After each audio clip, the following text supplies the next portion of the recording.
45330. Dreamfall by Joan D. Vinge. Copyright 1996 by Joan D. Vinge. Read by Bruce Huntey.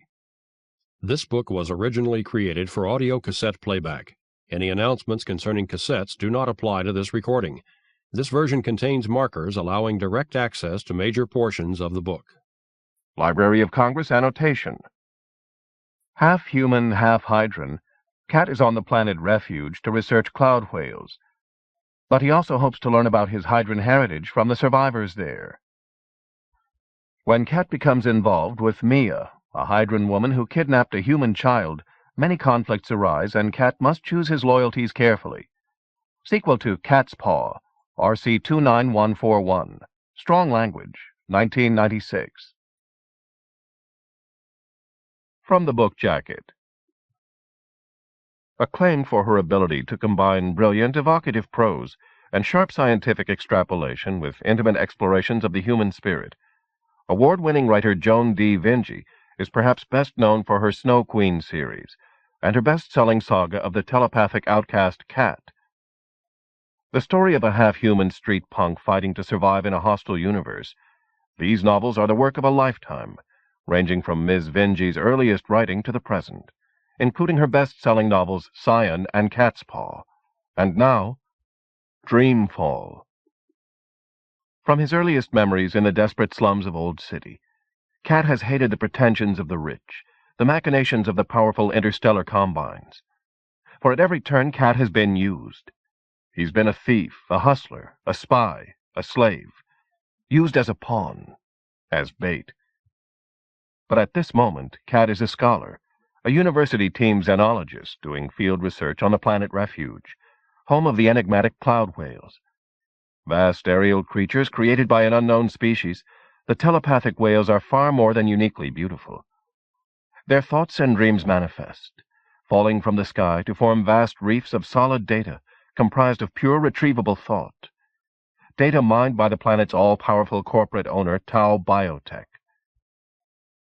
Refuge is also the home of the psionic Hydrans, Cat's lost alien half. Refuge had been theirs, like much of the galaxy, long before the ascendance of the Human Federation. Now they live like refugees amid the ruins of their past. For the first time in his troubled life, Citizen Cat has the chance to study, reflect, seek his roots, until he hears a woman scream. Suddenly Cat plunges through the false serenity of Refuge society, into a nightmare of brutality, bigotry, conspiracy, and corruption, where kidnapping and terrorism are stepping stones to revolution, or genocide. Beneath the velvet glove of Tau Biotech's corporate state is the iron fist of a government willing to kill to protect its profits. For Tau can only profit by plundering dreams, the broken dreams of Hydrans, whales, and humans, the stolen dreams of the world. This time Cat finds himself fighting not only for his own life, but to save a love like none he's ever imagined, a heritage he never knew existed, and a power he may have lost forever. For the survival of a people, he must forge the ruins of the past into a future that can survive a merciless world state's greed. Because this time Cat's not a pawn. He's not bait. He's a target. About the author. Joan D. Vinge is a multiple Hugo Award-winning author whose famed novels include The Snow Queen, World's End, and The Summer Queen. She lives in Madison, Wisconsin. Other books by Joan D. Vinge. Heaven Chronicles. Phoenix in the Ashes. 2. Dr. Frederick Brodsky. Dr. Anna Marie Windsor. Dr. Richard Reindaller. We arrive at truth not by reason only, but also by the heart. Pascal. Acknowledgements. I would like to acknowledge the invaluable input and support of the following people, without whom neither this book nor my life in general would be in such good shape right now.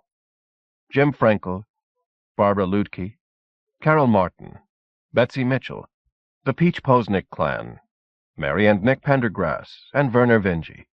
Thanks, guys. You're the best. What's the goal of the game, Mr. Toad? A monster slain? A maiden saved? A wrong righted? A standoff achieved? Bill Griffin. I have spread my dreams under your feet. Tread softly, for you tread on my dreams. W.B. Yeats. The road to hell is paved with good intentions. Karl Marx. 1. 5 or 6 centuries ago, the pre-space philosopher Karl Marx said the road to hell is paved with good intentions. Marx understood what it meant to be human, to be flawed. Marx thought he also understood how to end an eternity of human suffering and injustice. Share whatever you could, keep only what you needed. He never understood why the rest of humanity couldn't see the answer when it was so obvious to him. The truth was that they couldn't even see the problem. Marx also said that the only antidote to mental suffering is physical pain. But he never said that time flies when you're having fun. I glanced at my data band, checking for the 100th time to see whether an hour had passed yet. It hadn't. This was the 5th time in less than an hour that I'd found myself standing at the Erie's high parabolic windows, looking out at a world called Refuge, escaping from the noise and pressure of the Tau reception going on behind me. Refuge from what? For who? The background data the team had been given access to didn't say. Not from Tau's bureaucracy. Not for us. The research team I was a part of had arrived at First Fall less than a day ago.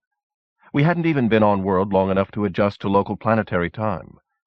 But almost before we dropped our bags here in Riverton, Tau Biotech's liaison had arrived at our hotel and forced us to attend this reception, which seemed to be taking place in stasis. I dug another camp out of the silk-smooth pocket of my bought-on-the-fly formal shirt and stuck it into my mouth. It began to dissolve, numbing my tongue as I looked out again through the Erie's heart-stopping expansive window toward the distant cloud reefs. The sun was setting now behind the reefs, limning their karst topography of ragged peaks and steep-walled valleys. A strand of river cut a fiery path through the maze of canyons, the way it must have done for centuries, transforming the landscape into something as surreal as a dream. Below me, the same river that had turned the distant reefs into fantastic sculpture fell silently, endlessly over a cliff. Protz, Tau's liaison, had called this the Great Falls. Watching the sluggish, silt-heavy water flow, I wondered whether that was a joke. Cat! Someone called my name. I turned, glancing down as I did, because some part of me was always afraid that the next time I looked down at myself I'd be naked. I wasn't naked. I was still wearing the neat, conservatively cut clothes I'd overpaid for in a hotel shop, so that I could pass for human this evening. Human with a capital H. That was how they said it around here, not to confuse it with Hydran. Alien. An entire city full of Hydrans lived just across the river. There were 3 of them here at this reception tonight. I'd watched them come in only minutes ago. They hadn't teleported, materializing unnervingly in the middle of the crowd. They'd walked into the room like any other guest. I wondered whether they'd had any choice about that. Their arrival had crashed every coherent thought in my mind. I'd been watching them without seeming to ever since, making certain they weren't watching me or moving toward me. I'd watched them until I had to turn away to the windows just so that I could breathe. Passing for human. That was what they were trying to do at this party. Even though they'd always be aliens, their psionic gift marking them as freaks. This had been their world once, until humans had come and taken it away from them. Now they were the strangers, the outsiders, hated by the people who destroyed them because it was human to hate the ones you'd injured. The butt end of the camp I'd been sucking on dissolved into bitter pulp in my mouth, without doing anything to ease my nerves. I swallowed it and took another one out of my pocket. I was already wearing trank patches. I'd already drunk too many of the drinks that seemed to appear every time I turned around. I couldn't afford to keep doing that. Not while I was trying to pass for human, when my face would never really pass, any more than those alien faces across the room would. Cat! Protz called my name again, giving it the querulous twist it always seemed to get from someone who didn't believe they'd heard all there was to it. I could tell by the look on his face that he was coming to herd me back into the action. I could see by the way he moved that he was beginning to resent how I kept sliding out of it. I took the camp out of my mouth and dropped it on the floor. As he forced me back into the crowd's eye, I looked for someone I knew, any member of the research team I'd arrived with. I thought I saw Pedrati, our bitmapper, on the far side of the room. Didn't see anyone else I recognized. I moved on, muttering polite stupidities to one stranger after another. Protz, my keeper, was a mid-level bureaucrat of Tau Biotech.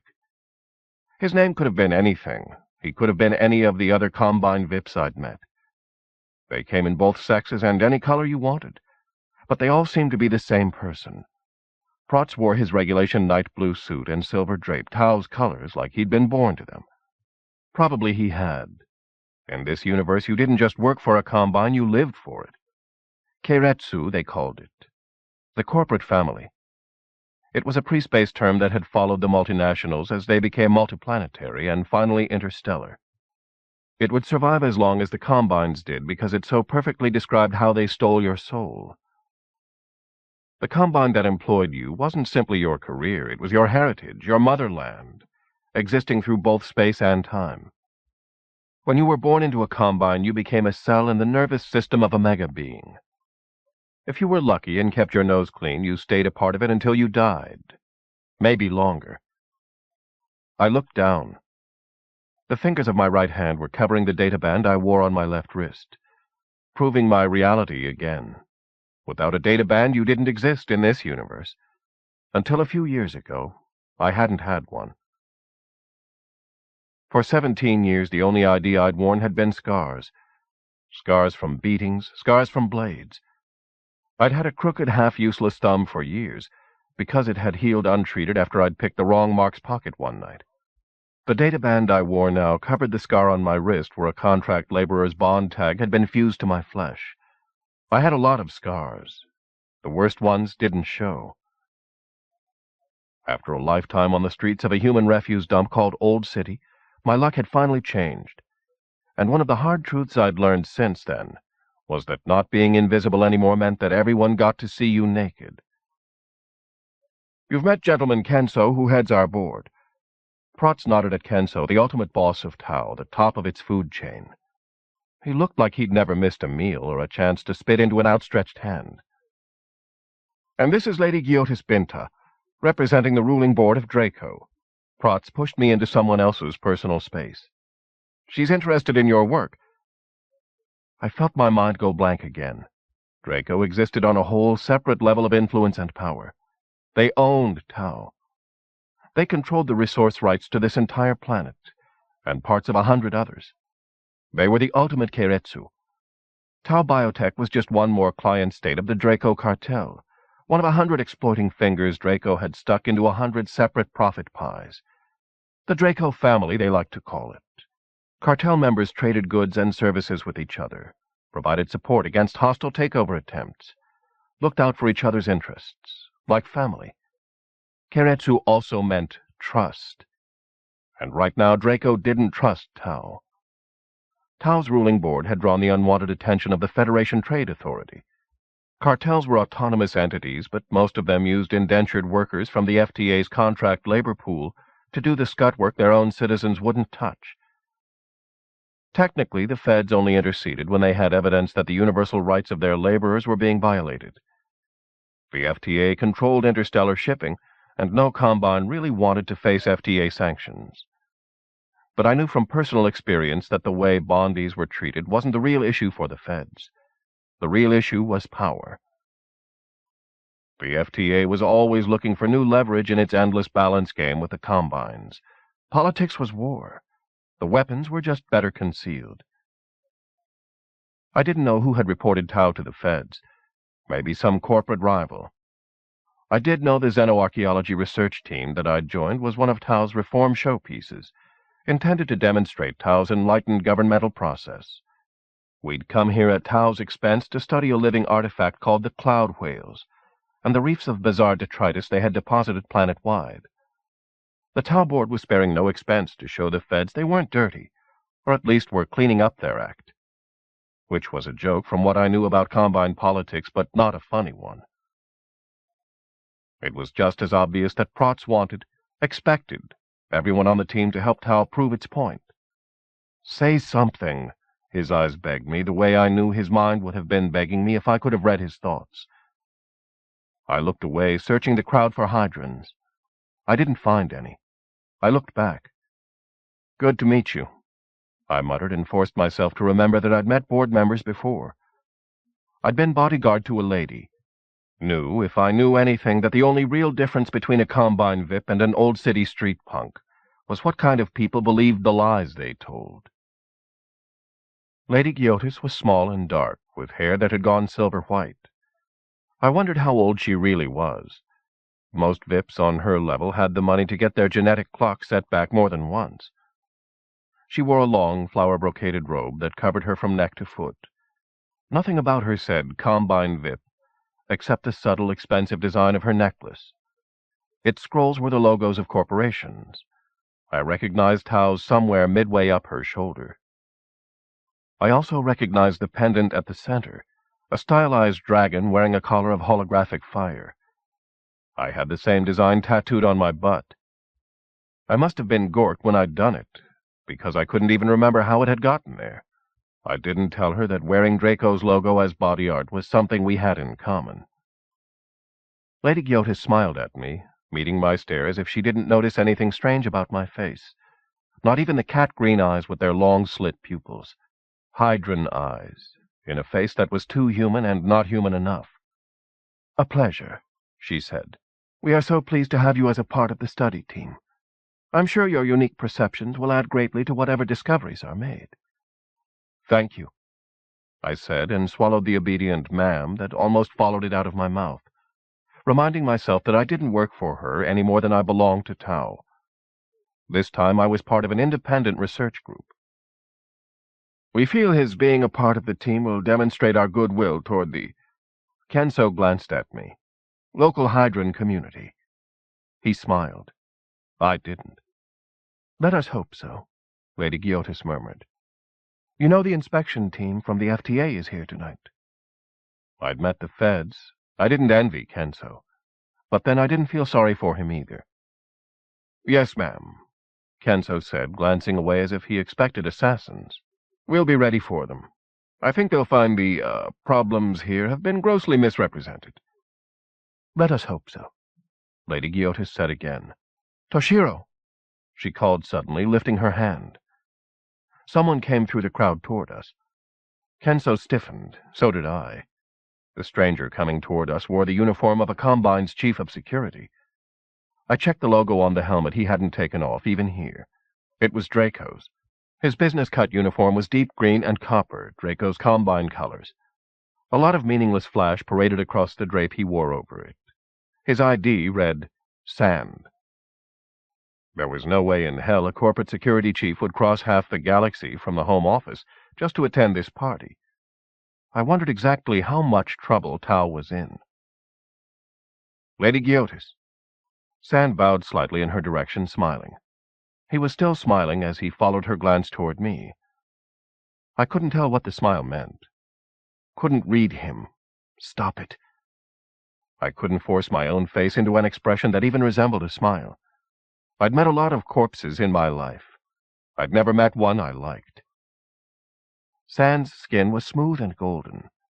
His cybered eyes, under epicanthic folds, were opaque and silver, like ball bearings. One glance from eyes like that could scan you right down to your entrails. The last CorpSec chief I'd known had had eyes like that. They came with the job. The more power a Combine VIP had, the more augmentation came with it. Usually the most elaborate wire jobs didn't show. Most humans were too xenophobic to want the truth visible. About themselves, about each other. There was nothing I could see about Lady Gyotis that looked abnormal, even though she had to be hiding a lot of bioware. Draco's subsidiaries made some of the best. But in some occupations, looking strange was power. Sand's was one of them. "Ms. Cat," Lady Gyotis was saying, "may I introduce you to Toshiro Sand, Draco's chief of security?" As if the evidence wasn't obvious enough by itself. She didn't introduce him to Protz or Kenso. Protz and Kenso looked like they wished they were anywhere else. Maybe they'd already met him. He was also most impressed by your interpretive work on the monument. I grimaced and hoped he took it for a smile. He held out his hand. I looked at it for a few heartbeats before I realized what it meant. Finally, I put out my own hand and let him shake it. "Where are you from, Mescat?" Lady Giotis asked me. I glanced back. "Ardati," I said. "Quarro." She looked surprised. "The hub?" she said. Quarro was the main city on Ardati, and Ardati had taken Earth's place as the center of everything important. "But wherever did you get that charming accent? I've spent much time there, but yours is unfamiliar to me." "Old city," Sand murmured. "It's an old city accent." I looked up to see her glance at him, surprised again. She'd probably never even seen Quarro's old city. The slums, the contract labor feeder tank. I'd tried to get the sound of it out of my voice, but I couldn't, any more than I could get the place itself out of my memories. Sand looked back at me. "Then I'm even more impressed by your accomplishments," he said to my frown. I didn't say anything. "I expected you to be older, frankly. The concepts in your monograph suggested a real maturity of thought." "I don't think I was ever young," I said, and Lady Giotis laughed a little oddly. "As Perimead told me the original interpretation was yours," Sand went on as if he hadn't heard me. "That remarkable image about the death of death. What was it that gave you the key to your approach?" I opened my mouth, shut it, swallowing words that tasted like bile. I didn't believe that he meant anything he was saying, that they were really looking at me as if I was their equal. I wished I knew what they really wanted. "Cat," a voice said behind me, one I recognized this time.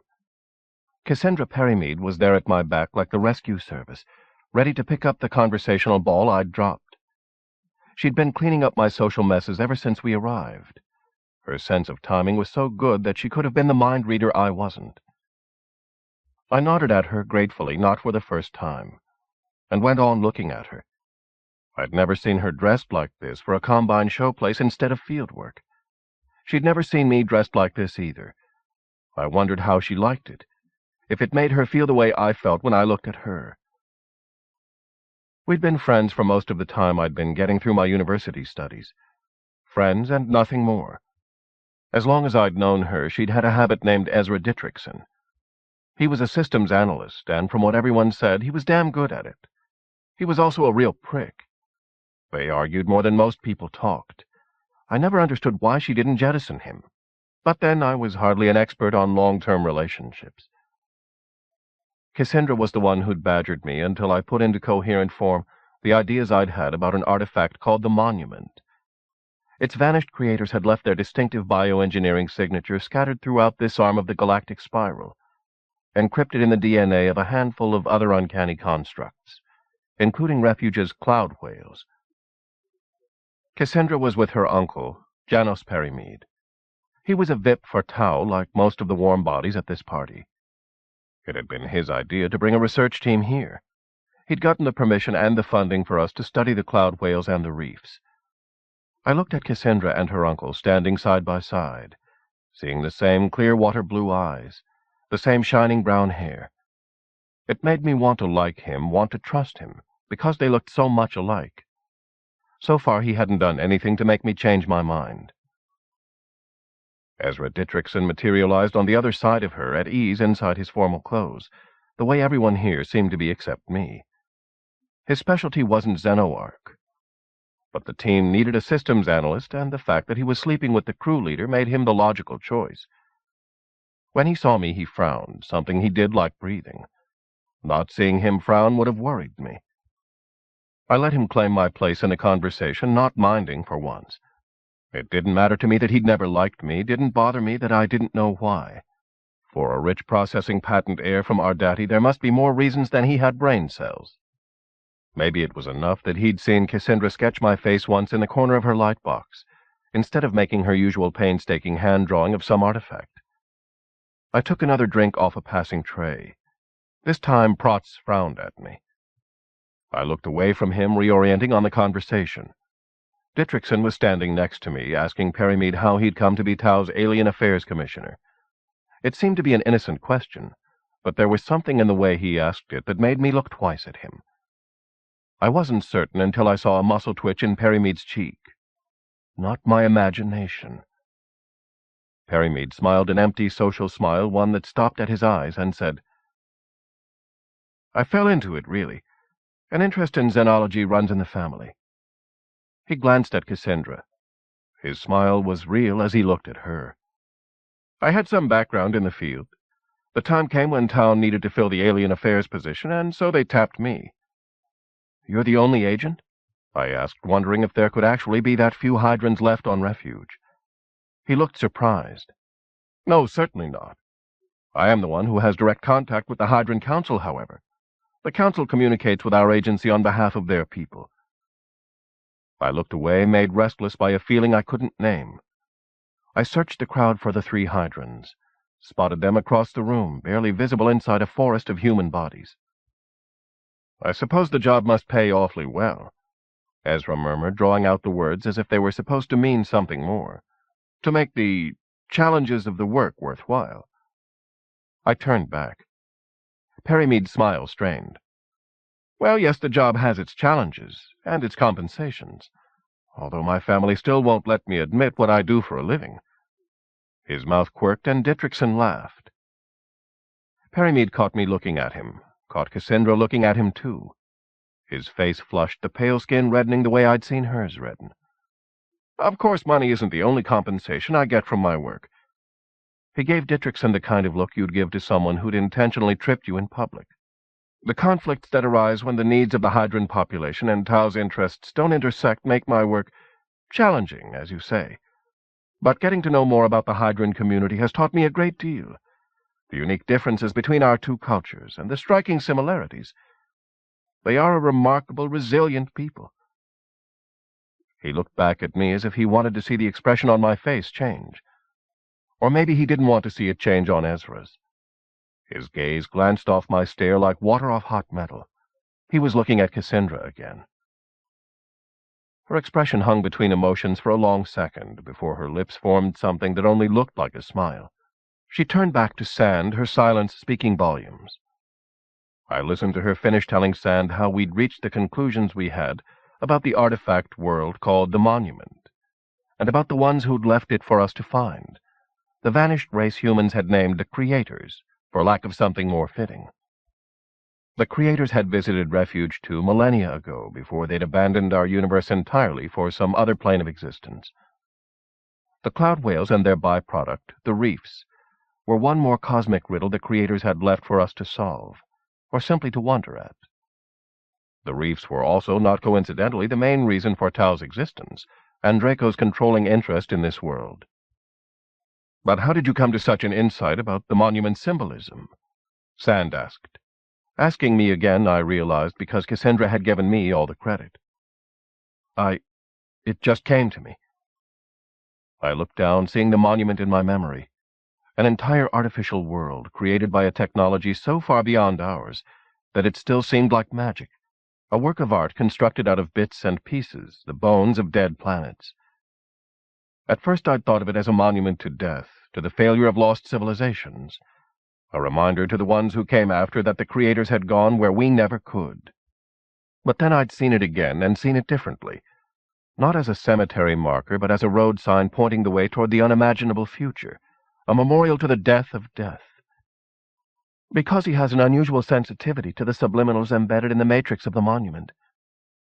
Cassandra was finishing my explanation again when I looked up. "Yes, well, that is what he's best at, that sort of instinctive, intuitive thing," Ezra said, shrugging. "Considering his background, Cassandra and I put in long hours of search work and statistical analysis to come up with the data that supports his hypothesis. We constructed the actual study." I frowned, and Cassandra said, "Ezra." "I'm not saying he doesn't deserve the credit," Dietrichson said, catching her look. "Without him, we wouldn't have had a concept. It's almost enough to make me wish I were half Hydran." He glanced at me with a small twist of his mouth. He looked back at Sand, at the others, measuring their reactions. There was a long silence. Still looking at Dietrichson, I said, "Sometimes I wish you were half human." "Let me introduce you to our Hydran guests," Perrymead said, catching me by the arm, trying to pull me away without seeming to. I remembered that he was responsible for overseeing Tau's uncertain race relations. "They want to meet you." I realized suddenly that I was more than just another interchangeable team member, a node in an artificial construct created to impress the FTA. I was some kind of token, living proof that they weren't genocidal exploiters. At least, not anymore.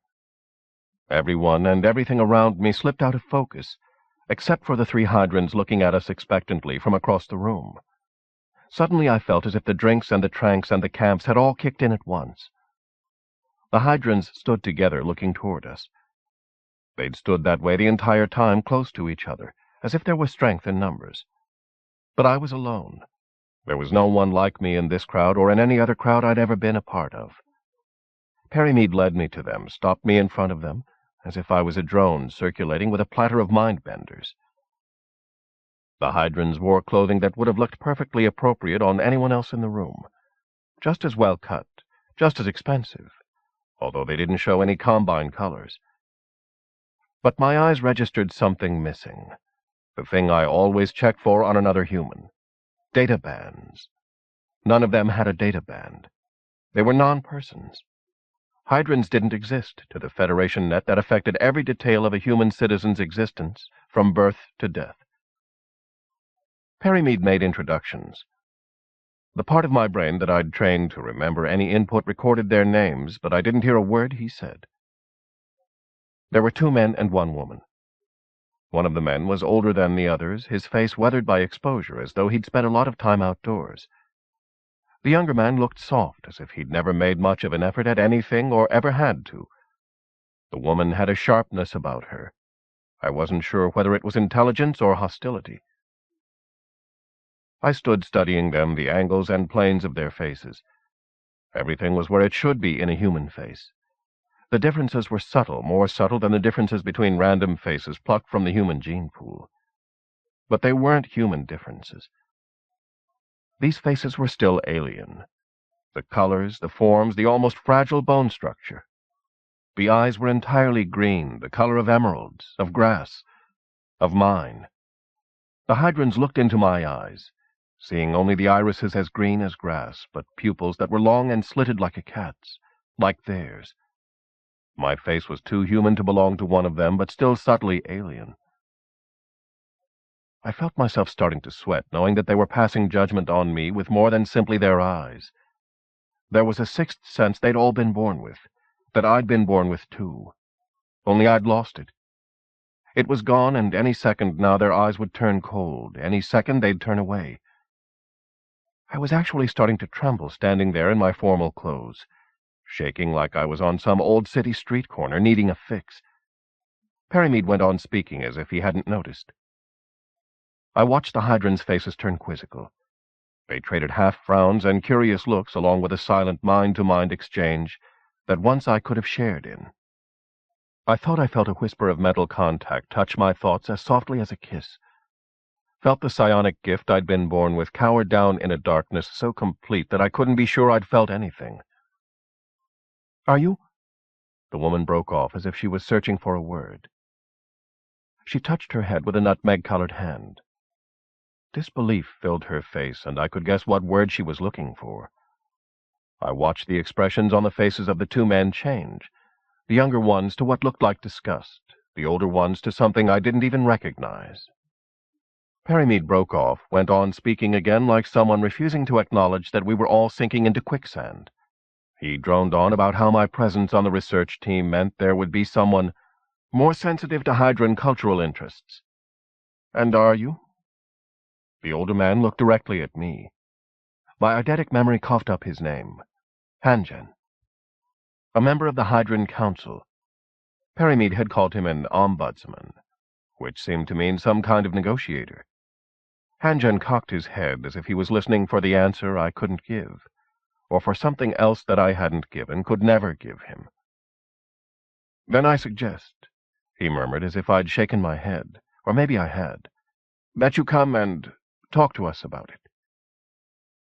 I turned away before anyone could say anything more or do anything to stop me. I pushed my way through the crowd and headed for the door. 2. I stood in the cold wind and the deepening twilight on the river promenade, wondering again why they'd called this world Refuge. The city lay behind me, its distant sounds of life reminding me that sooner or later I'd have to turn back and acknowledge its presence.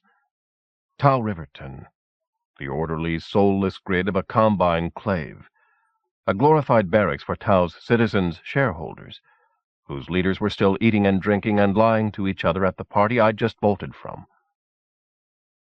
Ahead of me, a single bridge arced across the sheer-walled canyon that separated Tau Riverton from the city on the other side. The canyon was deep and wide, carved out by what must once have been a multi-kiloton water flow. Now there was only one thin strand of brass-colored river snaking along the canyon floor 100 meters below. I looked up again at the bridge span its length, brightening with unnatural light as the dusk deepened. At its far end lay not just another town, but another world, or what was left of it. Hydran. Alien. This was as close as the pre-programmed system of the air cab I'd hired would take me, or anyone, to what lay across the river. Freak Town. From here I couldn't tell anything about the town on the other side, half a kilometer away through the violet dusk. I stole glances at it as I drifted along the light-echoed, nearly empty concourse toward the end of the plateau. Ghost voices murmured in my ears as my databand triggered every tight-beam broadcast I passed through. They whispered to me that there was a 50-credit line for spitting on the sidewalk, a 100-credit line for littering, fines up to 1,000 credits, and including a jail term if I defaced any property. There were subliminal visuals to go with the messages flickering across my vision like heat lightning. I'd never spent time in a combine clave before. I wondered how its citizens kept from going insane, when everywhere they turned they got feedback like this. Maybe they simply learned to stop seeing, stop listening. I was pretty damn sure they learned to stop spitting on the sidewalk. What was left of the river poured like dregs from a spilled bottle over the barely visible precipice up ahead. Up on the heights, poised like some bird of prey, was the Erie. I could see its streamlined gargoyle form, the fluid composite and transparent alloy of its body straining out over the edge of the world like a death wish, silhouetted against the bruised mauves and golds of the sunset sky. I remembered how I'd left it, thought about the drinks I'd had up there tonight, that maybe I'd had too many, too close together. I thought about the trank patches I'd put on even before I got to the party. I reached up and peeled the used, useless patches off my neck. I dug in my pockets for a camphor, stuck the last one I had into my mouth and bit down, because it didn't matter now if having another one was a bad idea. As the camphor numbed my tongue, I sighed, waiting for it to take out all my nerve endings the same way, one by one. Waiting. It didn't help. Tonight nothing did. Nothing could. There was only one thing that could give me what I needed tonight, and I wasn't going to find it in Tau Riverton. And with every heartbeat I spent not looking across the river, my need grew stronger. Damn you! I shook my head, not even certain who I meant. I leaned against an advertising kiosk, letting the shifting colors of its display hollows bleed on me. The voices murmuring in my ears changed as I changed position, urging me to go here, buy this, reminding me that there was a fine for loitering, a fine for defacing a display unit. The colors turned the clothing I'd bought this afternoon into something as impressionistic as my memories of tonight's reception. I looked back across the river again, pushing my hands into my pockets. The season was supposed to be spring, but Riverton was located far south, near Refuge's 45th parallel, in the middle of what seemed to be high desert. The night air was cold and getting colder. The cold made my hands ache. They'd been frostbitten more than once back in Old City. Poirot Spring had been cold, too. I watched my breath steam as I exhaled. Condensation touched my face with dank cloud fingers. I began to walk again, back the way I'd come, telling myself I was only moving to keep warm. But I was moving toward the bridge, the only point of intersection that existed for two peoples living on the same planet but in separate worlds. This time I got close enough to see the access clearly. The arched gateway, the details of the structure, the guards. 2 armed men wearing corporate security uniforms. Tau's colors showing all over them. I stopped as their heads turned toward me. Suddenly I was angry, not even sure why. Whether it was what those uniformed bodies said about the access between their world and the one on the other side, or just the fact that they were corpses, and it would be a long time before the sight of a corpsec uniform didn't make my guts knot up. I made myself move toward them with my empty hands at my sides, wearing neat, respectable clothes and a databand. They watched me come, their faces expressionless, and I was only a few steps from them under the gateway arch. It was warm under the arch. My databand triggered the pillars on either side of me. They came alive with mind-numbing displays of data, maps, diagrams, warnings, lists of regulations. I saw my own image centered in one of the displays, a scan of my entire body showing that I was unarmed, solvent, and not quite sober. I stared at the double image of my face, the file matched side by side with the real-time image, looking at them the way I knew the guards would look at them. Seeing my hair so pale in the artificial light that it was almost blue. I'd let it grow until it reached my shoulders, pinned it back with a clip at the base of my neck the way most students at the floating university had worn theirs. The gold stud through the hole in my ear tonight was about as conservative as I could make it, like my clothes. The light turned my skin an odd shadow color, but it was no odder than the colors the guards' skins had turned in the light. I glanced down, away, hoping they wouldn't look at my eyes. One of the corpses studied the display while the other one studied me. The first one nodded to the second and shrugged. "In order," he said. "Evening, sir," the second corpse said to me with a tight, polite nod. Their faces looked hard and disinterested. Their faces didn't match their manners. I wondered what subliminal messages their helmet monitors were feeding them, reminding them always to be courteous, to say please and thank you when they rousted a citizen, or they'd see another black mark on their record, a debit from their pay. "You have business over on the Hydran side?" "No," I muttered. "Just sightseeing."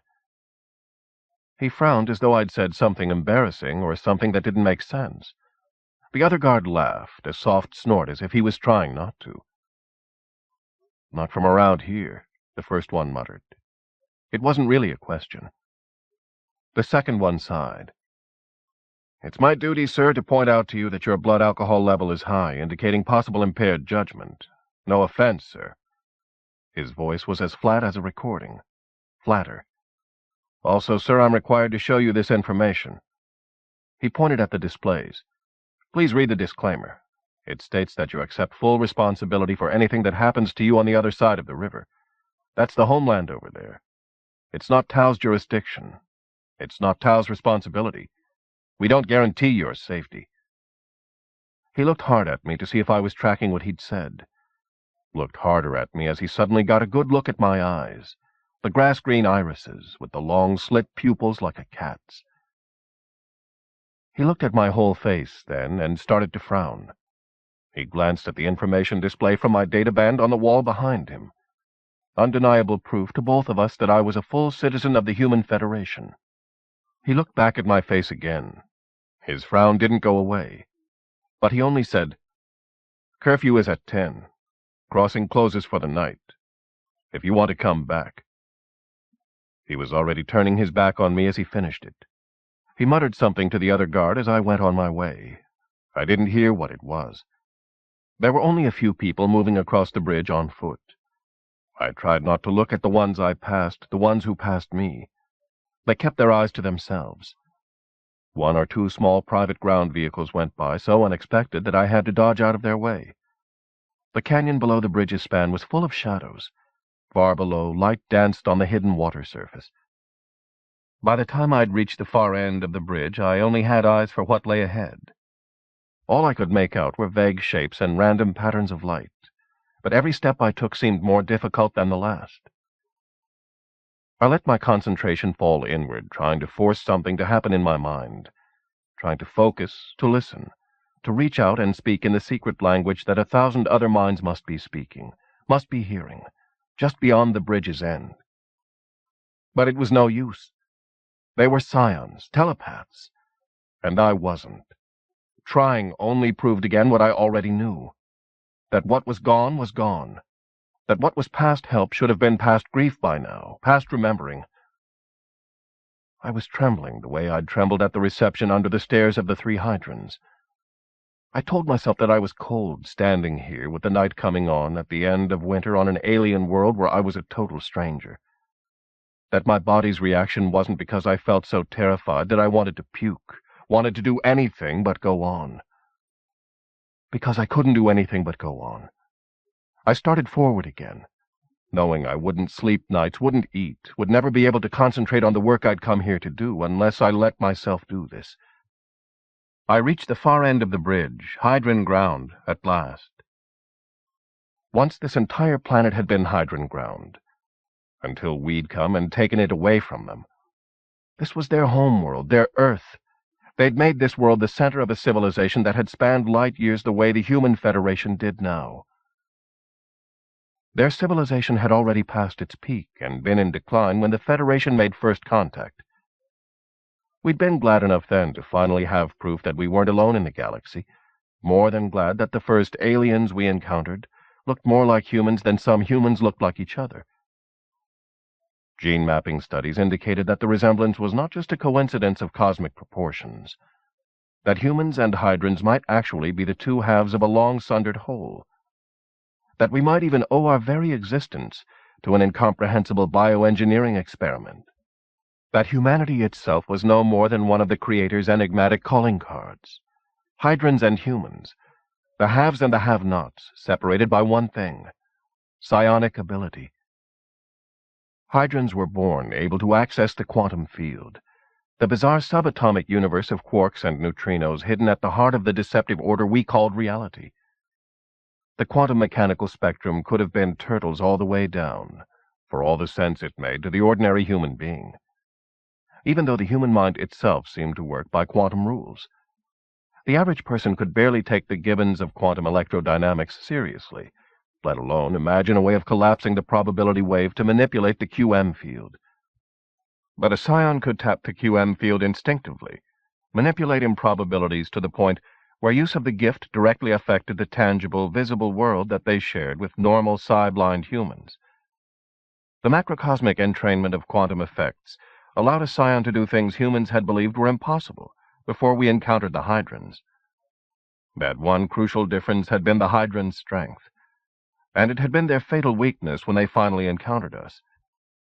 In the beginning, the Human Federation and the Hydrans had coexisted in peace.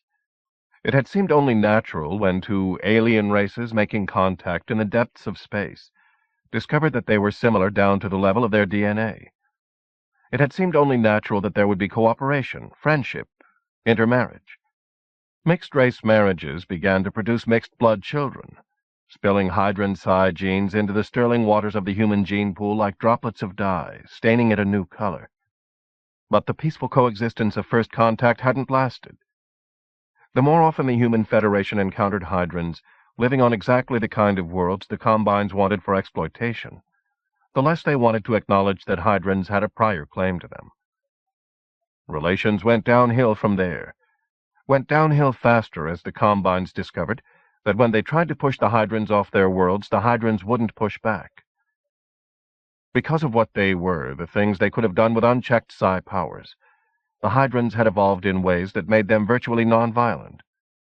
If you could kill with a thought, reach into a chest and stop a heart, cause an embolism in the brain, break bones without touching them, there had to be some way to prevent it. There was. If a Hydran killed someone, the backlash took out all the defenses in the killer's own mind. Any murder became a murder-suicide. Natural selection had done them a favor, until they met the Federation. Because humans had virtually no psi ability, they'd never had any real problem with killing.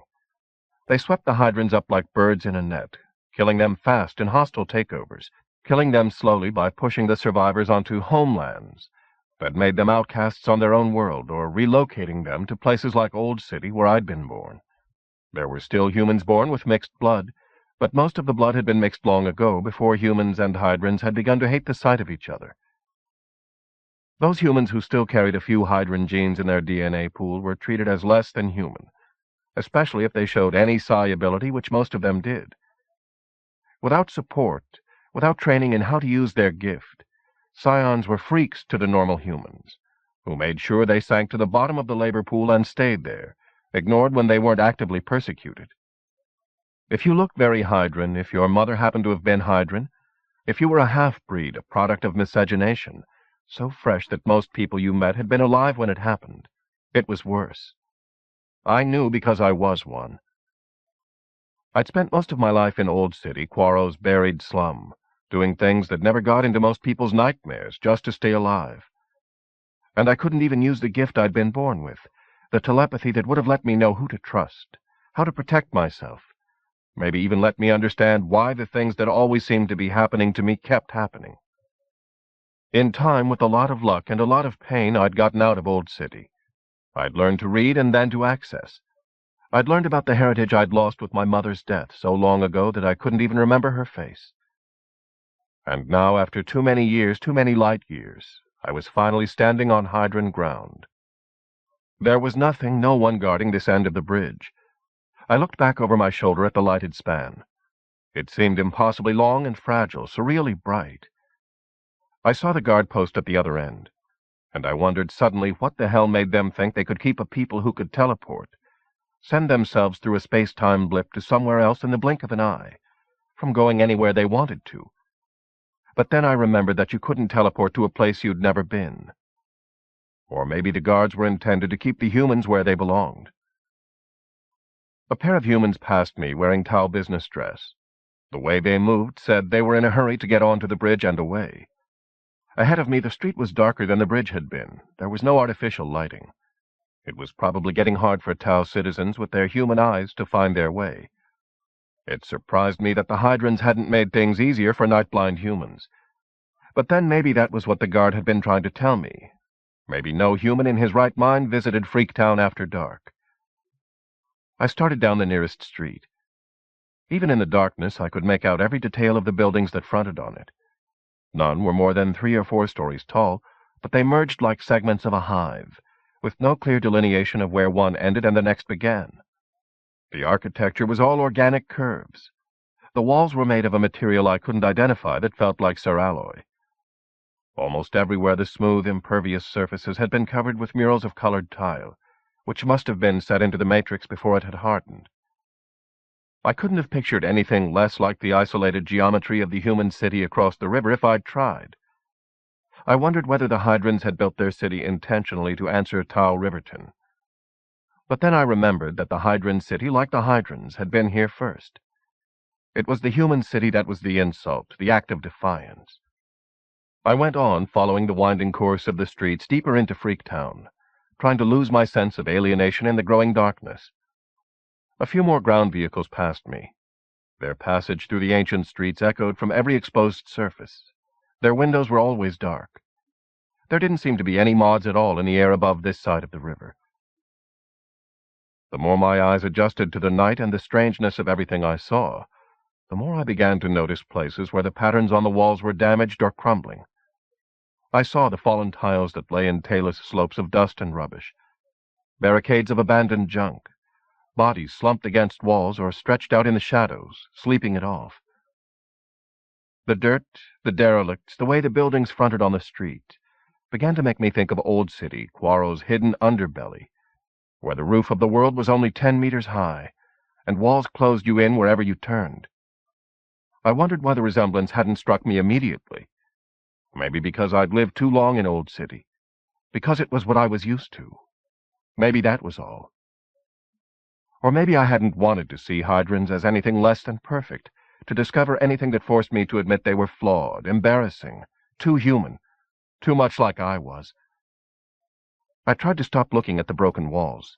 The people passing me were all Hydran now. Almost all of them wore human-style clothes that must have come from across the river. Most of the clothing looked as if it had been worn for years before it had ever touched Hydran skin. It surprised me that there were so few people on the streets, so few buildings showing lights or signs of life. I didn't see any children. I wondered whether they all went to bed with the sun or whether there was something I was missing. Most of the adults had hair as pale as mine. Most of them had skin that was the color of spice, ginger gold, nutmeg brown, cinnamon. The colors were as varied as the colors of human skin, but not really any color I'd ever seen on human flesh, even mine.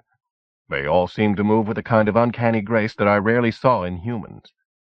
Refuge was supposed to be their home world, their Earth, the place their civilization had started out from. According to Tao's data, the Hydrans living in Freaktown and on the surrounding reservation were Refuge's entire surviving population. The remnants of cultures and races from all parts of the planet had been swept up and deposited, like so much dust, here on this homeland, the one piece of ground left to them by Tao Draco, the piece that must have had the least exploitable resource base. It made me uneasy even to think that the handful of people I'd encountered on the street tonight might actually be a representative sample of their numbers. People looked back at me, half curious if they noticed I was looking at them. Some of them went on staring after I'd passed. I could feel their eyes on me, but I couldn't feel their minds. I couldn't tell why they were staring, whether it was the way I moved or my face, or the fact that when they touched my mind they met a wall. No one spoke to me, asked me the obvious questions, muttered behind my back. They didn't make any sound at all. You walked down a street in a human city and you heard conversation, arguments, laughter. Here I felt like a deaf-mute. Here there was only silence, broken by an occasional shapeless, far-off sound that seemed to echo forever, as if there were no distance. I'd heard once that when Hydrans were with their own kind, they didn't talk much. They didn't need to. They had their telepathy. They could reach out to each other with their minds, prove each other's reality, know each other's moods, know that all around them were living, breathing people just like them. They knew all that without speaking, without needing to look at each other constantly. Humans didn't. Humans had to bridge that unbridgeable gap with speech, and so they were always talking, proving that they weren't as alone in the universe as they were inside their own minds. Most of the buildings along the street had doors or windows at street level. Most of those were shuttered, private. A few were wide open, as if they were inviting everyone inside. Occasionally I saw the phantom outline of an opening that had been walled up. In other places the access was only a rough hole knocked in the wall, shattering a perfect line, the wholeness of a mosaic pattern. I wondered why anyone would do that. I thought about the humans coming across the river who couldn't mind their own business or walk through walls. I wondered whether the sealed-up walls, the crude doorways, were a kind of subtle message to their visitors, or whether they were just another sign of social disintegration. Most of the doorways looked as if they opened on shops of one sort or another. There were occasional signs, some in standard, some in a language I didn't know, some of them lit up. I even saw one that was holographic, shimmering in the violet gloom like a hallucination. I began to think that the signs were like holes in the wall, Freaktown spelling it out for the humans, the psionic have-nots, the deadheads. I wandered the streets for nearly an hour without anyone challenging me or even acknowledging me. At last, numb with cold but more or less sober, I stopped in front of what looked like an eatery. No one had harassed me so far. I told myself that it would be all right to go inside, to sit down with them and eat what they ate, to pretend for an hour that I actually belonged somewhere. I stepped inside, ducking my head because the ragged doorway was low by human standards. I was only medium height, but not many of the Hydrans I'd passed in the street were as tall as I was. I felt a breath of forced air kiss my face as I moved through it, keeping the warmth and the cooking smells inside, the cold evening out. I wondered whether it was human tech from across the river or a telekinetic field generated by someone inside. I stopped just inside the doorway, glad to feel warm again as I inhaled the smells. They were strange and strong, making me realize how hungry I was. A dozen people were scattered around the room at low tables, singly, in couples, even a family with a child. The parents and child looked up together, suddenly wary. I stood there a little longer, my eyes moving from face to face, not able to stop looking at the strange beauty of their features. Finally, I crossed the room and sat down at an empty table, as far from anyone else as possible. I searched for a menu, suddenly wondering whether you couldn't even get something to eat here if you couldn't read minds. "Can I help you?" I jumped. Someone was standing at my elbow, looking down at me. I wasn't sure whether he'd come up behind me without my knowing it, or whether he'd teleported here to my side. My gift wouldn't tell me, any more than it would tell me who he was or what he wanted from me. I took a long look at him and decided he must be the owner. "Can I help you?" he asked again, in standard, and the soft, lilting way he formed the words hardened just a little.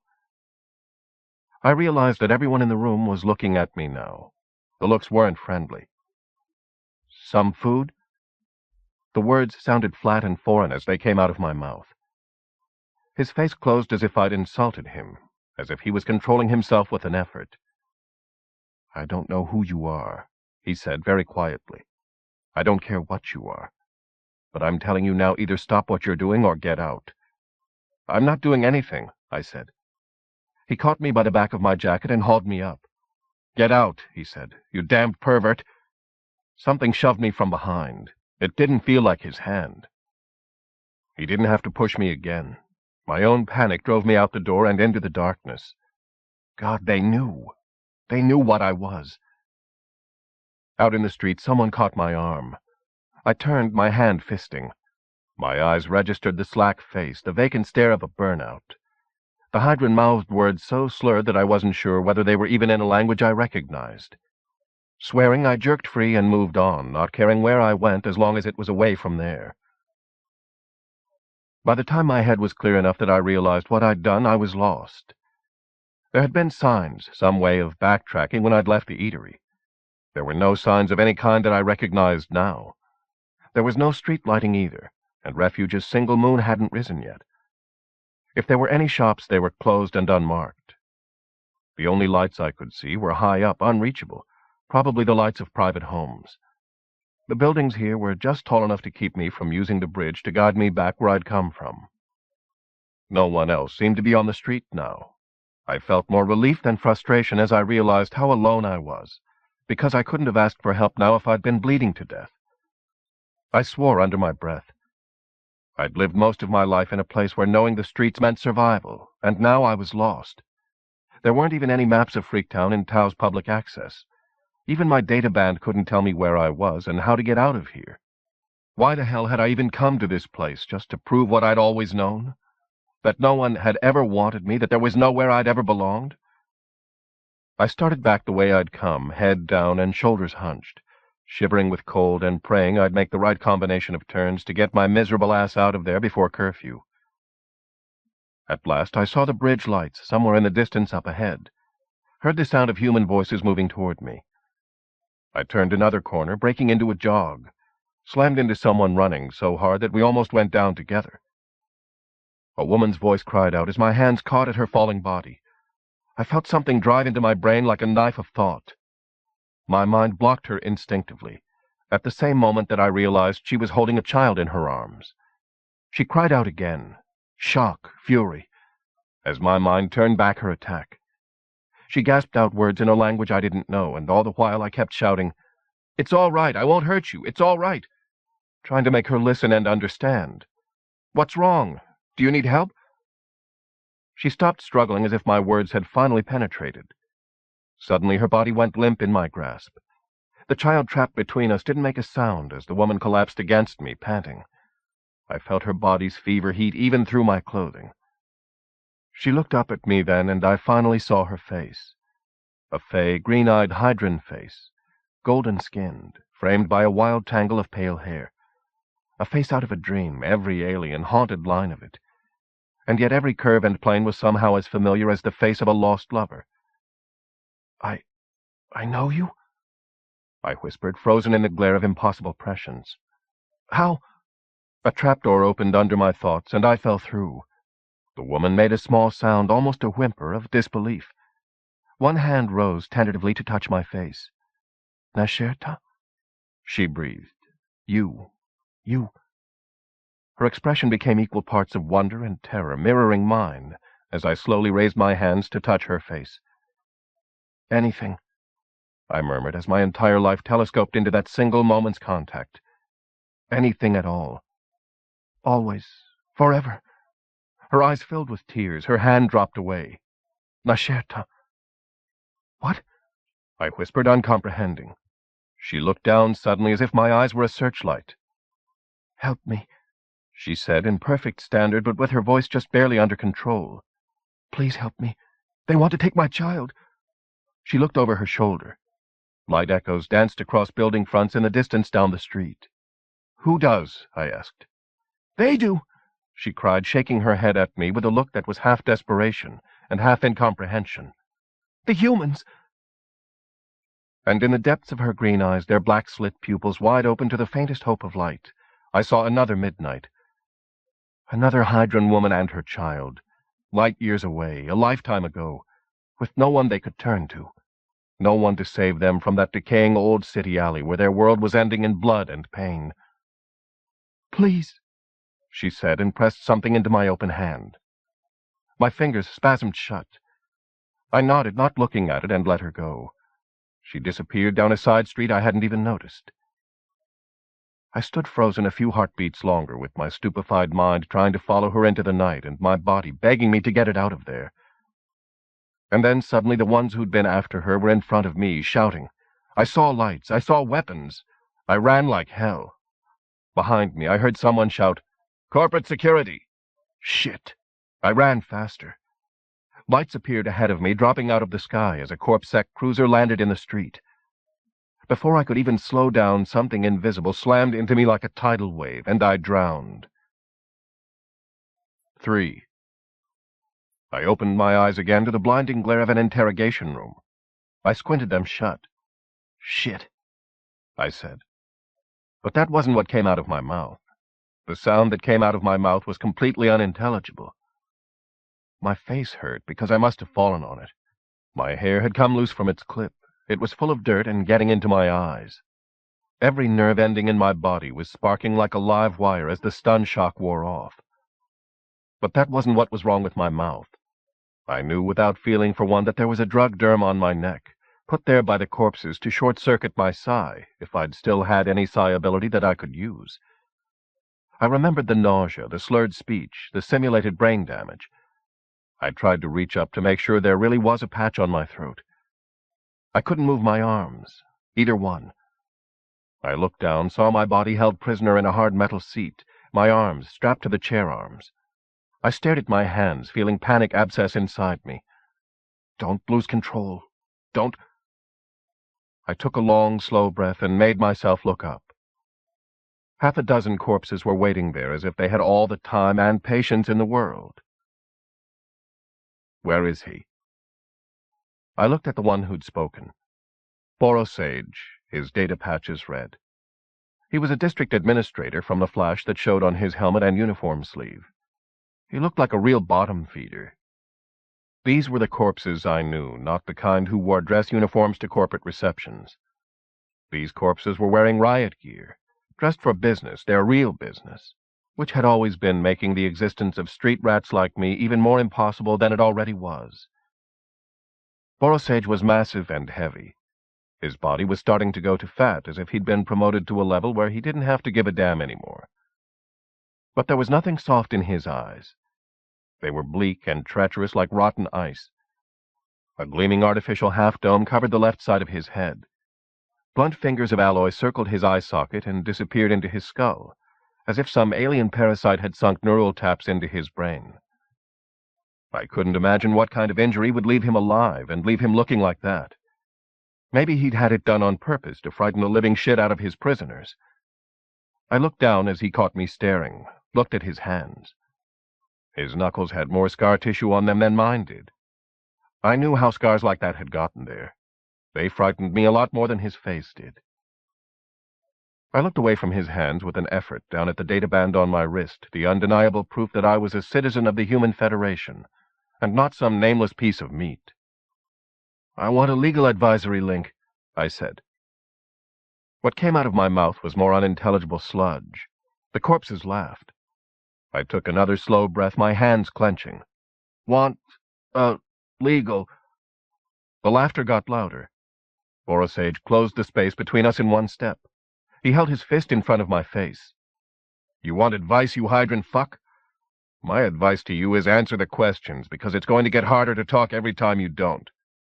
Not Hydran. Registered citizen, I said. Spit splattered his fist. I got rights. You can inscribe your rights on the head of a pin this side of the river, freak. Data ban. My arm jerked against the restraint. Cold sweat was soaking through my shirt. He took a step back, His hand dropped to his side. I let out the breath I was holding as he looked down. His face twisted. He poked my databand and it beeped, pulled on it until I swore. "This is yours?" he said finally, looking hard at my face, at my eyes. "Are you trying to tell me you're human?" I nodded, my jaw muscles aching as I waited for his expression to change. He looked at the others. His grin split open. "What do you think, Fod?" He jerked his head at the lieutenant leaning against the door. "This prisoner claims he's a registered citizen. Got the databand to prove it." Fod peered at me. "You know, in this light he almost looks human." He moved closer. "The guy's could be a Cosmo job if he's one of those perverts." He smirked. "Except I've never seen anyone but a freak talk that way after we put the patch on him." "Exactly my point." Borosage looked back at me again, and his grin soured. "So what is it, boy? Are you mixed blood? A breed?" He ran a thick finger along my jaw. "You do look like a breed." I tried not to listen to what they said after that. About my mother, my father, about whores and gang rapes, and how no decent person would let a thing like me live.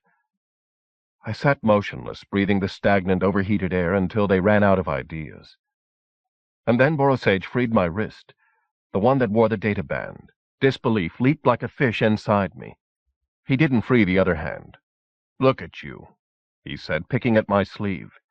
"Dressed up like a gentleman of the board, wearing a databand, trying to pass. Who did you think would believe it? Did you think we would?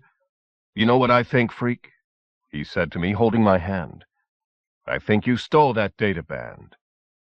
He jerked my arm forward, and one of the other corpses handed him a descrambler. I swore silently. I'd had one of those once. A descrambler could access the personal code of a databand in less time than it took the owner to remember it. It was about as illegal as everything else that was happening to me right now.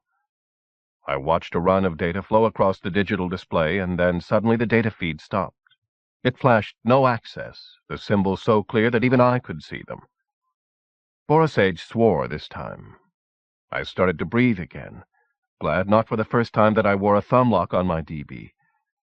Unless I thumbed it in the right spot, the only way it would come off my wrist was if someone cut off my hand. I'd bought myself some extra security because I knew how easy the regular locks were to descramble. "What did you do to jam this?" Borosage shoved my hand into my face. "Mine," I said, and then looking down. "Phone function." The function light didn't go on. The processors didn't recognize my voice. Borosage made a disgusted noise as if I'd just proved that the band was stolen. I tried to see what time it was. I didn't get the chance as he strapped my hand down again. I told myself that someone had to be wondering where I was. They could trace me as long as I still had the databand on. Someone would come after me. I just had to hold everything together long enough so that these bastards didn't maim me before it happened. Borosage's scarred hand caught me by the jaw. "You know you're in real trouble now, freak. The sooner you tell us everything you know, the sooner I'll think about letting you make a call or even take a piss."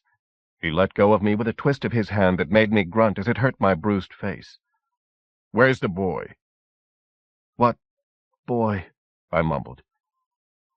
I braced myself as his open palm came at me, but that didn't make it hurt less when it hit my face. My head slammed against the seat back. I tasted blood, felt it leak from the corner of my mouth. "Kidnapping," he said through the ringing in my ears, "is a serious offense. I am talking about the human boy whose databand we found in your possession. Joby Natassa, age 3 standard years, son of Ling and Burnell Natassa. He was kidnapped by the Hydran woman employed to care for him. We almost caught her tonight, but we caught you instead." He leaned into my face again. "Now, you know what I think? I think this whole thing was politically motivated. I think you might be some kind of terrorist." He took a step back, peeling off his uniform jacket. "Do you still want to tell me you don't know what I mean?" "Jesu." I shut my eyes, remembering the look in the eyes of the woman carrying the child. Her child. I'd thought it was her own child. She hadn't looked like a terrorist. She'd looked terrified. Looked like my mother on the night she was butchered by strangers because no one had been there to save her. But she wasn't my mother. It wasn't even her child. I'd been nothing but a fucking mark, letting her slip me that databand. I wondered suddenly why she'd done it to me. Why she hadn't just teleported herself and the boy away and left the corpses behind. But I couldn't answer that any more than I could answer Borisage's questions. I was under arrest on a world where I didn't know anyone, didn't have any rights. I was in shit up to my neck, and I didn't know how the hell I was going to get out of it. Borisage slapped me again when I didn't answer him.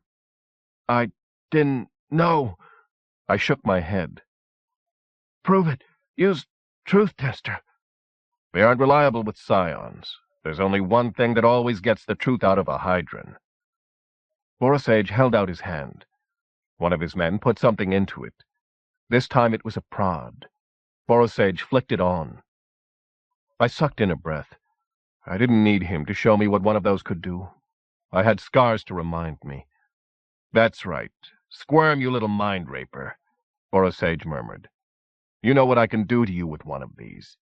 The Tau board is up my ass over this kidnapping. They make me report to them every hour on the hour. They want that stolen child back yesterday, you know what I mean? They put their trust in me. They told me, do whatever's necessary. I intend to do that. The prod kissed the palm of my hand. I cursed, jerking at the restraints as it ate its way into my flesh. Borisage gestured. Fod moved in on me, pulled open my expensive jacket and shirt. I heard something rip. You understand me? I nodded, feeling the muscles in my chest and stomach tighten with anticipation, wanting to kick him in the balls, except that I knew what he'd do to me if I did. I'm going to hear everything you know, boy, Borisage said, or I'm going to hear you scream. His eyes begged me to give him an excuse. I swore under my breath, wondering what in the 9 billion names of God I was going to tell him. Worse, how I was even going to get words anyone could understand out of my mouth. A beeper sounded on someone's data band, loud in the agonizing silence. I looked down at my own band with my heart suddenly in my mouth. The call function was still dead. Borisage clapped his hand over his data band, held it up to his face, muttering, "What?" Somewhere in the world, outside of this room, a voice said, "Making inquiries about the prisoner, sir." "God damn it!" Borisage shouted. "Tell them he's not here. I said nobody's to disturb us during interrogation." "Administrator—" Borisage canceled the link with the word, swore as his band phone began to beep again. "Draco's chief of security is here, Administrator," the voice said, overriding his shutoff. "What?" Borisage's face went slack with disbelief. "Why the hell didn't you say so? Send him in." He looked back at me and brought the prod up close. "You hear that, freak? Maybe you thought you were in trouble before. You've got the mother company down your throat now, you half-breed mind-fucker." I watched the room's single door, clenching and unclenching my hand. The security field at the door blinked off. Sand was waiting beyond it. Cassandra Perrymead and her uncle were with him, and Protz. I looked back at Borisage, wanting to laugh, but afraid to. Borisage made a salute, half-frowned as he saw that Sand wasn't alone. "Sir," he said, "this is one of the kidnappers. We've just begun to interrogate him." He jabbed the live end of the prod at me. I cringed. Someone gasped, in the doorway behind Sand. Sand stood staring at Borisage, at the prod in his hand, at me. The disbelief on his face was almost as complete as Cassandra's, or her uncle's. Sand entered the room first, alone. The others stayed where they were as if they'd been put in stasis. Sand stopped in front of Borisage. He held out his hand with the unthinking arrogance of a man who was used to getting his way. Borisage looked surprised again, but he handed Sand the prod. I stared like everyone else as Sand took it. Sand deactivated the prod and dropped it on the floor. "Get those restraints off him." He pointed at me. His hand jerked with impatience as no one moved. Fod came forward slowly to turn me loose while Borisage watched me with blood in his eyes. I slumped in the seat as the restraints retracted, wiping blood from the corner of my mouth. "Are you all right?" Sand asked me, frowning. "Guess so," I said, and watched them all frown as they heard the words come out. I felt for the patch on my throat, found it under my chin, and peeled it off. "Drugged me." "Standard procedure with Hydran prisoners," Borisage said, glaring at me, at Sand. "Without the drug blocking their psi, we couldn't keep them in detention." Sand's frown deepened, but he didn't question it. "Get him the antidote," was all he said. "Wait a minute," Borosage said, starting to get his nerve back. "This is my prisoner." "And is this how you treat your prisoners?" Sand snapped. "Drugging them and then beating a confession out of them?" He shot a look at Cassandra's uncle and Protz this time, while some part of me wondered how often he'd done the same thing himself, or something too much like it. Borosage's face reddened.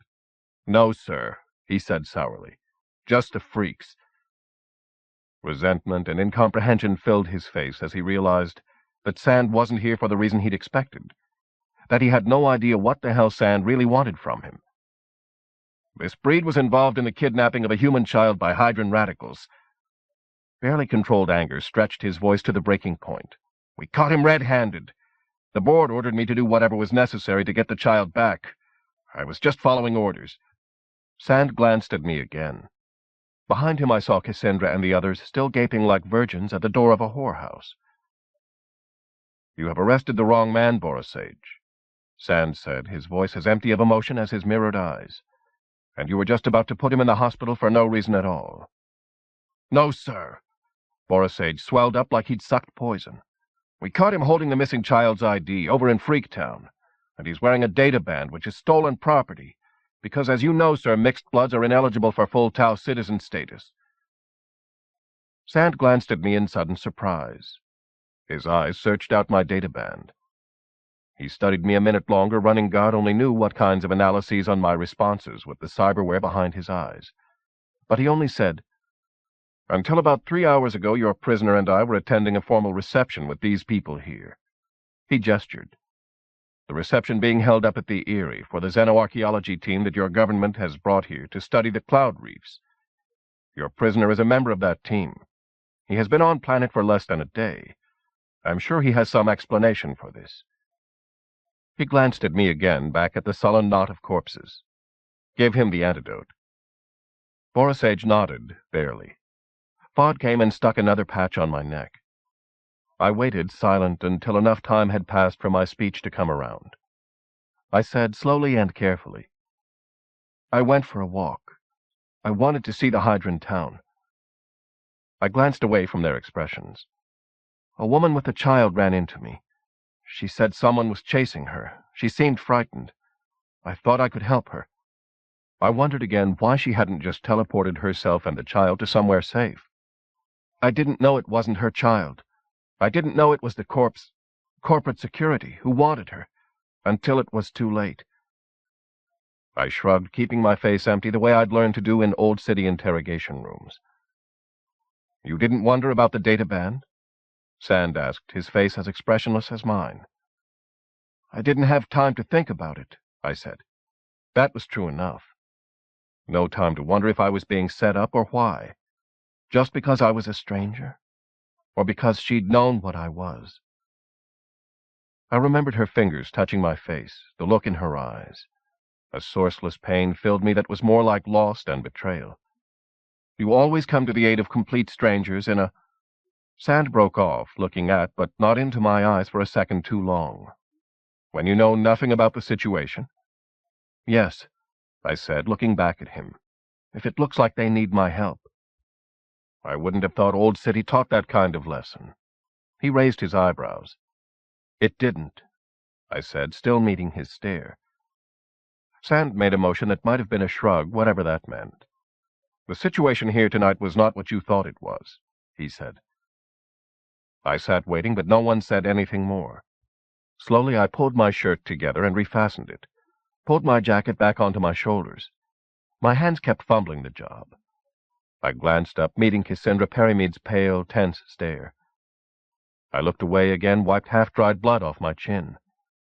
As I got to my feet, every muscle in my body tightened against the blow that would knock me back down into the seat. It didn't come. "Am I free to go now?" I looked at Sand, ignoring Borosage. I took a step toward the door. "Is his patron here?" Borosage said, looking straight at me, but speaking as though I wasn't in the room. "The prisoner is a mixed blood. I can't release him until I have his work permit on file, and get assurance from his human patron that he'll be kept out of trouble in the future."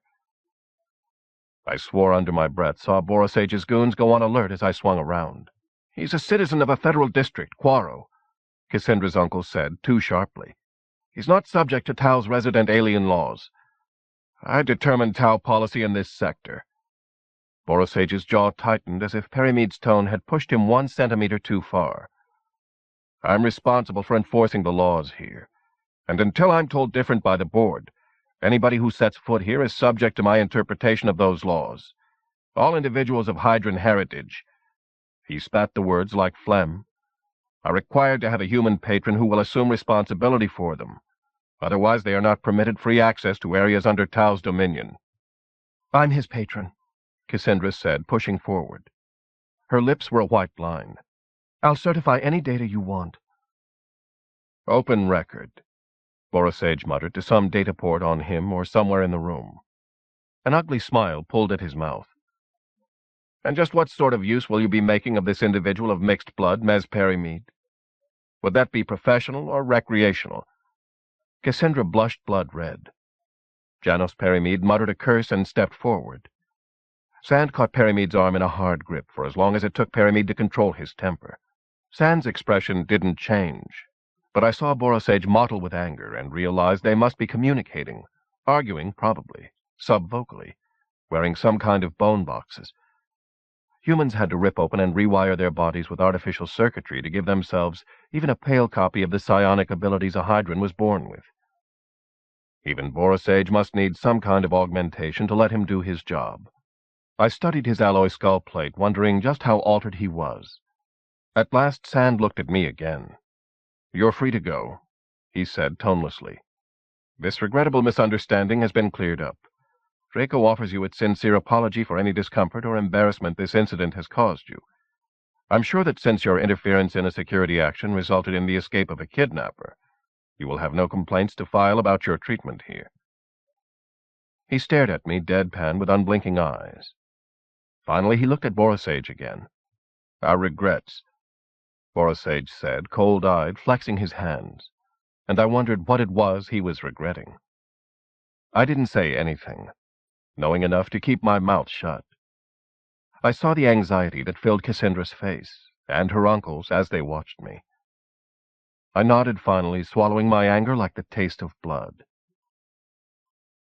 I moved across the room, not quite steady on my feet, until I was standing in a doorway, with the barrier of Sand's body separating me from Borisage and the corpses behind him. Cassandra's uncle offered me a hand. I shook my head. I turned my back on the chair and the restraints and the prod, and the ones who'd used them on me, and left the station. We were out in the street again, the perfectly clean, quiet, well-lit street. I looked back at the station entrance, its dark mouth open in a perpetual O of surprise. It was no different from the entrances to half a dozen other buildings along the street. Somehow that was more frightening than if it had had prison written all over it. "Fucking bastards," I said, and reaction squeezed my throat shut. Cassandra touched my arm. I jerked away, startled. She pulled her hand back. I lifted my hand because I hadn't meant it that way, hadn't wanted her to stop touching me. Suddenly I wanted to feel her arms around me, her lips on my bruised mouth, not caring that it would hurt, not caring what anyone thought, just wanting to feel her against me, wanting her. I took a deep breath, pulling myself together, and wiped my mouth again with the back of my hand. I realized finally that Ezra hadn't come with the rest of them, and I realized that I was almost as glad not to see him here as I was glad to be free. Realizing it pissed me off, but that didn't make it a lie. "No wonder the FTA is investigating Tau for rights violations," I muttered, looking hard at Cassandra's uncle. He looked away, grimacing, but Sand said, "There was nothing illegal about what happened to you here." I stared at him. "What do you mean?" "Under the Internal Security Act, anyone suspected of behavior which threatens the corporate state can be detained, without any charges being brought against them for indefinite 2-year periods." I almost asked if he was serious. Didn't. It didn't take a mind reader to see that he didn't have that kind of sense of humor. "It's been a part of virtually every Combine charter," Perimede said, as if he had to explain it or excuse it. Since colonial days on worlds with an indigenous population. That doesn't make it right, I said. I glanced at Cassandra. She tried to meet my eyes, ended up looking away like her uncle had. She didn't say anything. No one said anything. I think I'll go back to the hotel now, I said as they stood there staring at me as if they'd been put on hold. You coming? I asked Cassandra finally. Uncle Janos invited me to stay with his family tonight. She glanced at him, back at me. Why don't you come home with us? Yes, why don't you? You'd be very welcome, Perrymead said. He looked directly at me for the first time since we'd come out of the station, as if he'd finally thought of a way to save face. I don't think so. I shook my head. I didn't have the stomach for spending what was left of the night discussing race relations with people who'd be fined 150 credits for failing to recycle. I wondered what the fine was for failing to keep your guests out of trouble, or failing to treat them like human beings. Thanks anyway, I mumbled, realizing that what had come out of my swollen mouth said more than I'd meant it to. I really feel we need to discuss the situation here, the circumstances. Perrymead broke off, gestured toward the mod that had come drifting down at some silent command of his. Tao's logo showed on its sleek, curving side. I shook my head. Nothing to say. I wasn't certain whether I meant them or me. The words sounded numb, the way my entire body felt now, except for the inside of my mouth. I probed a torn cheek with my bitten tongue, hurting myself. I'll see you back to the hotel, then, Prot said, coming alive for the first time since I'd seen him in the doorway of the interrogation room. He put his hand on me as though he expected me to disappear again. I broke his hold, too roughly. Saw Sand give me a look. I probably don't need to tell you, Sand said to me, that we did not make any friends in there tonight. He nodded at the corporate security station behind us. I was surprised to find myself included in his we. It was regrettable, but I would be conservative if I were you about your future activities while you remain in Riverton. I nodded, frowning. Then let me get you a taxi, Protz insisted, treading water. I don't need your help, I said. I input the cab call on my databand, forcing them all to acknowledge that I had one, and the right to use it. It's after curfew, Protz said. Be certain you go directly to the hotel. Fuck off, I muttered, and he stiffened. Tomorrow we go out to the reefs. Cassandra moved in between us, forcing me to look at her. I wasn't certain whether that was a promise or just a reminder because she thought I wasn't tracking. I nodded again, looked up into the night, searching the light-washed darkness for my transportation. They all waited around me until the taxi arrived. I got in, not able to stop Protz from giving it instructions before the door sealed. I slumped down in the seat and put my feet up as the mod lifted, finally able to drop my guard, finally leaving it all behind. I looked out and down as the taxi carried me over the silent city. I thought about the good citizens of Riverton, all in their beds and sleeping because they'd been told to be, or pretending they were. I thought about Old City, where I'd spent most of my life, how it only really came alive at night, how I'd lived for the night, lived off it, survived because of it. Night was when the tourists and the rich marks from Upside and Quarrow came slumming, looking for things they couldn't get in a place like Tau Riverton. Old City existed because Quarrow was a federal trade district, neutral ground. No single combine ran anything or everything. You'd always find an Old City somewhere inside a place like Quarrow. There was no Old City here, no room for deviance in a combine clave. Everything was safe and sane, clean, polite, healthy, and prosperous. Under control. There was no unpunished crime down there in those streets, no illegal drugs, no thieves or whores or refugees. No orphans raped in alleys, no one coughing their guts up in public from a disease most people had forgotten the name of. No freaks. The cab told me to get my feet off the upholstery. I put my feet down, feeling the memory of Old City like the pain of a festered wound. They wanted everyone to believe that life in this place was better than in a place like Quarrow, that people were. But the rot was just better concealed. I rubbed my raw, weeping face with my blistered hand, looking out at the bright darkness of the night. The mod let me off at the hotel entrance and reminded me not to forget anything. "Not a chance," I said. I went in through the vaulted lobby filled with trees and flowering shrubs that looked a lot healthier than I did, let the lift carry me up inside the tower, walked the last few meters to my own door, all without having to look a single overly solicitous member of the human staff in the face. The door read my databand and let me in. It closed again behind me, sealing me in so that I was safe at last in a room that looked exactly like every other room in this hotel. I wondered whether the rest of the team had gotten back from the reception. It didn't really matter because I barely knew any of them except Ezra, and I didn't like Ezra. I collapsed on the bed, asked the housekeeping system for ice and a first aid kit. A flow mural was seeping across the far wall, hypnotic forms in oozing black, the kind of art that could make you wake up in the morning wanting to slash your wrists without knowing why. I called on the 3D, blotting it out. I asked for the Independent News. They didn't carry it here.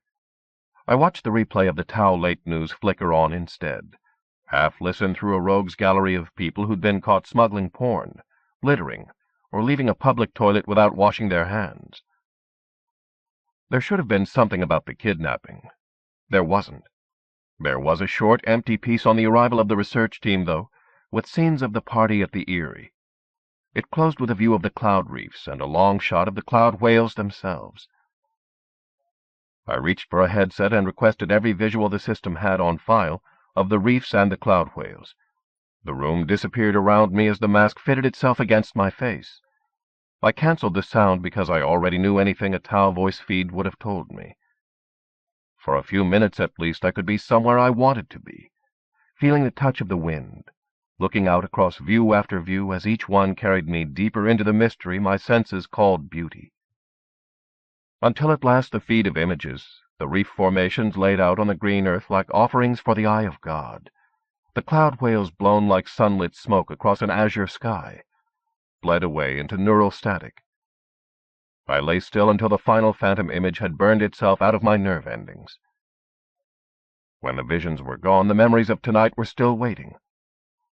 I told myself fiercely to remember why I was here, remember that Cassandra Perry Mead had wanted me on her crew, because I could do this kind of interpretive work better than anyone else. I hadn't come to Refuge to get myself arrested over in Freaktown, to humiliate myself or her, to make Tau regret they had asked us here to perform a task that for once wouldn't be strictly for their profit. I blew through the menu of other programming, trying to find something that would keep me from thinking, something that would stop the fist of my anger from bruising the walls of my chest. Anger that I couldn't forget and couldn't share and couldn't make go away. Something to relieve my tension so that I could sleep, so that I could face all those human faces tomorrow, all those eyes with their round, perfectly normal pupils, and not tell them to go to hell. There was nothing on the vid menu now but public service programming, production documentaries, and a random selection of the mind-rot interactives I could have spent hours lost in, and been perfectly happy not so long ago. Except that here the interactives began with a red sensor logo, telling me they'd had the good parts cut out of them. I jerked off the headset and threw it on the floor. The headset retracted into its slot at the bedside, drawn up by some invisible hand. It clicked into place in the smooth line of the console as if it was making some kind of point about my personal habits. I ordered the wall screen to blank and called on the music menu. It was just as stale. I lay back again on the bed that was exactly warm and exactly comfortable enough, sucked on ice as I stared at the white, featureless ceiling. I lay on the bed without moving for a long time. After a while, the room thought I'd gone to sleep and turned off the lights. I barely noticed, lost in the dark streets of memory, colliding again and again with the image of a woman's anguished face, her voice begging me to help her. They want to take my child. But it hadn't been her child. Political, they'd said. Radicals, dissidents. She'd been taking care of the child. A boy. They said it was a boy. Couldn't have been more than 3 or 4. Why had she said that? Why that? Why to me? She didn't know me, couldn't know what those words would do. Couldn't know what had happened once, long ago, far away, to a woman like her, with a child like me. The darkness, the screams, and then the blinding end of everything. The darkness, falling and falling into the darkness. 4. I woke up again, sprawled across the same perfect bed in the same perfect hotel room, just the way I'd left consciousness last night. My new clothes looked like I'd been mugged in them. I felt like I'd been mugged in them. Sunrise was pouring through the window, which had been a wall last night, and the room was telling me courteously and endlessly to get my butt out of bed. I shook my hair out of my eyes and checked the time. "Jesu," I muttered. In another 5 minutes, the team was due to leave for the research base Tau had set up on the Hydran homeland. I rolled out of bed, realizing as I tried to stand up how hungover I was. I stripped off my reception clothes, swearing at every bruise I uncovered. Even naked, there was no escape from the bitter memory of last night. I hurled the wad of clothing across the room. Then I pulled on the worn tunic and denim pants, the heavy jacket and boots that were the only kind of clothing I'd owned or needed until yesterday. There was nothing I could do about the scabs on my face or the dirt in my hair. I knotted a kerchief around my head and hoped no one looked at me. I started out of the room, still feeling queasy, stepped back inside long enough to stick on a detox patch and empty a handful of crushed crackers out of the pocket of my formal jacket. I stuffed the crackers into my mouth and took the lift down. I got out into the Greenbelt Square in front of the hotel on the heels of Mapes, the team's multi-sense spectroscopist. The rest of the team members were already there, eager to get their first view of the reefs. I pulled on my gloves and nodded good morning, not too obviously out of breath. A couple of the others looked at me twice at the skid marks of last night all over my face, but they didn't ask. "Morning," I said as Cassandra came up to me, dressed like I was now. I saw her falter as she stopped by me. "Are you all right?" she asked, keeping it between the two of us, like the look she gave me as she touched my arm. I didn't flinch away. "Sure," I said. "Corporate security used to beat me up all the time." Her breath caught, and I realized too late that she thought I meant something by it. "Just kidding," I murmured, but she didn't believe me. "I'm fine. Did they get the kidnapper?" Her gaze flickered. "No. Kat, that Hydran woman, was there more to what happened than you told Sand last night?" I wondered who'd told her to ask me that. "No." "Why did you leave the reception, then? Was it Ezra?" "Give me more credit," I said. I looked away, frowning, because her eyes wouldn't leave me alone. "The Hydrans." She stood a moment without saying anything. Finally, carefully, she asked, "You mean because you're half Hydran?" I shook my head. "Then leave it alone, Cassandra." She glanced down with the look on her face that only I seemed to cause. "It's not important," I said, feeling like a bastard. "It's over. I just want to forget about it." She nodded, but I saw her doubt, the unanswered questions. "How was your visit with your uncle?" Only asking because I had to say something, anything else. She shrugged, pushing the corners of her mouth up. "Fine." For a minute I almost believed it, because she almost believed it, but then her face fell, as if the weight of the lie was too much. "Their neighbors really don't know he's the Alien Affairs Commissioner." She stared up into the sky as if she'd discovered something incredible in the empty heights. "They really don't know." Her fists clenched inside her coat pockets, straining at the heavy cloth. "They don't." I let my breath out. It sounded like a laugh instead of the anger that was half choking me. "Kiss?" Ezra Dittrickson came up beside her, putting his arm around her. "Missed you." He leaned over and kissed her on the mouth. I looked away, figuring he was making a point. I searched my pockets for a camp, remembering that he hadn't been with her at the corporate security station last night. Maybe after the way he'd made Paramede look at the reception, he hadn't been invited. "What happened to you?" he said, to me this time. "Did you get in a fight, for God's sake?" I stuck the camp in my mouth, letting him have a good look at the bruises and the split lip. That he had to ask meant that he didn't actually know what had happened to me last night, that none of the others did. Suddenly I felt a lot better. "I fell down," I said. He grimaced, disgusted, while all the expression disappeared from Cassandra's face. I told you he was drunk, he muttered. Ezra, she said, frowning. It seemed to be the only thing she ever said to him, at least in my presence. You're lucky you didn't get into trouble with corporate security, going off like that, Ezra said to me, aside from the fact that you insulted our hosts. I moved away before I did something he'd regret for longer than I would. A vibration that was both more and less than noise filled the air above me. I glanced up with the others to see a transport dropping down out of the early morning sky.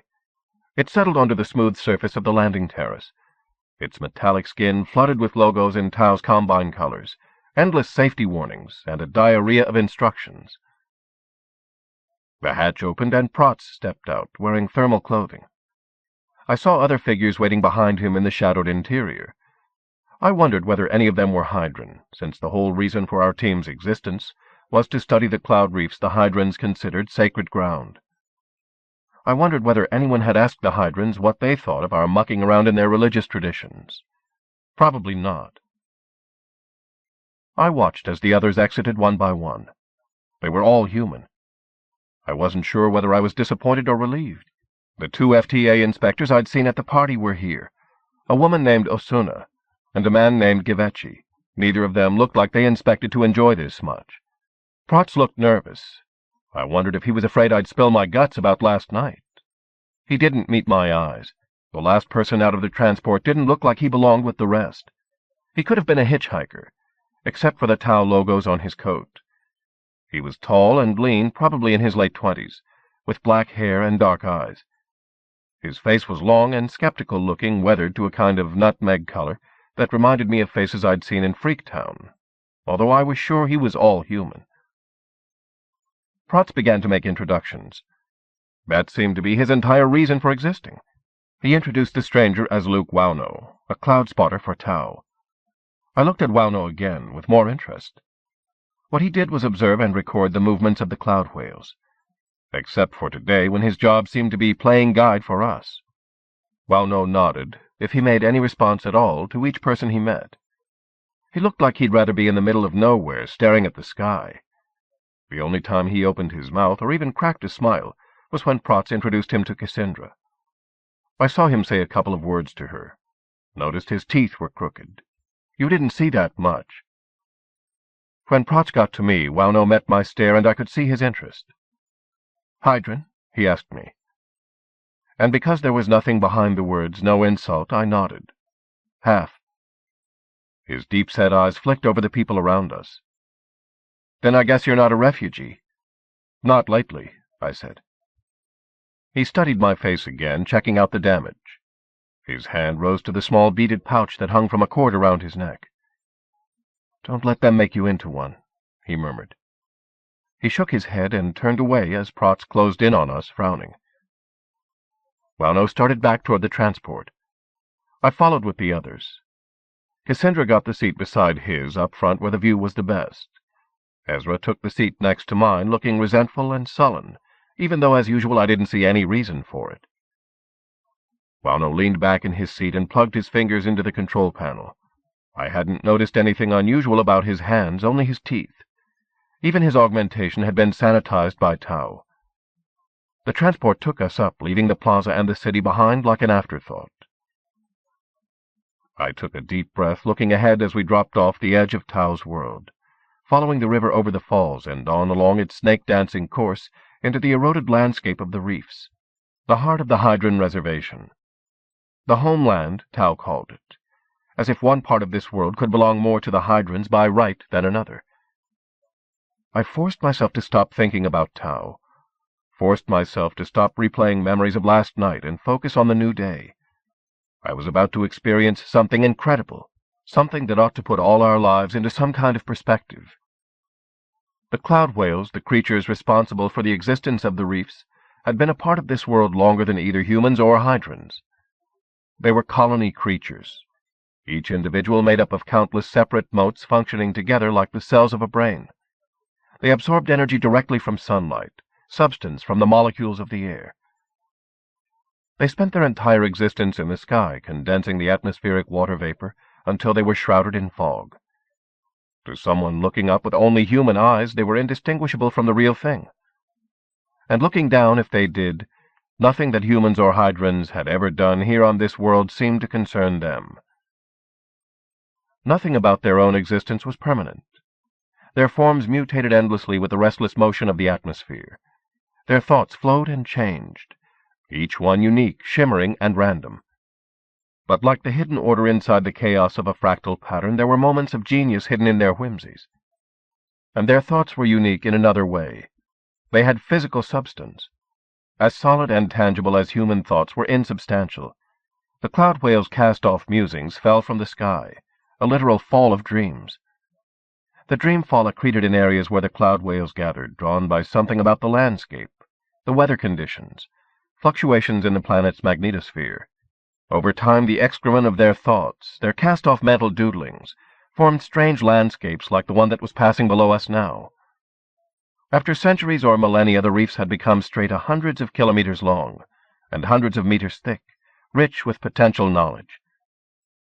A wild library was what Tao's researchers called it, in the background data I'd accessed. The research team called it cloud shit, when they thought no one was listening. The untouched reef formation we'd come to study, like the ones Tao was already exploiting, was an amino acid stew of recombinant products, just waiting to be plucked out of the matrix and sent to labs hungry for progress. All for the greater profit of Draco. Draco, through its subsidiary holdings, was a major player in nanotechnology research, but the nanotech field had been stagnant for years. Billions had been spent on research and resources by some of the most powerful combines in the Federation, but their successes had been limited at best, and the few useful tools and products they had developed were equally limited, no more than mindless, semi-functional industrial helpers.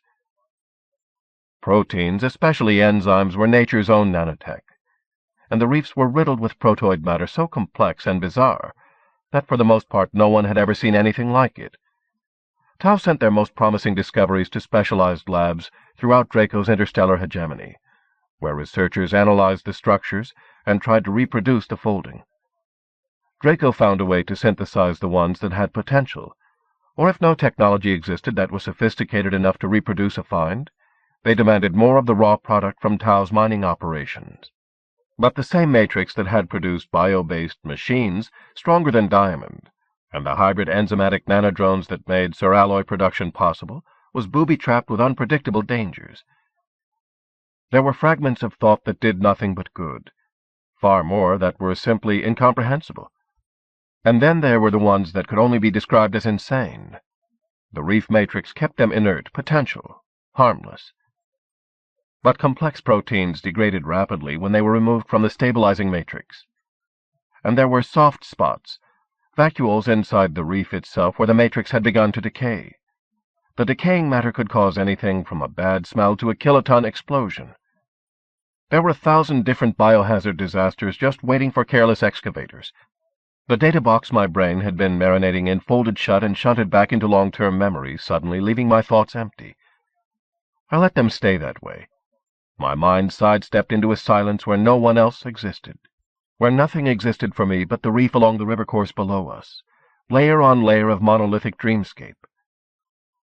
In the deepest part of my mind something stirred, and I knew why the Hydrans called these places sacred ground. I knew it. I knew it. Something jolted me, and suddenly it was all gone. I started upright in my seat, crowded between bodies in the transport's humming womb. Dietrichson jabbed me again with his elbow. "Answer her, for God's sake," he said. "Or were you talking in your sleep?" I leaned away from him, frowning. "Yes," Cassandra murmured, but she wasn't looking at either of us. "That's exactly what it's like. How did you describe it?" I realized she was talking to me, except that I hadn't said anything. Something I'd been thinking had slipped out, just for a second, lost in awe. My mind had dropped its guard long enough for one stray image to escape. I swore under my breath because it had happened without my even realizing it, the only way it ever happened anymore. The harder I tried to control my telepathy, the less control I had. As soon as I believed in it, it would be gone. "I forget," I muttered. Wauno glanced back over his shoulder at us, away again. I risked a look at the rest of the passengers. Prots, the feds. None of them were looking at me. At least the image hadn't strayed far. I slouched down and closed my eyes, closing everyone out. Their curiosity, their arrogance, their resentment, and their pity couldn't touch me, as long as I didn't let them in. I heard Cassandra shift in her seat, her attention drifting away again. She began talking to Prots, asking him questions about how to access Tau's data on the reefs, where to find it, why there wasn't more of it. He muttered something that sounded apologetic and bureaucratic. "If you really want to know more about the reefs, you should talk to the Hydrans," Wauno said. I opened one eye. Prots made a snort that could have been a laugh. "There's no point to that. Anyway, it's out of the question." Cassandra leaned toward Wauno. "Is there someone you know that we could talk with?" Wauno nodded. "There's an Oyasin. She knows more about the reefs than—" "Now just a minute," Prots hissed. "You're talking about that old witch, that shaman, or whatever she calls herself? We suspect her of supporting harm.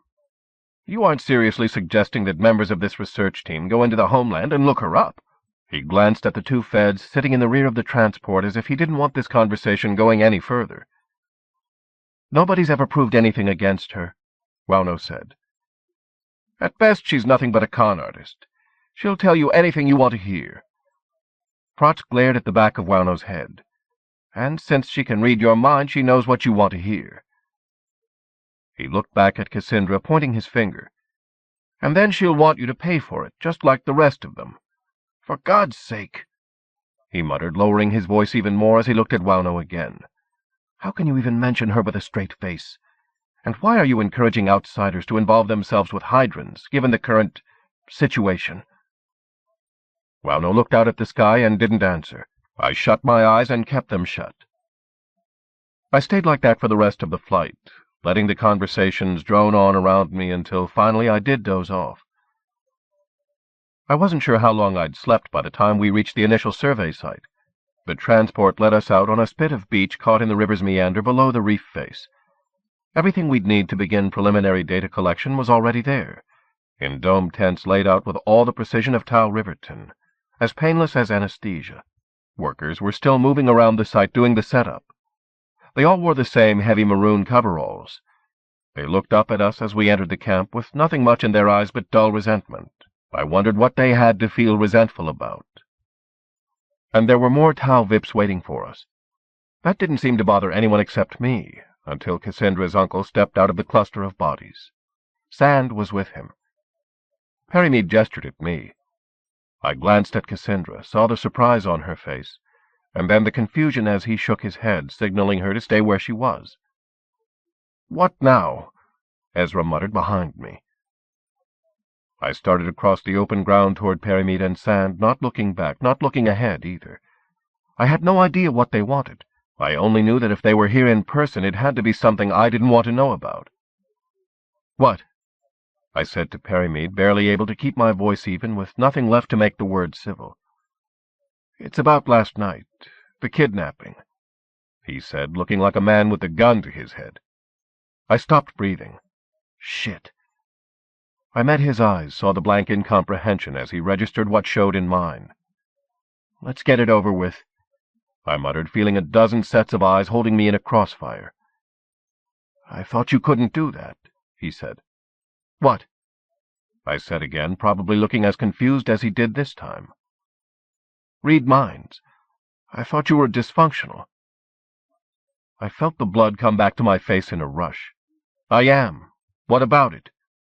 "Then how do you know why we're here?" I shrugged. "Because it only makes sense that you'd want to get rid of me." The look on his face got odder. "That's not it at all," he said, and suddenly he looked relieved. "We want your help in dealing with the kidnapper you encountered last night." "Jesu!" I turned away, not sure whether it was relief or anger that made my brain sing. I looked back at him. "Why?" I said. "Why me?" "The Hydran Council is being uncooperative," Sand answered. "We think maybe they'd talk to you as an—" He glanced at my eyes. "Outsider. A freak," I said. He shrugged. "They all know that you were willing to help a Hydran woman you thought was in trouble." Perrymead said, looking self-conscious. "She set me up. She used me. She thinks I'm stupid. She knows what I am." I shook my head. "I can't do that. The Hydrans aren't going to trust me." "I don't have many options here," Perrymead said. "And unfortunately, neither do you." Cassandra came up beside me. "Is there a problem?"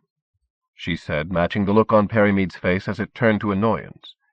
She folded her arms, standing on her own ground, the team leader and not the dutiful niece. "No problem," I said, meeting Perrymead's eyes. "I've got work to do." I started to turn away. "Borosage has issued a deportation order on you," Sand said behind my back. "If you don't cooperate, the Tau government will revoke your work permit. You'll be off this project and off the planet inside of a day." I turned back slowly and looked at them.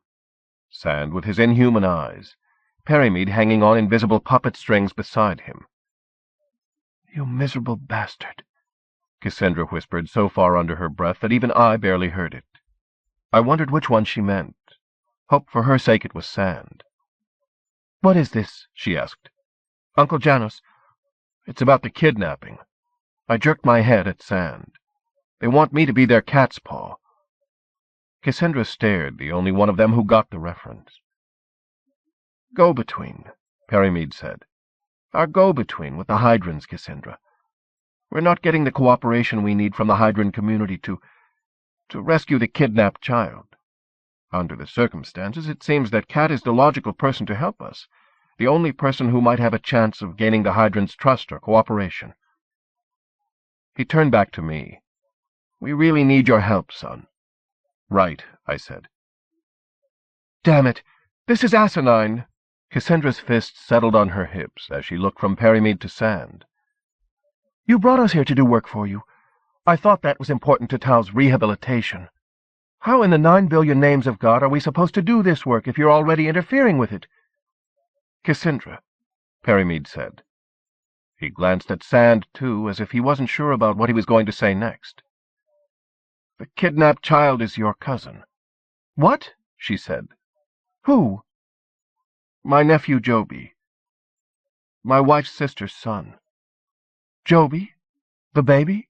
The one who was—" She broke off. He nodded. "He was taken by the Hydran woman who worked as his therapist. I set up the exchange program that gave her the training and put her in that position."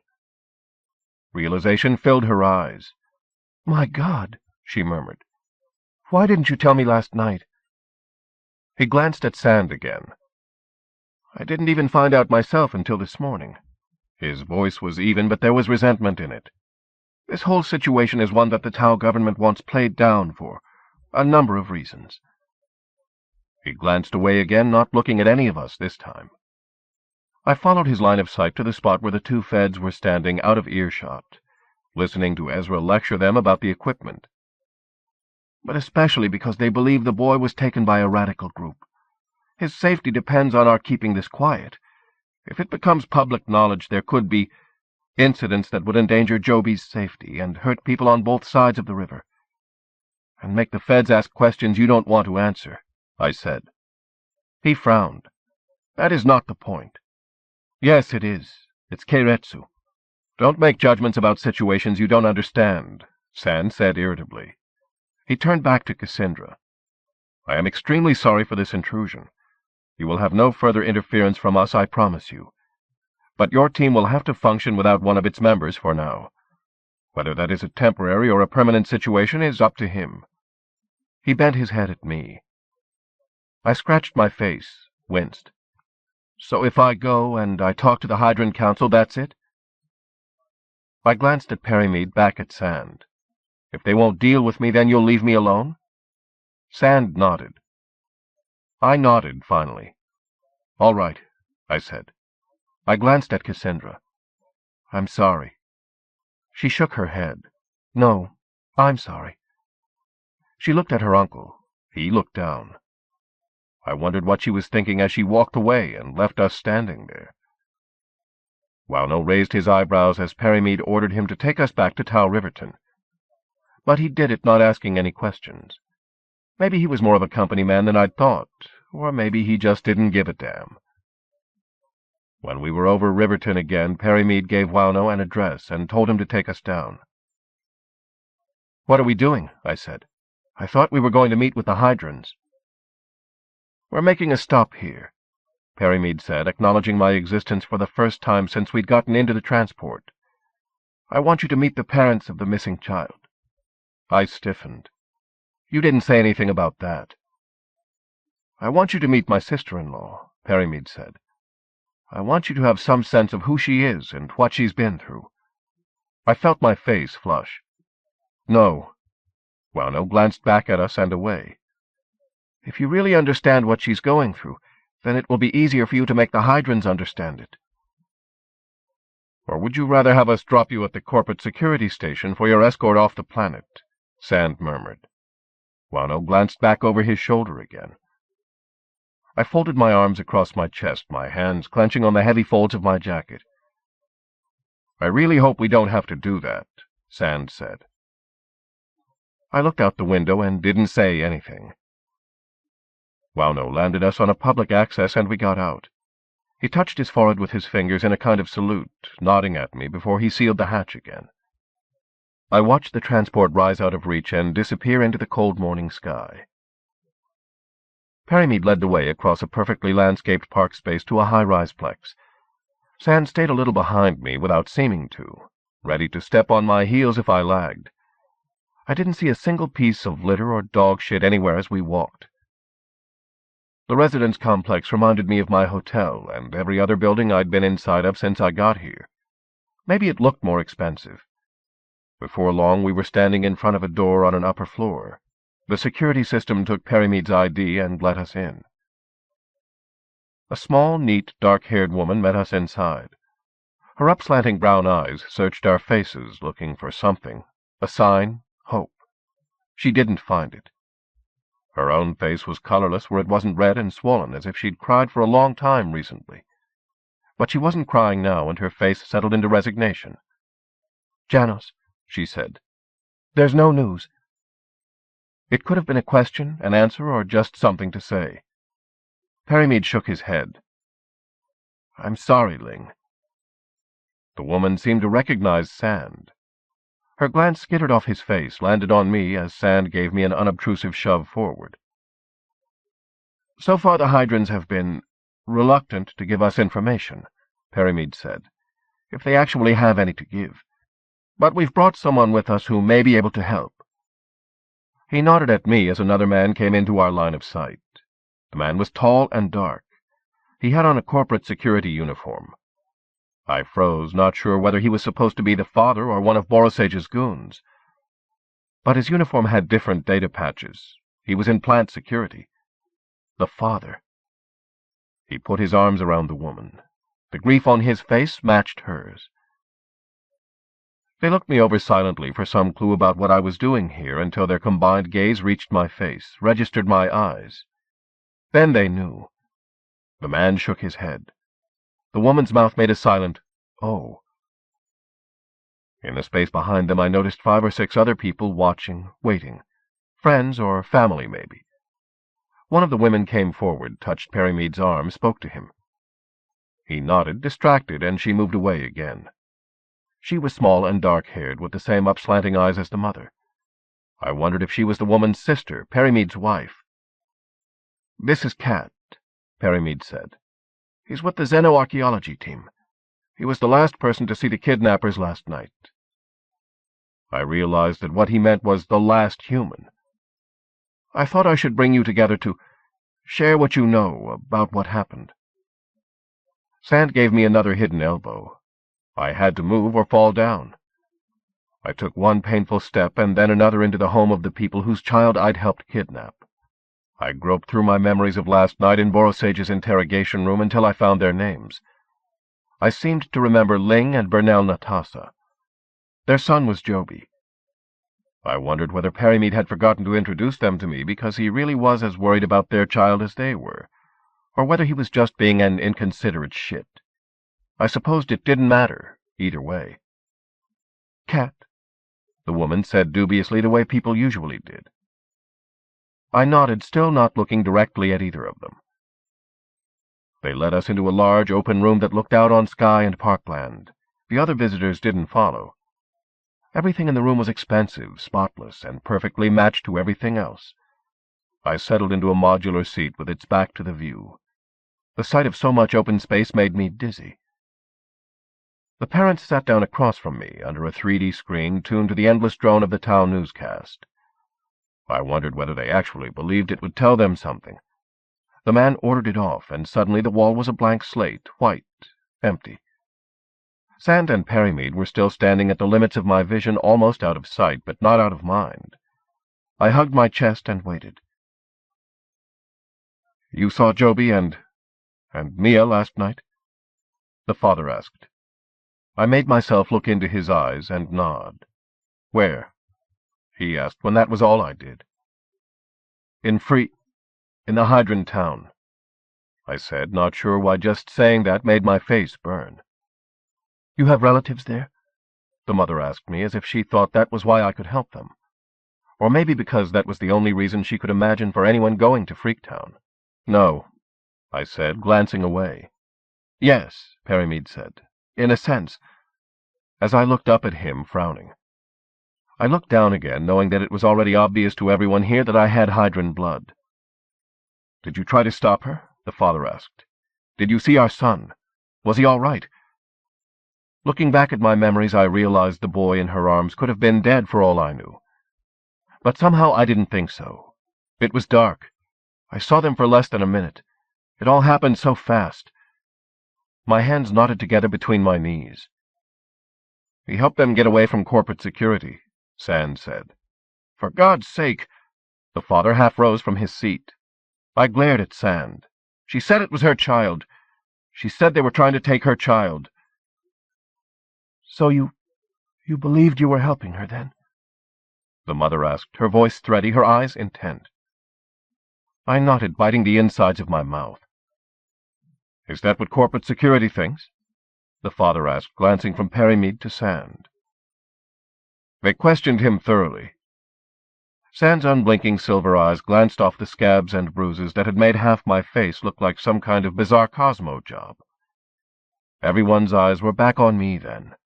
Suddenly my face hurt. "Joby doesn't look Hydran." Bernal Natasa gave me a look as he sat back down again. "Not like you do." I saw it in his eyes. "It was dark," I said again. "I couldn't tell." "And if you hadn't interfered, they might have caught her?" his wife asked. There was more grief than anger in her voice. I shrugged, slumping back in my seat. "He feels responsible, Ling. That's why he volunteered to help us negotiate with the Hydrans," Perrymead said, as slick as glass, "to make up for his mistake." "What do you think you can do that the Tau authorities can't?" the father asked me. "Can you read their minds? Find out what they've done with our son?" I glanced at Perrymead because I didn't have an answer for that one either. He didn't give me any help. So instead I asked the question that had been gnawing at my thoughts since last night. "Why did you hire a Hydran to take care of your son?" Considering how most people reacted to Hydrans on this world, I couldn't believe it was something they would have done just because Hydrans were cheap labor. The father stiffened, barely controlling his reaction. He looked at Perrymead and then Sand. His mouth thinned, and he didn't say anything. The mother got up and moved across the room to a low table. She picked up a picture and brought it to me. "This is Joby with Miya," she said. "Is this the woman you saw last night?" As she put the frame into my hands, it activated, showing me a Hydran woman, the one I'd seen last night, crouched down, holding a human child in her arms. "That's her," I whispered finally, as I realized that my silence had gone on for too long. A rush of sourceless heat made me giddy, as if her face was the face of a lost lover. I forced myself to focus on the child in her arms. He was maybe 1 or 2, with dark curls and a round, sweet baby face. I watched him wave, saw him smile. There was something wrong with him. I couldn't put a name to it as the knowledge slid down my back like cold lips. I glanced at Ling Natasa, saw her catch my expression. This time she was the one who looked away. She took the picture back. "Our son suffered neurological damage," she said, barely audible, "before he was born. I'm a biochemist. There was an accident in the lab while I was pregnant. Joby was affected." I wondered what kind of accident would cause a defect so severe that they couldn't fix it. I wondered why she'd gone ahead and had the baby if she knew. But maybe that was a question no one could answer. I wondered what had gone on in her mind then, wondered what was going on in it now. "Joby has no way of interacting with the world around him," she said, the words dreary and full of pain. "He can't speak, he can't hear, he can't control his body. His mind is whole inside that precious prison, but he's completely helpless." Her eyes turned distant. She wasn't seeing any of us anymore. I wondered whether she was wondering where he was now, whether he was crying and afraid, whether someone was hurting him. I glanced at his picture and my stomach knotted. She looked at me again, and she didn't react at the sight of my strange eyes. "We hired Miya to care for him because she's the only one who can reach him." I blinked as I realized what she meant. What made a Hydran perfect for the job of caring for her son? Her sigh. A therapist with the gift could penetrate that shell of flesh, make contact with the mind locked inside it, in a way that no human ever could, not even his parents. She did things for him that we couldn't do, Ling Natasa said, as if she'd read my mind. This time I heard longing and pain, her own pain, in the words. "Do you have any other children?" I asked. She looked up at me suddenly, sharply. I wasn't sure what the look meant. "No," she said, and that was all. I didn't ask why not. Maybe one like this was enough. Miya was devoted to Joby. She was always there for him. She was his lifeline, and ours to him. She was trained at our medical facilities to do rehabilitation therapy, Brunel Natasa said. She was able to help Joby so much because— He broke off, glanced uncomfortably at Sand. "Because of her gift," Ling Natasa said, glancing at me. It surprised me to hear someone who wasn't a scion call it that, speak about it the right way. "Then she wasn't wearing a detector?" Sand demanded. "A detector?" I said. "What's that?" "It delivers a shock when it detects psi activity." He looked at me with his usual pitiless indifference. "Like the stun collars corporate security uses to monitor petty criminals. I assume you're familiar with those." I flushed and looked away. "She was a fully licensed therapist," Perimead said, sounding defensive now.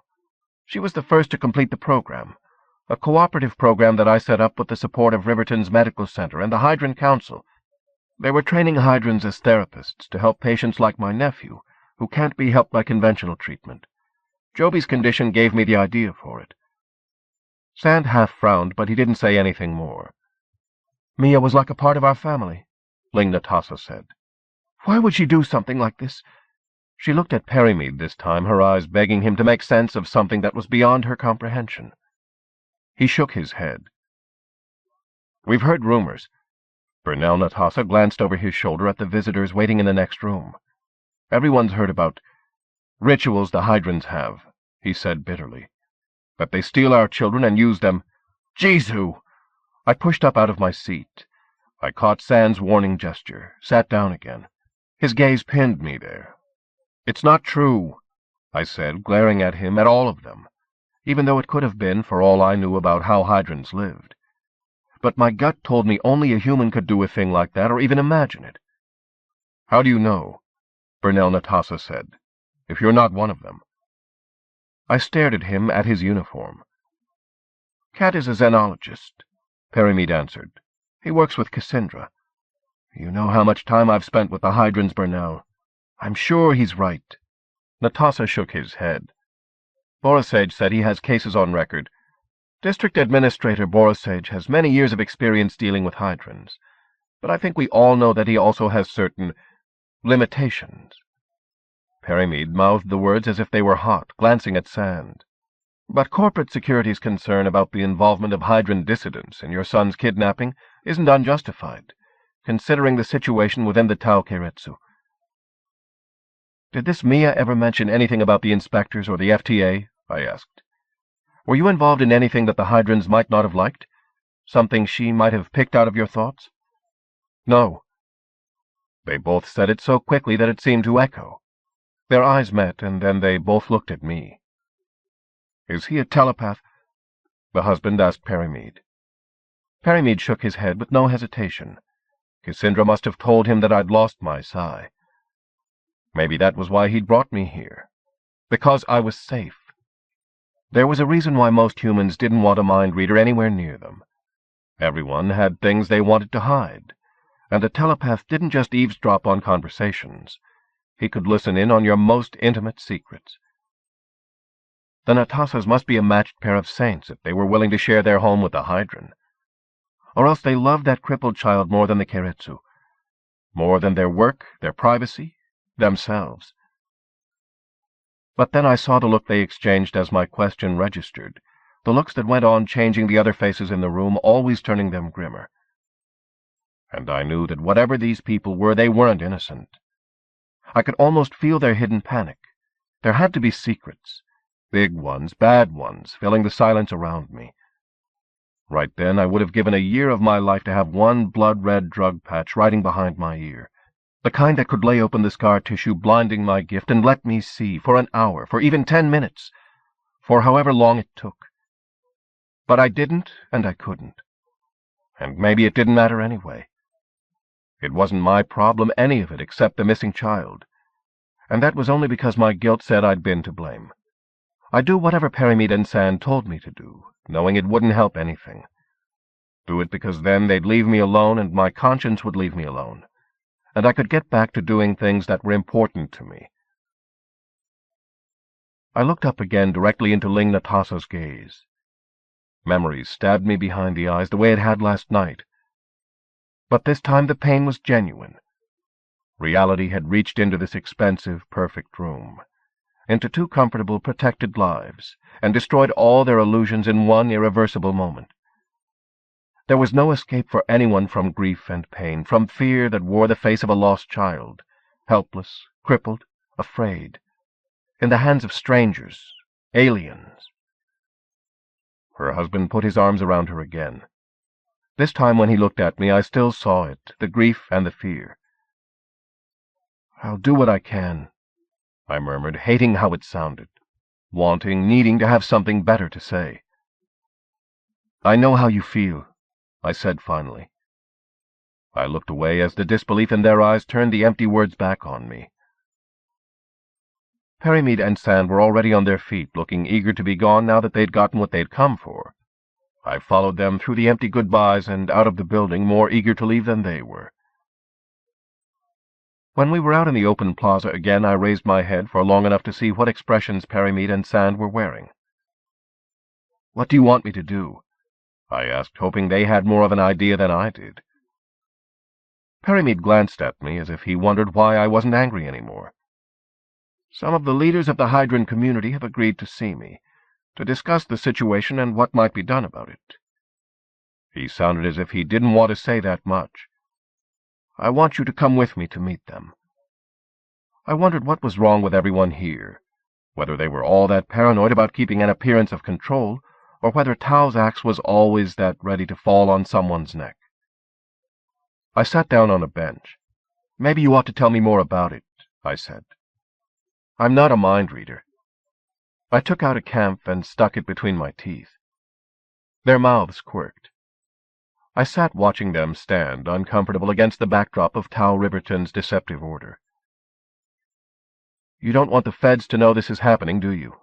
I asked. "No."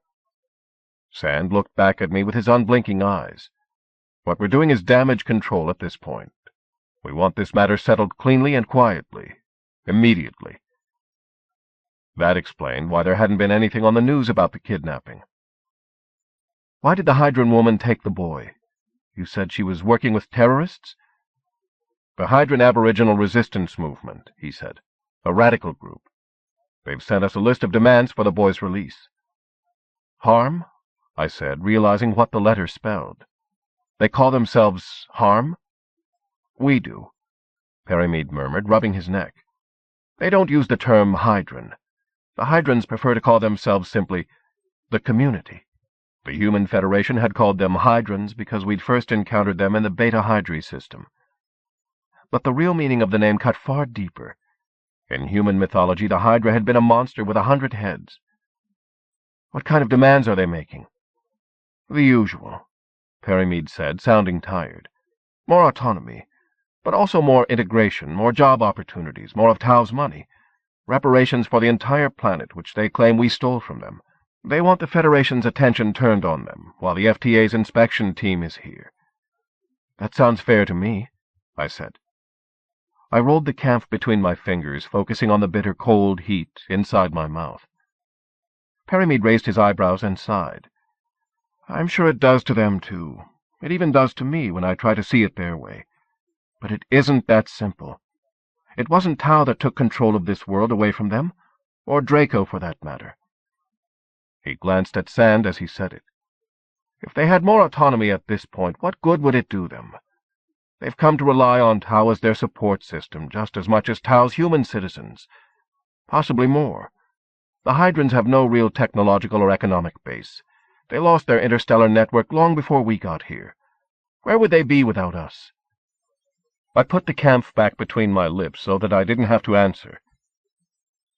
If they think the FTA will see it differently, they're wrong. He shook his head. They don't want to believe that. I don't even want to believe that. But that's how it is. The real problem isn't simply that their eyes look He broke off as I looked up at him. Strange. That their eyes seem strange to us, he muttered. Or the color of their skin. Or that they don't eat meat. None of that matters anymore. His hand tightened. Hydrans are different. They have the ability to intrude profoundly on another person's life, to violate a person's privacy at any given moment. His eyes, which had been looking at me without seeing me, suddenly registered my face, my eyes again. It's not that easy, he said, looking away. It's not easy at all. Maybe it's impossible. Tell me about it, I said, and swallowed the butt end of the camp. So if the feds won't do anything to force Tau to change its policies, why is Tau afraid to let them find out what happened? It wouldn't look good, Sand said. Obviously, we don't want it to appear that some group of radicals is functioning, unchecked, as the major influence in the Hydran homeland. It isn't good for Tau's image, or for the Hydrans either, if the FTA sees social chaos over there. He jerked his head in the direction of the river. The kind of attention that it will attract from the FTA will not be the sort that harm intends, believe me. I listened, squinting at him in the reflected glare of too many windows and too many towers, grimacing as my mind cut through the self-serving bullshit to the truth. They were right. Humans would never feel safe enough to share real power with Hydrans, and the FTA was just as human as Tau when it came to that. I see what you mean, I said, getting up again. I looked toward the plex where the missing child's parents were going through a kind of hell that cut across all the artificial barriers of race and money, that proved the only universal truth was pain. But what do you think I can do to change that? Perimead's body language eased, as if he finally understood what he saw in my face, or thought he did. But still he hesitated before he said, We've told the Hydran Council everything that Sand has explained to you, but they still claim to know nothing. I can't believe that. You share a heritage with them, but you've lived among humans. You have a better chance of making them understand what they're risking by harboring these dissidents. What they were risking. I touched my head. I could tell the Hydrans what they had to lose. But who knew if they'd even give me a chance? All they had to do was look at me. All they had to do was try to touch my mind. I glanced at Perimead and Sand. There was no point in trying to explain anything to them. They wouldn't give a damn anyway. I have a question before you go, Sand said, turning to me. Why aren't you a functional telepath? Perimead said you used to be a telepath, but now you're not. How do you get rid of a thing like that? I looked straight in through his dim, dead eyes. You have to kill someone. He started. I wondered how long it had been since someone had surprised him. I wondered exactly what it was about what I'd said that had. "You killed someone?" Perry echoed. "That's what I said, isn't it?" I glanced at him. "When I was 17, I blew him away with a tight-beam handgun. It was self-defense. But it doesn't matter if you're a scion and someone's brain goes nova inside you. If I was really Hydran, it would have killed me. But I wasn't Hydran enough. All it did was fuck up my head. So now I'm only human." Perrymead's face went a little slacker. I watched him pull it together again with a negotiator's reflex. Neither of them said anything more until finally a mod came spiraling down out of the heights and Sand said, "Goodbye." 5. A private corporate mod took us over to Freaktown. No wandering through its streets on foot for a Tau VIP, even one whose job was to pretend that he understood its people as well as he did his own. As we passed over the river, I looked down, seeing the lone bridge, one tenuous filament connecting two peoples and the different ways they looked at the same universe. I thought about Miya, how she'd been chosen, trained, to help a human child the way no human could, how she had helped him. And then she'd betrayed him. I wondered whether I was seeing too incomplete an image to make sense of the truth, or whether Hydrans really were that alien, so alien I'd never understand how their minds worked.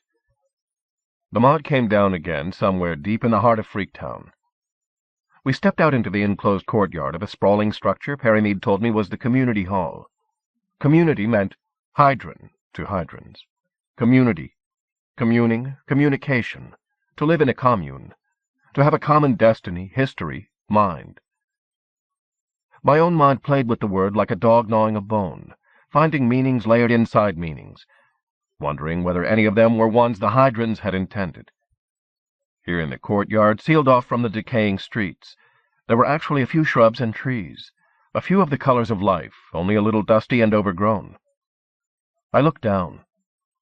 A garden of brightly tiled mosaic spread outward from where I stood. Dim with age and dust, it still made my eyes strobe. Off to my left, a stream barely the width of my open hand wove a silver thread through the dry shrubbery. Half hidden in the bushes, I could see a velvet patch of moss grass, so green and perfect that I started toward it without thinking. I stepped across the stream onto the waiting rectangle of green moss, and found the knee-high sculpture of a Hydran woman sitting cross-legged on a mandala of tile. Her inset eyes of green stone met mine as if she had been expecting me to be expecting this.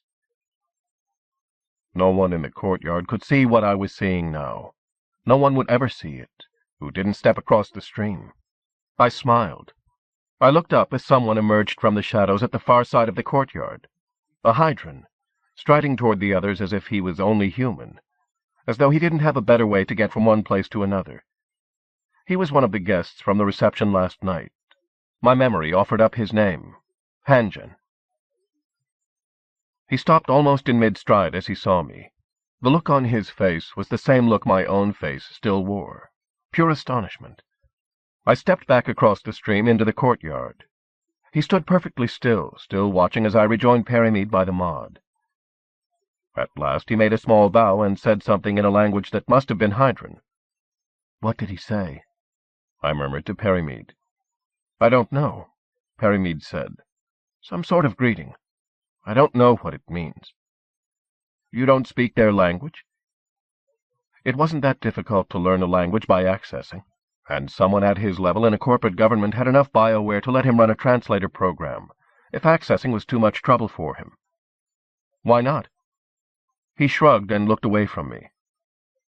"They all understand ours." I didn't say anything.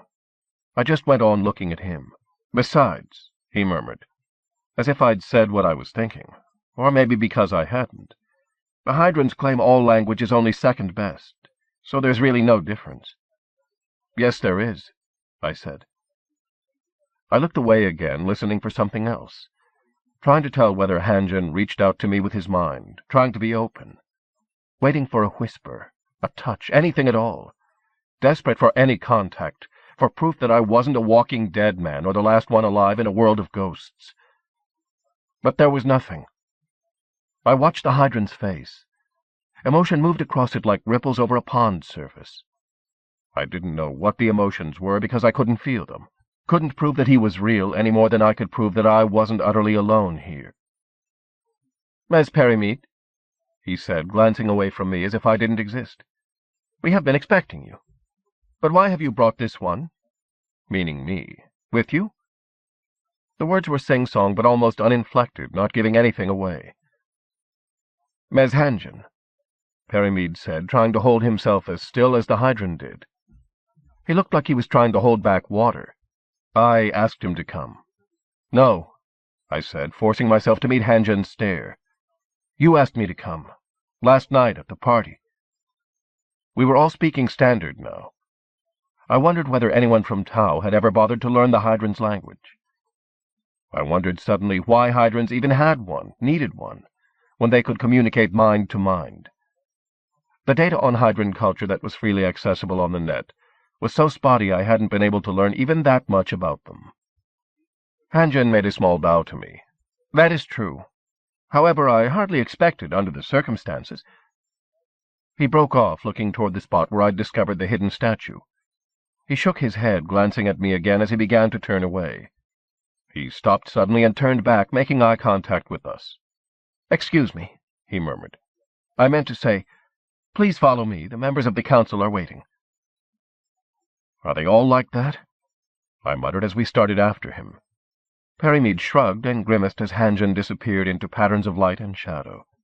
For a moment I thought Hangen had disappeared entirely, teleported himself, making some point by leaving us behind. My chest hurt as I wondered whether I'd been the reason. But when I stepped into the shadows beyond the courtyard, I saw him, moving ahead of me through a light play of organic forms, trees and shrubs, columns and arches built on the same fluid lines. There wasn't a right angle anywhere. Wherever I looked, my eyes had trouble telling life from art. Hangen led us without a word, not looking back, along a sheltered walkway. The path undulated along a stream through a maze of vine-hung arbors. The arbors gradually became a series of chambers, their forms as fluid as the walls of caves. In some of the chambers, every inch of wall was covered with patterned tiles. Some had ceilings inlaid with geometries of age-darkened wood. There were flower forms and leaf forms spreading like vines up any pillar or wall that wasn't decorated with mosaics. My mind could barely take it in, as we passed through one room and then another. Perrymead had called this the community hall, but the words didn't begin to describe it. I wondered what it really was, how old, what meaning it must have held for the ones who had originally constructed it. Other Hydrans passed us as we made our way deeper into the network of chambers and passages. The unconscious grace of their movements seemed to match the sinuous beauty of the spaces we were passing through.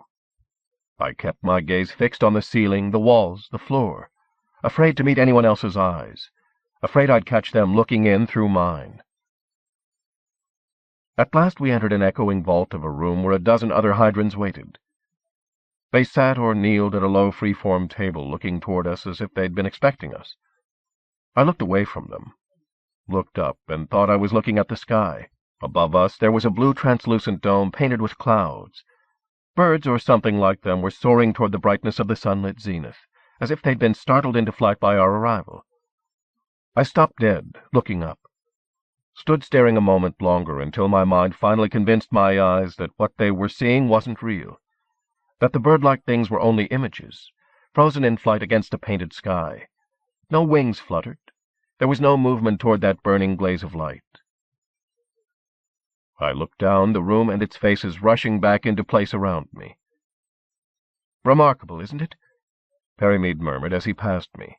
"It always stops people cold the first time they see it." I followed him, keeping my eyes on his back, until I reached the low table.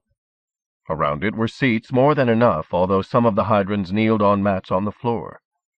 The seats were made of wood like the table. Like the table, they'd been carved into nonlinear, organic forms. Their wood smelled of oil and age. I hoped they were more comfortable than they looked. There was no sign of a high-tech insert on the table or anywhere else in the room, even though this was apparently the meeting space for the only formal government the Hydrans had. I wondered whether they really didn't need human-style data storage, or whether Tau had simply refused to give them access to it. Hangen bowed to the waiting council members. They nodded in return. Perrymead was already sitting down. I faced the silent circle at last, hesitating as I chose a seat. I recognized two of the Hydrans as Moket and Sorali, the ones who'd been at the party last night with Hanjan. There were more older members than younger ones on the council, but it was divided about equally between the sexes. All of them looked well-fed. They wore new, well-cut clothing that must have come from across the river. The clothes they'd chosen looked expensive, even stylish. It didn't match what I'd seen on people in Freaktown's streets.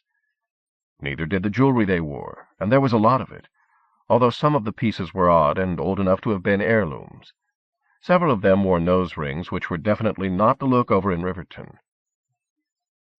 A creature that matched the ceiling's painted birds perched on one man's shoulder. I studied it, trying to get a better idea of what it actually was. It was gray-furred, not feathered, more like a bat than a bird, with a long pointed face and enormous ears folded like origami. It raised its head, peering back at me with bright, darting eyes. And then suddenly it launched into the air. Spreading leathery wings a handbreadth wide, it flew at me, right into my face. I flung my hands up as claws raked my flesh inside a slapping, flapping confusion of wings. I fell into a chair as the bat thing lifted off of me again. I lowered my hands. Figures loomed over me. One of them was Perimead. He was speaking to me, but I couldn't seem to make out the words. I struggled upright in my seat, smarting with scratches and humiliation. Saw someone pass the chittering bat thing back to its owner. The Hydran who gathered it into his hands glared at me as if the attack had been my fault, but I couldn't tell what he was thinking, what any of them thought. What the hell had happened? Except for the shrill, almost inaudible squeaks of the bat thing, the room was totally silent. And then the bat thing's owner disappeared. "What the hell?" I muttered, rubbing my face. The words sounded like a shout. The Hydrans were looking back and forth at each other, some of them gesturing in the silence that went on and on. The room was filled with conversation, if only I could have heard it. My hands tightened over the table edge. Perimead sat down beside me, trying not to look as shaken as I did. If he wasn't fooling me, he wasn't fooling anyone else. The silence stretched. Everyone looked at us, somehow without acknowledging us. Finally, Perimead took a deep breath and said, "We've come, as you know, to ask your help in finding a kidnapped human child." "Excuse me," Hanjan said, almost impatiently, as if Perimead had interrupted some private discussion. Maybe he had. "We must ask if you would please leave us for a time, Ms. Perimead. We need to speak with this one." He raised his hand to point at me, a beat late, as if he'd forgotten it was necessary. "Alone."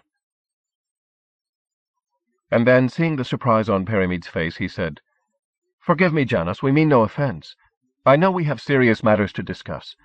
I promise we will come to that, but—" He shrugged as if he was saying, "You brought him here."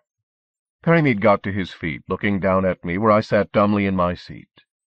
He gave me a strained smile, as if this had been what he'd hoped for all along, as if he counted on me to use this opportunity to make his case with the Hydrans. I watched him leave the room. I looked down at the tabletop, at my hands still clamped over its edge, the scars standing out on my knuckles, waiting, trying to feel something. Just like they were, I realized suddenly. They were waiting for me to reach out, do something, something impossible. "Who are you?" Hanjan asked finally aloud. "Cat," I said, glancing up at him, down again. "That is your human name?" someone else asked. She spoke slowly, as if having to speak my language was hard for her.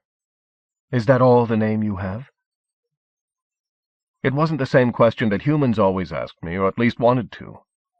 Hydrans had spoken names, and they had real names, the names they carried in the heart of their mind. Names that could only be shared mind to mind. I'd had a name like that once. A name given in love, mind to mind, heart to heart. A name that I wouldn't have given to this room full of strangers, passing unspoken judgment on me, even if I could have. I shook my head and shrugged. The silence in the room got heavier, weighing on my mind until it crushed every coherent thought. "We were told last night that you are half Hydran," Hanjan said. His voice was empty as he used the human's name for his own people. His face was as empty of clues as my head was empty of thoughts. "We would like to know which of your parents is Hydran." "My mother," I muttered. Was. Was she from this world? I don't know. I shook my head. Then why have you come here? You know. I looked up at him again, finally. Why have you come here? He asked again, as if I hadn't answered his question. Or maybe I hadn't answered the one he was really asking.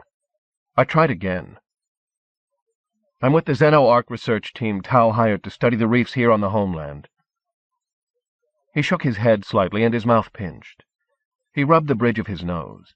I sat feeling every muscle in my body tighten as I tried again to imagine what he wanted to hear. Why did you come to this world? I sat and looked from face to face around the table, seeing a dozen faces, smooth, lined, male, female.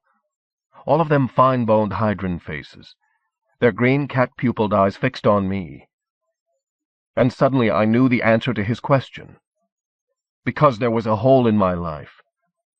For years I'd wanted to know how it would feel to be surrounded by my mother's people, needed to know what I'd find in their eyes, whether it could ever be forgiveness. I looked down again. I don't know. My hands made quiet fists. But I came here today because of the kidnapped child. I raised my head again. The boy is helpless. He has severe neurological damage. You have to tell us how to find him, because it's the right thing to do. And because if you don't, if harm uses him to create trouble for Tau with the FTA, Tau will make you all pay. You saw it happen. Hanjin interrupted as if he hadn't been listening. More than that, you caused it to happen. I grimaced. Of course they knew that. They had to know more about what had happened last night than the corpses did, or I wouldn't be here. It was an accident. They didn't know everything, or they'd know that. Then please tell us why Tau sent you to deliver this message to us, Hanjin said. I glanced around the silent circle of council members, searching for a recognizable response in even one face. Because I'm Hydran. It was hard enough just saying it. Suddenly I'd never felt less Hydran in my life, a psionic deaf-mute sitting here in the middle of a debate about life and death. And because I know what happens to scions who cross Tau. I put my hand up to my face, feeling scabs and bruises. I lowered it again, laid both hands on the tabletop, where one could touch the other. They thought you might believe me, that you'd be willing to talk to me, or trust me enough to listen. Something formless struck a blow behind my eyes, as someone tried to break down my defenses, to discover what was hidden there, why my mind had stopped them all cold. "Don't," I whispered. "Don't." Someone made a disgusted noise.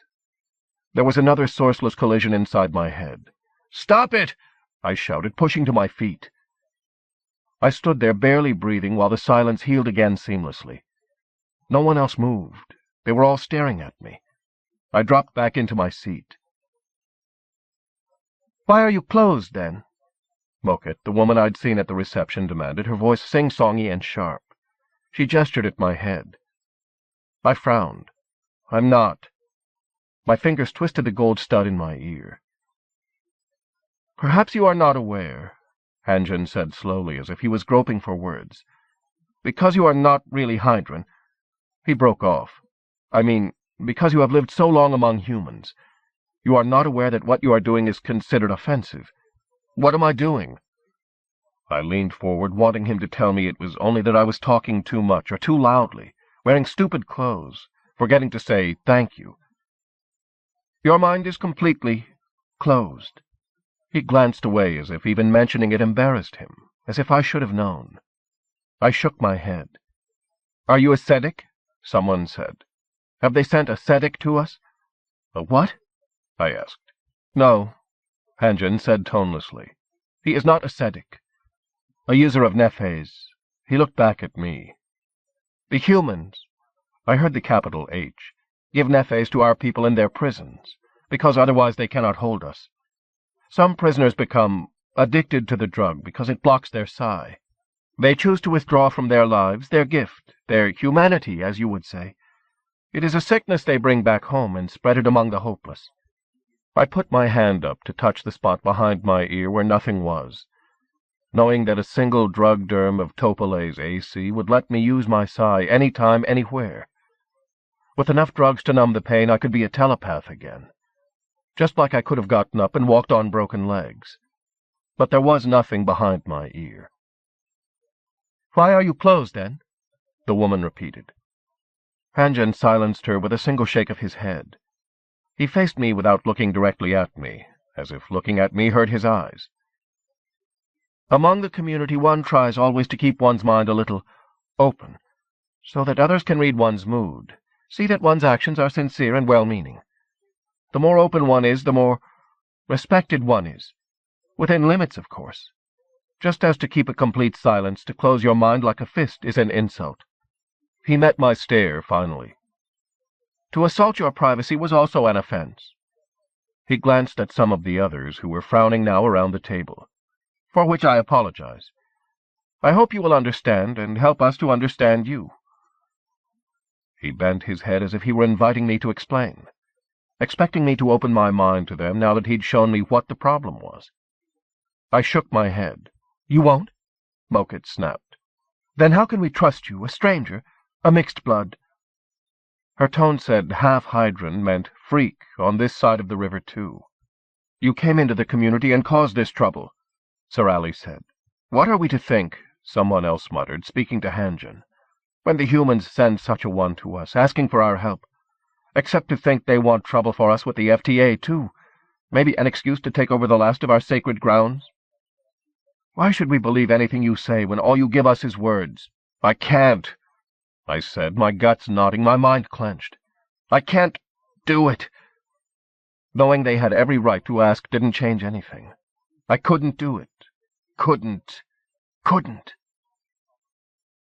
"You don't know how?" Another woman, younger, asked me. "You can't control your gift?" She glanced at the man sitting next to her. "He is like a—" The words just stopped, as if I'd suddenly gone deaf. She'd slipped into telepathic speech. I wondered if she didn't say it out loud in front of me, or whether she didn't know how to. I watched her make an odd gesture, jerking her hands up. "No," I murmured. "I could do it once. I can't now."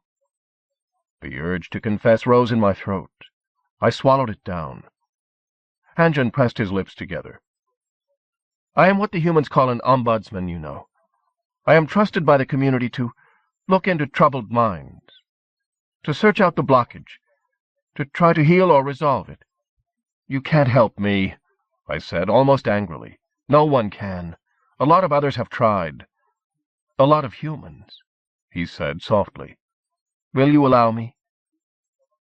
He seemed as reluctant to ask as I was to let it happen, but I realized that if I refused it would be the last I saw of any of them. I nodded, my hands white-knuckled. I tried to relax, but the filaments of lambent energy deep in my brain only became more tangled, more impenetrable, the harder I tried to open myself. I felt Hydran run up on my defenses, his concentration snagging on razor wire, as he searched for some unguarded point of entry, some chink in my armor that would give him a way inside. My birthright had given me just one facet of the gift, a single psi talent, telepathy. But I'd been good at it, damn good. I was still good at protecting myself, too good. Nothing got in, nothing got out. The psychotherapists I'd seen had all told me the same thing. Someday I would be in control again. They just couldn't tell me when. Only I would know when I was ready to become a telepath again.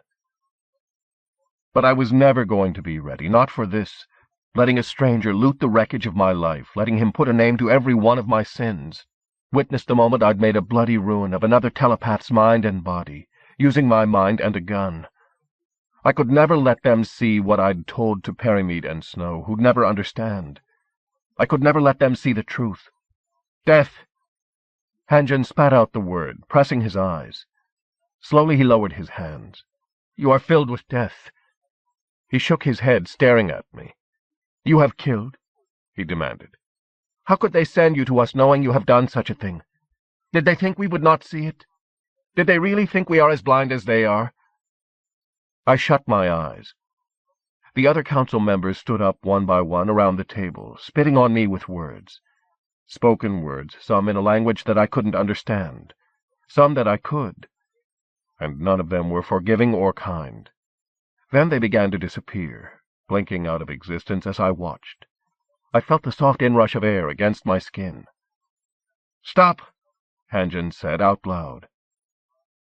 There were more angry murmurs from the Hydrans still standing around the table, more silence with hands gesturing, pointing at me. Not one of them looked at me or offered me a chance to explain something that was beyond their comprehension. All at once, space-time parted around me. The world went black as I was torn out of reality by a kind of energy transference I recognized instinctively, even though I'd never controlled it. And then I was in the courtyard. Everything was brightness and confusion. I sat down hard on the ancient tiles because suddenly there wasn't a chair under me. I sat stunned, blinking up at the shadow play of dusty leaves, at Perimead hurrying toward me from where he'd been waiting beside the mod. I started to pick myself up. Suddenly Hangen was standing there between us. Perimead recoiled in surprise. I fell back onto my hands. "What?" Perimead broke off, tried again. "What does this mean?" The sound of his voice was pathetic, like the look on his face. Hangen shook his head. "We cannot have him here," he said. "You should not have brought him. He is not one of us." Perimead looked at me, back at Hangen. "What do you mean?" he said. "Of course he is." "He is alive." Hangen's glance touched me, flicked away again. He searched Perimead's face. His eyes shifted, clouding. "I see that you do not understand this, Janos." His mouth thinned with what could have been frustration or simply disgust. "If you wish to discuss the kidnapping further, join us inside, but not with this one." He turned his back on us both as he said it. He walked away, moving with inhuman grace, but still moving like a human, so that Perimead could follow. Perimead stopped beside me. He put out a hand to help me up. "What happened?" he murmured. I struggled to my feet, ignoring his outstretched hand. "You did. Fuck you. Get away from me." I turned my back on him and the sight of everything behind him, everything he stood for. I reached the mod and let myself in, sealing the doors behind me. "Take me back," I told it. "I'm sorry." Its voice came back at me like the voices of the Hydrans, flat and impassive. "I am still waiting for Mez Perimead." "Send him another mod. Take me back now." "I'm sorry. I am still waiting." I swore and slammed my booted foot against the control panel. A display came alive suddenly with Sand's head floating in it. "What is it?" "Get me out of here," I said. "Why?" he asked. "Didn't it go well?" "No," I said, my voice raw. "It was a fucking disaster." "What did you do?" He frowned. "To offend them?" "I didn't die." I pushed back in the seat, hugging myself. "I listened to you, you son of a bitch, but you didn't listen to me. Get me out of here." I looked away from his image in the display. "I don't understand this," he said. "You never will." I kicked the panel again, and Sand's face disappeared. The mod came alive around me and carried me out of the courtyard. 6. It was mid-afternoon by the time Wauno picked me up at the hotel and brought me back to the survey site beside the river. I didn't say anything on the way there. He returned the favor. I walked into camp, my head singing with the sound of the river, the solid crunch of gravel under my boots. Everything looked the way I remembered it, except that the shifting boundaries of shadow had changed. Everything sounded the same, smelled and felt the same. My mind tried to tell me that I should feel some kind of relief, that the ordeal was over. I was back on safe ground, back where I belonged, with people I knew and trusted. I wanted to believe that as much as I'd wanted to believe it last night, when those same people had come to save me from Tao's corporate security. Safe. But I knew as I crossed the gravel into the shadow of the reef that I'd never really believe that. "I'm safe" was only a lie that everyone told to themselves in order to stay sane. "I belong" was only a lie that I told to myself. Since I'd left Old City years ago now, I hadn't stayed anywhere long enough to feel like I belonged there. It wasn't any different here. Everywhere I looked, I saw strangers' faces, walked streets I didn't know the names of, slept in unfamiliar rooms alone in empty beds. And I knew that as much as I'd hated my life back in Old City, sometimes, in the middle of the night, some sick part of me missed it. I'd remember its walls closing me in like a mother's arms.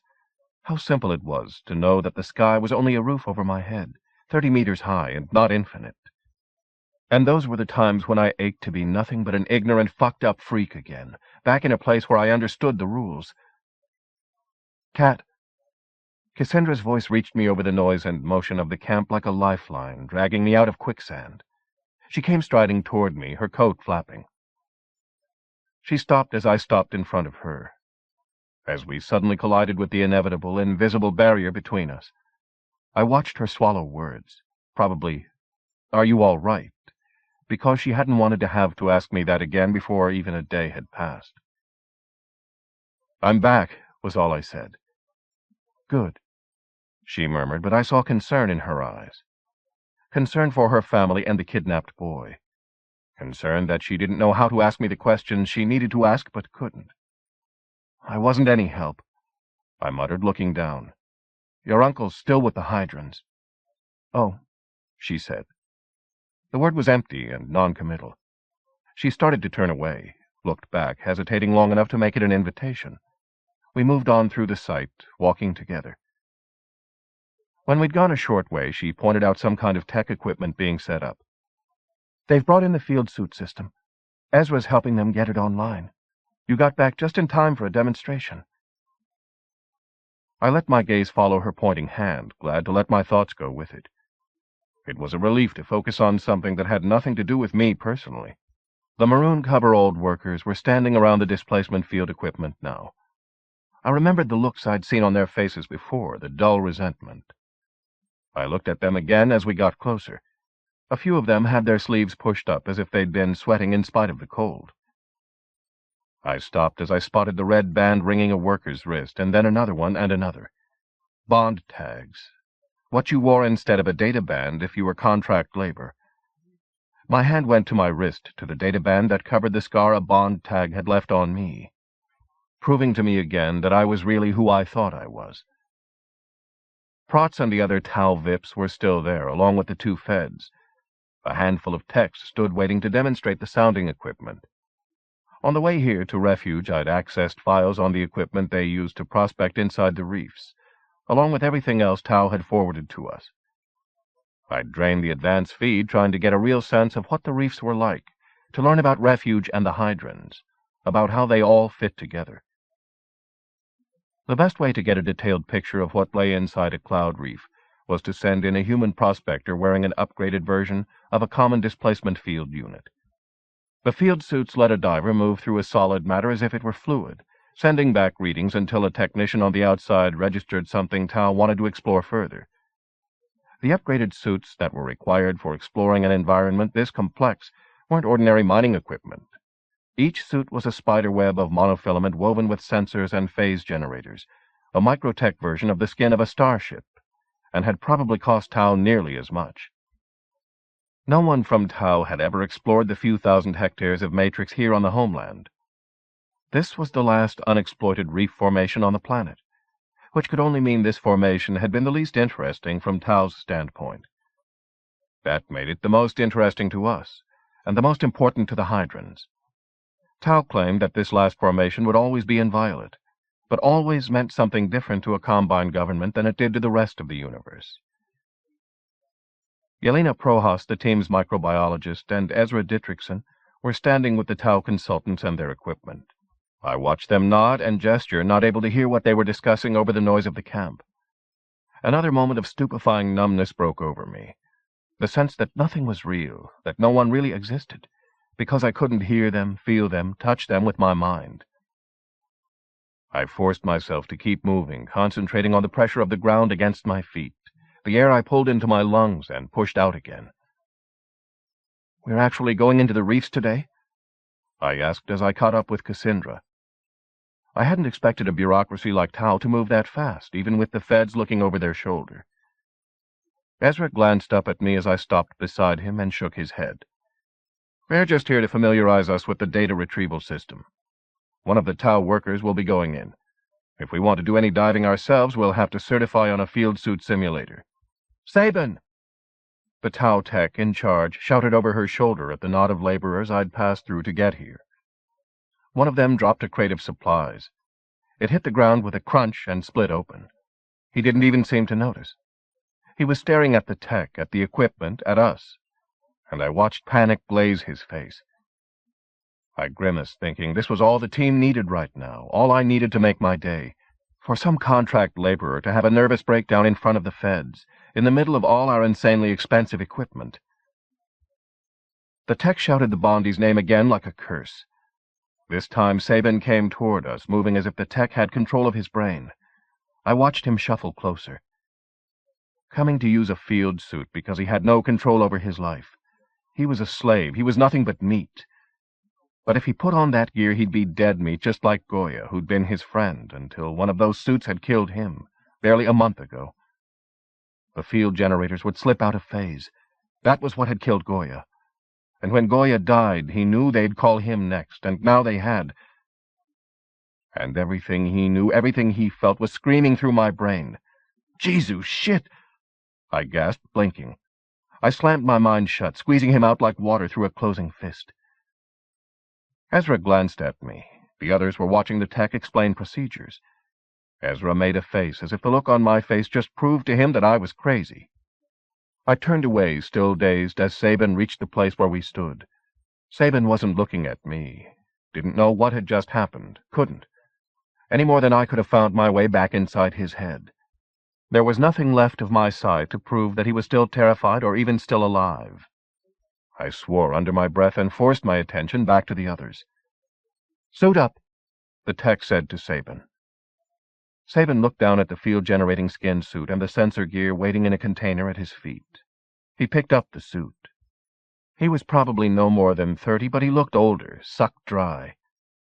I wondered how long he'd been a Bondi, what he'd looked like before that. As he began to pull the suit on, he looked up at the team where we stood in a half-circle, watching.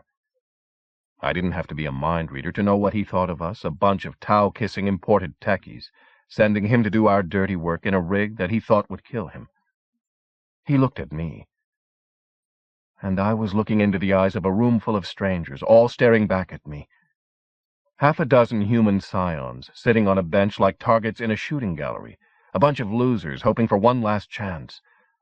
I remembered how they'd watched my every move as I crossed the room to join them, filthy, exhausted, beaten. I remembered how the look in their eyes had told me I was nothing, not even human, not even to them. Except for one woman, her hair like a midnight river, her empty eyes as gray as sorrow. Jewel Ta-Ming. She'd looked into my eyes, the eyes of a wild animal, and seen a humanity that even I had believed was dead. And she'd said, "I'll go. Let me go."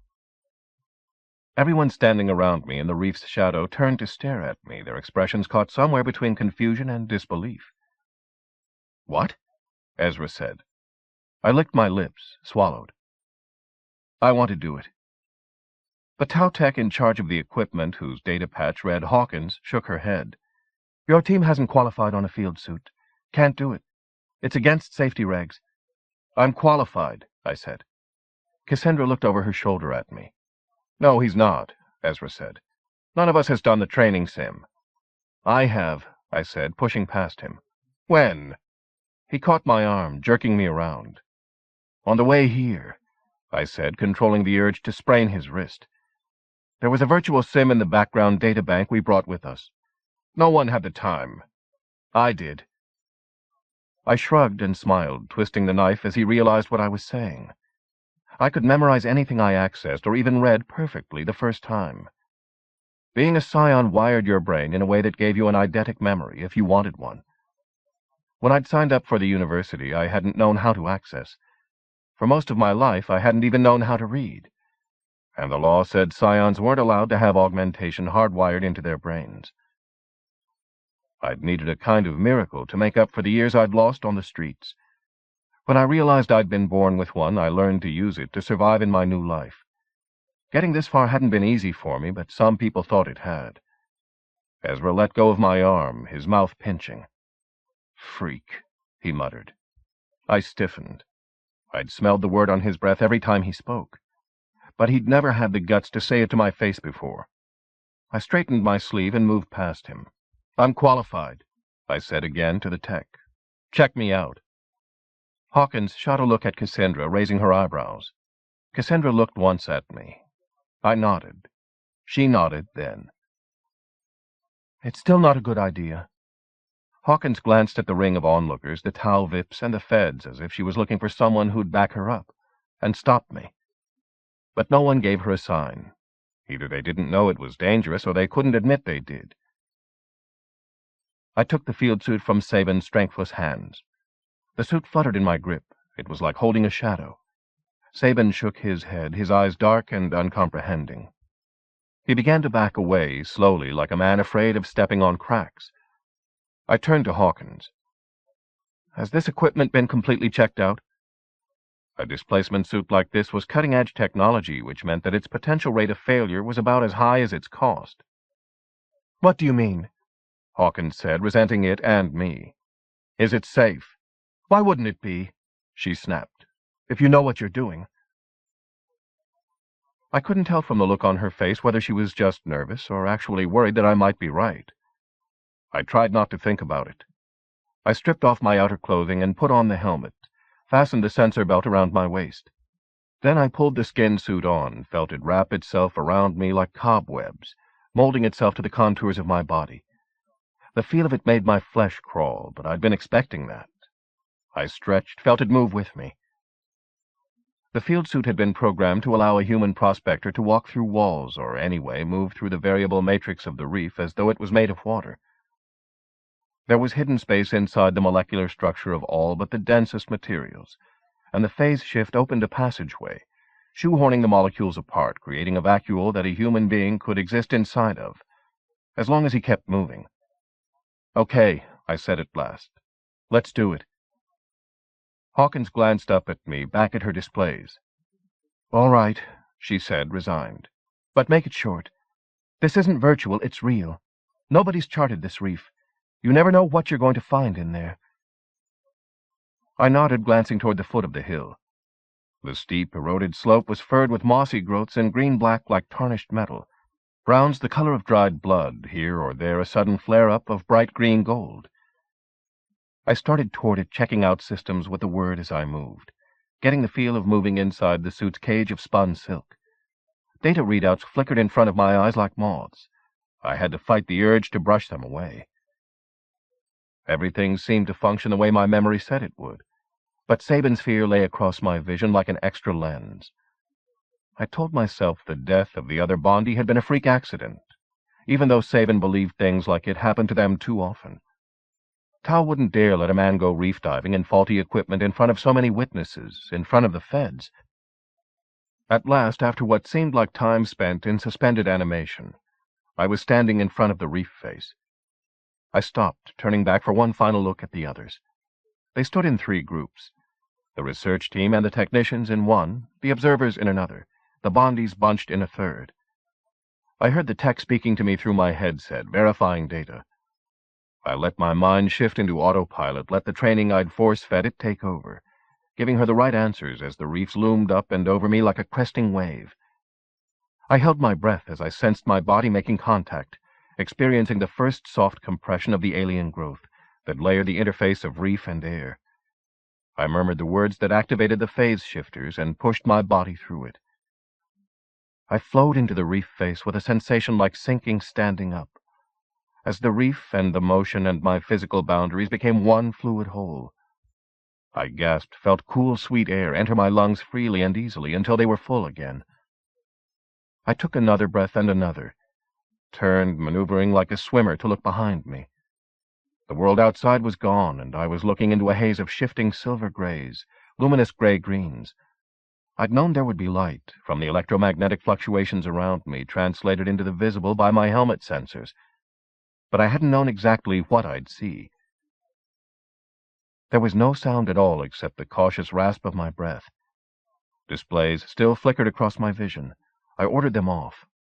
Let the technical data of the reef's makeup read out on the text displays for everyone else to see. Suddenly, they weren't the way I wanted to experience this, the way I wanted to remember it. "How are you doing?" Hawkins's voice blared suddenly from some other dimension. Okay, I murmured, hating to speak at all. About what I expected. But it wasn't. No simulation could be like the real thing. Because the real thing, I suddenly realized, was never the same thing twice. Don't talk to me. I want to concentrate. Go slow, then, she said. Yeah, I whispered, the single word barely loud enough for my own ears, because anything more seemed like a shout. Even my heartbeat was too loud, intrusive, fading in and out of my consciousness as I pushed deeper into the shimmering mystery that had swallowed me whole. And slowly I began to realize that the silence around me wasn't complete.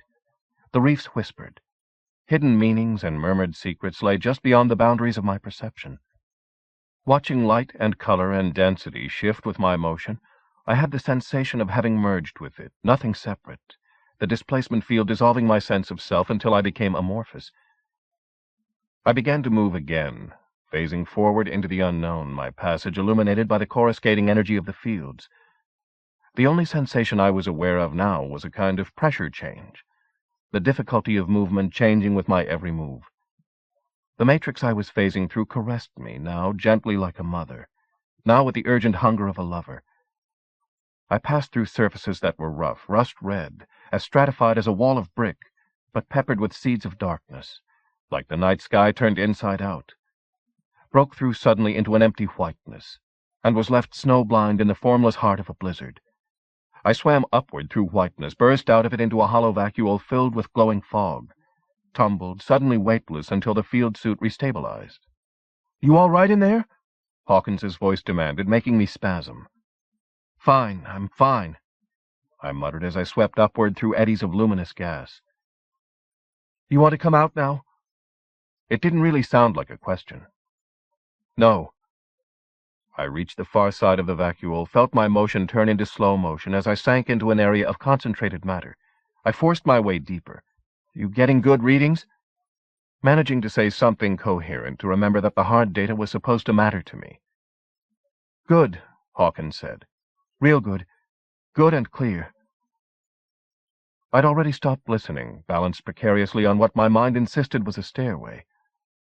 I called on the displays, made myself study them, proving to myself that it was only a density differential between bands of layered protoid ceramic and sapphire foam. I shut off the displays again and let myself climb, until suddenly I swept through another wall that rippled like flames. "Shit!" My own shout of surprise exploded in my ears. "What is it?" The tech's voice hit my senses almost as hard. "Ahead! God, there's half a head in here!" "It's all right," Hawkins said, her voice easing. "It's nothing. It's not real. You find things like that in the reefs. They're just aberrations. You've been in there long enough. Come on out." "No," I whispered, holding my glowing hands up, cupping the half-finished thought of a Hydran face. I could even see that it was Hydran, although the eyes were closed. It might have been sleeping, but there was something about it, as if it were caught in a moment of rapture. It shimmered and disappeared like a reflection in water as my hands closed on it. I let my hands fall away and watched it reappear. I shut my eyes as I pushed through it, moving deeper into the millennia of ancient dreams. The touch of the matrix surrounding me began to seem like more than just simple undifferentiated pressure. I could sense the reef changing, as elusive as rainwater and rippling silk, as viscous as oil, honey, tar, as empty as vacuum, as random as my life. The Hydrans believed the reefs were holy, miraculous, places of power.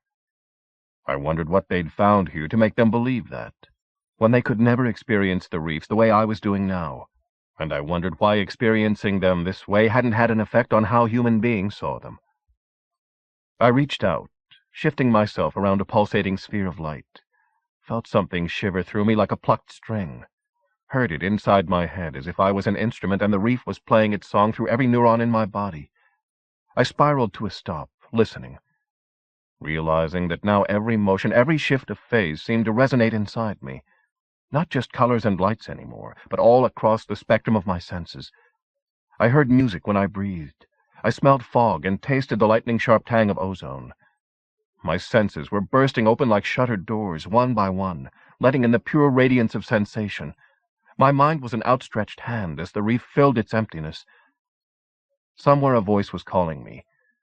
The words stung like pebbles against the naked skin of my thoughts. I brushed them off with a muttered curse, felt them sting me again, harder. "Answer me!" I didn't answer because there were no words that could describe what was pouring in through all my senses now. My mind was a prism, diffracting input into a synesthesia of pleasure. There were no boundaries, no inside, no outside, only a rapture as sweet as the oxygen I was breathing. There was no need even to breathe, no room for breath inside me, only a pure, hot flame of pleasure, consuming me until I couldn't breathe. I dragged air as thick as fluid down into my lungs. All at once my chest felt as if something was crushing the life out of me. Sound made my ears bleed light. A human voice was screaming at me, but I couldn't remember whose it was, couldn't make out the words. "Can't breathe."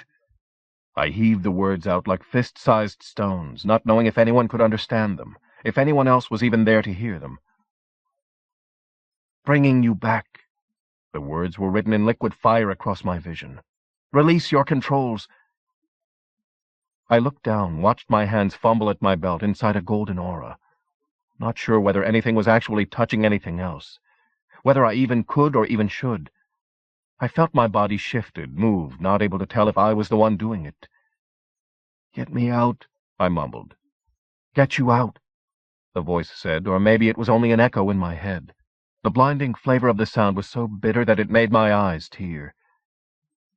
I didn't say anything else, didn't hear anything else, taste or feel anything else except the pain every time I dragged in a breath of molten air.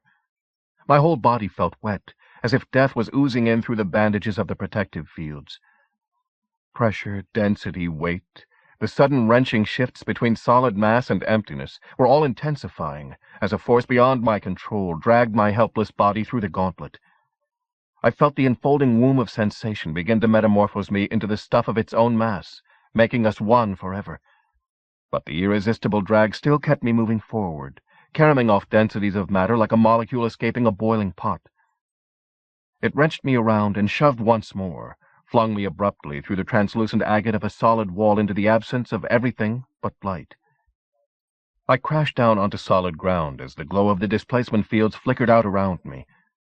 Suddenly there was fresh air, free for the taking. I sucked it into my lungs between fits of coughing, sprawled back on the gravel, grateful for every agonized muscle twitching in my body. "Cat!" What happened? "He breathing?" Familiar shadows blocked the sky, and then I was lost inside a surreal forest of legs.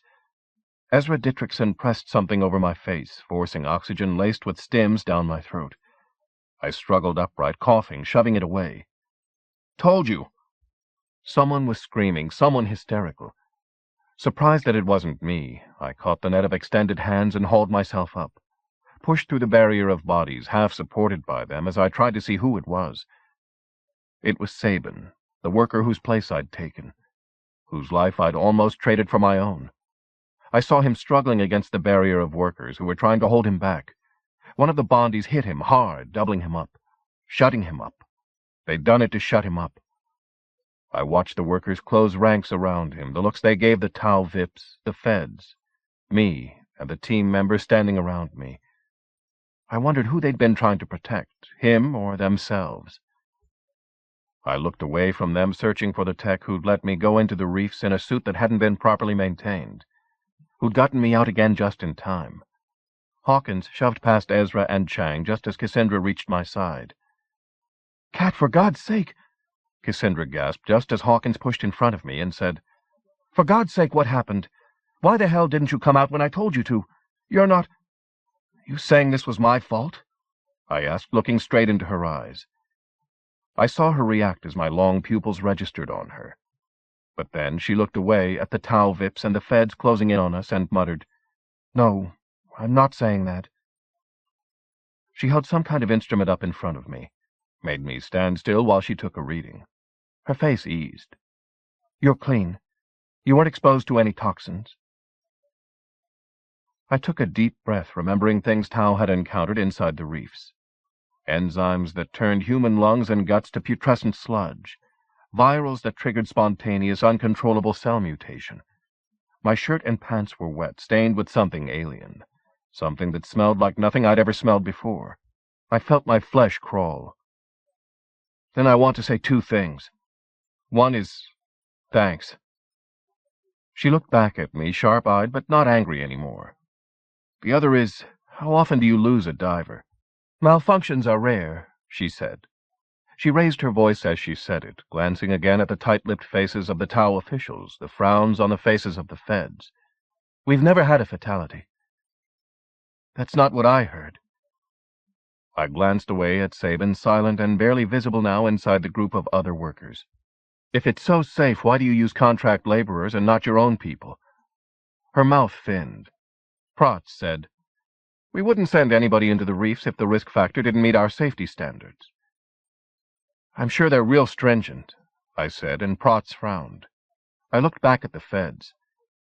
Why don't you ask those workers about fatalities? I pointed toward the knot of bondies. I felt a hand on my arm, and someone behind me said, He didn't mean that. He's just shaken up. He shouldn't have insisted on using the equipment. He doesn't have enough experience, and he almost killed himself. Ezra. I turned around, breaking his grip. The damn equipment failed. It wasn't me. Grow up, he hissed. Everything you've done since we got here has been the wrong thing. Take responsibility for your actions for once. Ezra. Cassandra's voice cut between us. You are not in charge of this team. She pushed in close to his face, lowering her voice. It's not your responsibility or your right to reprimand. Well, if you won't do it, someone has to, he snapped. Her face went red. Why do you always take his side? Ezra gestured at me before she could open her mouth and answer him. Are you going to let him ruin everything we have here? He waved his hand to include everything around us, but something in his face said that what he meant was only the distance between him and her. Ezra, she said, her face softened. You don't understand. I think I do. He turned and walked away as if everyone around him, all the other team members, the techs and VIPs and inspectors watching us like voyeurs, had disappeared. I turned back from watching him go to see whether the feds were making any move to talk with the bondies. They weren't. Why don't you ask the workers who use this equipment all the time how safe it is, and how much choice they have about using it? They're contract laborers, Protz said sharply. They don't understand the technology, and they don't know anything about Tau's safety procedures. We protect them in ways they don't even realize. Do they have the right to refuse to use those suits? I asked. What happens if they won't? No one answered me. They haven't got any rights. I turned back to the two feds. The FTA runs contract labor. It's your job to protect them. It's your job to make sure Tau isn't killing them. Do your job. Cat. Cassandra cut me off before the feds could give me whatever answer they thought I had coming. Don't get political, she said, and the casual tone didn't match the look in her eyes. It's not what we're here for. I looked at her, looked away again. It's what you're here for, I shouted past her. The man, Givenchy, nodded finally, grudgingly. We'll check it out, he said, glancing at the woman who nodded. Our workers are not being mistreated, Protz said impatiently. You're slaves, I muttered. They are not slaves, Cassandra said, and her anger startled me. Contract labor builds worlds. It's giving those men a chance. What the hell do you know about it? I said. My grandfather was a contract laborer. I looked back at her, caught naked by surprise. It gave him his start. He went on to make a good life for himself and his family. I looked down at my wrist at my data band. Yeah, I whispered. Well, all it got me was scars. Her mouth opened, closed again. A muscle twitched in her cheek. We're making several of our research and production facilities available for your inspection, Protz said. For a moment I thought he was talking to me. He was talking to the feds. But then he met my stare and added, You're welcome to accompany us if that will prove to you that we're not some sort of monsters. There was more indignation than smugness in it, as if he was so blindly Keiretsu that he couldn't begin to comprehend why anyone would question how they did their business or ran their citizens' lives. I've had a real shitty day, I said. I don't need this. I started to turn away. Tomorrow, he said. It's tomorrow. I kept walking, head down, letting the beach disappear under my feet until I was beyond the human circle. The reefs rose up ahead of me. I walked toward them, remembering the feel of moving toward them in the suit, passing inside, the merging. And I wasn't afraid. It surprised me to realize that.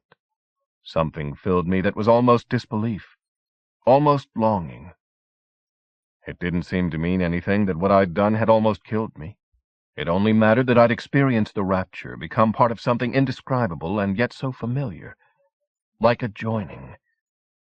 The deepest, most intimate form of communion between scions. A thing that was almost impossible if the scions were human. But somehow the reefs had triggered my sigh, made me respond, made me whole. I was standing at the reef face again like I had before. But this time there was no suit performing the techno-magic that let me walk through walls. I put out my hands, pressed them against the mossy, fibrous growth that defined the interface where the reef met the outside air, feeling it crumble, soft and yielding, even as the surface resisted me, turning me back. I pressed harder, putting my weight against it until my hands sank into the loamy surface. I stood that way, straining, listening. "You really want to get back inside that much?" a voice asked beside me. I jerked around, startled. Luke Wauno stood behind me, his head bent, his gaze moving from my face to the reef face, to my hands that were no longer wrist-deep in its surface. I pinned my hands against my sides with the pressure of my arms, beginning to realize that I was getting numb with cold standing there like I'd been hypnotized in my clammy, stinking shirt sleeves. "I thought you left," I said. He shook his head.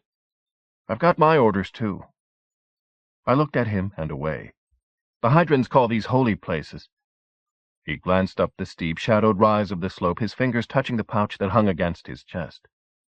"I know," I said. He looked down again. "They say it's a kind of ecstasy they feel, a kind of revelation about the visions of the cloud whales. There's a kind of mental residue." "I know. Do you?" He half frowned with what looked like curiosity. "I thought you couldn't use your psi." I remembered the conversation I'd had with Sand and Perrymead that he'd overheard. "I can't control it, but I felt something in there. The tech said it was anoxia, reef rapture. It happens if a suit fails. You know your lips were blue when you came out of there? I wasn't hallucinating." He shrugged and didn't say anything else. I figured he didn't believe me. "How often do the suits fail?" He shook his head. "I don't know. Not my department. I cloud watch, that's all." "Right," I said. "You just follow orders." I started to walk away. "Hey," he called. I stopped, looking back at him. But he only shrugged as if he didn't really have anything to say. I turned away again and kept moving, putting the camp behind me until I reached the river's shore. I stood on the stones, watching the river run. And I remembered another shore on another world, remembered feeling the same sense of inexplicable loss as I watched the river disappear into time and the hidden distance. 7. The next day began like the one before should have. We'd been herded back to Riverton to spend the night, as if Tau was afraid to leave us unattended in the homeland. But at sunrise, Wauno was waiting to take us out again. This time Ezra stayed behind, accessing Tau's data banks from the room he and Cassandra shared. That made everything easier, at least for me. Cassandra didn't say much except to ask Wauno a few questions about the reef site. I couldn't tell whether she was brooding, worried about her family problems, or simply exhausted. I was tired enough, but knowing that her family's troubles and Tau's weren't my problems anymore made me feel better than I had since I'd come to Refuge. The team spent its time at the research site doing experimental runs on the equipment, learning to interpret the data Tau technicians pulled out of the reefs, and what the limits of their readings were. We only did external soundings. No one asked to go reef diving after what had nearly happened to me. Cassandra had agreed to let the Tau workers handle it. As we were eating our midday meal, Wauno's transport landed again on the shore. He wasn't due back until evening.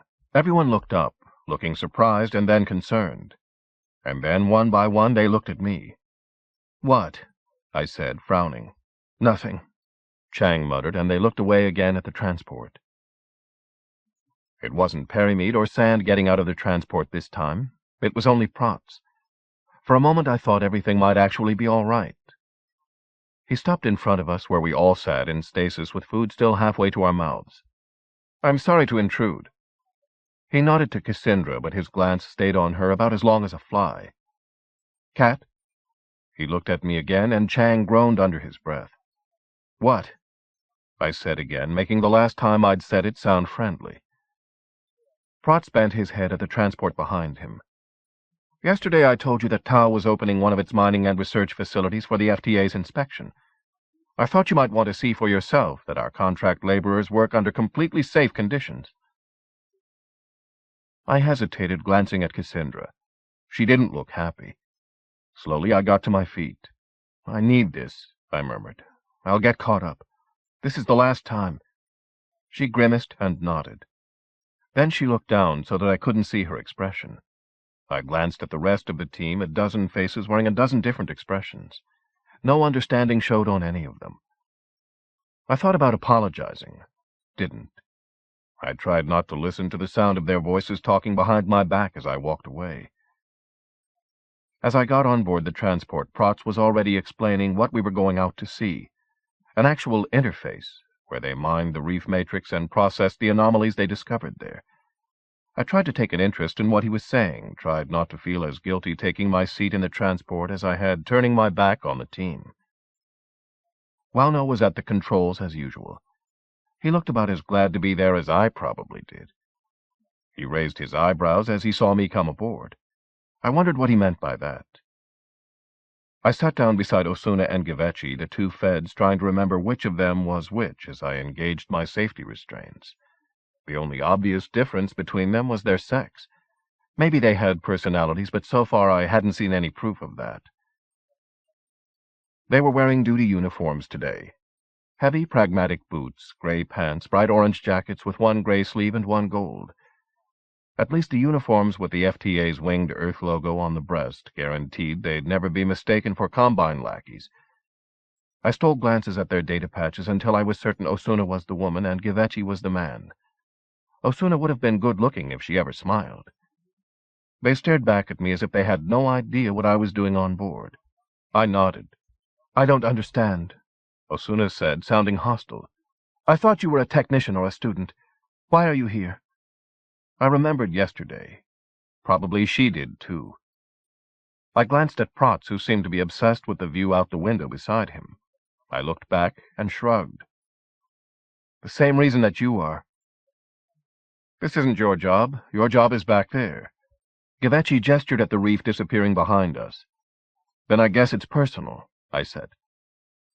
"He's a former contract laborer," Protz muttered to the wall.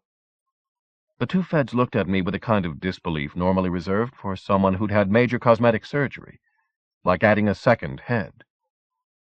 "Well then," Givechi murmured, "you must be an outstanding example of how well the contract labor system works. Where were you assigned?" "The Federation mines on Cinder." I let the words register. The Federation was their boss. If someone hadn't paid off my contract, I'd be dead of radiation poisoning now. "That's not amusing," Osuna snapped. Protz looked at us finally. "I know," I said. Both feds looked at Protz as if they wondered whether I was Tau's way of paying them back for being here. The look on Protz's face was oil and water, unease and barely controlled pleasure all at once. It was the most complex emotion I'd seen him register since we'd met. It didn't last long. He rearranged his face until it was as smooth as the surface of his brain. "I hope you don't think your experience somehow qualifies you to do our job or to interfere with it," Givechi said to me finally. "I'm not here to get in your way," I said, "but I'll be watching." The seat back ahead of me came alive as Protz displayed an informational program on the transport's interactive consoles. The two feds put on headsets. They lost themselves in the virtual feed as intently as if they actually believed they'd learned something meaningful about what we were going to see. I watched the program on flat screen with half my attention, wondering whether the feds were really as interested in this hype as they seemed to be, or whether they were just avoiding further conversation. and I wondered what qualified the two of them to pass judgment on Tau and 100 other combines all across the Federation's piece of the galaxy, each one with different economic concerns and technological bases, each one trying to cover up its particular lies. I watched my own feed long enough to catch a repeat of the cloud whale visuals I'd seen in my hotel room a few nights ago. After that, it bled into pure hype. I tuned out. Below us, the distance between sky and ground had filled with clouds without my noticing it. I wondered whether they were really clouds or something more. I wanted to ask Wauno about it, about how he knew what the differences were when he watched the cloud whales. But I didn't. The trip took close to an hour, which at the speed the transport was moving meant we'd nearly gone 1,000 clicks. Clouds hid most of the terrain we were passing over. We began to drop down through them finally into a landscape that left my eyes struggling, familiar and alien all at once. The world was greener here with so much more color that I had to do a reality check on the sky to convince myself it wasn't artificial. The contours of the land showed me where the reefs had been laid down. Were still being laid down if what I'd heard was true. We must have traveled north because I didn't think anything about Riverton had ever looked as lush and soft as this land did. My instincts told me this was where the Hydran people should be living, where probably they had lived by choice before they'd been driven to the ends of their earth by Tau. There was no sign of a settlement anywhere, Hydran or human, nothing to keep the cloud whales from their purpose or Tau's planners from theirs. I saw the Tau interface now in the middle of the green rolling sea of the reefs. The main complex wasn't even visible from the surface. The laboratories and processing plants, the wormholes riddling the matrix of thought droppings, leading to whatever discoveries Tau's high-tech prospectors had identified as most likely to fit the parameters of their highly specialized interests. There had never been a systematic, purely scientific study done on one of these reefs, one that wasn't designed to produce the most profit in the fastest way possible. I wondered how far our research team would get in conducting its study, between the restrictions Tau had already placed on us and whatever objections the Hydrans might have to our intruding on their last piece of sacred ground. We'd been told the Hydran Council had given our project their approval, but after what I'd learned about the kidnapping, I wasn't convinced that they actually spoke for the Hydran community. I wondered how much we'd really accomplished before the feds finished their investigation and left the planet, and Tau didn't need us as a showpiece anymore. We sat down on an open landing field in the middle of the complex. On the way in, I'd heard Wauno interacting with a security net. We'd passed through a mid-air no-man's land of invisible defenses as we'd dropped out of what seemed to be open sky, into the deceptively open heart of the compound. Tau might be lax on safety measures for their workers, but they weren't lax about protecting the operation from sabotage by corporate competitors. As we got out of the transport, there was nothing visible except the installation and the sky. I shielded my eyes with my hands, squinting up at the blue, glaring dome over our heads. Clouds patterned the brightness, rippling and translucent, like water flowing over unseen stones. They reminded me of the images I'd seen on the 3D, but they were too amorphous, too formless against the glare for me to be certain. "Are those clouds?" I asked Wauno. Wauno glanced down at the piece of equipment hanging around his neck. He passed it wordlessly to me. I held it up to my eyes like I'd seen him do once, discovering a set of lenses that fitted themselves to my face and adjusted to my vision as I moved my head. I focused on the displays superimposed over my view of the world, a view that had transformed as suddenly as my mood. I lifted my head to the sky and saw them. Everything else fell away, stopped, ceased to exist. The cloud whales drifted overhead, their camouflage of water vapor stripped away by the lens's filters. I counted 3, 4, 5 individuals, each one a community of countless mite-sized creatures. They moved through the ocean of air like music made visible, their vast forms slowly shape-shifting through one fluid transformation after another, moving to the hidden music of their meditations, the counterpoint of the wind. Here and there a fragile veil of thought made visible drifted down like rain, or glinted like a brief, impossible star in the clear air. Thinking of music, I remembered the monument, remembered standing on a plateau at sunset on the artificial world that was another incomprehensible gift of the creators. I remembered the eroded arch of stone that humans called Golden Gate, the haunting music the wind played through its fractured span. I thought about music as the universal language, speaking truths that nothing could alter. And I wondered what the creators had been trying to tell us by making their music visible. Someone jolted my arm. Protz. I looked down, pushing the lenses back on my forehead. The expression on his face was half impatient and half inspired. I realized that he was telling me to hand them over. I passed them to him, watched him pass them to one of the feds. I glanced at Wauno. He was standing like I had, his hands shadowing his eyes as he stared up into the sky. His body was drawn like a bow with longing. I wondered if the shields surrounding this complex existed partly to protect it from the mysteries falling out of the air. How dangerous Wauno's work really was, and whether he'd ever been caught inside a rain of cloud whale inspiration that might have killed him. The feds passed the glasses back and forth, and then back to Protz, nodding without comment. I wondered if they'd been left speechless or just unimpressed. I looked at their faces. Unimpressed. Protz handed the lenses back to Wauno, ignoring my outstretched hand. Wauno handed them to me again as Protz turned away. "Keep them," he murmured. "I have another pair. They promised me I could take your team out to a watch post when this is finished." He jerked his head at the feds.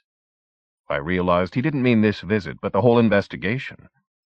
His look said he didn't know what either of us was doing here like this when we could be out there somewhere watching the cloud whales drift by without interruption. I only nodded and didn't ask him what he thought the odds were that we'd get that opportunity. He headed back to the transport, maybe to get himself some more lenses. A welcoming committee had emerged from the shining carapace of the research facility, dwarfed by it. I hadn't realized how big it actually was until their arrival gave it perspective. "Did they give you a choice about what interface you got to see?" I asked Osuna. This must be the closest reef mining operation to Riverton. If Tau controlled what the feds got to see, then it would be simple to show them a perfectly run installation. "We were offered a choice of 3, she said, clipping off the words like paper. "They said this was the most convenient." "Did you ever wonder if it was too convenient?" I asked. She looked away without answering. The half-dozen people coming toward us wore the uniforms of Tau's CorpSec, but as they got closer I could see from their data patches that they were plant security guards. As we started forward to meet them, I realized that I knew one of them. The one whose data patches read, Chief of Security. It was Bernal Natasa, the father of the kidnapped boy. He wasn't looking at me, at first. Couldn't have been expecting me any more than I was expecting him. I watched him acknowledge Protz with brief resignation, watched him measure the 2 feds with a longer stare that barely passed for noncommittal. And then he looked at me. His dark face froze. I saw him mutter under his breath, wondered whether he was calling up verification data on me or just swearing. I looked at Protz, who didn't seem to get it. He had to know about the kidnapping. He'd been at the corporate security station with the others when they'd come to get me. Maybe he'd never been told the identity of the victim. I looked at Natasa again, at the desperate questions in his eyes. I shook my head, letting him know that whatever else happened, no one was going to hear more about it from me today. I understood my own situation well enough, even if I wasn't certain about his. Natasa and his security team went through the motions, mouthing speeches designed to reassure the feds that everything about this installation was as meticulous as its security, and as typical of all their operations. They led us in through a cathedral-vaulted causeway of geodesic arches to a waiting tram. Natasa dropped back, walking alongside me as soon as he dared. "What are you doing here?" he muttered. "Research," I said. He was a full head taller than I was. I looked up at him, suddenly even more uncomfortable. "What are you doing here?" I was sure there hadn't been any change in the kidnapping situation. "My wife is here," he said, as if that explained everything. We got on board the tram that would carry us deeper into the installation. Like players in a virtual fantasy world, we shot down a long tunnel walled with mirrors that reflected our passage toward infinity. It was more than the showplace it seemed to be. I recognized the walls of a decontamination chamber. I wondered whether they were more concerned about decontaminating the ones who came in or the ones who went out of here. The last time I'd gone down a hall of mirrors like this one, They had lined the entrance to a black lab, and I'd been looking for illegal drugs, the kind that would give me back my gift. I stared out through the transparent hull, searching for my reflection, saw the featureless surface of a silver bullet reflecting back. I thought about what my last trip down a hall of mirrors had cost me. The debit reading on my databand had only been the beginning of what I'd paid to free my mind, even for a few days, from the prison I'd built for myself. We went on for what could have been another kilometer through sleek ceralloy walled passages, and chambers 100 meters high, skeletoned with beams of composite and fleshed by panes of transparent aluminum. I had to admit, if only to myself, that it impressed the hell out of me. I listened to Protz drone on about form and function with more interest, wondering whether any of this really had any bearing at all on the question of worker safety, let alone the kind of treatment Tao was dealing out to the Hydrans. I glanced over at Natasha more than once. He was never looking at me when I did. Finally, the tram whispered to a stop, letting us out into another security area. We passed through the light show of verifications and warnings and an EM field so strong I felt it crackle like static through my thoughts, running its mindless fingers over my brain and triggering a reflex in my sigh. I was still shaking out my head as we went on into the research area. Another reception committee was waiting there for us, researchers and technicians this time in pastel coveralls. I wasn't surprised to see a face I recognized at the front of the crowd, Ling Natasha, the kidnapped child's mother. I saw her freeze as she spotted me. Her eyes darted to her husband's face for an explanation, or at least reassurance. She must have found something there that she needed. I saw her pull herself together in time to show the feds an expression as secure as the research complex was supposed to be. She moved through the introductions as if she were on autopilot, clenched and pale. To my eyes, she looked worse than her husband did. The only time she reacted visibly was when Protz pointed me out. He was curious about our processing of the reef material, he said. Nothing about how curious I was to see the way they treated their workers, and nothing about the kidnapping. The same confusion was in her eyes as she looked at me again. I shrugged, not able to think of a single word that would fit into this moment, wishing that I could reassure her, mind to mind, that somehow I could find a way to wipe that stricken look off her face and answer the question she wasn't free to ask me. But there was nothing I could do except match her artificial smile. She seemed to be in charge of the subcomplex of laboratories we were inspecting now, and whatever projects were going on in them. Tao must have insisted that she put in an appearance, that Keiretsu meant putting Tao's interests first, no matter how she felt. The series of labs seemed to go on forever. So did our tour of it. Everything looked right. It was a fucking temple of technology, and everything the feds asked to see displayed or demonstrated seemed to show up or function for them in the ways they expected. They muttered constantly to each other and to themselves, until I realized they must be using implanted memory systems to feed them the endless variations of specialized knowledge their jobs required. But as I went on watching and listening, went on observing the same things they did, getting the same answers, something began to bother me. The feds were cool, professional, analytical, perfect machines, nothing more. No more than a mobile extension of their augmentation. I'd interacted with ALs that had more personality than these two feds did. I'd seen dead bodies with more personality. They were a null set, without the concern or even the curiosity to ask the kinds of questions I was starting to need answers to in a bad way. Who were all the technicians I noticed who moved as if they were on strange ground? Did they really work here? Or had they been brought in to expand the regular staff during the inspection? Was it just coincidence that the Matrix dispersal system had had a total safety upgrade so recently? Was Labplex 103 only inaccessible because they were decontaminating it after a high-risk experiment? Or had something happened in there that Tao didn't want the feds to see? None of those things seemed to bother Givechi or Osuna. Nothing much even seemed to occur independently to them. They went where they were led, and they didn't push any limits. I wondered whether they'd ever even noticed what species they were. We'd been viewing what seemed to be endless repetitions of the same facility for a long time now, and no one seemed to be getting restless except me. "What about your bondies?" I asked Ling Natasha finally, because no one else had asked it. "You use contract labor. I saw some workers yesterday at the reefs." Do you use them here?" She turned back with a look that said she'd almost managed to forget about me. "Yes," she murmured. She looked wary, as if she kept expecting me to ask something else. "We use a fair amount of contract labor in our excavation and extraction operations." "Are we going to see that next?" I asked. I glanced at the feds. "I expect the FTA wants to see how you treat their property." If I'd been a mind reader then, I might have regretted it. But I wasn't, and she only nodded.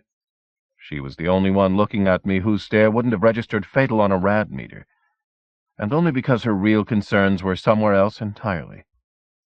We left the experimental labs and took a tube to another part of the complex. On the way, I listened to her voice, more expressionless than any tape, describing the steps in the process of turning the wild library of the cloud reefs into something useful and reproducible for Tau to license out. Every standard day, the operation excavated several thousand metric tons of reef matrix. That raw material was analyzed, separated, and processed down to a few cubic centimeters of material that Tau hoped would give them something unique to human experience. "How do you make any profit?" I asked Protz. "With installations like this and all these workers, for so little result." Protz sent me another radioactive glance.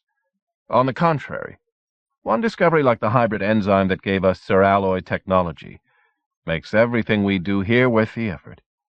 Our research is not merely profitable, it benefits all of humanity." He smiled, looking away from me at the feds. Their expressions didn't change. He went on smiling anyway. I glanced at Ling Natasa, thinking that whenever I'd heard a Combine talk about the good of humanity, humanity didn't seem to extend beyond their own Keiretsu. And thinking about it, I began to wonder again about the questions that no one had asked here today, not even me. Protz had said to ask him anything. I wasn't naive enough to think he meant it, but maybe I'd been naive to think anyone else would listen if I did. Another tram ride emptied us out into an underground chamber, the largest space I'd seen yet. This place made my whole head sing. I realized we must be somewhere in the heart of the reef. Another group of what appeared to be technicians were waiting, ready to put us into protective gear. I recognized the field generator someone strapped around my waist, a standard form of the upgraded suit I'd worn to go reef diving. Everyone I saw anywhere in the chamber was wearing one.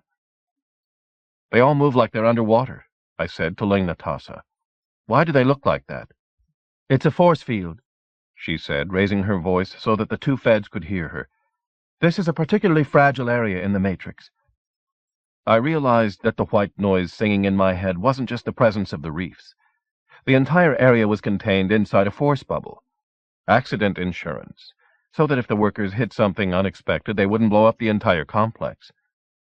"How many of the workers here are contract labor?" "Most of them, I think," she said. "The rest are supervisors, our technicians and engineers." "Why so many contract laborers?" I asked. "Why not more Tau citizens? Is it too dangerous? And why no Hydrans?" "Why don't you let us ask the questions?" Givenchy moved between us, forcing me to back off. Ling Natasa looked at him, at me, back at him. "Our own citizens are generally too well educated to do menial work," she said evenly, and went on looking at him but answering me. "And Tau policy does not permit Hydran workers in our research and development facilities, because there are—" She faltered and glanced at me. "Security concerns wherever scions are employed." Protz cleared his throat. She glanced at him, and I saw a spark of panic show in her eyes. But the feds only nodded and didn't ask anything more. Osuna looked back at me for too long. I kept silent this time. We went on through the mining operations zone on foot. I wondered whether one of the Natasas was deliberately trying to wear out the FTA's inspectors, take the edge off their attention, make them give up and turn back sooner. If they were, it wasn't happening. The feds went on like drones, as tireless and as lacking in curiosity. I told myself that they could be querying their augmentation, recording data, analyzing it, using bioware I couldn't sense or see. But maybe they weren't. I wondered why the guardrails of the catwalks we climbed looked newer than the metal under my feet. I wondered whether they'd really hold my weight if I stumbled and fell against them. I wondered whether everyone in this place would be wearing a protective field, or even have one, if our backs were turned. I remembered the Federation mines out in the crab colonies, which provided the Human Federation with all the Telhassium it needed for its starships and starport hubs. Where they'd used contract labor to dig the ore, because it was a dangerous, dirty job, 4,500 light-years from anywhere on the core of a burned-out star. Simple economics. Out there, human lives were worth a lot less than cutting-edge technology. The FTA ran the Federation mines, and the FTA policed it. And when I'd worked there, Bondies didn't wear protective fields or even so much as a breathing mask to protect them from the radioactive dust that turned their lungs to shit. 45% of the laborers who were sent to the mines didn't survive their work contract. I dropped back as the group moved on, drifting toward one of the laborers who'd been herded aside to let us pass. "Do you always wear the field belts?" I asked. "Or is this equipment just for show?" He looked at me at first as if he didn't believe I was actually speaking to him. And then he looked harder at me. I realized that he was looking at my eyes, Hydran eyes. "Get away from me, freak," he muttered. Someone caught my arm, pulling me around. One of the security guards assigned to keep us together and moving. "Stay away from the workers," he said, "unless maybe you'd like to join them." "What did you say?" I whispered, feeling the bottom drop out of my thoughts. He said, "Excuse me, sir, but for security reasons we ask that you stay with the rest of the group." Brunel Natassa stepped up beside us, giving his man a look. He led me away, tight-lipped, and made certain that I rejoined the others. He stayed close to my side after that, not giving me a chance to lag behind. For a space of heartbeats I was grateful, as if I'd been dragged back from the edge of a pit. My gratitude didn't last long. "This is a farce," I said. "This isn't how things actually are here." "What the hell do you want?" he asked, barely audible. "The truth," I said. He glared at me. "Nobody wants the truth." "I do." "Then maybe you'd better get over it," he said sourly and looked away again, "before you hurt anyone else." I looked down. "I'm sorry I couldn't help your son," I murmured. "The Hydrans wouldn't talk to me." "Why not?" he asked, with the sharpness of surprise this time, or pain. "Because I'm a freak," I said.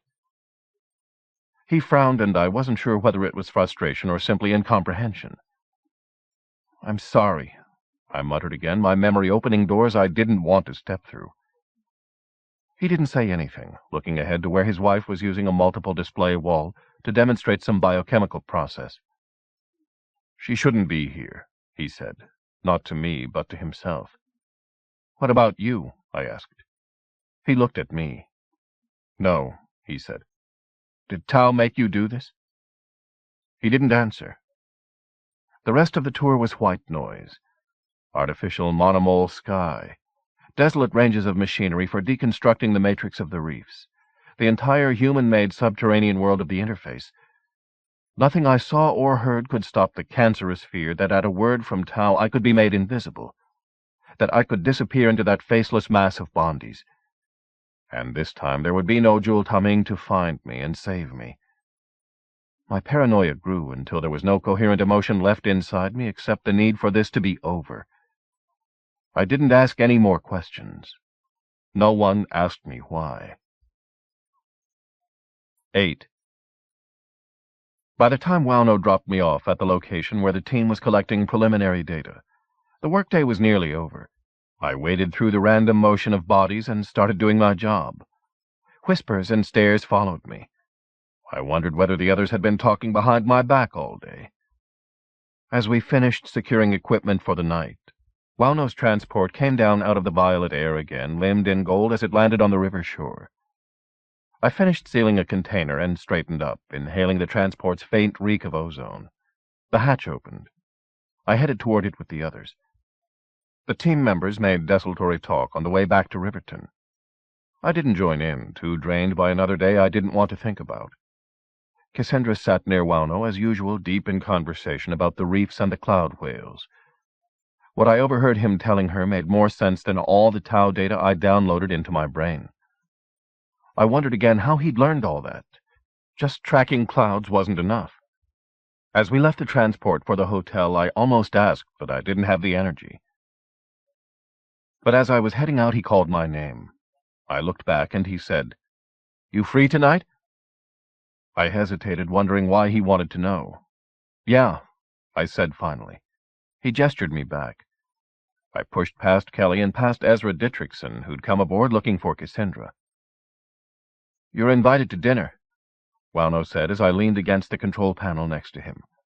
"There's somebody who wants to meet you. Somebody you should meet if you really want to know more about the reefs." I barely kept the surprise off of my face. "Where?" I asked. I thought I was going to ask, "Who?" "Freaktown." Something squeezed my lungs shut. Shit. I shook my head, turning away. "It won't be like that." His voice pulled me back. "Like what?" I said, looking at him. "Like what Tao did to you." I went on staring at him. "Why?" I asked finally. He looked blank. Then he nodded as if he finally understood what I'd asked him. "Because I thought someone owed you an apology." "Why do you feel that's your responsibility?"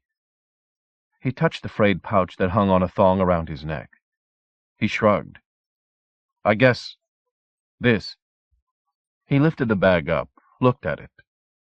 I realized that he always wore it the way he always wore his lenses, as if they'd become a part of his body. The pouch was made from animal hide. It was old, so old that what must have been fur once was worn away completely in places. Ragged fringe decorated it and broken patterns of tiny colored beads. "What is that?" I asked softly. "A relic. An heirloom. My ancestors called it a medicine pouch. Not like for drug patches," he said. "Spirit medicine. Talismans. Supposed to keep you safe." He half smiled, his mouth pinched with irony. "That's all I know. Everyone who could tell me more is dead." "Where's it from?" "Earth," he said, fingering the broken fringe. "North America. A long time ago." "You born there?" He shook his head. "My ancestors have been gone for a long time." He hadn't said, "gone from there." He'd said, "gone." I looked down at the pouch as he let it drop against his chest. "What's happened to the Hydrans?" He shrugged. "Same thing. I guess that's why I keep needing to see what's across the river. The same reason you do, maybe." I rubbed my face, rubbing away scabs and expression. "I can't," I said.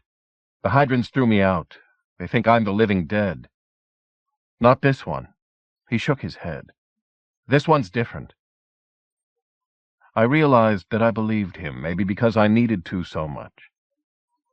"What do you say?" he asked. I didn't say anything for a long moment. Then I asked, as if it didn't matter, "Just you and me?" He hesitated. "And her?" He nodded toward Cassandra, standing with Ezra in the back of the transport, inventorying equipment. "Will she go?" There was something not quite casual in the way he looked at her, as if he was trying not to think about her. My mouth twitched. "Yeah, I expect so." I called her name, and she came forward, her look still registering inventories as she shut down her cyber links and brought her full attention back to us. "Wauno knows a Hydran who wants to talk about the reefs. He says we're invited to dinner. You ready to cross the river?" "Tonight?" she said, looking at Wauno. He nodded. Her face came alive. "I was born ready." She grinned. "Is this your informant?" He shrugged. "I guess you could call her that. I usually call her grandmother." She raised her eyebrows. "It's a term of respect and affection," he said, straight-faced. "For an elder." Her mouth relaxed until she was smiling again. "I absolutely want to go. I think I speak for both of us." She glanced at me. "Of course you do," Ezra said, materializing behind her. His expression slid as he caught her talking to Wauno and me. "But what are we speaking about?" Cassandra turned to look at him and missed the annoyance that was suddenly on Wauno's face. I saw her hesitate, weighing the fact that Ezra hadn't been invited, against his reaction if she didn't tell him. "We have a chance to meet with an informant who knows about the reefs." She glanced at Wauno, back at Ezra. "Across the river." One word she never used was Freaktown. Ezra stiffened, not hiding his reaction fast enough. "Is this something your uncle arranged?" he asked. No. She folded her arms as if she didn't see the point of the question. This is someone Wauno knows. He looked at Wauno. "Are you sure this is safe? What with the unrest and all? After all, that kidnapping—" "It's safe," Wauno said. "Well, we should let your uncle know." Ezra turned back. "And it's a private party," Wauno said. "He's not invited. If you don't like that, stay here." Dietrichson frowned. If Wauno had been attempting to lose him, he'd guessed wrong. "If you're determined to go," he said to Cassandra, "then I'm certainly going with you." She forced a smile, and he took it at face value. Wauno's jaw tightened. But then he shrugged and settled behind the controls again. He took us back across the river as the evening deepened into night. Cassandra sat up front beside him. They spent the time discussing the cloud whales, the reefs, and how their existence had influenced Hydran culture. I sat back, listening. Ezra sat across from me. I felt him glancing at me like a thief would, stealing my concentration until finally I had to look at him. "Is it true you used to be a contract laborer?" he said. I glanced forward at Cassandra, realizing she was the only person who could have told him that. I looked back at him. "What about it?" I said. "I always wondered how you and I ended up in the same place." "I had to kill someone," I said. "How about you?" He grunted in disgust and looked away. "Did Cassandra tell you that her grandfather was a Bondi?" His face mottled. "You liar." "It's true." Cassandra looked back over her shoulder at us. "He was, Ezra." "You never told me." "Why?" she asked. "Does it make a difference to you?" He didn't answer. Wauno glanced back once and away. There was dead silence in the transport's cabin for the rest of the flight.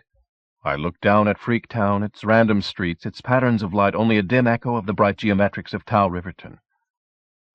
Looking down on the two sides of the river from up here, cloud high, I thought about the differences between them, and about how, in spite of the differences from up here, those patterns of light laid out on the darkness were only echoes of the same need. Wauno didn't circle down to land in the maze of Freaktown streets the way I'd expected him to.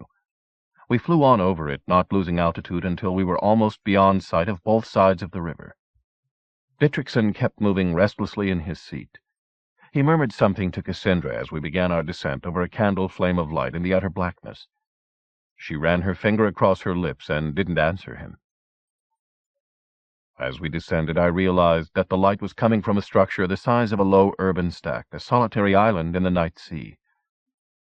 Wauno set us down in the shadowland beyond its bright entrance. I could see someone silhouetted against the light, but I couldn't tell anything about whoever waited there. The hatch opened. Wauno signaled us out of our seats. He picked up a box that he'd stowed behind his own seat and started out with it. "Aren't those our supplies?" Cassandra asked. She gave him a look that didn't want to accuse him but wouldn't let it pass. He shrugged. "It's traditional to bring a gift of food when you visit. You can always get more," he said, lowering his voice, emphasis on the you. "All you have to do is ask." Her mouth thinned. She looked past him out the hatchway, looked back, and nodded. "Wait a minute," Ezra said, coming forward. "It's traditional." Cassandra put a hand on his arm until he eased up. "We can get more." He shrugged and his own mouth quirked. "We're invited to dinner, but we have to bring our own food." Wauno just looked at him and smiled. Carrying the box, he went down the ramp and out. I followed the others down the ramp and toward the light. Just for a moment I thought the figure waiting for us looked familiar. Almost thought I could make the silhouette into the form of the woman I'd seen in the streets of Freaktown, a woman carrying a child. I blinked as we entered the corona of glare, and I saw a Hydran woman holding a child. I wavered, slowing. Saw an old woman, her back bent by the weight of time, and the child in her arms. A Hydran child, not a human one. The child's eyes went wide at the sight of us, appearing suddenly like angels in the light. Or devils. She turned into a wriggling eel in the old woman's grip. The old woman let her slide down. She disappeared from the patch of light as suddenly as we'd come into it. Everything happened without a word. I took a deep breath. The air filled me with coldness. I tried to make myself believe that she'd run away from the sight of all of us, not just from me. I listened to the noises in the outer darkness, sounds made by things I didn't know the names or even the shapes of, the murmuring voices of an alien night. The strange perfume of another world's foliage was in the wind. I took a step deeper into the band of light. Wauno moved past me carrying the box of supplies. "Grandmother." He stopped in front of the old woman and made a small bow, murmuring something I couldn't make out. She bobbed her head in return and said the same thing. It sounded like "Namaste." Her face was a net map of time. Its lines deepened as she smiled. A veil covered her eyes. It was transparent enough that I could look into them, but it gave her gaze an unnerving shadow of doubt. Wauno stepped back, pointing us out to her. I heard our names leapfrog out of a stream of unintelligible Hydran speech. She bent her head at me, still smiling, a smile so open I was certain it was hiding something. I just couldn't tell what. She spoke to me still in Hydran, with a look in her eyes that said she expected me to know what she was saying. I looked at Wauno. "She only speaks Hydran?" He shrugged. "She says she knew you were coming." I wondered whether she meant to the planet or just to dinner. "Namaste," I murmured and bobbed my head. Grandmother nodded as if she was satisfied. She looked past me at Cassandra, who looked uncertain, and at Ezra, who frowned. Back at Wauno and at me, as if she was trying to read something into the way we stood together. She was probably reading more than that, but if she was, I couldn't tell. At last she made a motion that included all of us. She led the way inside, moving slowly. "What does Namaste mean?"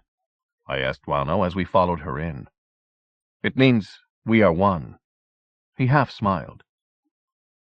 I watched Grandmother's slow progress ahead of me, the heavy knot of white hair at the back of her neck bobbing with her motion. She wore a long tunic over loose pants, a style that I hadn't seen on the other side of the river.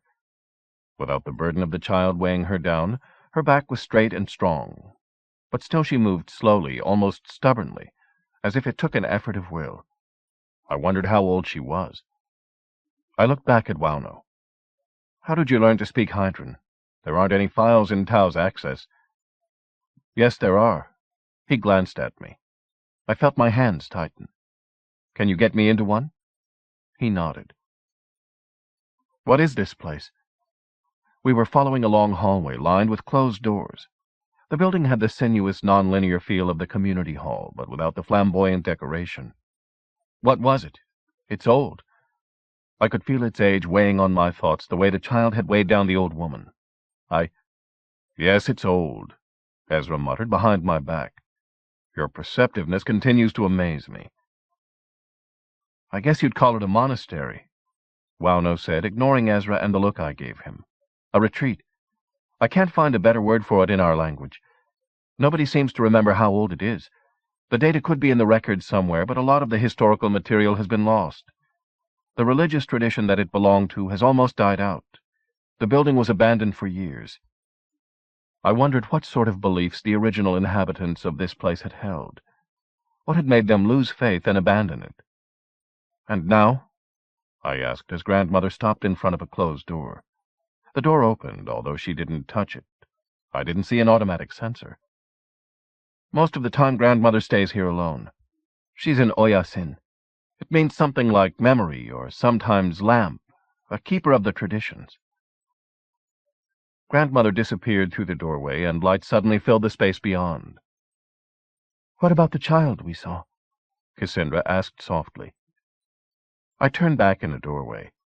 Wauno gave one of his shrugs and said, "Sometimes people come out here from town, stay for a while when they need to get away." From the conditions I'd seen there, a lot of people must need to get away from something in Freaktown. "How many people are here right now?"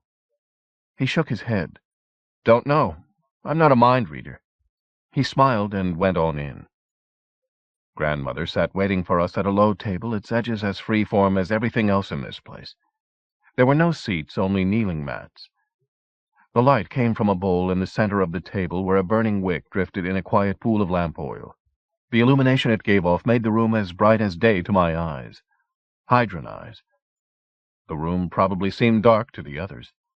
The lamp gave off a thin, spiraling tendril of smoke. I felt myself relax finally, realizing that I'd gotten this far without anyone attacking me, without Grandmother driving me out, without being struck dead by some force I couldn't even feel, the potential energy of millennia stored up in the walls of this place like heat lightning, waiting for something like me to set it off. I took a deep breath, inhaling the warm, heavy odors that filled the room. The air was thick with spices like none I'd ever smelled before, except maybe last night, in a hole-in-the-wall Freaktown eatery. The smell of food made me remember how hungry I was. I settled onto a mat, looking across the table at the old woman. Her green eyes studied me, hardly blinking, as the others settled around me.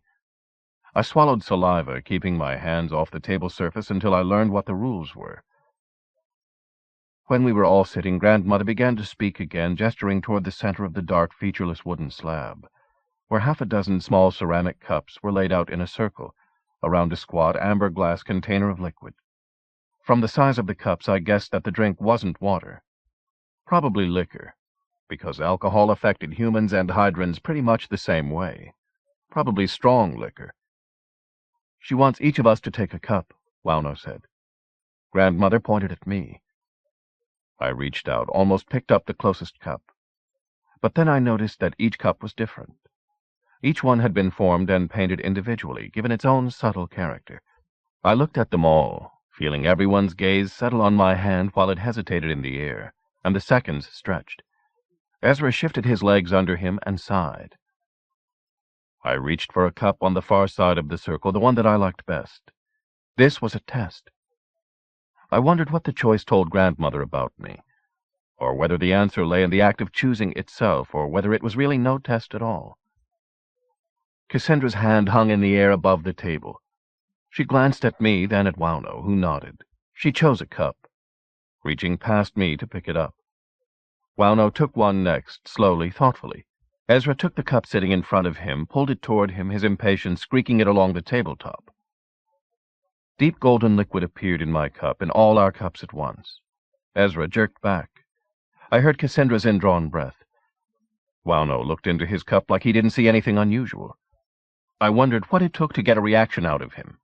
I swallowed my surprise, hoping that at least it hadn't been obvious to the humans in the room. Grandmother chose a cup, using her hand like everyone else. But I watched the cup change. Empty 1 second, full the next. She lifted her cup. Wauno lifted his, and the rest of us followed him as she spoke words to the air. The words began to take on a sing-song tone, shifting into what could have been a prayer. The tendril of pale smoke from the flame at the center of the table began to unravel like a silken rope into finer and finer strands. I sat breathing in the scent of the liquor in my cup, hypnotized, as the separate strands of smoke began to circle in the air. The smoke images vanished, suddenly cut off, like the old woman's song. The flame wavered and came back. The smoke rose straight up, undisturbed. Grandmother looked at me across the table. I held my breath. But her eyes released me again without accusing me of anything. She looked at Ezra for a long minute. I watched him ignore her. The smoke from the lamp suddenly looped sideways, as if there was a draft, and blew into his eyes. He coughed and waved his hands. There was no draft. I smiled. Grandmother lifted her cup to us and said, "Namaste." I echoed it, along with Wauno and Cassandra. Grandmother took a sip. We followed one by one. I kept my first sip small until I knew more about what I was drinking. It was strong, like I'd expected. I saw Cassandra's eyes water. She raised her eyebrows and took another sip. Ezra drank finally and began to cough again. I emptied my cup in one swallow. This time I did smile. My cup refilled itself. I didn't drink it down this time, remembering I hadn't eaten, remembering the smell of food and wondering again where it was, wishing it was on the table. There had been a time when not eating all day was just how I lived, but I hadn't lived like that for a while now. The bottle and extra cup sitting in front of me on the table disappeared. For a heartbeat the table was empty, and then a torus-shaped bowl replaced them, with the lamp centered in its negative space. The lamp flame wavered, the smoke corkscrewed. I felt the gentle breath of air disturbed by an exchange of matter and energy. Grandmother smiled, nodding at me, and began to speak again. I glanced at Wauno. "Grandmother says it's time to eat." He pointed at the trencher filled with something that looked like stew. "She says you go first because you've been hungry for a long time." He gave me an odd look as he said it, as if he wasn't any surer of what the words meant than I was.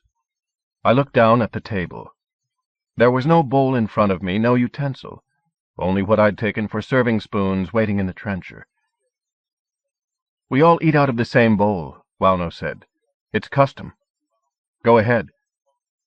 I reached out, dug the pronged spoon into the dish. Everyone watched as though I was disarming a bomb as I brought it up to my mouth. I wondered whether Hydrans even used spoons. I ate a mouthful. The pungent mix of flavors, spicy and sweet-sour, filled my head until my memory overflowed.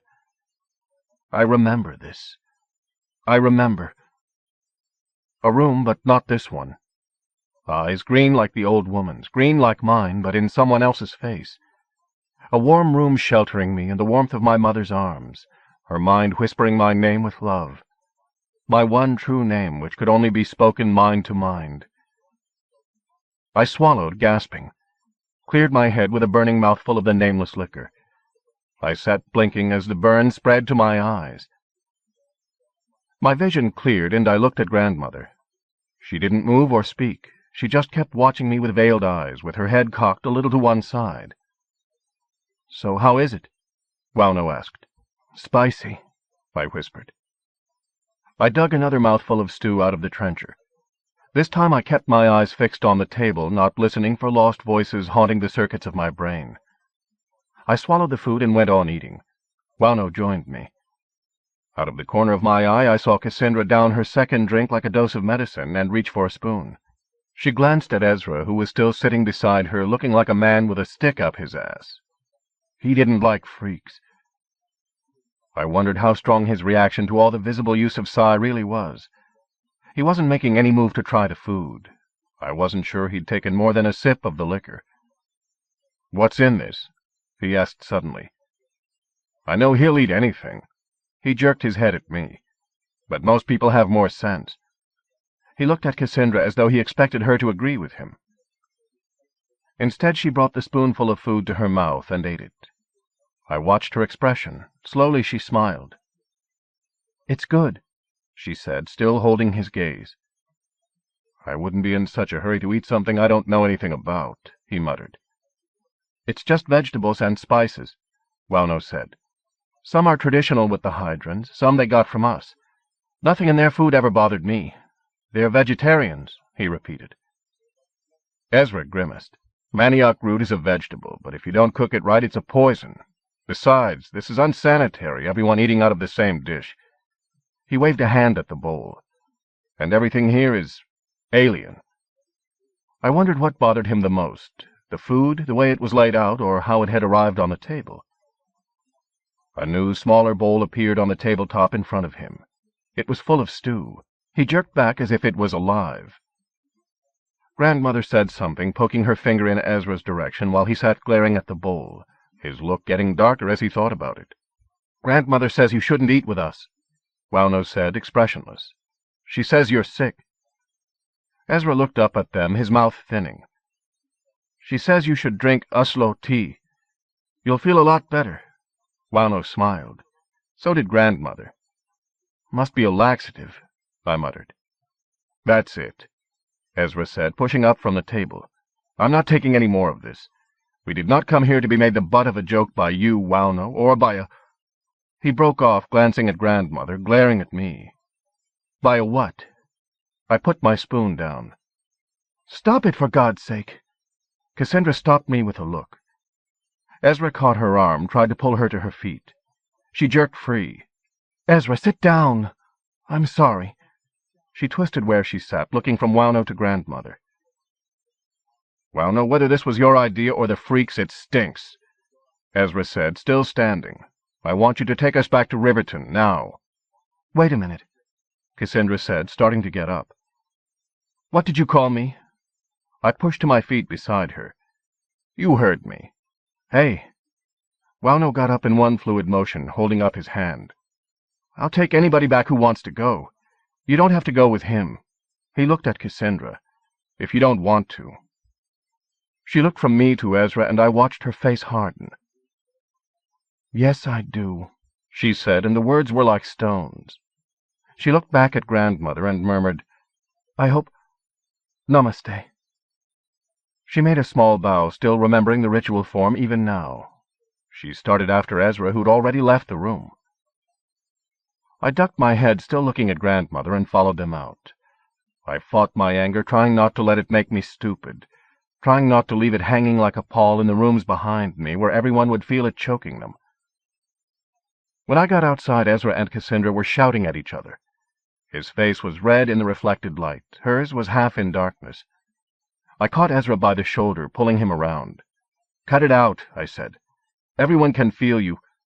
He pulled away from me, his face full of disgust or something uglier. "Keep your hands off me, you pervert, you—" "Freak," I said. "Freak!" he shouted, and his hands balled into fists. "You goddamn freak!" "At least I'm not a goddamn asshole," I said. He lunged at me.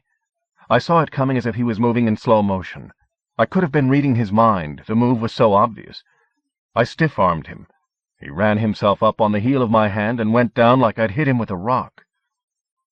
I watched him writhe on the ground, bleeding and cursing, watching Cassandra drop down on her knees beside him, putting her hands on him, covering him with solicitude. "Oh, my God," she was saying, while he held his face, groaning, "My node! He broke my node!" Wauno came up beside me. He stood there, not saying anything, with his hands behind his back and his mouth pulled a little to one side. Cassandra gave us a look I'd never seen her give to a sentient life form before. "Help me, damn you," she said. Wauno moved forward and helped her get Ezra on his feet. He started them toward the transport, glanced back over his shoulder at me. "I'll come back for you." "What?" I said. "Wait. Grandmother wants you to stay," he said. "She wants to talk to you. I'll be back." Shit. I started after them. Cassandra looked back at me, and I stopped moving. I watched them get into the transport, watched it rise into the night, leaving me stranded. "Now time can move forward again," someone said behind me. I swung around. Grandmother. For just a moment I thought she'd mind-spoken me, but she hadn't. "You speak Standard?" I blurted out the only question that seemed to be left in my head. I remembered that Wauno had translated her speech to us, but not the other way around. I'd thought she was reading our minds, but she hadn't needed to. "Of course." She smiled the same open, contented smile, but suddenly it didn't seem simple. "Now we can eat in peace." She bent her head at me, inviting me back inside. I followed her back through the warren of halls to the room where the food was waiting. As I crossed the threshold, the scent of it triggered more memories. For a moment I was crossing into a different room, somewhere else in space-time. I stopped just inside the doorway while Grandmother went on to the table and settled into her place. She looked up at me, expectant, with the thread of smoke tendriling past her face. Her face was a mystery in the shifting light. I focused on it, went toward it, kneeled down where I'd been sitting before. She didn't do or say anything, as if she didn't register anything I felt or thought. I had the feeling that if I didn't start eating, she wouldn't either. So I ate, filling the empty place in my thoughts with physical sensation, existing in the present, the way I'd learned to do on the streets, holding off the past and the future for as long as I could. Grandmother ate with me, not saying anything. She didn't use a spoon, but she chewed and swallowed just like I did, savoring the taste and the texture of the food. I wondered whether the silence between us was her choice, or whether she was simply respecting mine. I wondered whether for her this was like eating in an empty room. I glanced away at the walls. There were no windows, not even any pictures to relieve the blank monotony of the enclosed space. I wondered whether she was too poor even to buy herself some cheap hollow-stills, or whether the austerity was intentional. Maybe Hydrans never felt claustrophobic the way humans did, because they knew they always had a way out. I thought about the woman with the kidnapped child. I thought about Freaktown and what I'd seen of it. I thought about Old City as the flavors of the food and the memories worked on me. I thought about traps, how they were everywhere, waiting for everyone. Different traps that were all really the same trap in the end. Life was a trap, and human or Hydran, you only got out of it one way. I went on eating, tried to make my restless body as still as the old woman watching me, tried to make my thoughts as empty as the walls. But the longer I stared at the wall across from me, the more I began to notice the subtle tracery of cracks in its surface, how those cracks formed patterns, images that your mind could get lost in, that led you somehow into the silent calm of your own mind's eye. I sat back finally and wiped my mouth with one kind of hunger satisfied at least. Grandmother sat back too and stopped eating. I wondered whether she'd stopped because I'd stopped, or whether she'd only kept eating because I'd still been hungry, or whether we'd really both wanted to stop at the same time. I looked up at her. Her eyes were watching me like a cat's. 2 Hydran children, a girl and a boy, came into the room. They moved so silently I didn't hear them coming, but somehow their arrival didn't startle me. They bowed to us as they gathered up utensils and carried away the trencher. They didn't say anything, but I caught them looking at me as they went out. I heard them whispering in the hall. I wondered why Grandmother hadn't just sent the food away herself, the same way she'd put it on the table. I thought about that, about how the whole eating ritual had reeked of Psy. If Grandmother had wanted to rub our faces in the fact that she had the gift and we didn't, that we were on Hydran ground now, outsiders, aliens, she couldn't have made it any more obvious. I wondered whether that was exactly what she'd been doing. "You have many questions," she said, just as I decided to ask one. I felt myself smile as I nodded. She could have read that right out of my thoughts, or just from the expression on my face. "Did you arrange this meal just to make the others leave?" "Why do you say that?" She leaned forward, her head cocked a little to the side, as if she was hard of hearing. It wasn't the first time I'd seen her do that. I realized suddenly that it wasn't my words she had trouble understanding. "Just wondered," I muttered. Her face twitched as if something I couldn't see had brushed her cheek. Finally she said, "I follow the way of things. If one follows the way, one discovers whatever one was meant to find." "Oh." I settled back, hooking my arms around my knees. It sounded like the same pseudo-mysticism too many human religions preached, along with loving their fellow sentient beings. As far as I could see, it was all hype, and more than half hypocrisy. But a belief like that might mean something genuine to the Hydrans. They had precognition. Sometimes they actually did get a glimpse of the future. I thought about my last sight of Cassandra and Ezra, about what kind of scene there was going to be when I saw them again. "Does Wano know you speak our language?" "He speaks our language," she said, as if that explained everything. "Why don't you ask me a real question?" I laughed and grimaced. "Why don't you hate me?" The calm waters of her expression rippled. She pressed her hand to her eyes, looked up at me again. "Why should I hate you?" I shook my head. "I can't use my Psy. Hanjin, the council threw me out when they realized—" "You don't use your Psy because you choose not to," she said. "You don't understand. The council has lost sight of the way," she went on, as if my speech was as opaque as my thoughts. "That happened long ago, before you were even born. They can no longer see anything clearly. You suffered a terrible wound. You must hold the wound closed," she said gently, "until it heals. You are a good person." I felt my face redden again. "You don't understand. I killed someone." "So," she said, as if she finally understood. "I'll go now." I started to get up. "You are a miracle," she said, and bowed her head to me. "I am humbled in your presence." "I'm not a fucking miracle," I said, choking on anger. "I'm just a fucking breed." I started for the door, stopped short as someone came through it. Hanjin. He stopped too, staring at me the way I must have been staring at him. "What are you doing here?" he asked. Leaving, I said. I tried to move past him, but he blocked my way. He glanced toward Grandmother and said something sharp and querulous in Hydran. And then there was dead silence in the room. I watched their faces, the only thing that told me they were still communicating. At last Hanjan turned back to me and made a deeper bow than I'd ever seen a Hydran give to a human. "Namaste," he murmured. The change in his expression was so complete that I didn't know what the hell to make of it. "Please forgive me," he murmured. "I have behaved in a way that causes me shame." I frowned, not certain what he meant, shrugged because it seemed to be an apology, and then I pushed on past him. He caught my arm, let it go again as I looked at him. "Please stay," he said. "We need to finish what we came here to do." "What's that?" I said, hearing the sullenness in my voice. "Understand each other." He faced me without expression. "Sit down," Grandmother said. "Sit down, Bian." I glanced behind me, wondering who she meant. She was looking at me. She gestured as if I were a stubborn child. "My name's Kat," I said. She shook her head, made patient sit-down motions again. I stayed where I was, frowning.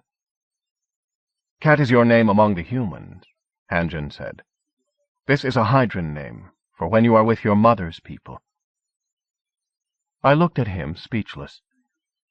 I looked back at Grandmother finally, wondering why she hadn't simply told me herself. But it wasn't her business to talk with humans. It was his. And she couldn't simply let me into her mind. Maybe she was tired of talking. "What does Bian mean?" I asked. "It means hidden." Hanjan smiled. "Is that a joke?" I asked, because I couldn't tell what he was smiling about, and he wasn't a friend of mine. He looked blank. "No," he said. I moved past him, drawn back toward the table as if Grandmother had a magnetic field. Hanjan followed, stood looking down at the empty tabletop. "I've missed dinner," he said. Grandmother smiled and shook her head. The children who'd taken the trencher away appeared in the doorway behind us, coming at her silent call as if they'd been conjured out of the air.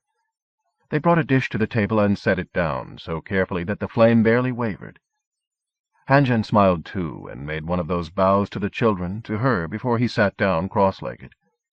He started to eat, not using the spoon. He looked up at me, stopped, swallowing as if he realized he couldn't eat and communicate with a human at the same time. "Forgive me," he mumbled. "It was a long walk. I am very hungry." "You walked here from town?" I asked. He nodded. "Why?" He took another mouthful of food. "Out of respect," he said, as if it was obvious. "For what?" I pushed, annoyed. "For myself," he murmured, still eating. "For my body, my gift, my beliefs." I shook my head. "It is the way." He was beginning to sound impatient. I saw him glance at Grandmother as if she'd said something, and swallow his irritation like a mouthful of stew. "The body and the mind deserve equal reverence. Otherwise a person is not truly whole. The Oyasin has been giving me instruction." "Oyasin?" I asked. Walno had called her that before. "It means guide. She is a guide to the way and a holder of our beliefs and traditions." I looked at Grandmother. That fit what Walno had said, but it didn't fit the reverence in his voice as he said it. "You mean a religious leader?" I looked back at him. "Not a leader in the sense that humans use it. Guide is closer. K is everywhere. It is the life force of the All-Soul, something you might call the God within us. But there is only one way that each of us finds." He glanced at Grandmother as if he needed a guidance right here, right now. "It is difficult to explain in words. The way which can be told is not the eternal way," Grandmother said. I thought of how names were shared among the community, the spoken names, the true ones. Hanjan sighed. "Most of our people no longer believe that K even exists. That is one reason I decided to seek the way for myself with the Oyasin's guidance." I sat down cross-legged midway between them. I watched him eat. "I've eaten this food before, a long time ago." He glanced up, first at grandmother and then at me. "Is that so?" he said. "Where?" "I think my mother made it." He stopped eating. "You lived here as a child?" I shook my head. "On Ardati, an old city, a place the Federation uses to dump its garbage." He went on staring at me as if he'd lost my meaning, fallen off my train of thought because there was nothing for him to hold on to. "It's a relocation dump. A few Hydrans ended up there after they'd been driven off of their own worlds. But there were more humans, the kind who don't fit into a keiretsu like Tau." He blinked. "Where is your mother now?" "Dead, for a long time." I shook my head. "That's all I know." "Your father? He was human?" He looked like a man being led blindfolded through a strange room. He was finally getting an idea of how I felt. I shrugged. "I don't know anything about him." Whenever I thought about it, all that I came up with was the sort of thing I'd heard from the corpses 2 nights ago. My mother was a whore, my father was a rapist. That was the only way my existence made any sense. I tried not to think about it any more than I had to. "It's not a coincidence your being here tonight, is it?" He looked disoriented, as if trying to follow my conversation was difficult enough without my changing the subject. Finally he said, "When I last saw the Oyasin, I showed her our meeting, and she showed me that I had not seen clearly. It was her feeling that if you and I met again without the council, we might understand each other better." "That wouldn't be hard," I said. He looked down. "The council once had the best interests of our people in mind. But now there are too many of us with limitations. Sometimes the council members show too much self-interest. They always show a lack of perspective. We all want our society to become more open to the humans, because we believe that is the only way we will ever prosper under the circumstances, by kissing Tau's ass." His pupils narrowed, slowly widened again. "Is that how you feel?" "I think we must learn to live with the ones who have come to share our world. Accept life on their terms, because that is how things are now. Denying what is obvious goes against the way and is only wasted effort. We have to turn the energy of our anger to useful ends, otherwise it will destroy us. It has destroyed too many of us already." He glanced down. I half smiled. "The way tells you that when life gives you lemons, you make lemonade?" "Excuse me?" He shook his head. "Lemons," he said. "You mean humans? It's a kind of fruit, sour. You have to fix it up." He half smiled this time. "So the council wants things to stay the way they are," I said, still trying to get everything clear in my mind. "They believe that's the only way to get something more from Tau?" He nodded. "Or at least to not lose more. They are very conservative in their attitudes." "Is that what you believe, too?" Asking it again. He didn't say anything for a few heartbeats, but he wasn't mind-speaking grandmother. I glanced at her. She was looking at him, but her face was unreadable. Finally he said, "I feel that working within the law is the only way to achieve real progress. Even to change the rules, one must do it carefully. So yes, I guess I am a conservative. Harm calls me an enemy of our people, a collaborator, and yet sometimes I think I am a little sick of lemonade." The shadow of a smile came back, but it didn't touch his eyes. "So you do think things ought to change, that they could be better?" "Have you spent any time on this side of the river?" he asked. I nodded. "So have I," he said. There was no trace of smile anywhere on his face now. "But few humans have. The only ones who come here regularly come for what they can bleed out of us, which is little enough any more. We need so many things. We need access to the kinds of things Tau keeps to itself, knowledge and resources that we no longer possess independently. That is not entirely the fault of the humans.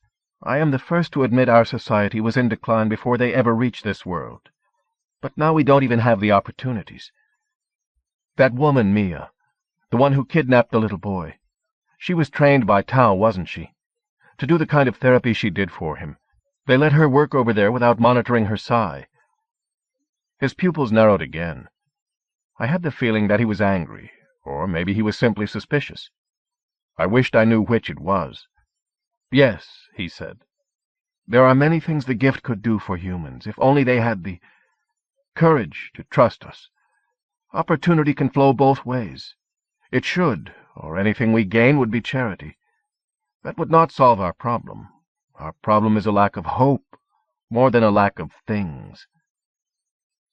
The Council mistakes one for the other, Grandmother said. Their need is like an infection, but they are using the wrong cure.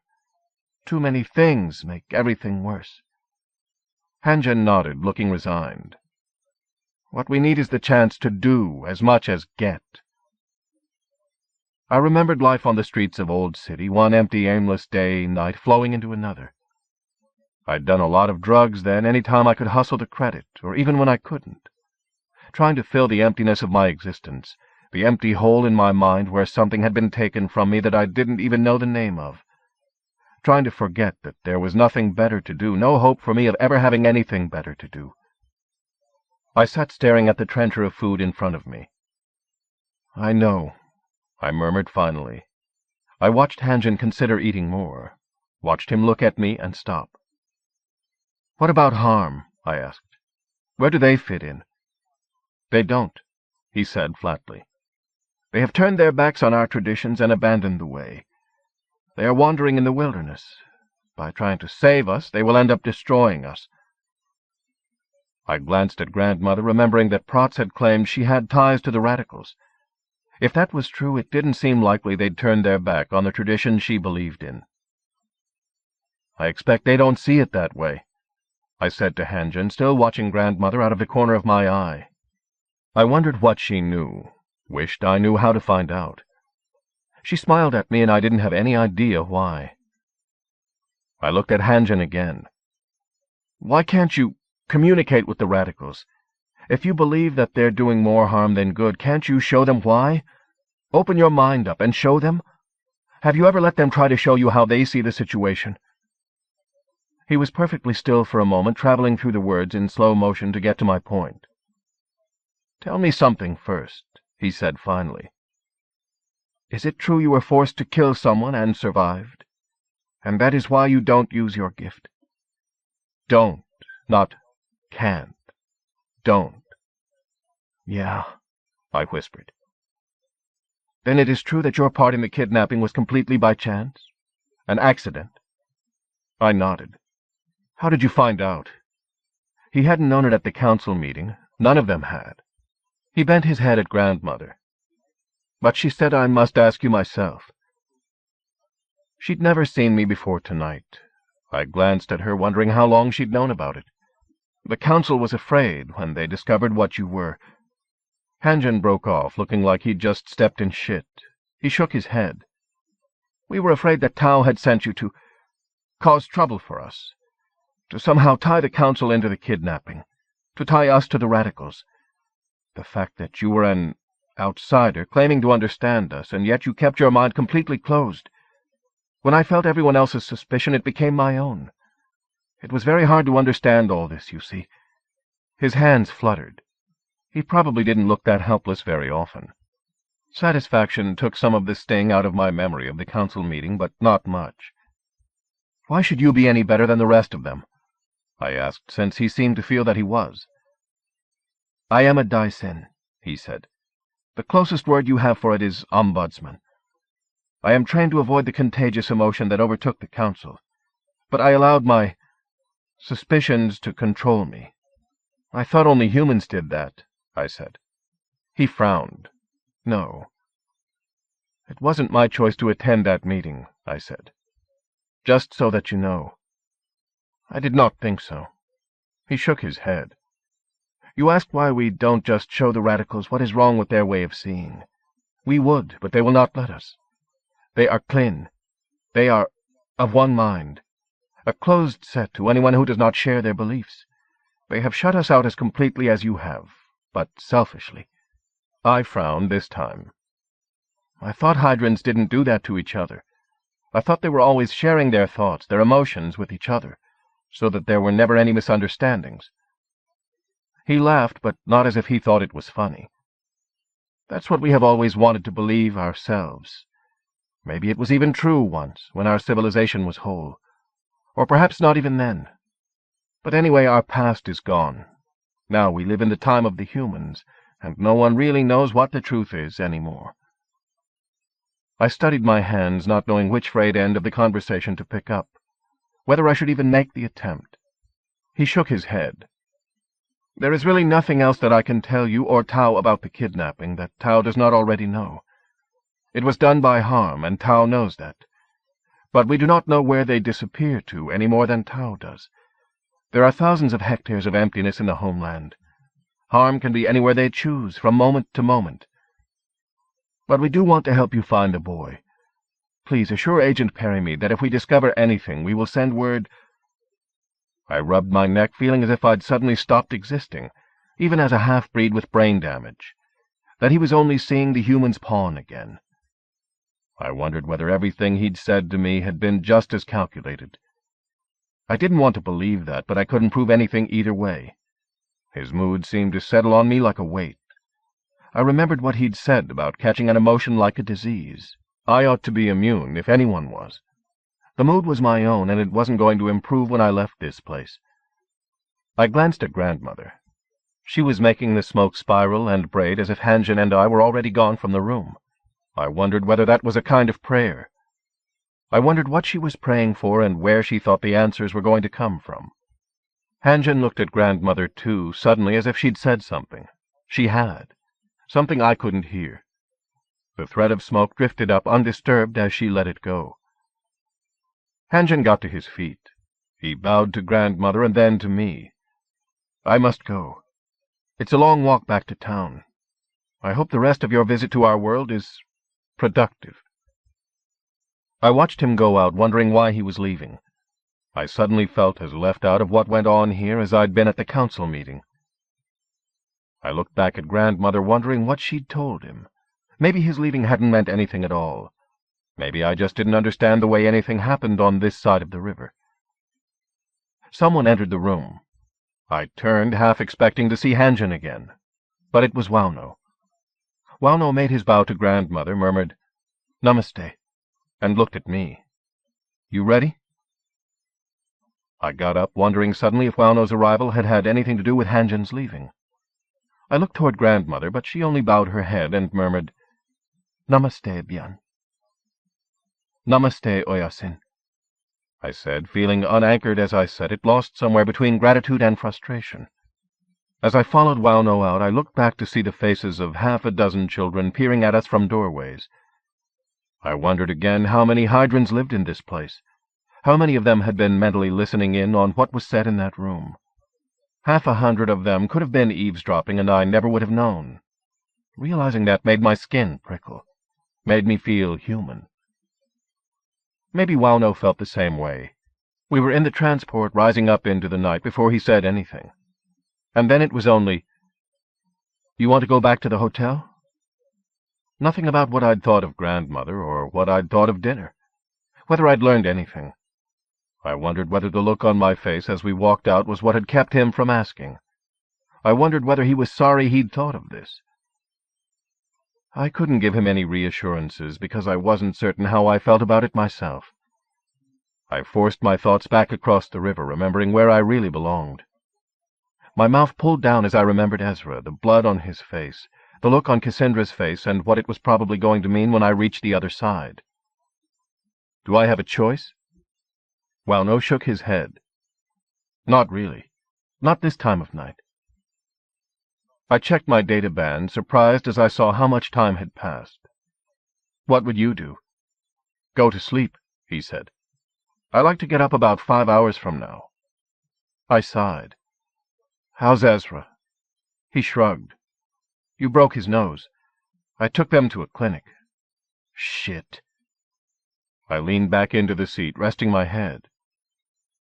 He had it coming. She's not going to see it that way. I remembered the look on Cassandra's face. Wauno didn't say anything. How did she seem? I asked finally. Pretty grim. I looked out at the night, at Tau Riverton filling the darkness below us, sucking me down toward light and order and retribution. 9. Wauno left me at the hotel. I watched the transport rise until I lost sight of it in the wash of artificial light. The lamp-post I'd leaned against asked me if I needed anything. I went inside. Cassandra was sitting in the lobby. She was still wearing her coat and hat. I stopped when I saw her. "You broke his nose," she said. "I know." I looked away as her expression registered. "I'm sorry." But I wasn't, and she knew it. I stood there grimacing as if I was afraid of being hit. She jerked her head toward the hotel's bar and eatery. "Let's talk. In there." I didn't figure she was hungry. She wanted neutral ground. The room was almost empty. There wasn't a big tourist trade in Riverton, and the locals were used to curfews. We settled into a dark corner in the false privacy of a booth. Music oozed out of the walls, gentle and plangent, the kind of music that made you ache inside and hate yourself for it. I stared at the wall on my right, trying to decide without touching it whether it was actually wood or just high-quality sim. Maybe it didn't matter. Maybe nothing did. I stuck a camphor into my mouth and ordered a drink from the touchboard. A minute later, the drink slid out of the wall, answering my question. "You use a lot of drugs," Cassandra said. I looked up at her, wondering what she meant by that.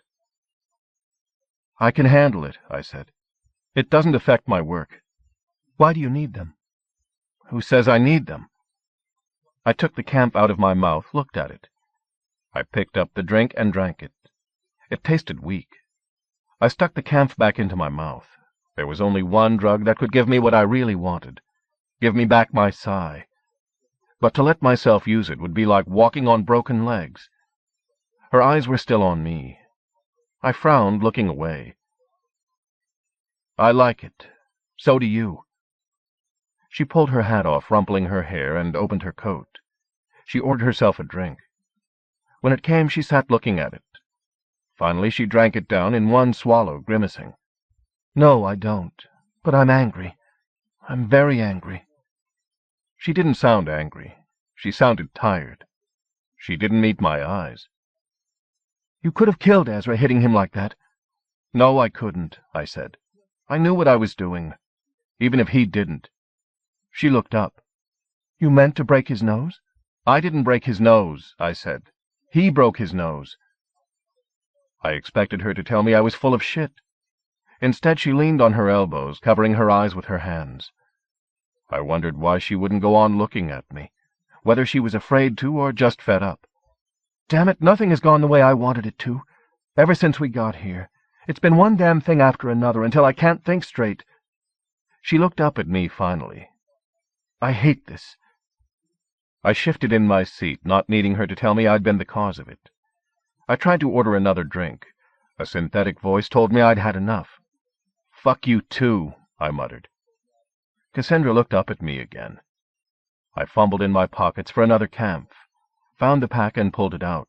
It was empty. I watered it up and threw it on the table. An invisible hand swept it and our empty glasses into some secret compartment in the imaginary wood surface. I leaned back, removing my hands from the perfectly clean tabletop. Cassandra said, "This can't go on. The whole project will end up terminated." "I know," I said. "I know you and Ezra never liked each other. I thought at least you were intelligent enough to work together on something important, without letting your testosterone poisoning get out of hand. Obviously, I was wrong." Her hands closed over the table's edge. "God, I didn't want this to happen, but you're making me do it. I told Ezra he's off the project." "Damn." I shut my eyes. "What?" I opened them again. "I told Ezra he's off the project. He's leaving tomorrow." "Ezra?" I said.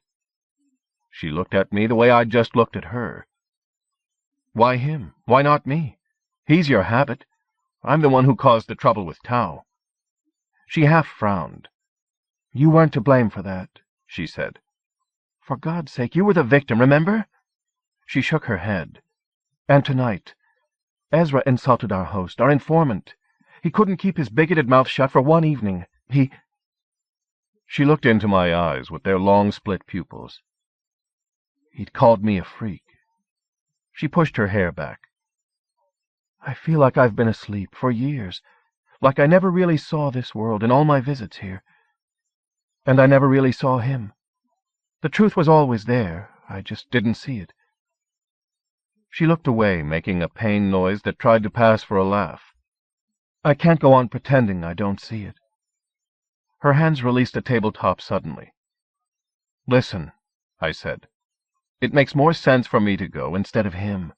The Tau government hates scions, not... I broke off before I said assholes. Assholes? Her mouth formed something that wasn't exactly a smile. I shrugged, looking away. You were right. That's what he was. God damn him.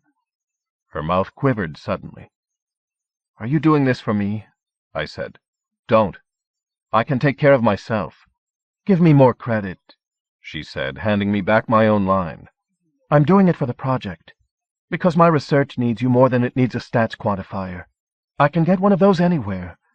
I only picked Ezra because I thought we wanted to be together. She broke off again. You've had fights before. You always get over it. Maybe you ought to wait before you... She was silent for a moment. Tell me, she said, when the universe eventually ends, will you feel guilty about that? It startled a laugh out of me. Maybe. She half smiled. Well, don't feel guilty about this. I always thought Ezra didn't like you because he was jealous of how easily you learned things, of how you looked at me sometimes, or he said you did anyway. She glanced down. I thought at least it meant he loved me. You don't think that's true? Yes, she said, and her voice broke. But I don't want to spend the rest of my life lying to myself, so that I can go on loving him. She took a deep breath. We sat looking at each other for a long time, not speaking, not moving.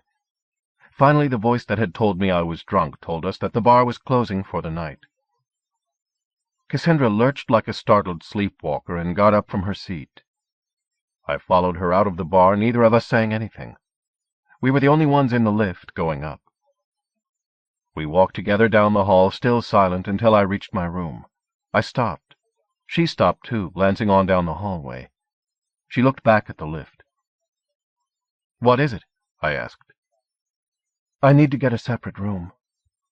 She shook her head, looking again at the door to the room she'd shared with Ezra, seeing nothing where the future had been until tonight. Finally, she looked at me. I touched my door. It opened. You want to come in? She looked uncertain, but she nodded. She went ahead of me into the room.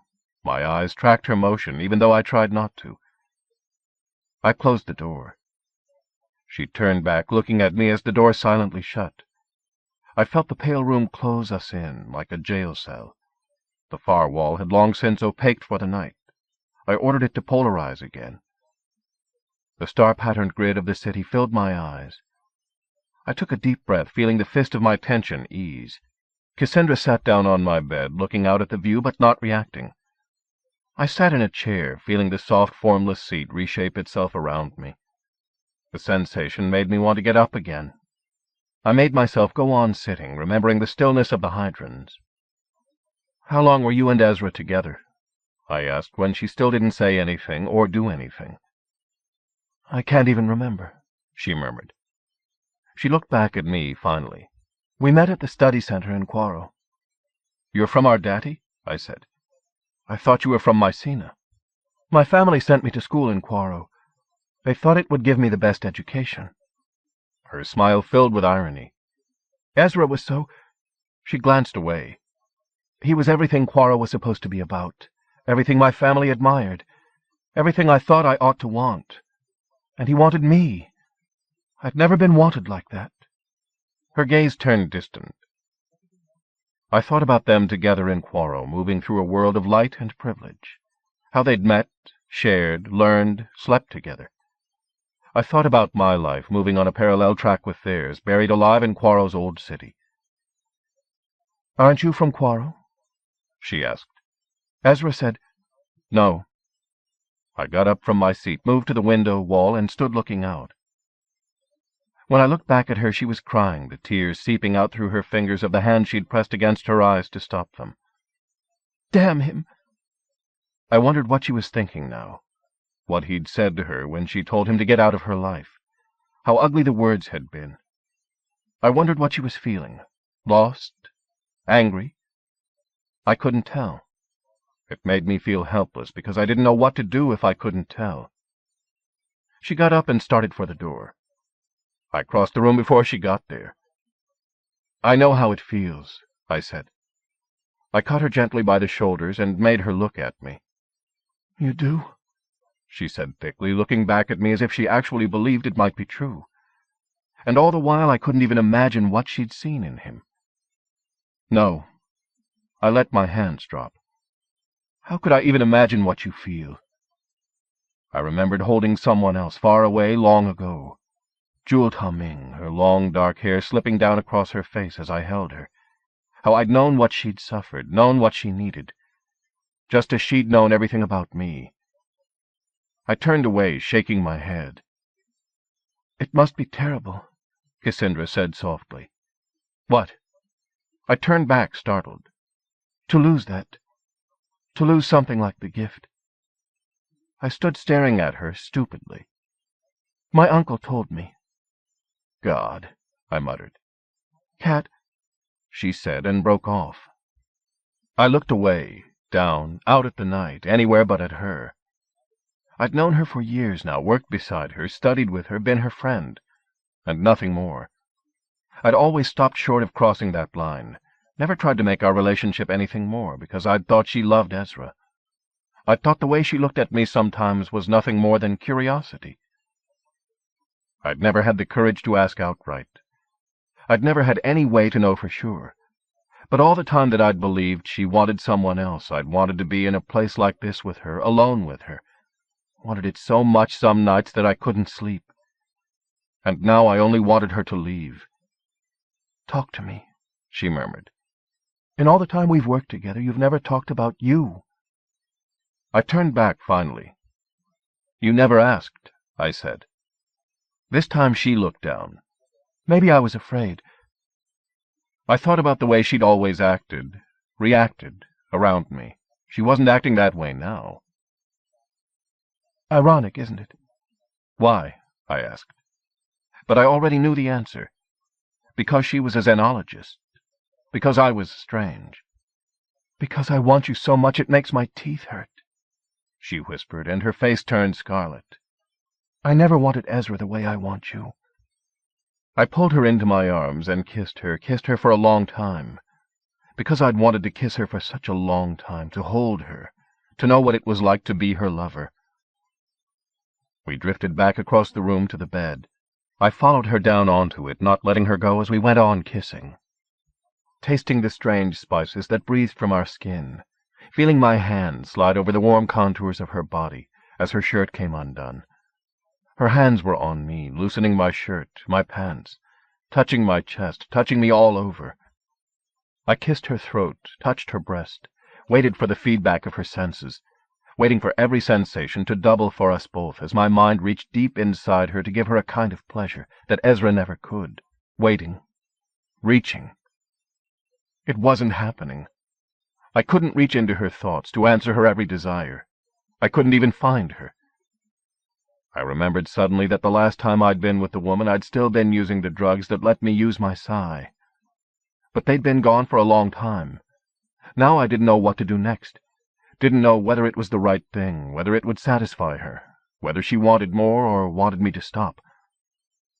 I broke away from her, swearing under my breath as the truth put out the fire of my need, turned my burning flesh to the cold, slack flesh of a corpse. I pulled my shirt together to hide the goose flesh crawling up my naked body, to hide the signs of death from her, from myself. What? Cassandra sat up, blinking. What is it? I didn't answer, and she touched my face gently with her hand. I can't, I whispered. Her hand fell away. She sat on the side of the bed, looking down, her fingers picking at the edges of her open shirt. I heard her try to ask and lose her nerve. I can't feel you," I said finally. "I don't know what to do." She took one of my hands in hers. I looked up, seeing confusion in her clear blue eyes that just stopped the way all eyes stopped, because I couldn't reach through them into anyone's mind.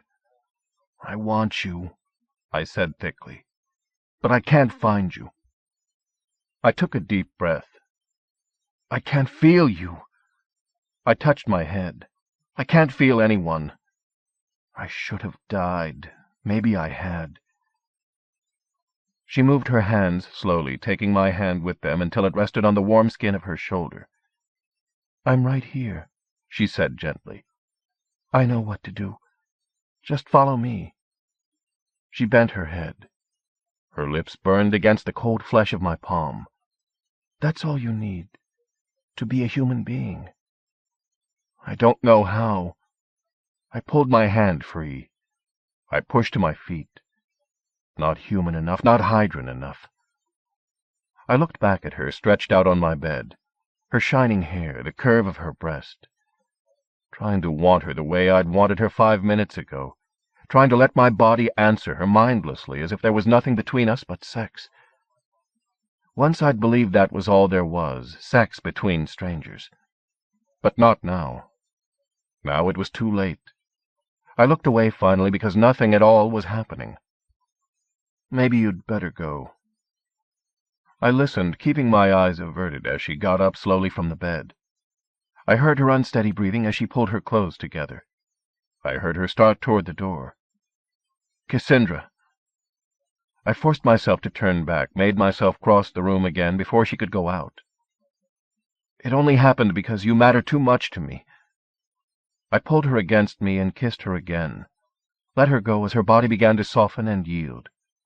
"It's not your fault." I touched her hair. "And it's not your problem. Please, just tell me you understand that." She nodded slowly. Will you be all right?" Some sick part of me wanted to laugh, wanted to ask her, "Tonight or ever?" I strangled it. "Yeah, I'll be fine."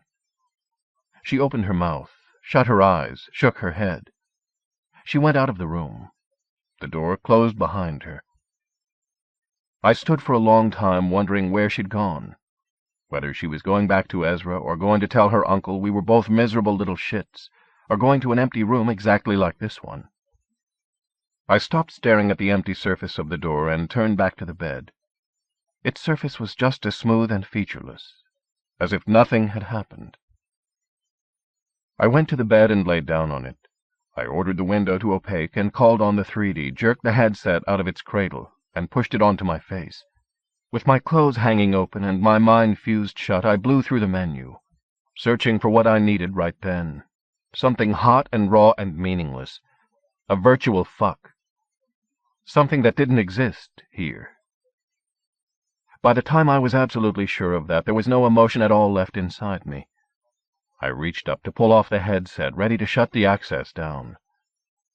But there was a message light blinking now at the corner of my vision. The message was from Wauno. Access to a Hydran language tutorial. I pulled the program and dumped it into my brain in one long masochistic feed.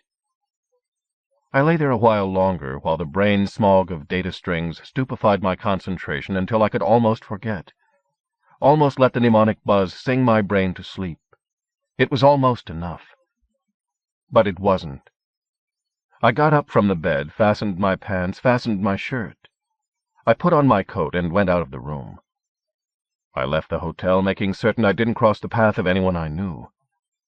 I took an air cab down to the river's edge where the bridge arced across the canyon to the Hydran town. The bridge was dark, sealed off, closed for the night.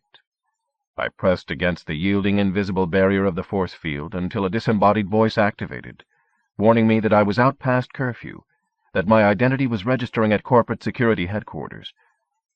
I swore, backing off, turned and strode away, following the canyon's rim, triggering the ghostly voices of every fucking lamp-post and hype kiosk along the promenade. There was no one else visible for as far as I could see.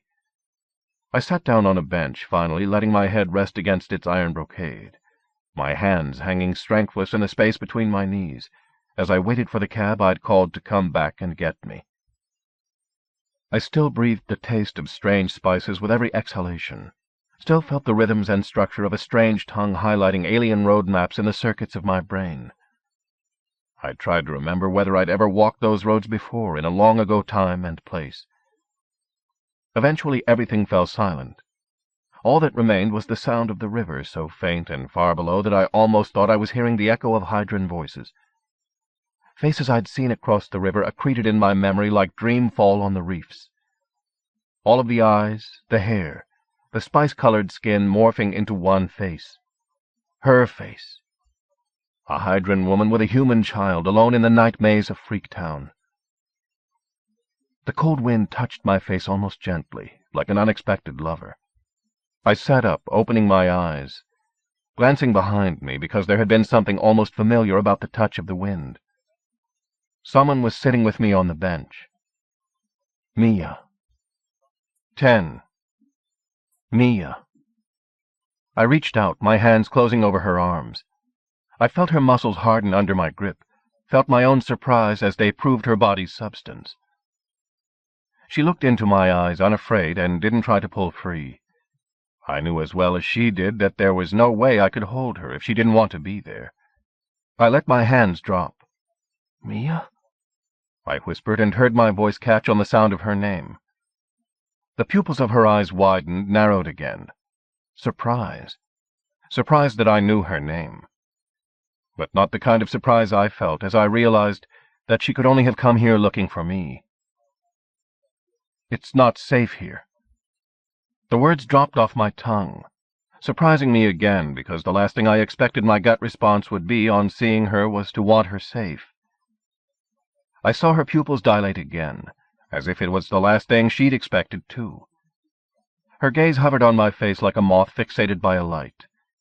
But she only shook her head and lifted her hands, letting the sleeves of her hooded parka slide down. No data band. Invisible. I glanced at my wrist. The data band was still there, forcing me to remember what the corpses had done to me because I wore one. Because of her. "I'm not invisible," I said, looking away as anger gave me the strength to break her gaze. Tau security didn't have any trouble finding me. I gestured at my bruises. "What the hell do you want?" Her hand rose again, hesitated in the air, fell away. "I wanted to thank you." "For what?" I said sourly, totally lost to her logic. She stared at me again without answering, until I began to think she had no more idea of why than I did. Or maybe she was trying to decide what to make of me, when the one thing that could have told her was missing. "I couldn't see any other way," she murmured finally, and it still wasn't an answer. "I felt that I had to come," she said, as if she could tell from my face that I still wasn't getting it. She spoke standard with no real accent. She was dressed in pragmatic, sexless human clothes. If we hadn't been face to face, she could have passed for a human. "Like you felt you had to slip me that data band back in Freaktown?" She looked away across the river. "Yes," she said faintly. She looked at me again, and I saw something in her eyes that was closer to anguish or even longing than to guilt. I didn't know what the hell to make of it. "I needed to be certain." She broke off, her hands worrying the seal of her jacket. "They said that you were all right. I had to see it for myself." I figured they must be harm. "Did they tell you that it took Draco's chief of security to get me out of Borosage's lockup?" "No," she said, and frowned. "Tau's corpsec thought I was one of the kidnappers. They were going to torture me to get answers I didn't know. Jesu, they could have killed me." She grimaced as if I'd hit her and murmured something that sounded like a curse. "I didn't know. That night when I saw you. You saw a freak." I watched her confusion form like the fog of my breath. "You know what I mean." I jerked my head. "A half-breed. You think I don't get the same reaction on this side of the river?" This time her restless hand actually touched my sleeve. "That's not what I meant. I meant when I knew how much our safety mattered to you." She searched my face for something that wasn't there. I shrugged off her touch, frowning. Fumbling my gloves out of my pocket, I pushed them on. "You don't know me." "I felt it when you touched me." I grunted, not remembering anything but the pain and surprise as our bodies collided. "Here." She touched her head. Just for a second my breath caught. "Nice try," I muttered and touched my own head. "But this doesn't work." She made the same odd listening gesture I'd seen Grandmother make, trying to figure me out. She might sound perfectly human, but she wasn't. "You're not reaching my mind now," I said, disgusted. "You couldn't then. Lie to me if you want to, but not about that." "You're wrong," she said, forcing me to look up again. "In the first moment there was nothing, not even a human mind. You terrified me. And then you looked at me and Joby, and you opened to us. You wanted to help us. It was why you were there. You were the way." The way. I thought about Grandmother, thought about fate and predestination. Even Hydrans couldn't see the future clearly. Precognition was the wild card power. It could give you an edge, but that was all. Humans followed their hunches, so did Hydrans. But only those with the gift had a reason to. Sometimes that was enough. Sometimes it was too much. I remembered a friend, the look on his face as he'd foreseen his own death. And I wondered again what I'd been doing on that freak town street at just the wrong moment, or just the right one. "Why didn't you teleport to get away?" Finally, I was able to ask the question that had been gnawing at me ever since that night. "I didn't have time." "Time?" I said. "It doesn't take that much." "No, not for myself, but for Joby." She shook her head. "If you know who I am, then you must know what's wrong with him." "Neurological damage," I said. And then I understood. "You believe me?" It wasn't a question. I glanced at her again. "But you're not reading my mind now." "No." She shook her head without anything in her eyes, not doubt, not pity. "You're not letting me." She didn't ask what was wrong with me. I wondered why not. From the way she'd been staring at me, I didn't think the reason was indifference. "Where's Joby?" I muttered, glancing away. "Safe." She half frowned as if she thought I'd changed the subject because I didn't trust her. But it was myself that I suddenly didn't trust. "I love Joby more than you can imagine," she said, as if she had every right to expect I'd believe that. "I'd never do anything to hurt him or put him in danger." "I know." I looked back at her, telling myself that she couldn't know the real reason for my change of subject, any more than I knew why I'd wanted to trust her with my life the moment I'd laid eyes on her. "So why did you kidnap him?" I asked hoarsely, glancing away again.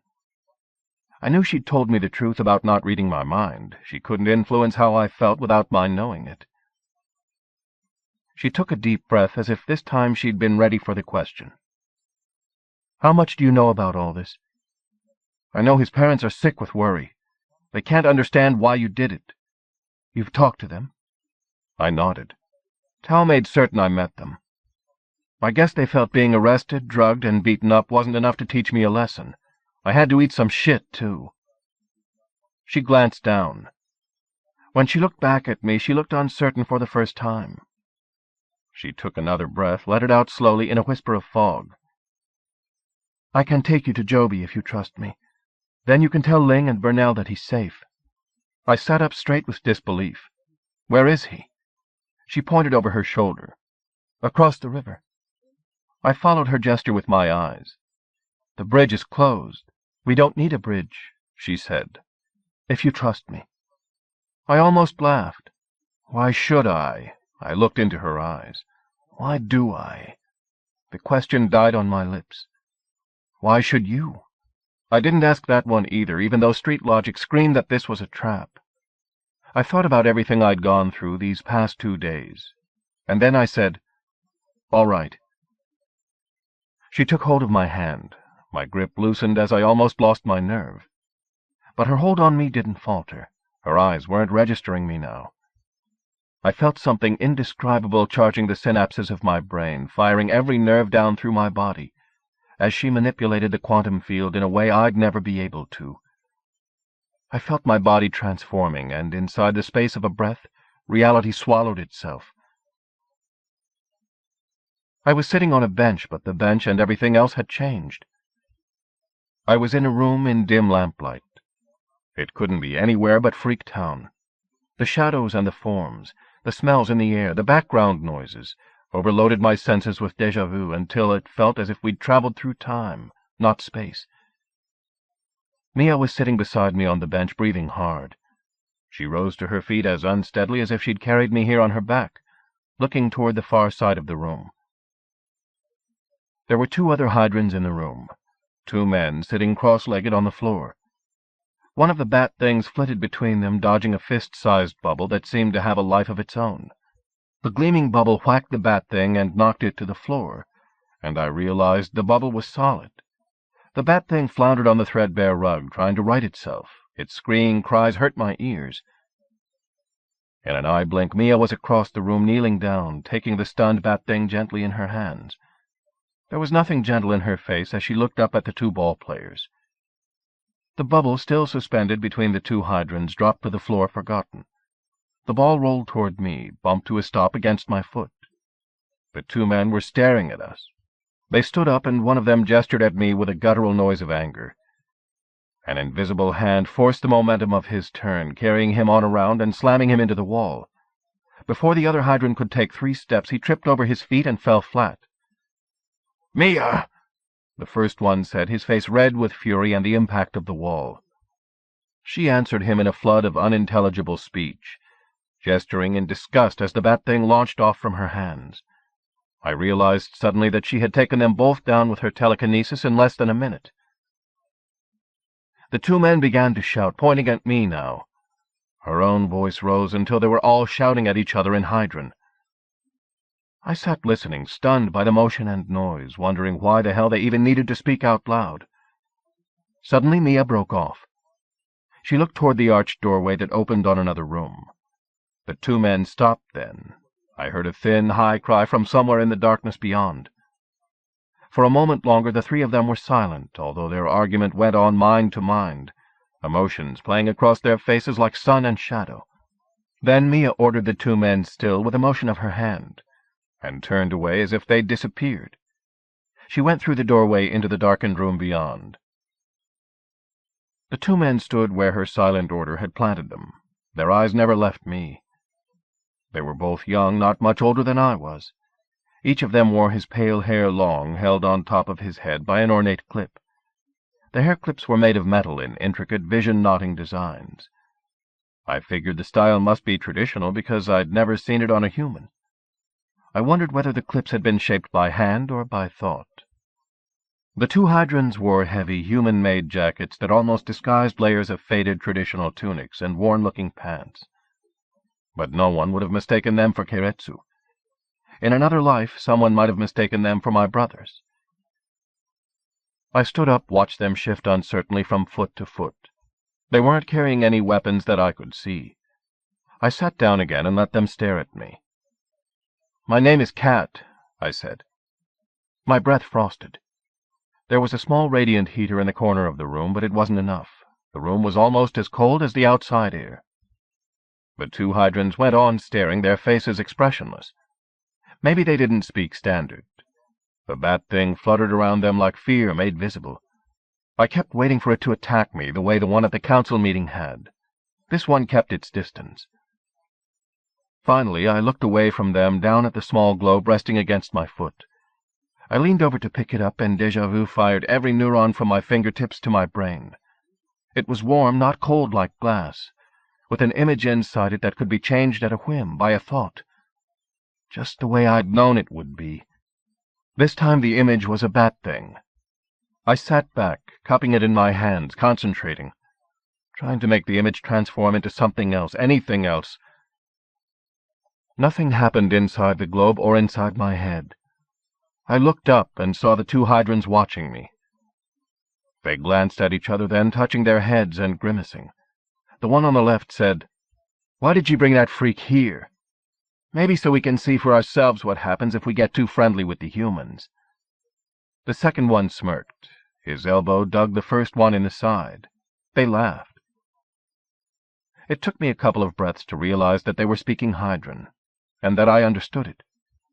They were communicating out loud intentionally, because they thought I didn't understand their speech, laughing at me to prove they weren't afraid of me.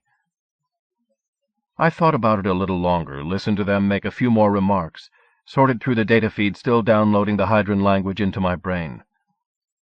And then, very carefully, I said, "Call me anything you want to. Just don't think I won't know it. In Hydran." They froze, their surprise as naked as if I'd sent the thought directly into their minds. Miya reappeared in the doorway. "Who said that?" She looked at me. "You?" She was holding a child, a human child, Joby. "You know our language?" she demanded in Hydran.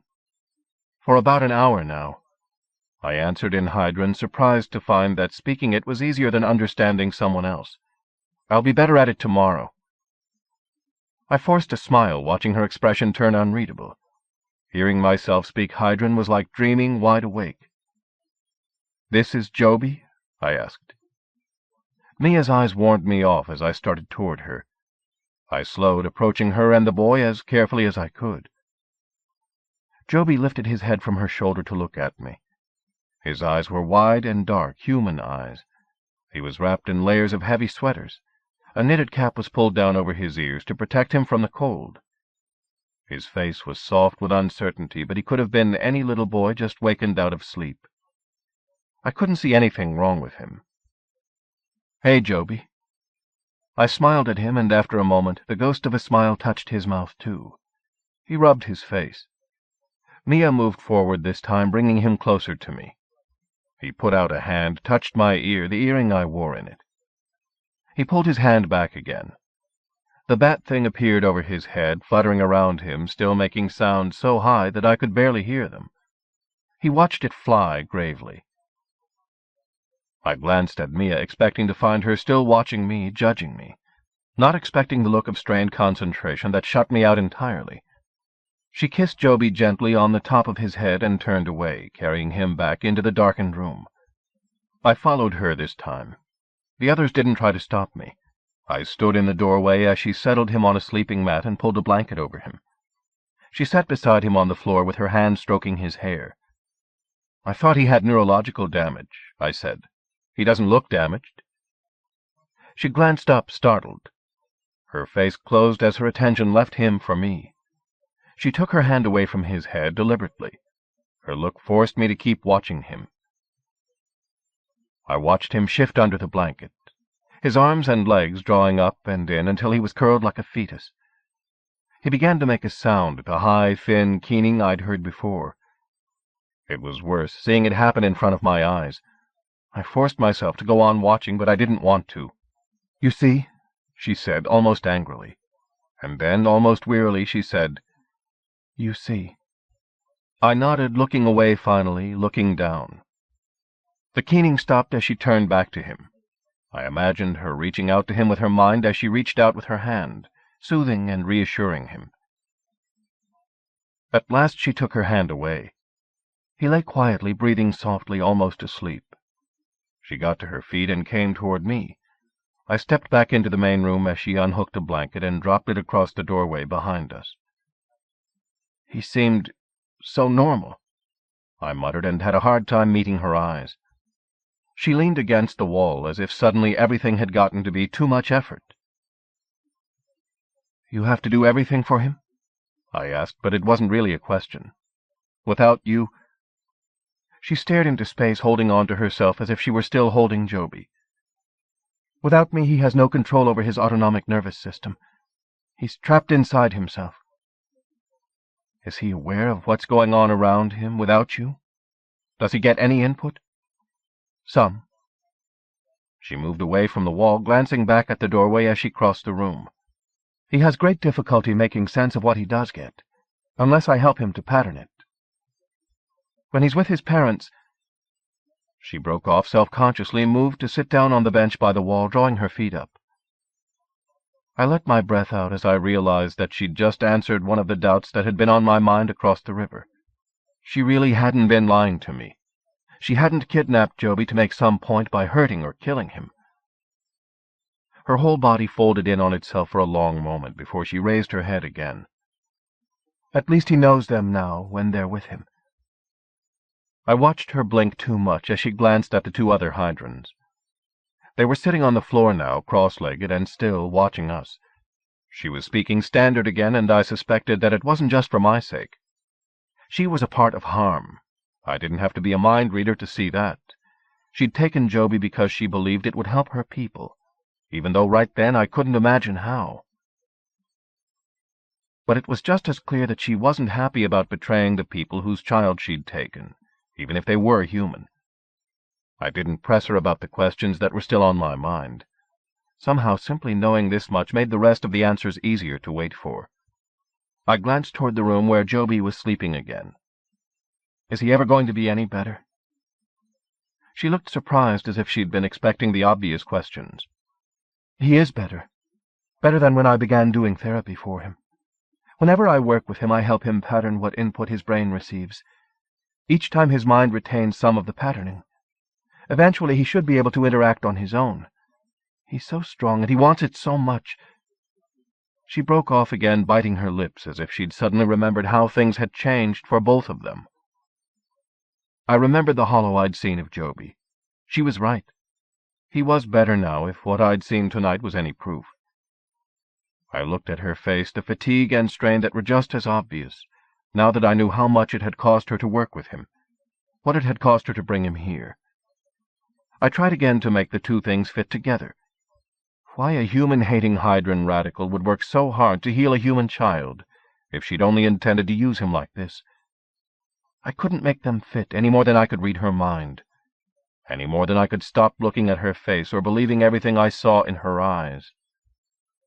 I looked away at the two men still sitting together near the room's other entrance, probably the one that led to the outside, from the way they were watching it. There was nothing else in the room except the heavy fiber rug they were sitting on. Its surface was littered with food containers and bits of unidentifiable trash. The rug was so worn that I couldn't tell what color its patterned surface had originally been, or whether the faded blotches had ever been a pattern, and not random stains. We were somewhere in Freak Town, but it could have been a room in Old City. I looked back at Miya. They'll never let you see Joby again once he's returned to his parents. I forced myself to finish it. What's going to happen to him then? Or isn't he going home? Of course he is, she snapped, but she shook her head, as if she was shaking off doubt. The council does nothing except get rich at the expense of the community. Someone had to fight for our future before we don't have one left. She broke off. Our demands are not unreasonable. The FTA observers are here because Tau broke promises, not just to contract labor, but to its own citizens. We want the FTA to see that Tau has never kept a promise to us. All we want is justice. And there can never be any justice until someone knows the truth. Her hands tightened over the edge of the bench. We'll return Joby to the FTA's observers when they come, and one of our demands will be that I'm allowed to go on caring for Joby, to prove what our gift has to offer humans, to prove we can be trusted. Well, you're off to a great start, I said. Her eyes glanced off my face, and she frowned. She folded her arms and crossed her legs, as if her whole body was shutting me out. Miya. I looked up at the small high window above our heads. Its surface was fogged with moisture. I couldn't see out. The bat thing crouched on the window ledge, watching us, calm but alert. I can see how much you care about Joby, and I believe harm only wants to make things better for Hydrans. But this kidnapping doesn't make sense. You've spent a lot of time across the river. You know Tau's board will never see the situation harm's way. If they try to lie to us, we'll know, she said flatly. They can lie to each other, I said. And you'd never know that until it was too late. She went on looking at me, but suddenly I felt as if I was talking to a personality sim. The lights were on, but she wasn't home anymore. What made harm, believe a Combine board would count the life of one child equal to their own self-interest? You don't... Miya! A woman's voice, hard with anger, called her name behind me. I felt a sudden draft. Something pulled me around where I stood, almost pulling me off my feet. I caught my balance, suddenly face to face with another Hydran stranger. Invisible hands of thought held me in front of her as she looked me over. I felt her try my mind's defenses, felt them turn her back. 3 more Hydrans, a woman and 2 men, had materialized behind her.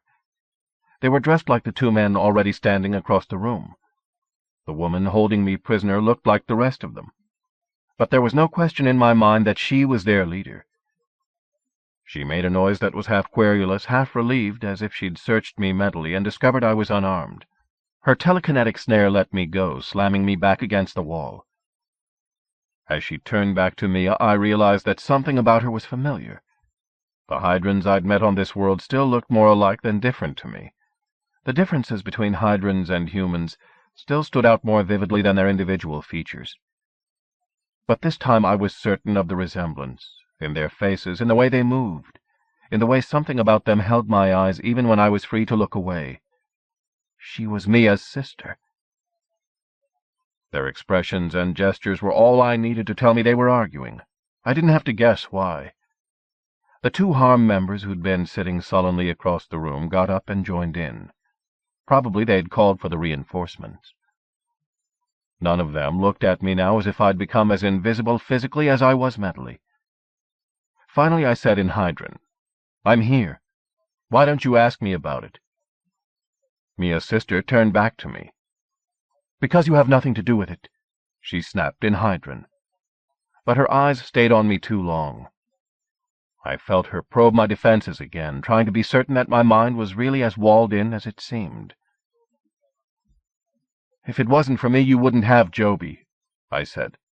"If it wasn't for me, your sister would be drugged in a cell on the other side of the river, with the corpses trying to beat everything she knows about you out of her." She frowned. "How do you know that?" "Personal experience." I touched my face. She shook her head. "I mean, how do you know our language? How do you know she is my sister?" She jerked her head at Miya. I shrugged. "I accessed a data feed, and I used my eyes." "Or maybe Tau gave you the information along with the beating to make us believe you," she said. "How can we know for sure when your mind is closed to us?" I laughed as I thought about what she'd see if she could read my mind. She glared at me. I stopped laughing as I realized there was nothing funny about my situation here. Suddenly nothing was funny or simple. Not for me, not for Joby or his parents, not for anyone on this side of the river. I glanced toward Miya. She realized it too. "Nao," she said, "you know I wouldn't have brought him here if I wasn't sure about him. How can you be sure? He's closed." Nao touched her head. "I'm not sure about you since that night—" She broke off. I looked at Miya, surprised. Emotion darted like a silverfish deep in Miya's eyes, was gone again even as I realized that same emotion had been there every time I looked at her. "I don't know why you brought him at all," Nao said, pulling her sister's attention back. "Why are you obsessed with this half-breed?" Miya flushed. "He saved my life, and without him, where would our future be?" Nao only shook her head, frowning. She turned back to me. "If anyone tries to find this place because of you," she made what I took for an obscene hand gesture, "they'll find it empty." I didn't try to answer. I was having enough difficulty just following the flood of spoken Hydran, the unspoken subtexts. "What were you doing at a council meeting?" Nao demanded, "with Hanjan and those other Dakar traitors and Tau's Hydran affairs agent?" I wondered what Dakar meant. Probably the human version of it had 4 letters. There was no profanity at all in my Hydran head file. Tau even censored its translator programs. "Tau made me go to the council meeting," I said. "Can you speak more slowly? I'm not very good at this yet.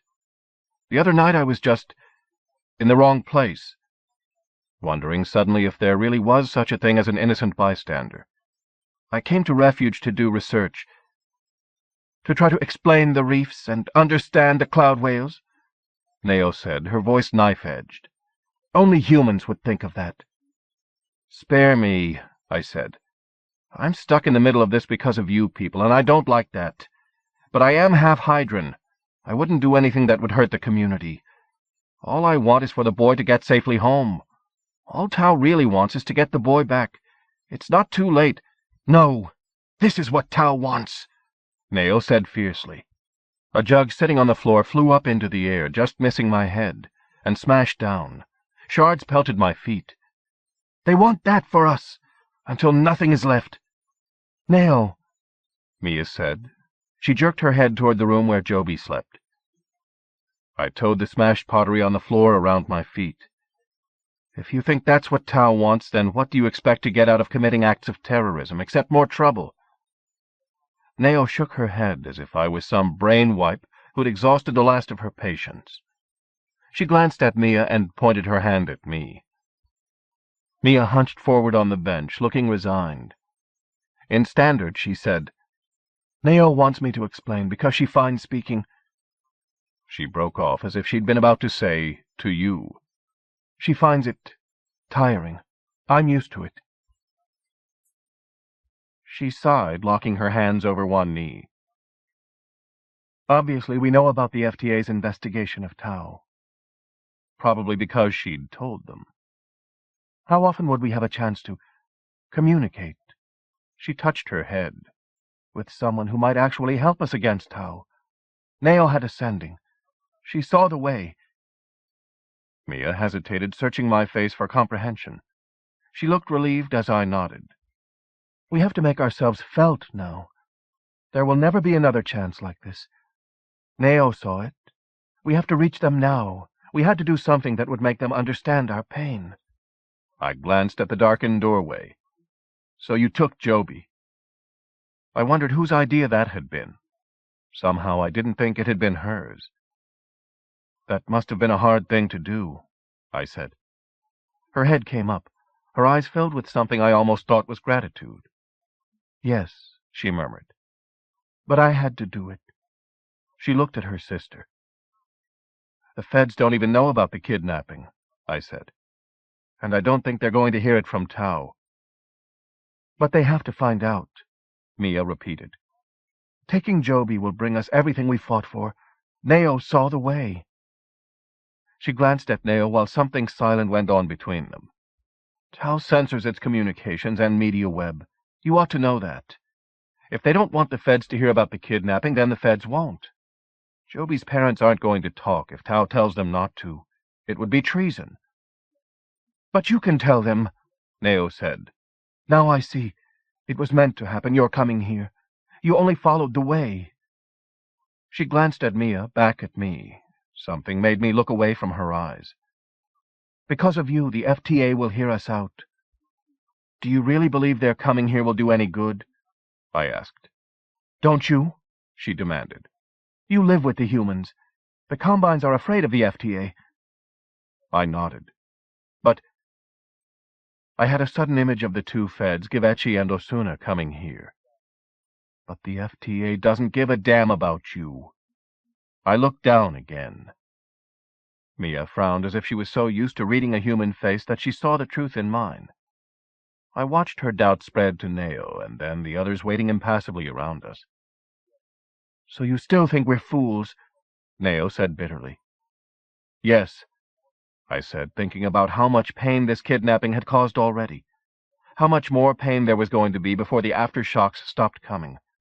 I looked away at the other harm members standing in the room, at the anger and hunger in their young, old faces, knowing what they must be feeling right now, knowing I ought to feel the same way. But I only felt empty. Mebtaku, Nao muttered, looking at me. I couldn't translate it. Miya spun around to glare at her. Show him the way, Nao, she said fiercely. She glanced at me. More of the way is hidden than we can say in words. There's no point.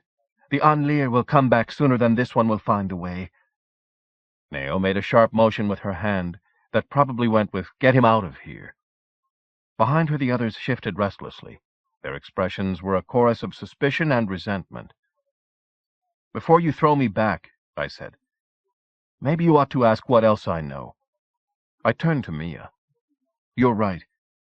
I helped you the other night because I wanted to. And I want to help you now. I know what Tao's trying to do to the Hydrans here. The same thing the Federation's been trying to do to every Hydran, every Scion. I broke off again. I didn't mean that.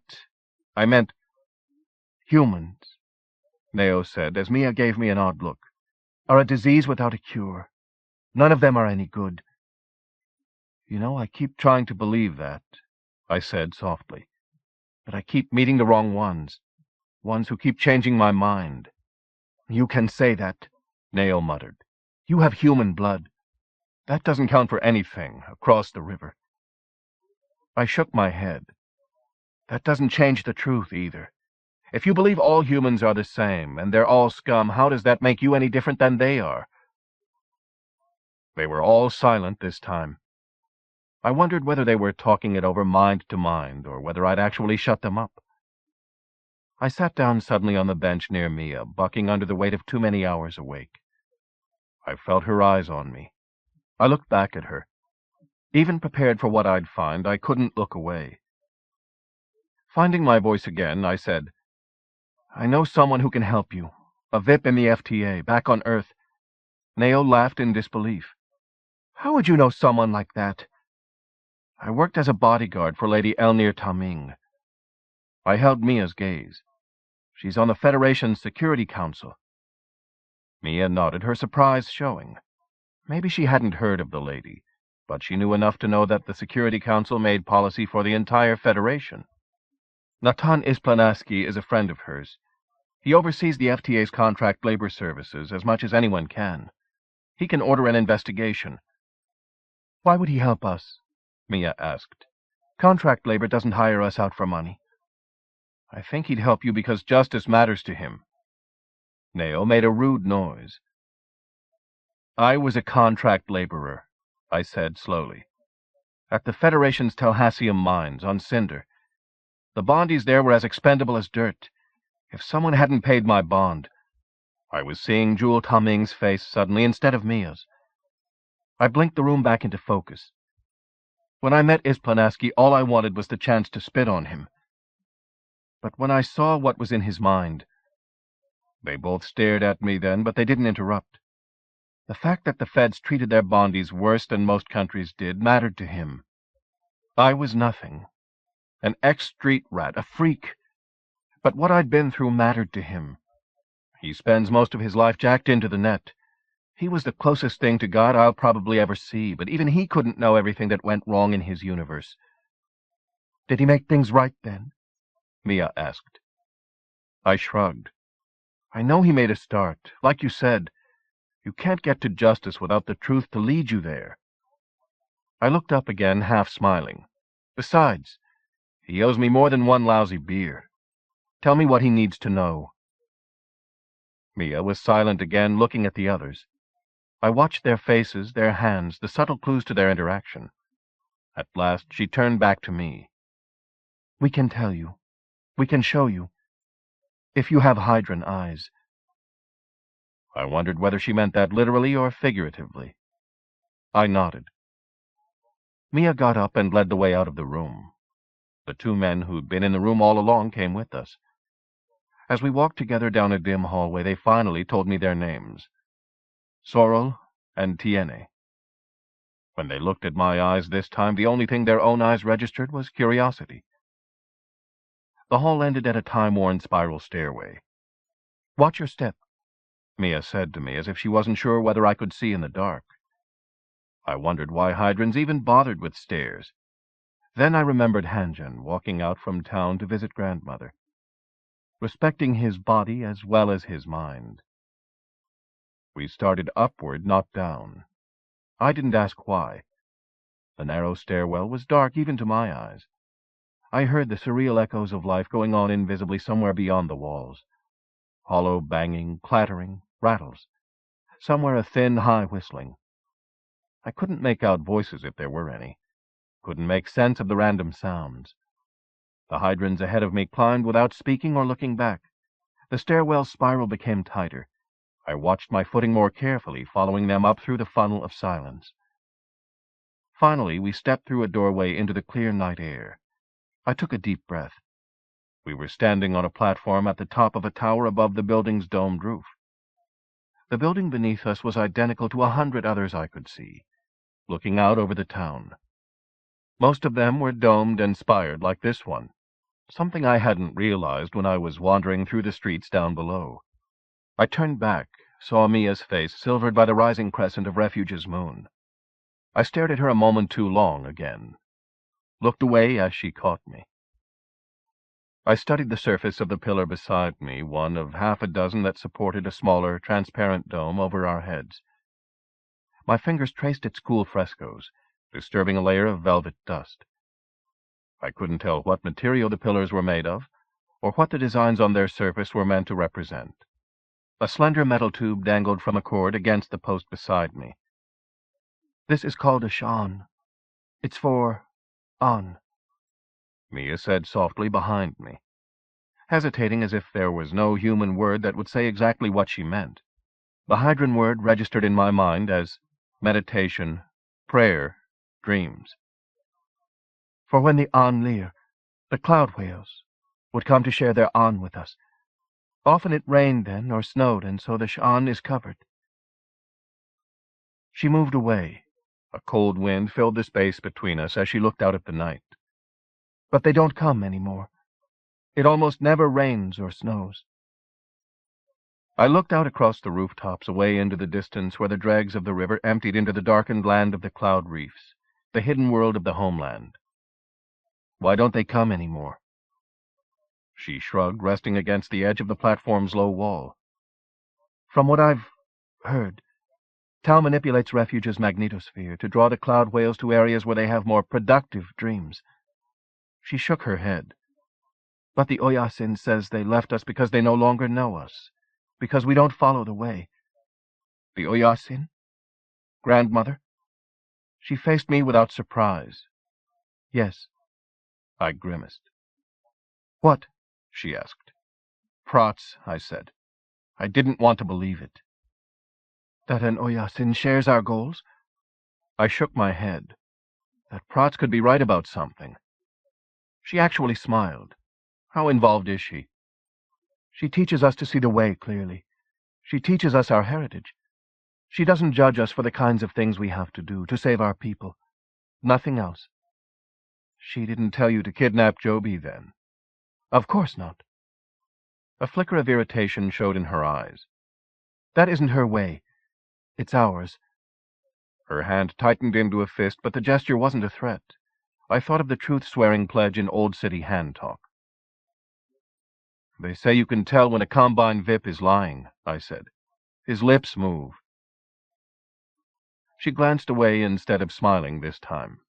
I wondered whether they said the same thing about all humans on this side of the river. Do you believe the cloud whales would return here if they were given a choice? She looked up at me again. This time I'd surprised her. I don't know. She reached for the metal tube hanging against the column. She raised it to her lips almost reverently, and I realized that it was a flute. She began to play it. The music was like the motion of clouds across the sky. Is that how you call them? I asked, my mind falling away into memories of other music on other worlds under other skies. She shook her head again, gently placing the flute against the column.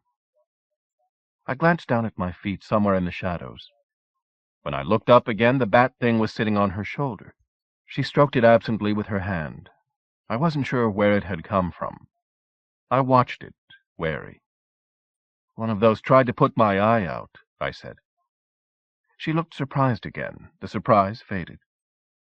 Some people train Taku to attack anyone they sense closedness in. Why? I asked, too sharply.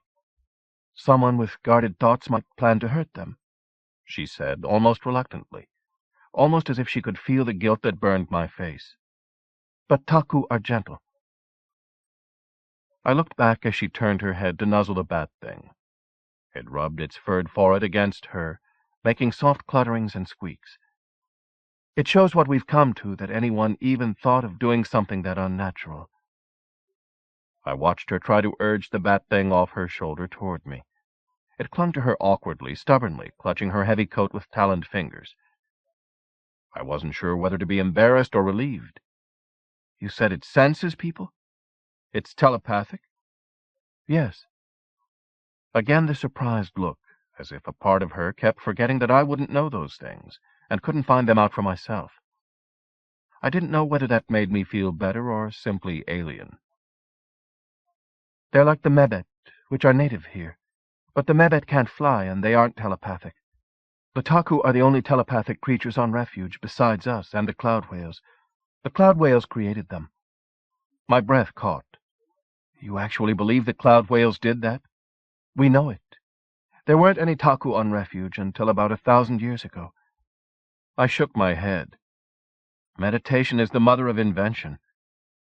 I wondered whether random chance had created them, like the half-finished face I'd seen in the reef, or whether the cloud whales had been lonely, or thought that the Hydrans were.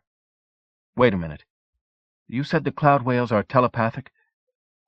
Nothing I'd seen in the data even hinted at that. But it fit with what Wauno had claimed, that the Hydrans experienced a kind of thought residue existing in the reefs. I realized suddenly that my own response to the reef, the way my psi had seemed to come alive inside the matrix, might not have been a fluke after all. Then why— Is this how the half-breed is supposed to learn what we've lost? Neo appeared out of thin air beside me. Jizu! I stumbled back, felt my face flush as Neo looked at me. Mebtaku, she said. The bat thing, the Taku, fluttered around her face. I wondered what Mebtaku meant, whether it had anything to do with them. I couldn't tell whether the bat thing was glad to see her or threatening her. She brushed it away. It came back, and then suddenly it was gone, as if she'd wished it out of existence. Miya frowned, but if anything more passed between them, they didn't share it with me. I've seen what Freaktown looks like, I said, and I've talked to Hanjan. Hanjan. Neo made a disgusted noise. He might as well be human. The Oyasin trusts him, I said. And then I said, she trusts me, too. Neo glanced at her sister, as if Miya had silently seconded it. Neo's hands jerked. She shook her head. Hanjan is a fool, she said to me. But she didn't say anything about grandmother. He will spend his life spitting into the wind, or else he will try to push the humans too hard once, and they will break him, just like Navu. She broke off. I hate words, she murmured, looking away. For once I understood her perfectly. Words were nothing but empty noise, nothing but traps. So do I murmured. But they are all I've got. Mebtaku, she muttered again, and the one thing I was sure of was that it wasn't a compliment. I searched my freshly laid memories once more for a definition. I couldn't find one. Who's Navu? I asked. Something that might have been pain showed in Neo's eyes. She signaled at Miya to keep quiet. You wanted him to understand how our people suffer. Mia's face hardened. Then let him see Navu. Neo's gaze broke first, for the first time since I'd begun to watch them interact. At last she made what I took for a shrug. And then I had my answer, as lightning struck my brain. 11. Suddenly I was out in the street, staggering with surprise. Miya and Neo were standing beside me. The free-form walls told me that we were still in Freaktown. Other Hydrans moved around and past us, but none were the ones who'd been with us before. I swore under my breath, knowing Neo had done it this way, transporting us without warning, intentionally. Neo was already striding toward the entrance of a building. I followed with Miya. Miya was tense and silent beside me, keeping her gaze on her sister's back. Neither of them seemed concerned about being recognized. I wondered whether harm had so little support in the community that it wasn't a risk, or whether they had so much. I kept my head down, not wanting anyone to look at me, wishing for once that I could make my flesh and bones as invisible as my thoughts. In Freaktown it was difficult to tell where one building began and another ended. But as we went inside, I saw that this one was large inside any standards. Hallways fanned out in all directions from a central hub by the entrance. The place reminded me of a transit station. A trickle of people circulated through its space, sat on benches, dozed on mats. Even now in the middle of the night. Some of them were obviously sick, some of them were bloody from injuries. The near silence was still the most alien thing about the place. What is this? I murmured. A hospital, Miya said. I stopped moving. I thought it was a transit station. But even a transit station should have had accesses or data kiosks visible. There aren't any transit stations here, she said. I glanced at her, wondering whether the irony was intentional. I never saw a hospital that looked like this. This place made Old City's decaying med center look state-of-the-art. This was like something from pre-space Earth, so primitive that it was actually unrecognizable. Her expression said that she knew exactly what I was thinking. She'd been trained as a therapist across the river. She must have seen for herself what a modern corporate medical facility was like. This place isn't a hole because you prefer it that way, is it? Not a question. Her gaze glanced off my face. You mean, she said bitterly, because with our alien mental powers, we can cure all diseases or injuries and don't need intrusive human methods of diagnosis and treatment? Yeah, I said. No. She shook her head, pressing her fingers to her temples. This is not the way we want it to be. She turned slowly, looking at the room the way I had, with eyes that knew better. We have to eat, or we starve to death. We have to exercise our bodies, or they waste away, just like humans. If you cut us, we bleed. 3 total strangers appeared out of thin air in the space beside her and moved on past as if she wasn't there. A man and a woman both supporting a younger man or restraining him. Inside a telekinetic field they'd spun around him. Neither one of them touched him directly. His naked chest was a mass of dripping red, as if he'd been flayed. I wondered how the hell a Hydran could possibly do something like that to someone else. He stared at me, staring back at him. Blood began to leak from his nose as I watched. His eyes were all pupil, night black. He mouthed curses without any sound. The 2 Hydrans holding on to him were white-lipped with pain, and their eyes were full of tears. He'd done it to himself. Someone called to them from one of the hallways, and they disappeared again. I sucked in a ragged breath. We live, and we die, Miya went on, as if her breathing hadn't stopped like mine had. Sometimes we hurt ourselves just to stop the pain. Just like humans, I whispered. Humans are luckier, she murmured. They can tear at each other. We can only tear at ourselves. I bit my lip until it hurt and didn't answer. We stood together, staring at the empty hallway, the nearly silent room. At last Miya shook herself out as if she'd been stunned by a physical blow. It is true that we have methods of healing that humans don't, she said, forcing the words out, picking up the conversational thread, anchoring us in the present. We do some things differently. We see some things differently. Those are things we could teach a human to look for. The body isn't just a chemical factory. It's also a bioelectric system. I laid my hand against the metal pipe that climbed the wall beside us, winced as a static spark leapt across the gap to my fingertips. I know, I said. But humans aren't constantly aware of it. We are. Her glance traveled the room again. She saw auras of energy whenever she saw another person, not simply a face, a body. Probably she could even see where they'd been injured or how sick they were. Tao's doctors, their med techs, barely know half the body's potential. They can't even imagine how much they miss. She swallowed frustration like bile. I wondered how often she'd tried to get the Tao meds to see a treatment from her perspective and failed. I imagined the hidden slurs that hadn't been hidden from her, the kinds of prejudice, the pressure she'd endured day after day, just to get through the training she'd needed to work with Joby. It had taken guts and strength no matter what her motives were. And no matter what her motives were, since she'd been with Joby, she'd done more to help him than any human could have done. She was still gazing out into the room, though I wasn't certain now whether she was simply avoiding my eyes. Once we had the technology, too, she said. Once it was better than anything humans ever had. I wondered if that was true or just something Harm wanted to believe. She glanced down as if she had her doubts. Tao won't let us access their database. If they'd just give us that much to work with. She broke off. They claim it's impossible for Hydrans to wear the kind of neural taps that humans use, but that's a lie. Scions don't even need a tap. Her words became the carrier wave for another voice speaking. Deep in my memory, a human freak named Deadeye was telling me again how just by being a freak, he'd found a way of turning Psi into cyber without any bioware at all. The EM activity that made up the warp and weft of the net's hidden universe existed outside a Scion's normal range of function. But once Deadeye discovered that an interface was possible, there was nothing to stop him, or any Scion from becoming a ghost in the machine, except Federation law and a mandatory brain wipe. But that didn't change the fact that any Hydran could create a psionic cyberlink, if someone had the guts to tell them how.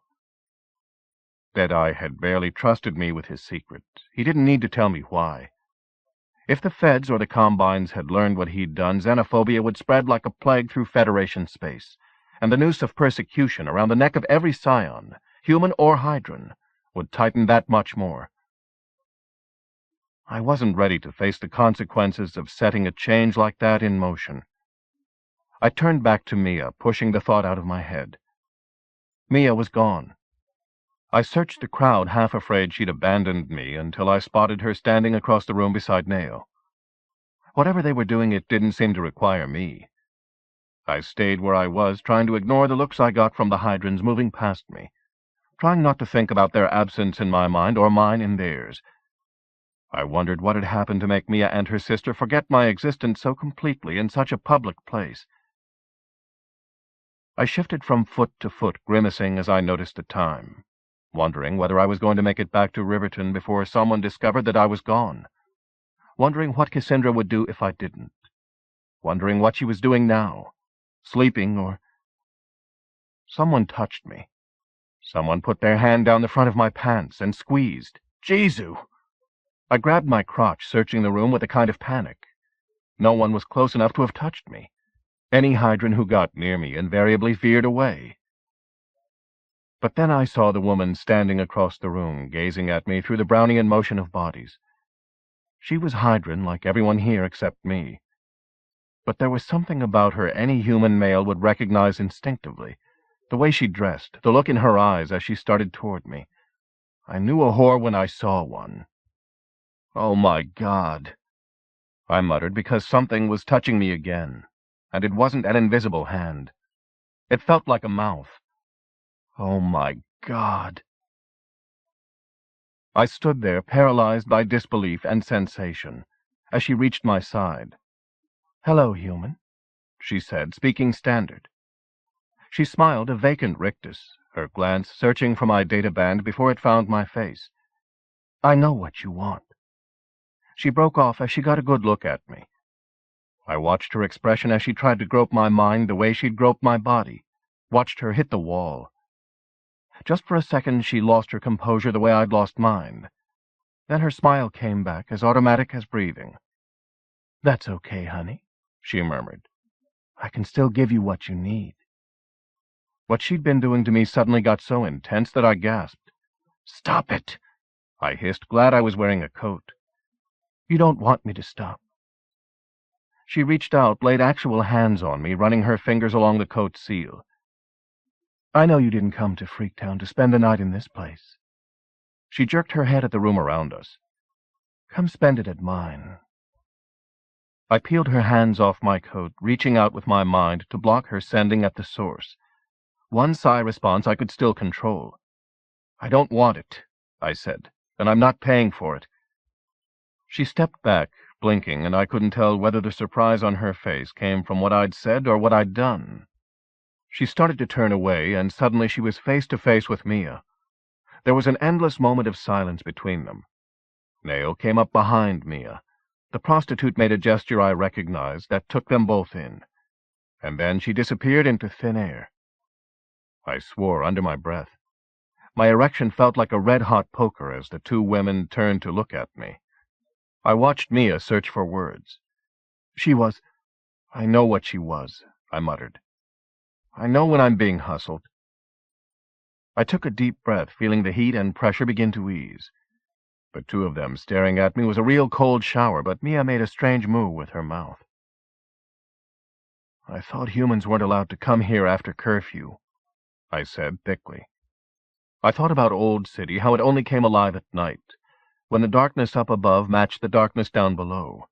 The darkness inside the people who came there to satisfy hungers it wasn't safe to feed in the light of day. It didn't surprise me to realize there were ones like that even in Tau Riverton. There were always ones like that, with needs like those. It shouldn't surprise me that they'd found a way to satisfy them. There's a big midday trade, Miya said, expressionless now. Some good Tau citizens have such a craving for the exotic that they even stay overnight. I grunted. What was she doing here? There couldn't be a lot of human marks looking for alien sex at midnight in a Freaktown hospital. Probably getting a disease treated, Nao said sourly. I would rather starve to death than have sex with a human. She looked away, her eyes haunted by something darker and more twisted than simple revulsion. Maybe you've just never been hungry enough, I said. I saw Mia's face freeze. Nao turned back. I watched her swallow an angry response and wondered what it was that stopped her, what she wouldn't say to me. Miya gave me another look, long and searching this time, but it didn't tell me anything. And then her eyes changed as if she'd heard something I couldn't. Nao glanced away, distracted by the same silent message. He's gone, she burst out, as if this time she couldn't stop herself. Nauvoo is gone. Again, Miya murmured with infinite weariness. Nauvoo. He didn't even tell anyone. He just walked out. Nao shook her head, pacing like a cat. Nauvoo. I wondered who he was, why he mattered to them, why they were talking about him the way I'd talk about a deadhead. Then you know where we'll find him, Miya said, resigned. Not how. Where? Nao did something that made Miya wince, but she nodded. The look that passed between them left me out entirely. But then they looked back at me. Come with us, Nao said grudgingly. Come and learn something else. Before I could even answer, I felt their sigh wrap itself around my senses. Everything changed in an eye blink. Everything was totally unfamiliar again. I shook my head, feeling queasy, wondering how much more of this jerking around I could take before I vomited. Damn it, I broke off. We were standing in shadows in the most claustrophobic alley I'd seen so far in Freaktown. The darkness was deeper than night. The only light I could see was overhead, a narrow sliver of indigo sky. There were other Hydrans around us again. The half-visible spasms of their startled bodies told me they hadn't been expecting us. I heard grunts and curses, heard some of them scramble out of reach. Nao turned and moved deeper into the pit of shadows. Miya took me by the arm, drawing me after her, proving that Nao hadn't walked through a wall, but only through a hidden doorway. She led me down a hall so black that even my eyes couldn't make out any detail. She seemed to be navigating by touch. I couldn't tell whether she was using her hand or a teleport's special sense. She moved like she'd done this before, something I couldn't manage. The tunnel echoed with formless noises, more unnerving even than the place where they were holding Joby. I wondered why we hadn't teleported directly to the spot where Nao and Miya had wanted to be, whether it was too risky, what the limits really were on their ability to sound out a space large enough to teleport into. Nao pushed aside a heavy blanket and light streamed out, blinding. The stench hit me full in the face as I ducked through the hidden doorway into the light. Piss and unwashed bodies, garbage and decay. Jesu! I covered my nose more to block the memories than the smells. There had been too many scenes like this in my life. I'd been a part of too many of them. This one was a dozen or so people, all Hydran, squatting on the bare, filthy floor or slumped against the peeling walls of a windowless room. 2 or 3 staggered to their feet to stare at us. The living dead. I didn't know what kind of drug they were on, but it didn't really matter. In the end, it was all the same. Nauvoo!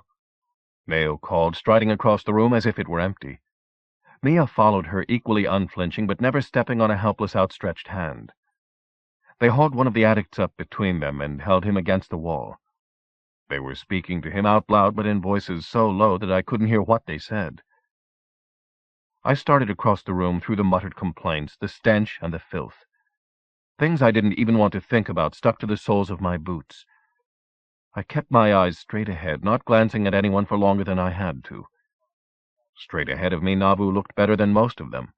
Not as starved, not as dirty. But then he'd just left a rehab facility. I stopped in front of him. Miya and Neo looked back at me, breaking off their conversation by some mutual consent. "Your brother?" I asked Miya. "No," Miya said, and the way she said it told me the only other thing he could be. "Neo's lover. Ex-lover." She looked back at him again as he shifted in her grasp. The look on his face said he didn't want to be there, trapped between the two of them, but he didn't disappear. I wondered whether they were blocking his sigh, not letting him escape. He looked at me. I watched him struggle to focus on my face. "What, Miya?" he mumbled. "You fighting humans now?" And then I knew what drug he was on, why he hadn't disappeared, why all the other addicts were still here around us. The golden skin of Mia's face turned cinnamon. She shoved him away. Neo let him go, too. He slid down the wall until he was sitting on the floor looking sullen. "Let me alone, bitches," he said. The human word stood out like an upraised finger in the flow of Hydran's speech. "You're disgusting," Neo said.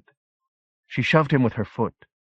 "Get up, you pathetic—" I caught her arm, pulling her back. "Stop it." Something intangible struck my hand away from her sleeve. The same pain and disgust were in her eyes as she looked at me, as if contact with me was too much like contact with him. I backed up, shaking off my own sense of invisible molestation. Miya crouched down beside Nauvoo. I watched her try to get him to respond, watched him turn his face away. I saw the drug patch on his neck. Nephase. The same drug the corpses had used on me. They used it on all the freaks to keep them from escaping. Escape. That was what he wanted, what they all wanted in this room. Escape from the gift. The thing that made them unique, the thing that made them suffer. "If that's how you feel," I said to Neo, "why did you bother to come after him?" "You don't know how I feel," she snapped. I couldn't deny it. I looked down. Miya stood up, her shoulders bowed. "Nauvoo," she said, still looking down at him, holding out her hand. He didn't look up. Neither did anyone else. We could have been corporate security come to arrest him. We could drag him cursing and kicking out of here, and no one would lift a finger to help him. Suddenly I felt like I was suffocating. I turned and started for the door, tripping over legs, stepping on hands. Miya followed me, so did Neo. Or maybe they'd just had enough. I stood outside in the relatively open air of the alley, taking deep breaths. "So, Mebtaku, you had to turn your face away?" Neo gestured at the alley around us, at the hidden room in the derelict building we'd just come out of. I thought I saw tracks of wetness on her face, but in the faint light I wasn't sure. "We don't have the choice of turning away." Her voice fell apart with rage or grief, I couldn't tell. "That wasn't why," I said, my own voice hoarse. "Why, then?" Miya asked. The words were as cool as the fragile moonlight reaching down to touch us where we stood. I wondered where she found the strength to maintain that kind of control, when everyone around her seemed to be losing it. Maybe having spent so much time around Hydran-hating humans had taught her more than she realized. My voice broke. "I guess it doesn't matter where you come from. Junkies are all the same." Neo spun around. Her telekinetic field slammed me back against the wall. "Neo!" Miya stopped herself with an effort from coming to my side. I pushed away from the wall, shaking my head. I was speaking from personal experience. Miya touched her head, gave a shrug of incomprehension. "You knew an addict?" "I was an addict." I saw them look at each other in the silver half-light. "When?" Neo demanded. "For a long time." "Why?" That wasn't the question I would have asked, but it deserved an answer. "Same reasons as them in there, I suppose." She was silent for a moment. "You stopped. How?" I realized where her mind still was, what she was really asking me. But I didn't have an answer for that. I shook my head again, looking away. "Where do they get the drugs?" I asked. The shadow forms of more addicts were taking shape out of the darkness as my eyes adjusted to the night. Nao gave Miya a look I couldn't read. Miya glanced down and didn't say anything. I wondered again what they wouldn't tell me, and I wondered why. "Tell us who you are," Miya murmured, changing the subject in a way that was painfully obvious. "Tell us what happened to you, to your gift. I don't even know your name." It occurred to me that Grandmother could have told her how to find me. I wondered what else she really knew. I hated feeling like everyone on this side of the fucking planet was talking behind my back right in front of me. "My name is Kat," I said. "Your parents?" she urged, and I heard something in her voice that I couldn't feel in her thoughts. It told me that what I said next was important, more important than any reluctance I had about sharing my past with strangers. I leaned against the cold surface of the wall. My mother was Hydran. My father wasn't. I looked up at the sliver of the sky, down again at the alleyway that already felt too much like home. I was born on Ardati, in a place called Old City. My mother died when I was small. Someone killed her. I felt her die. I rubbed my hand across my mouth. "Was that why you helped me the other night?" Miya whispered. I nodded, closing my eyes. "Because when she needed help, no one was there." I felt Miya touch me, and suddenly it took all my control to hold myself together. I lost my gift. I lived like a human for a long time. Until one day the FTA had picked me off the streets, and suddenly I'd gone from one more piece of expendable street trash in Old City's refuse dump straight into a dream world. They'd promised me a data band, a future, a life I'd never even dared to hope for, if I cooperated. The FTA had cleaned me up and glued my brains back together well enough to let me function as a scion.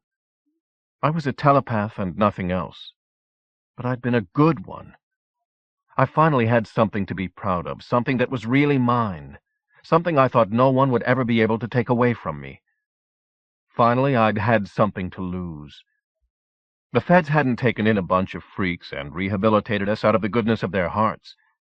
A conspiracy of shipping combines had hired a scion terrorist the feds knew only as Quicksilver to compromise the Federation's telhassium supply. Telhassium crystals were what the Federation ran on. Nothing humans had created yet could match the data storage capacity of telhassium's super-dense molecular structure. Telhassium was the thing that made interstellar travel possible, the thing that gave the FTA economic leverage against the independent cartels. Quicksilver had lived up to his name. The FTA hadn't been able to get its hands on him, so they'd decided to fight fire with fire by sending a suicide squad of freaks undercover. I'd been part of it. We stopped him. But to do it, I had to kill him. I listened to myself tell the story, every word as empty now as the place inside my head, where Quicksilver's mind had immolated, and taken my psi with it. No one could put me back together again after that. That's why I'm closed. I touched my head. I thought of Cassandra Perrymead suddenly. The other side of the river seemed to be light years away and receding. Miya took a deep breath as if she'd forgotten to inhale. She let it out again in a cloud of frost. Her fingers picked restlessly at the hood of her jacket. I caught her staring at me again. I held her gaze for too long before I finally looked away. I took out a camp, bit down on it, and excused to stall. Then I glanced at Nao. Her face had changed too, but not in the same ways. I wondered whether there was any emotion left in her that wasn't rooted in anger and flowering with bitterness. At least this time her anger didn't target me. "They did this to you?" She touched her head. "The humans?" I hesitated before I nodded, not sure I really wanted to think of it that way, even though I knew that a part of me always did. "How could you go on living among them?" I looked up at the thumbnail of sky. I didn't have anywhere else to go. Knowing that it wasn't the whole truth, knowing that I didn't blame the entire human race for what had happened to me, I'd made a choice when I killed Quicksilver. And he was the only one who'd had a gun to my head when I did it. I'd killed him to save my own life, and to save the life of Jewel Ta-Ming, who'd mattered more to me right then than even my own life. Believing that I'd had choices and made the right one was the only hope I had of ever trusting myself enough to use my gift again. But somehow all of that seemed as remote now as the shining grid of Tau Riverton. I looked back at Nao. There's no place for me with my mother's people, even if I knew who they were. If I needed to prove that to myself, I've proved it here. You're wrong. You do belong with us, Miya said with sudden feeling. She glanced at Nao. Nao didn't move. Her mouth thinned, but she didn't deny it. The Council doesn't speak for our people. It never has. Miya turned back to me. You've suffered as much because of humans as any Hydran. As much as Joby has. I'm not a victim. I felt my face burn, remembering the things Cassandra had said to me earlier tonight. I've spent every day of my life since my mother died fighting for the right to go on living. And every day I won. My voice was shaking. I closed my mouth and didn't finish it. Miya stared at me with her head bent the way they all did when they didn't understand. I'm not helpless. You're alone, she said with infinite sorrow. I wondered whether that was an answer or simply another change of subject. You don't have to be. She reached out, stopped short of actually touching me again. I glanced from her to Nao, then at the leery shadow beings watching us from the darkness. I don't hate humans. Neither do I, Miya murmured. But she wasn't speaking for Nao. We need to get out of this place. She said it aloud, giving me warning this time, a second before their minds sucked me into a vortex of utter blackness. We were back where we'd started, standing in the bleak flat where they were keeping Joby. Sorrel and Tiene were there, with two of the other Harm members. This time they seemed to be expecting us. They glanced up at our arrival and then went back to some silent debate, gesturing and stabbing the air with their fingers. Wherever they pointed, static crackled. I watched one of them rise into the air, her legs crossed as if she were still sitting on the floor, setting herself literally above the others and whatever they were discussing. The Taku they'd been harassing earlier was peacefully asleep in a niche in the wall, its head tucked under its wing. Miya glanced at the debaters' mental lightening, and I saw her frown. Stop it! Heads turned to look at her, their expressions ranging from resentful to guilty. The one levitating in the air slowly sank to the floor again. Another one simply disappeared. What was wrong with what they were doing? I asked. Lagra. Showing off, she murmured irritably, slipping into standard as if she didn't want to be overheard. Wasting their gift. Using it in stupid, dangerous ways, as if it were just a meaningless trick. Like... She broke off as if she couldn't think of a human analogy. I understand, I said softly. I glanced toward the room where Joby lay sleeping. What did you mean before about Joby? I asked. What did humans do to him? It had looked to me like Tau was doing everything it could to help his parents deal with his disabilities, even letting Miya get far enough into the Keiretsu to betray them. And yet I remembered the stricken looks on the faces of his parents, when they'd thought they were caught between a mind reader and the bureaucracy that controlled their lives. He has neurological damage because of a lab accident involving material from the reefs, while his mother was pregnant. Miya sat down wearily on a bench. Someone overlooked a toxic viral during the preliminary processing. Ling called it a disease with tungsten claws. It ate its way through the seals of 2 isolation levels, killing everyone in them before Tau could stop it. Tau's countermeasure killed 100 of their own people, along with the toxin. I grimaced, watching as Miya interwove her fingers to control their restless motion. I thought about how still most Hydrans were. Wondered whether restlessness was a habit she'd picked up from humans. If it wasn't, I wondered what that said about her state of mind. She glanced up at me, suddenly self-conscious. Ling was working on the fringe of the affected area and wearing a safe suit, she said, her voice still deceptively even. She got very sick, but she didn't die. She told me she doesn't know whether the disease or the cure caused Joby's birth defects. Was it negligence on Tao's part? I asked. Is that why the feds are here? It was negligence. She shrugged. And there have been other incidents. Tao's researchers are overworked and its installations are all understaffed. Burnell says he sees safety code violations and poorly maintained equipment all the time. Reef mining is expensive. Tao cuts too many corners to make its profit. So the Natasas are the whistleblowers? No. She shook her head. They can't. Ling knew Joby would be born with a neural defect. The doctors couldn't repair it, but they said any future fetus would probably be stillborn. Tao said that if she didn't file a grievance, they'd give her child the best help available. But if she did, Joby would have nothing. They'd all have nothing. They wouldn't be part of the Keiretsu anymore. My hands tightened. Nobody's innocent. The parents had been hiding something big. So had Tao. Then all the complaints against Tao are true. I'd bet my life on it. I broke off, realizing what I was saying. That if Tao had any idea how much Miya knew, and they probably did, she'd bet her own life by taking Joby. That if they ever realized I knew all this, I'd be as good as dead myself. Miya, I said, facing her again, I want to help you. Our contact is Panaski, but he's on Earth. It's going to take time for anything he can do to affect Tao or your situation. Tao's dangerous. Don't back them into a corner. They'll crush you if that's what it takes for them to survive. What you've done puts everyone on this side of the river in danger, not just you and harm. Miya nodded without questions or even much surprise. Mayo stood listening, but she didn't react.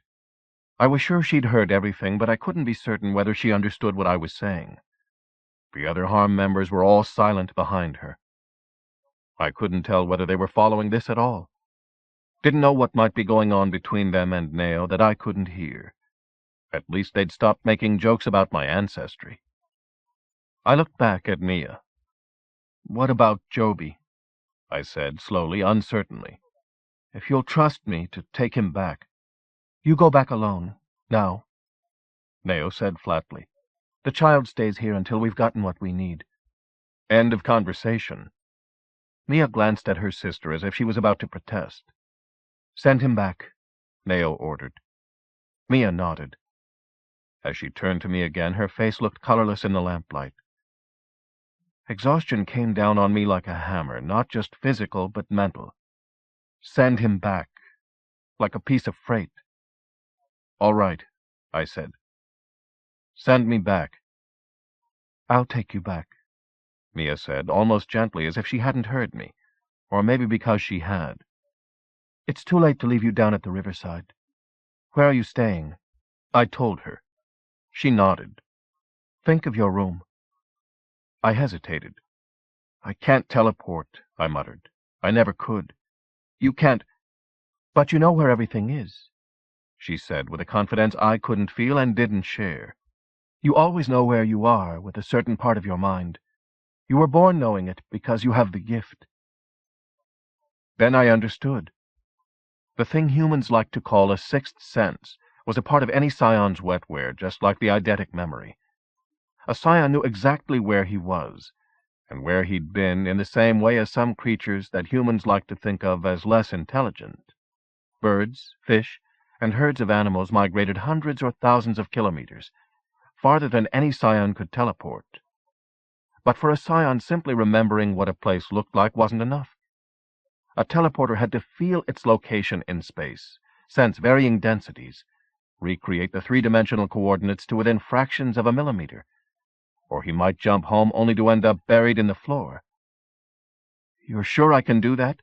I repeated. I'd never consciously used that sense, even when I could control my psi. Trust yourself, she said. Trust me, too. I can't seem to do anything else, I murmured, showing her a half-smile as she glanced back at me. I looked down, centering my thoughts, tried to picture my hotel room, all that it wasn't, everything that it was, in a way that meant something. Her hand touched my shoulder, making me look up. I felt the contact of her thoughts, gentle and alien. Felt it set off alarms in my brain as she reached into my head for a signpost, a clue. Panic began to fragment my thoughts. I fought it down, her confidence steadying me as I pictured the room, the hotel, the view out across the city at night.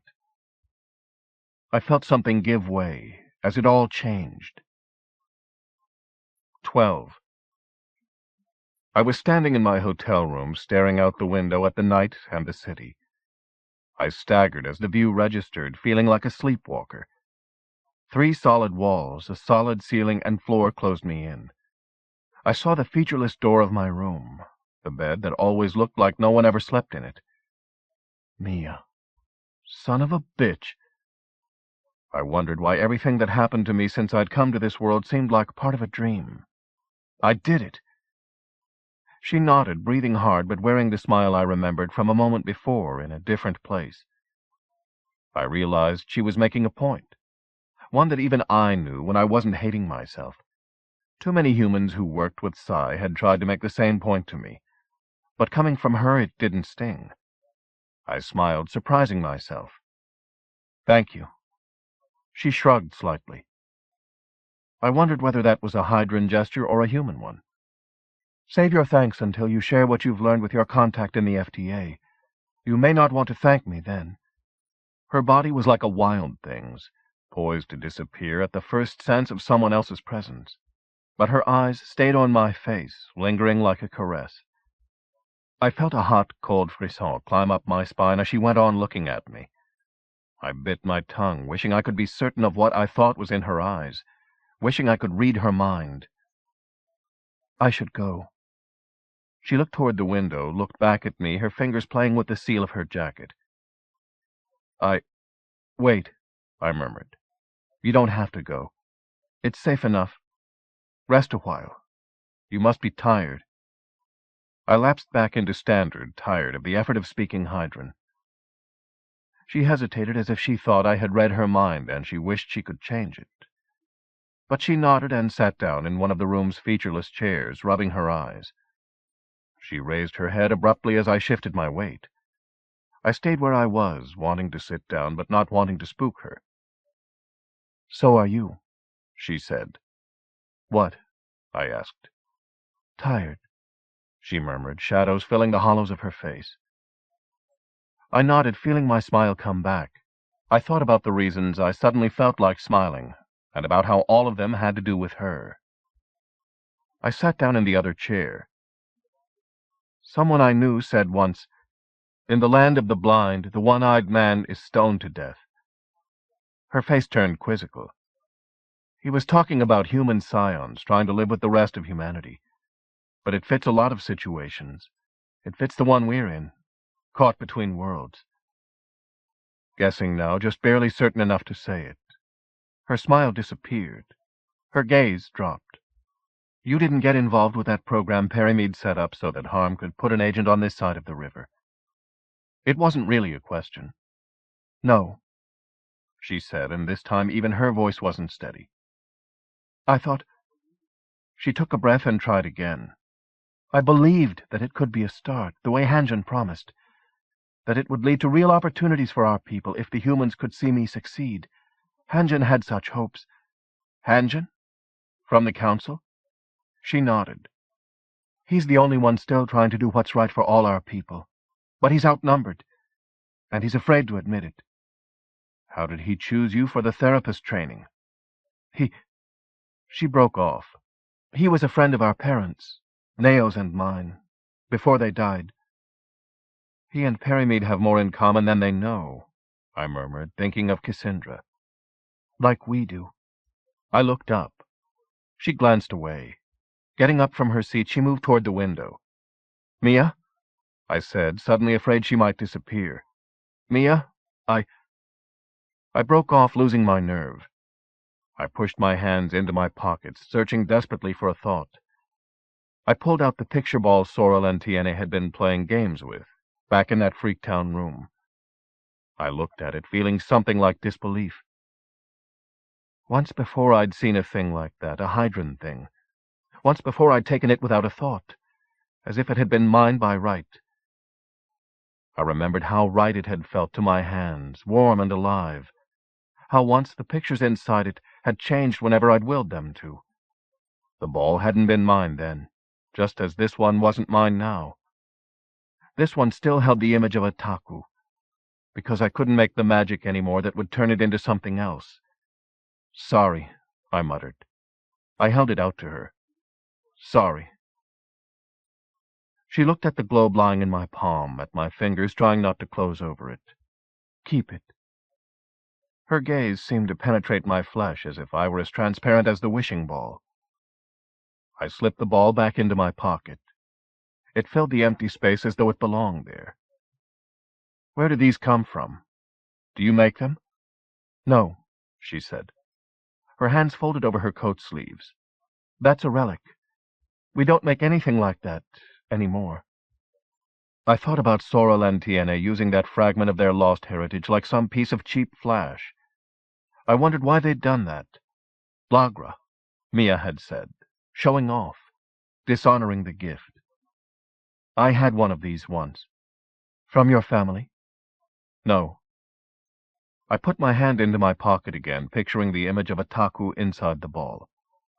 "What does Meb Taku mean? Your sister called me that.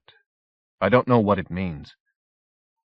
Her fingers began another restless migration over her sleeves. "Nothing." She shook her head. "Just a stupid thing she said because she didn't know you. She won't do it again." "What does it mean?" She looked at me, finally.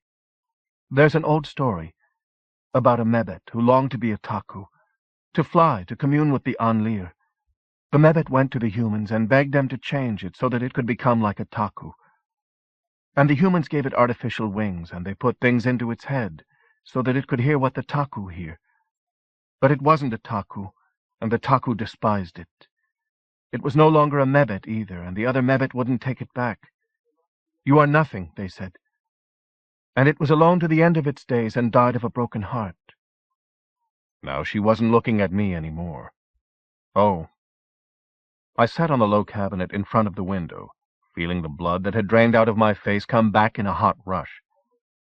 "Nao was wrong," she said, almost angrily, as if she blamed herself for having told me. "Now that she knows you, she won't do it again. Now that you're helping us—" She turned away. "I have to go," she murmured. "I shouldn't have stayed here like this. I have to go." She began to center herself, getting ready to disappear. "Miya," I said, filled with sudden, hopeless need. She looked up again. "Touch me," I whispered, the words barely audible.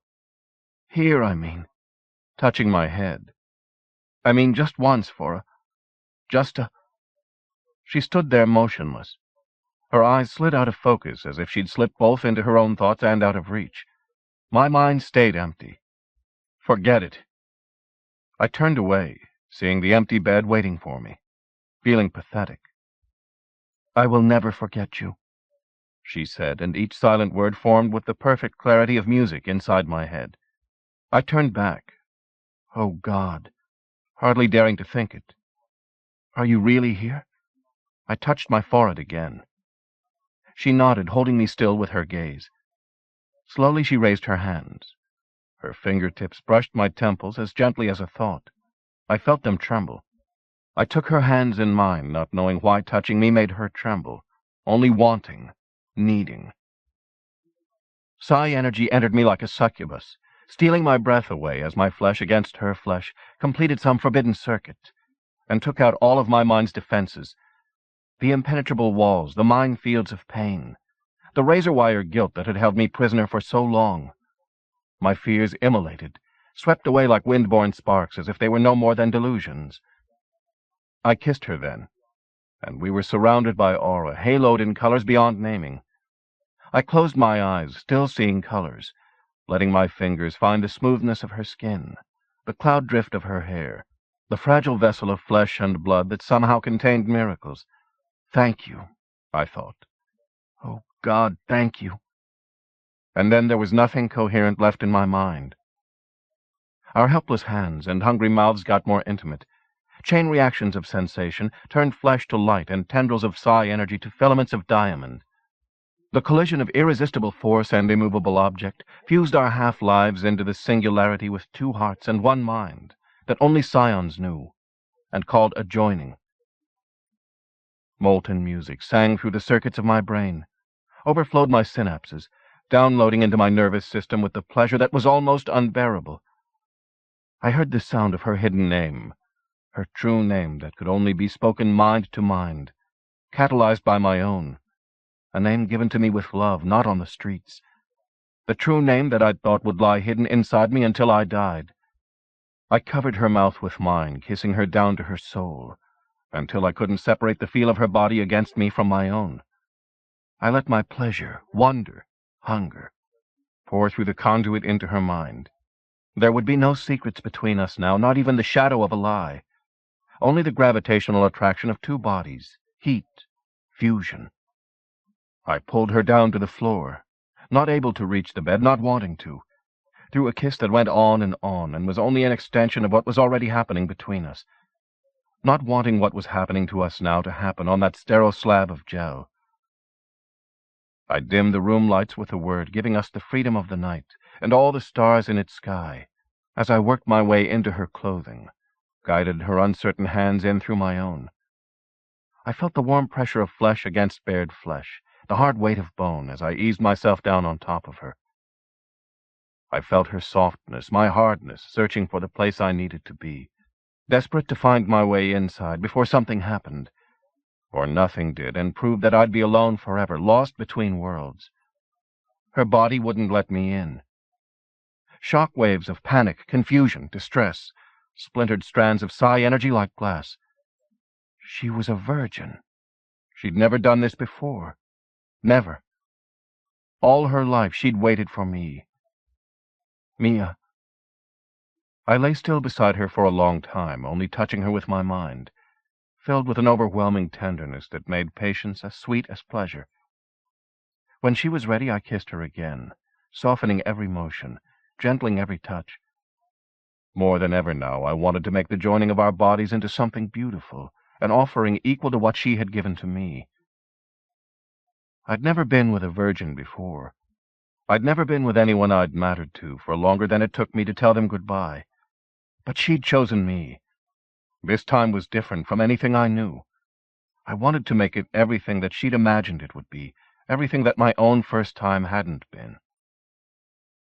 And I could, because I shared her mind. I knew what she wanted, exactly what she wanted, exactly where to touch her, how to touch her, when to begin touching her again. I carried her with me higher and higher, until she reached a place she'd never been, and then let her fall into the electric depths of a joy so intense it almost broke my heart. All I knew about a woman's first time was what I'd heard on the streets, a fragile membrane rupturing, blood, pain. But this was different, as different from anything I'd ever known as she was, and the difference didn't stop with the sharing of her mind. The only barrier between us was one of will, a conscious control of her body that told me I couldn't have forced her if I wanted to. "Nasherta," she gasped, and as she fell, she opened like a flower, and I lost myself inside her. I'd never imagined it could be like this. I hadn't believed in my own innocence for half a lifetime, after half a lifetime in bed with strangers, using their bodies and letting them use mine.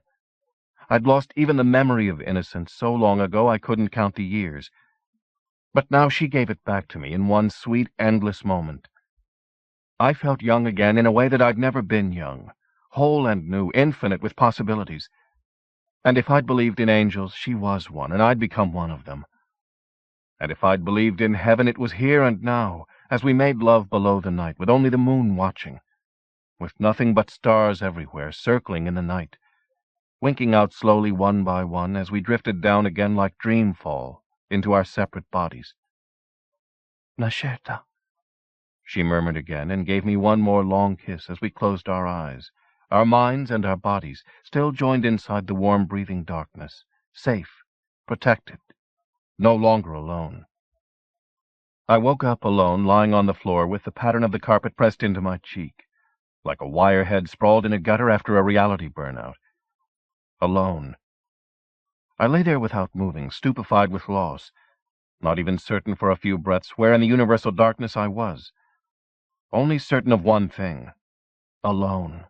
Alone. I put my hands up to my head, holding my skull together as my mind drove itself against walls of silence, razor wire and broken glass. It came away bleeding. Miya! Nothing. Nothing at all. Gone. Everything that had happened tonight to me, between us, had only happened because of her, and she was gone. I stumbled to my feet and called on the lights, searched the room with the only senses I had. Miya! I screamed with the only voice I had. A bell chimed. A sexless face appeared in the air in front of me, and informed me that screaming out loud in the middle of the night was a finable offense. I stood gaping at it, trying to decide whether it was male or female, and whether it knew I was standing in front of it half naked. Sorry. I fastened my pants finally. I watched it disappear. I let my hands drop and looked down at my body. My heart was still beating, marking off seconds of universal time as soullessly as a quartz clock. I ran my hands over my skin, breathing in the faint, lingering trace of her scent, proving to myself that it hadn't been a dream. Why? I looked out at the night, still the same night sky, pinholed with stars. It hadn't been a dream, and it hadn't been a lie. Then why? Why was she gone? Because what we'd done was impossible.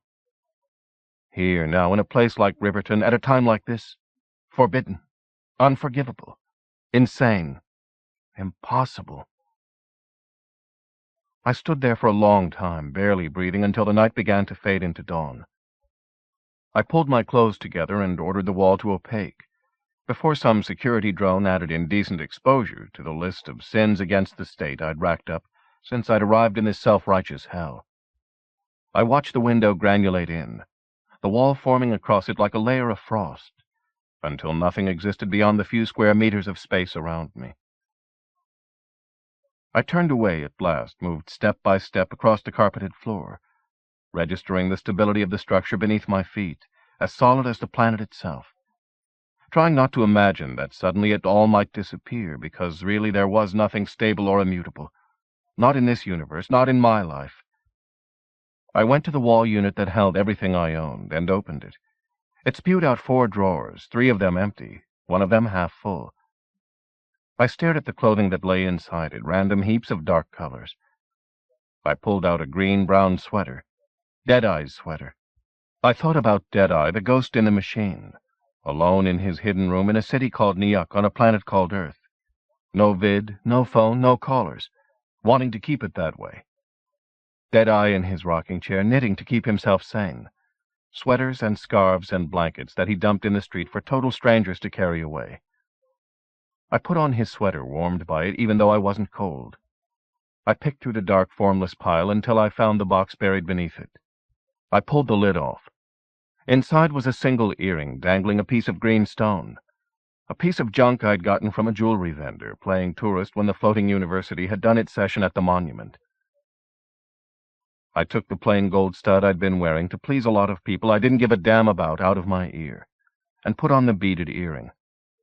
I'd gotten a hole punched in my ear trying to convince myself that everything in my life had changed, that hanging jewelry on myself didn't mean I was meat anymore, for the kind of human animal who'd kill you over a piece of flesh. I hadn't bought myself anything else that mattered since then. The only other object in the box was something given to me by a woman named Argentine before I'd left Earth. A mouth harp, she'd called it. A palm-sized rectangle of metal that made smoky, haunting music when you breathed through it. She'd said it was old. Its flat, cool surfaces were marked with corrosion no matter how I rubbed them down. I didn't know if it was my fault that it never made the precise sounds I wanted to hear, or whether the harp was simply broken. I put my mouth against the gap-toothed grin along its edge. I listened to the sounds it made as my breath passed through the holes, sounds I hadn't listened to in a long time. That was all there was. There'd been other people in my life who'd meant more to me than Deadeye or Argentine, but there was nothing here to prove I'd ever known them.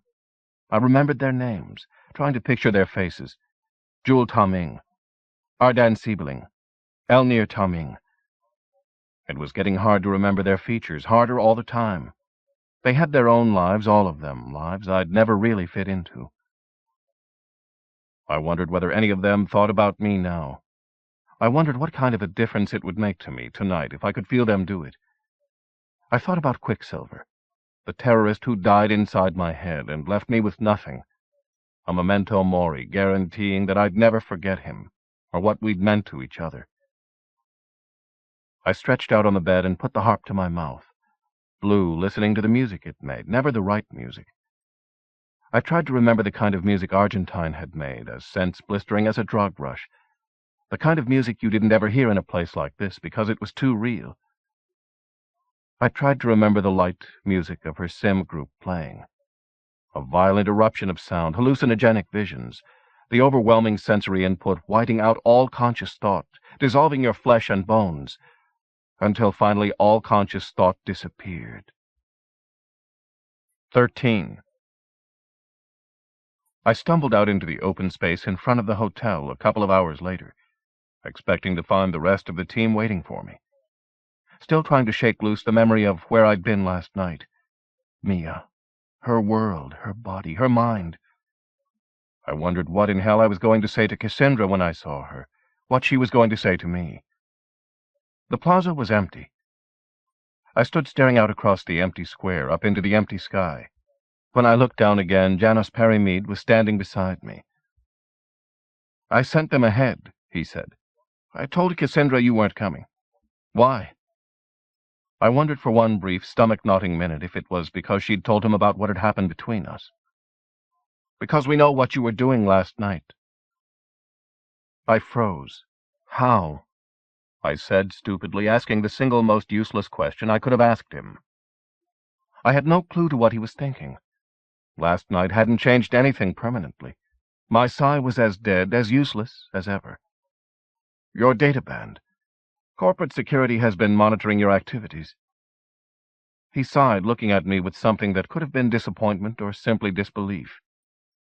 "I managed to convince the ruling board that I should be the one to pick you up instead of Borosage. I hope you have found out something that's worth the board's attention." He nodded over his shoulder. Ahmad was dropping on cue to pick us up. We got into it. "We're meeting the board?" I repeated, not sure what the expression on my face was. All he knew was that I'd been to Freaktown. At least they couldn't trace Miya through me. At least he hadn't said anything about miscegenation or public fornication. I wiped my hands on the knees of my pants. He nodded, shifting in his seat. He seemed to be too preoccupied to notice my own restlessness. "I barely managed to convince them that you are totally committed to helping Joby. I hope I'm right about that, for soon we're both going to be sorry we ever met." I didn't answer. I looked out the window, watching the dawn. Red and bronze limned the knife-edged silhouette of the city. The inevitability of morning pulled my perspective back into line. I thought about how far I'd come, how much of my life and the universe still lay waiting, beyond this moment and whatever gravity sink of fate was trying to drag me down. I looked back at Perrymead finally. "Tell me I'm not wrong," he said. "Not about me," I said softly. "I can't speak for Tau." He gave me a long, hard look, and I couldn't even guess what lay behind it. Tau Riverton's government center lay on the far side of the city, as distant from Freaktown as it was possible to be, and still be a part of Riverton. I wondered whether that was just a coincidence. The complex sat like a split geode in a fold of the land, its angular silhouette diffracting unnatural rainbows. A mutant spire rose from the plex's glass heart. At its top was a transparent knob. The mod set us down on the knob's blunt apex. No wind buffeted us as we got out. The whole space around the tower was protected by security fields. Perrymead led me to a spot a few meters away, ringed like a target. Something waiting there sucked us down through the illusion of a solid surface into whatever lay below. We stepped out into a wide torus of space, facing a transparent wall. Beyond the wall was a view of the iridescent complex below us, and in the distance the perfect symmetry of Riverton. The Vips who met here would be reminded every time they looked out that this was Tau's world. Right then, standing at the pinnacle of power and yet hanging precariously in midair, even I could imagine how it must feel to be the head of Tau's board.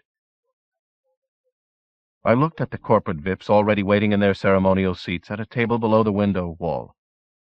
Borosage was waiting with them. He looked as out of place as a pile of shit, as out of place as I suddenly felt. Sand was there, too. His effortless imitation of a human being fit in better with the half-dozen Tau Vips surrounding them.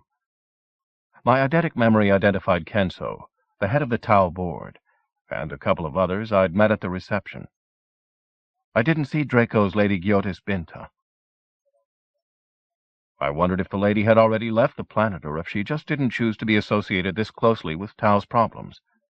Keiretsu didn't apply simply to the relationship between a Combine and its individual citizens.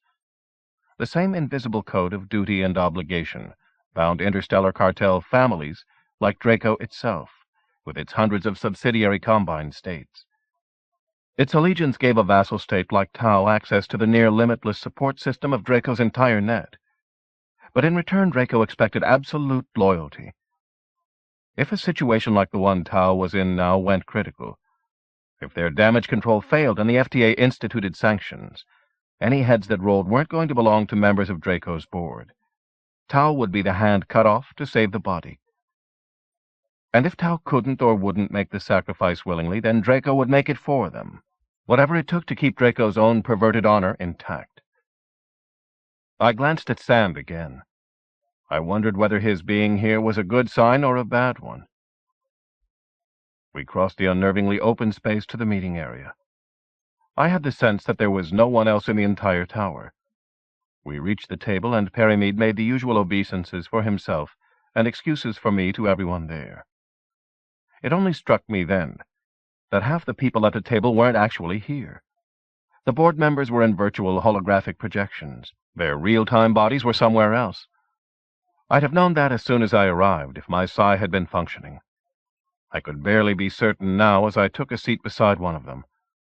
There was a shimmer to him as he turned to look at me, his expression as wary as mine, even though he was probably half a planet away. I'd heard that the visual effect was generally undetectable to human eyes. A flower arrangement sat on the table near my arm. I thought it was only decorative until I saw Sand pick a flower and eat it. The unreal occupant of the seat next to me drank from a squat glass that wasn't in my reality. "We are here, of course, to discuss the Hydran problem, and how Tau intends to deal with it," Sand said, opening the meeting without being gentle about it. It surprised me to see that he took control instead of Kenso, but maybe it shouldn't have. "Then what is he doing here?" the VIP I remembered as Sithan demanded, gesturing at me. "He's involved with the Hydran terrorists," Borosage said, his voice grating. "Just like I said in my report to you." I swore under my breath. Sand gave Borosage a look that cut him off. "Update your database, ladies and gentlemen of the board. Cat is working for me.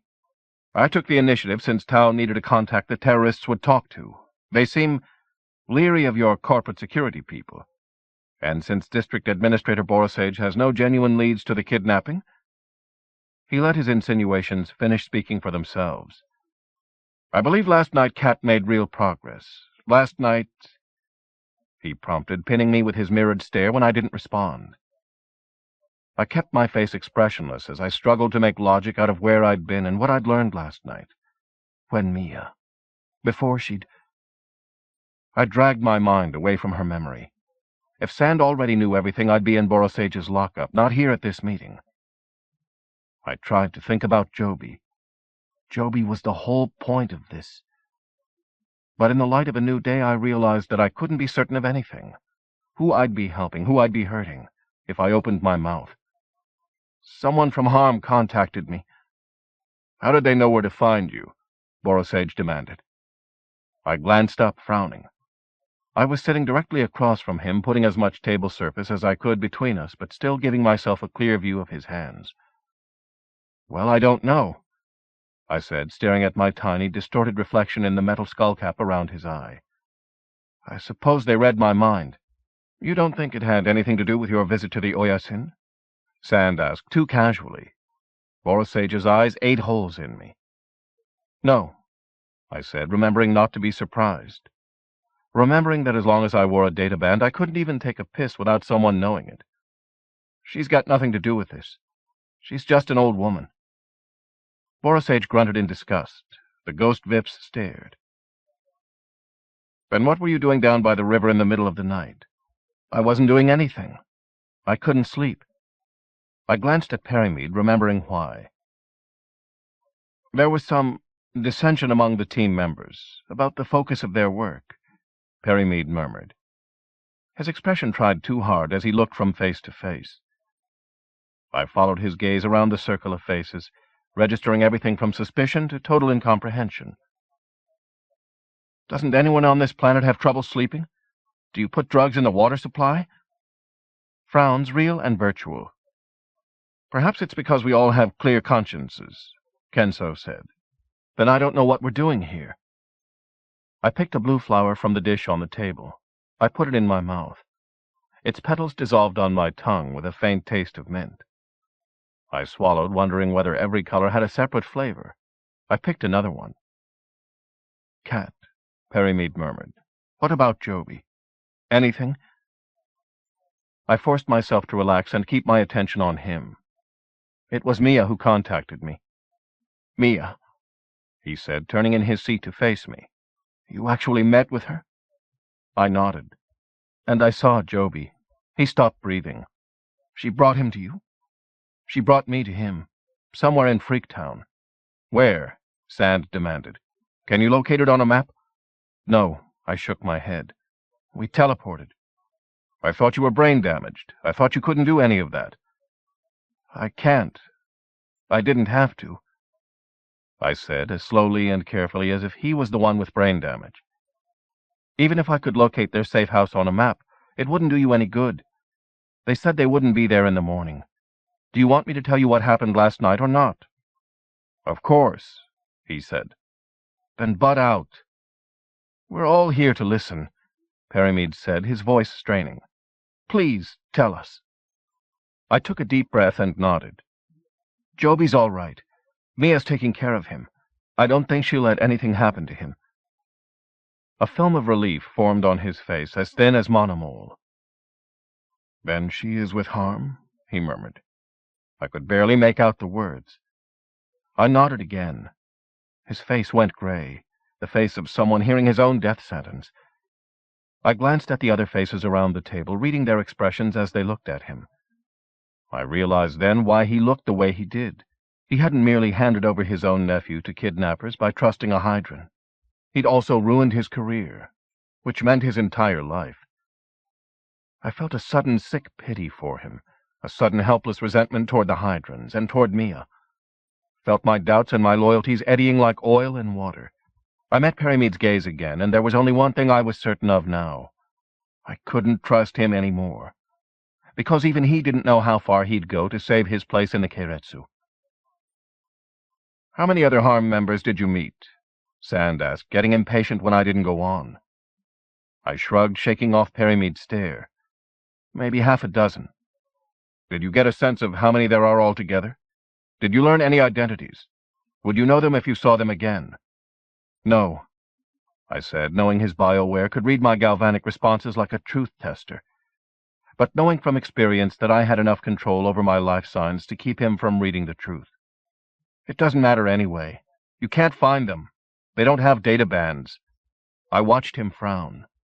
Borosage shifted in his seat, rubbing his thick, scarred hands together. I studied him, trying not to make it obvious. Watched him watching me, hating me. I shifted in my own seat until I didn't have to look at him anymore. I glanced out the window, needing to clear my head. The scene had changed, subtly.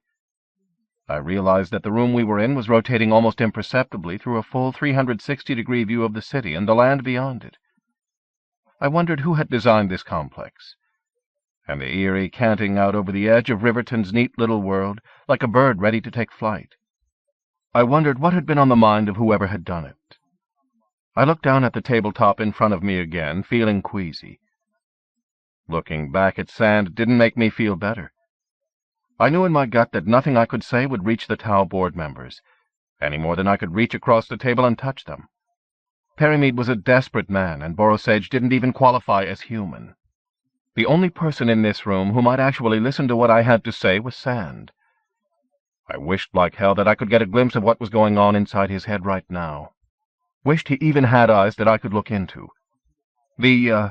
Harm members told me that they'd only return the boy if the FTA investigators came to Freaktown to meet with them. They want the feds to witness firsthand the things they claim need changing. They want the FTA to support their demands. They want more rights and more help from Tau. Kenso snorted. After kidnapping a crippled child, they want more freedom and more aid from us.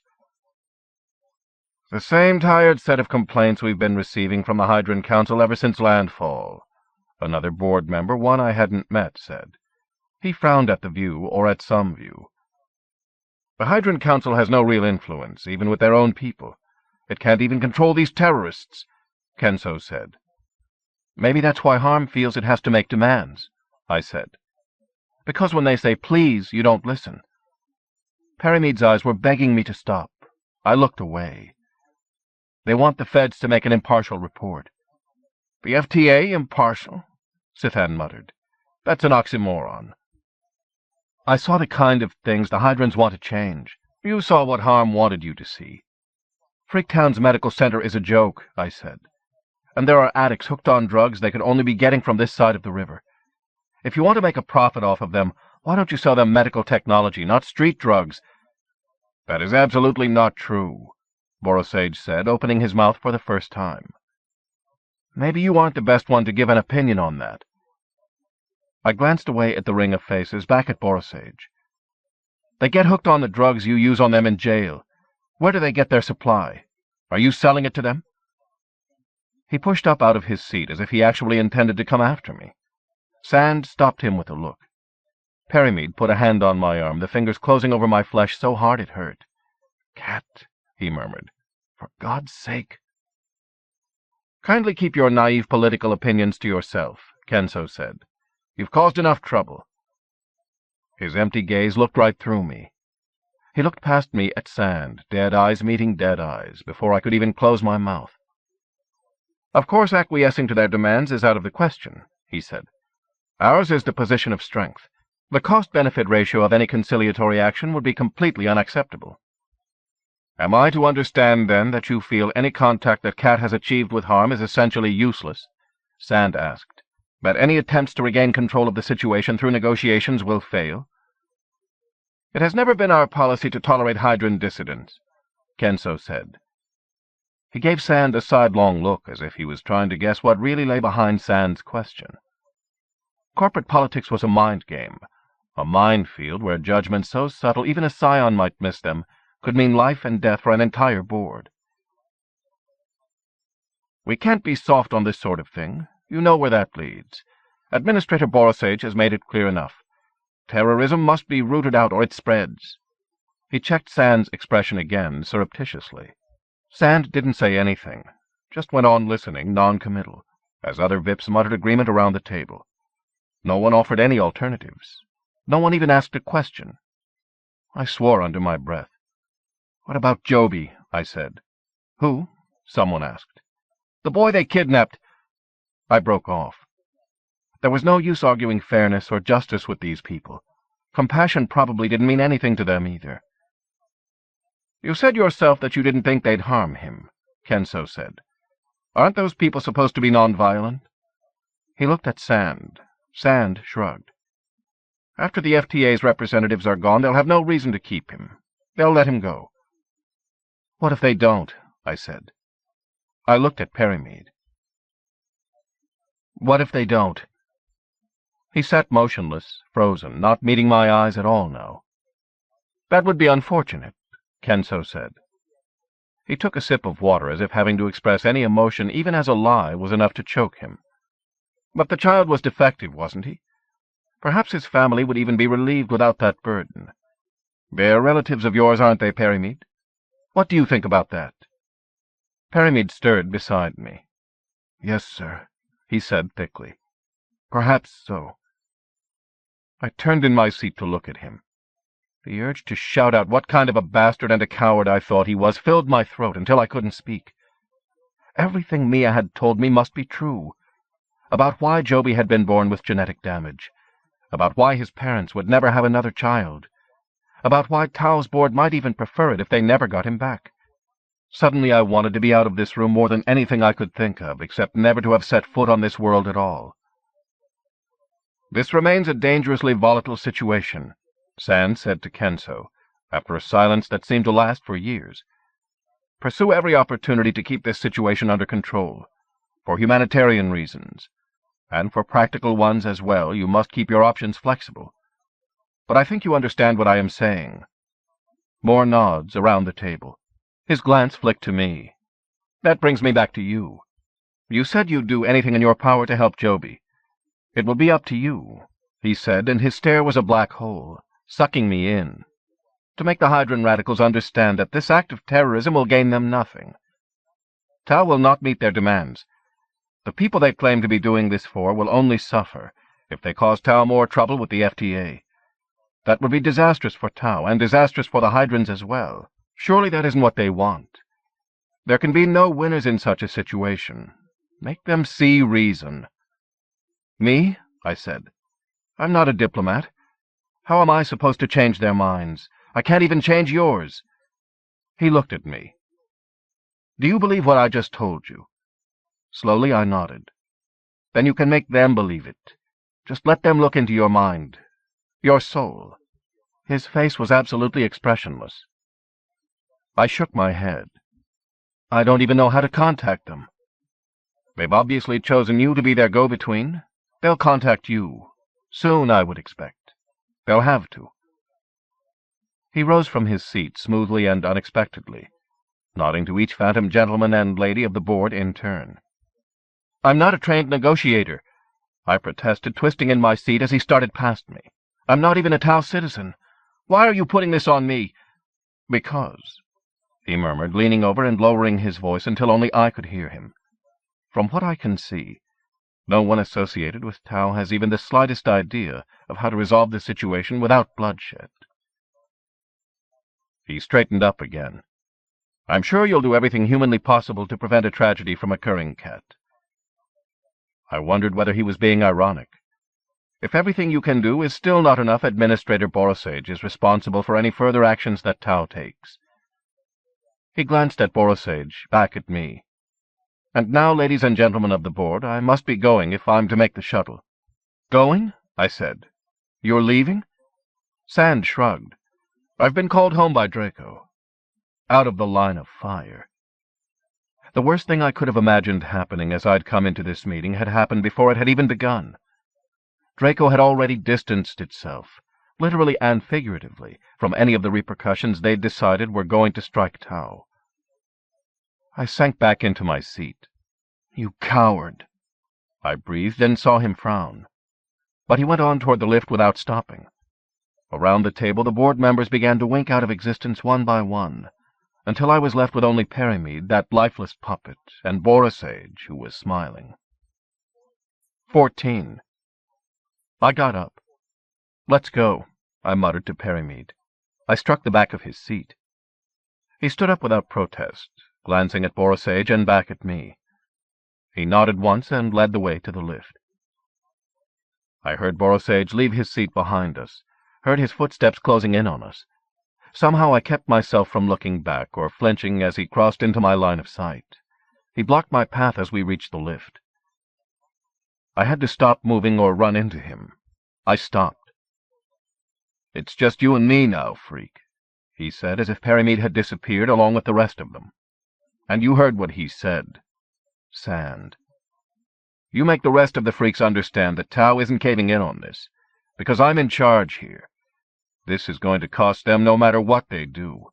It might not cost them too much, but only if they surrender the boy soon. You understand me? The lift doors opened slowly, silently behind him. But there was no way to get by him until I gave him an answer. I chewed the inside of my mouth. Finally I muttered, I understand. That's good, he said. I'm glad to hear it. He glanced at Perimead. You get that freak Hanjin online and tell him what's going to happen. The council must know something. Those people had no secrets. Tell them they'd better cooperate with us. I'll be waiting. I'll be watching, he said to me. His mouth twitched. All the time. Freak. He looked down at my databand before he moved out of my way and let us pass. Perimead took me back to the hotel, not to the site where the research team was working. He looked out the window the whole way, never looked at me once until the mod settled in the usual spot in the square. "So this is it," I said. "I'm off the team? What does that make me, then? Your prisoner? Borosage's meat?" He looked at me then, finally. His eyes were wet and red. I closed my mouth and got out. I crossed the plaza without looking back as the mod rose up again behind me. Ezra was waiting in front of the hotel when I reached it. My hands fisted as I saw him until I realized he wasn't waiting there for me. He wasn't even looking at me. He was standing in the center of a pile of luggage, looking up into the sky as an air taxi came drifting down. It settled in front of him. A hotel worker began stowing his belongings into the maw that popped open in its side. Ezra got into the passenger compartment just as I reached the hotel entrance. I took the last bag out of the staffer's hand. He took a look at me and went away. I threw the bag on top of the others and sealed the hold. Then I went forward until I was standing by the mod's raised door. Ezra looked out, starting to say something, spasmed in surprise as he saw me. He swore instead. His hand rose to cover his face. A patch of pseudoskin still hid his nose, with purple bruise seeping out from under its edges. "What do you want?" "Just wanted to say goodbye," I said. He glared at me, lowering his hand. "I don't need this." He gestured at the hotel, the town, the planet, me. "This means nothing." Only the bitterness in his voice told me how much of a lie that was.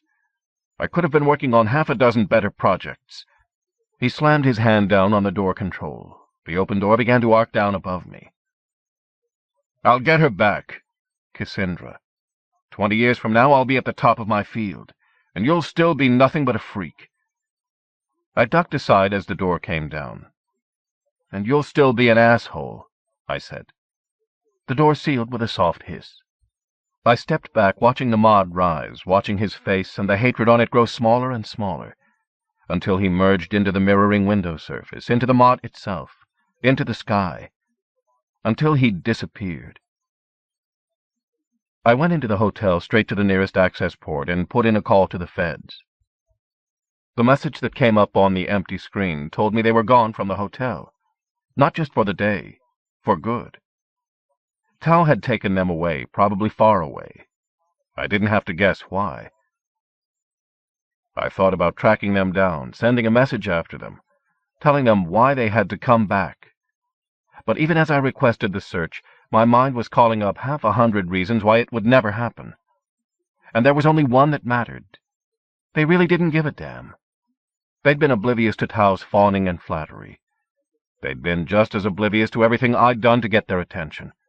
Nothing really mattered to them. They were what I'd always thought the feds were. Drones, going through the motions and collecting their pay. Nothing short of a dome caving in on them personally was going to change how they saw any of this. For a moment I actually wondered how I could make that happen. And then I canceled the search.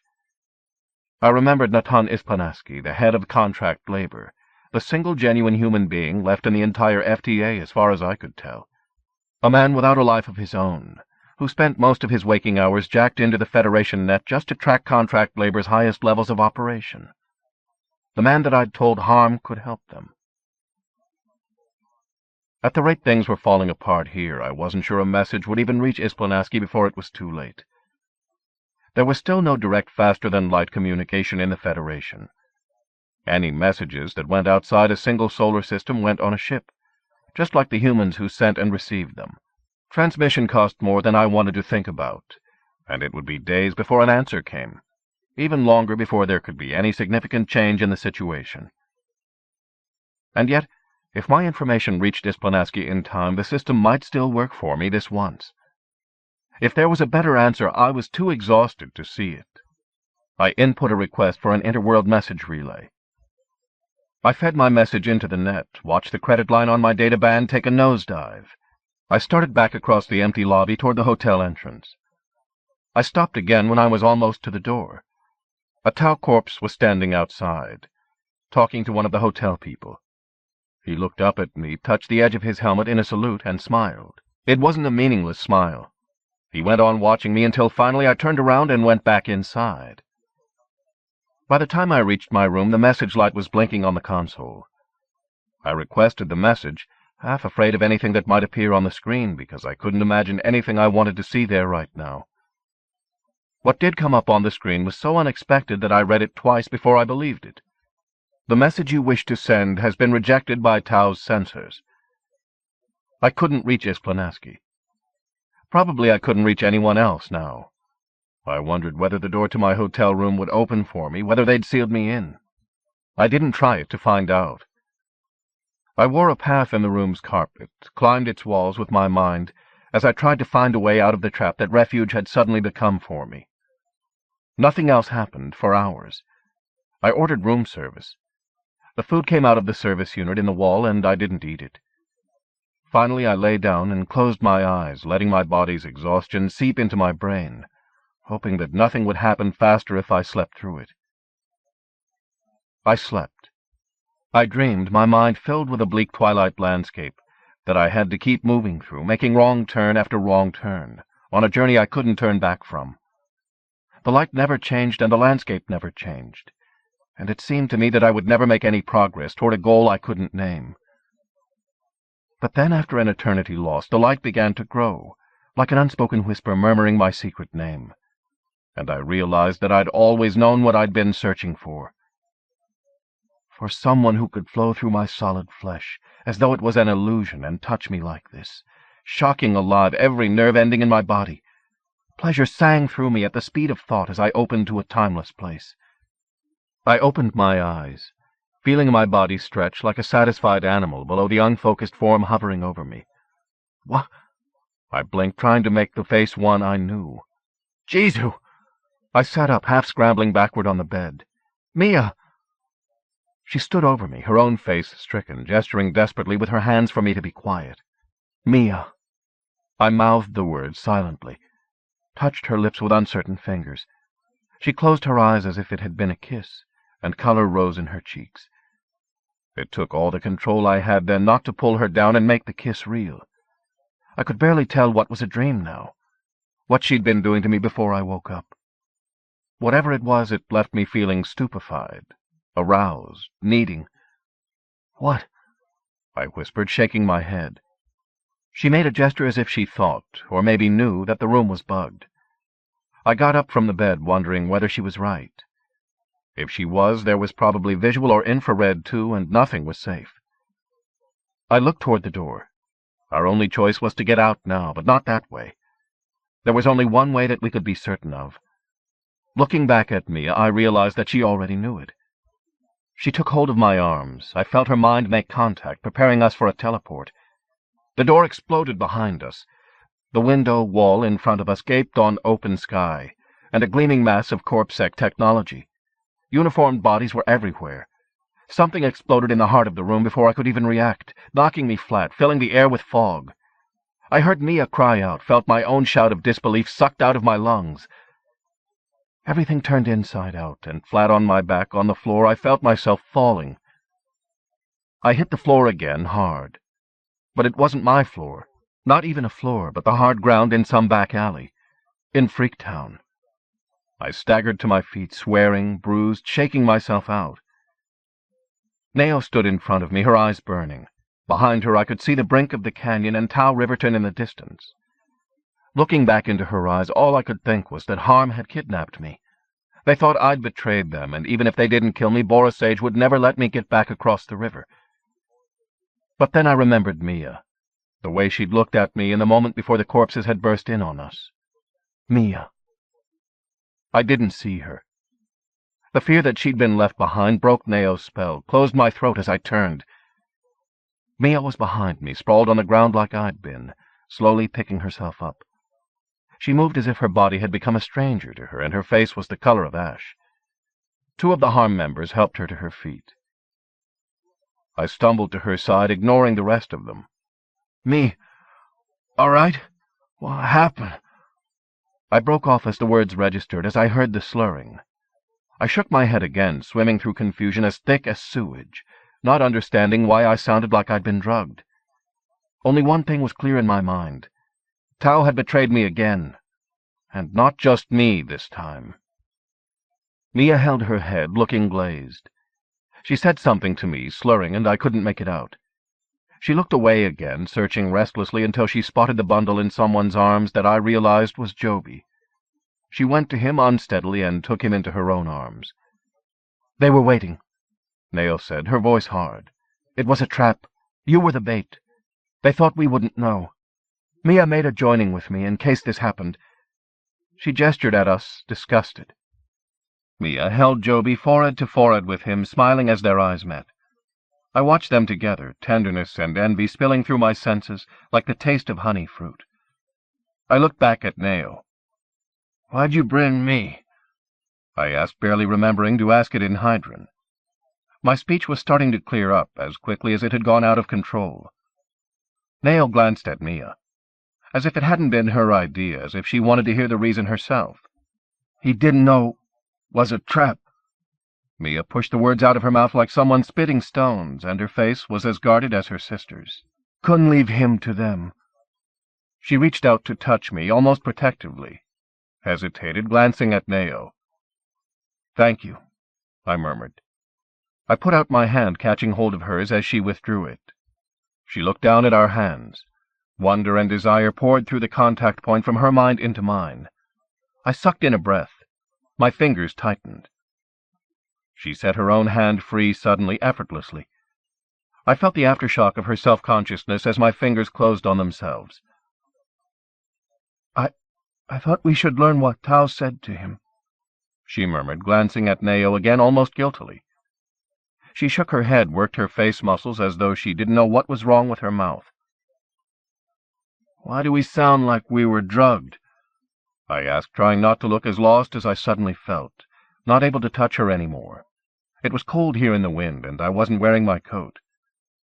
Miya shook her head again, but this time it was, "I don't know." Nao glanced back and forth between us with a frown. "Miya," she murmured, and there was something both wondering and querulous in her voice. "This is your Nasherta? Him? The half-breed?"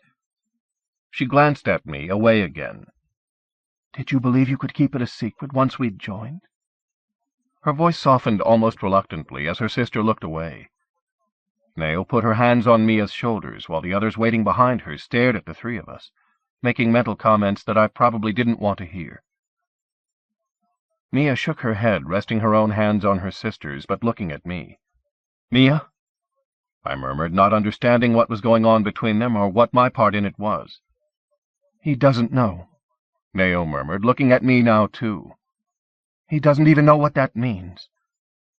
There was astonishment in her voice this time, and disbelief, even indignation. I couldn't tell which responses were intended for Miya and which were directed for me. "She believes you are her Nasherta," she said to me deliberately. "Her soulmate. We believe that in a lifetime there is only one person who is meant to be for each of us. The first time she met you, she knew." She looked back at her sister. "But you didn't tell him." Miya wouldn't look at either of us now. She could have been on the other side of the world for all the sense of her there was in my mind. "Nao, stop," she whispered. "Miya?" I said again, my own voice faltering as she refused to meet my eyes. I wondered whether she was ashamed or simply afraid. Ashamed to have the others know the truth, afraid her sister would reject her, afraid that I would. "Miya." I touched her face gently. She looked up at me, startled. I saw the look in her eyes, the fear of finding nothing when my eyes looked back at her. I remembered last night, falling asleep inside the warm, protected shelter of her body, her mind, waking up cold and empty and alone, afraid that I'd wake up cold and empty forever. "I know," I whispered. "I do." I watched the fear change to relief, and then uncertainly into joy. I leaned past Joby's curious stare and kissed her, felt the hungry pressure of her lips on mine jump-start the flow of thought and emotion between us. Joy and terror and longing took my breath away. And then Nao's sighs smashed our mind link like a hurled rock. In the split second before I lost contact, I felt her shock at encountering my mind defenseless and online. Felt the thorn thicket of her emotions, surprise, pain, joy, envy, curiosity, helpless anger. And then all three of us were suddenly alone, blinking as though the daylight was a surprise, as we were dragged neuron by neuron back into the world we shared with the others. "We can't stay here," Nao said sharply, as if that was really all that had been on her mind. "Let's go." "Wait," I said, my voice still husky. "The corpses. They'll track me. You're not safe as long as I have this." I touched my databand. I remembered how much it had meant to me, to finally put one on, what it had cost me to earn the right to wear one, what life had been like without one. I turned to Miya, where she stood holding Joby in her arms, seeing the way she looked at me. "I couldn't leave him," she'd said. Joby. Or me. I looked away at Tau Riverton, searching my mind for a single thing I'd left undone across the river that had any meaning, compared to anything that waited to be done over here. Searching it for a single person I'd shared something with that had any real meaning, compared to what I'd found with Miya. I pressed the thumb lock on my databand. I caught its weight in my hand as it dropped off my wrist. "What are you doing?" Miya said, her voice as incredulous as any human's. "I can't wear this anymore," I said. "Humans killed my mother because she was Hydran. My father was human. He left me in the gutter because I was Hydran. I'm Hydran!" I pitched the databand away from me as hard as I could, watched it and everything it stood for go spiraling out over the rim of the canyon, down, down into the bronze water flow 100 meters below. I turned back to Mia's disbelieving eyes. "And you are my Nasherta." The others were all staring at me with the same disbelief, even Nao. "Call me Bian," I said. Miya pressed her face against my shoulder as I held her, and Joby closed in my arms. "Bian," she whispered. "Welcome home." She moved aside to let Nao embrace me like a lost brother, a lost lover. There was a gentleness in Nao's touch that I hadn't thought she was capable of, something in her eyes that was haunted but almost tender as she murmured, "Namaste, Bian. Bring my sister joy. At least one of us should have it forever." I didn't say anything, couldn't, as one by one the others did the same. 15. They took me somewhere else then, before Borisage took us all out right where we stood, before I really had time to think about the consequences of what I'd done. I reoriented, supported by Miya and Nao. We were standing in a bleak, dusty, run-down space too much like the one I'd visited last night. Only the worn blanket in place of a worn rug in the center of the room made me certain we were actually somewhere else. I realized then that rooms like this might be all I saw, how I lived for the rest of my life. I looked back at Miya and realized the thought didn't even bother me. I glanced from one face to another, surrounded by the band of Hydran outcasts who'd been strangers to me only minutes ago.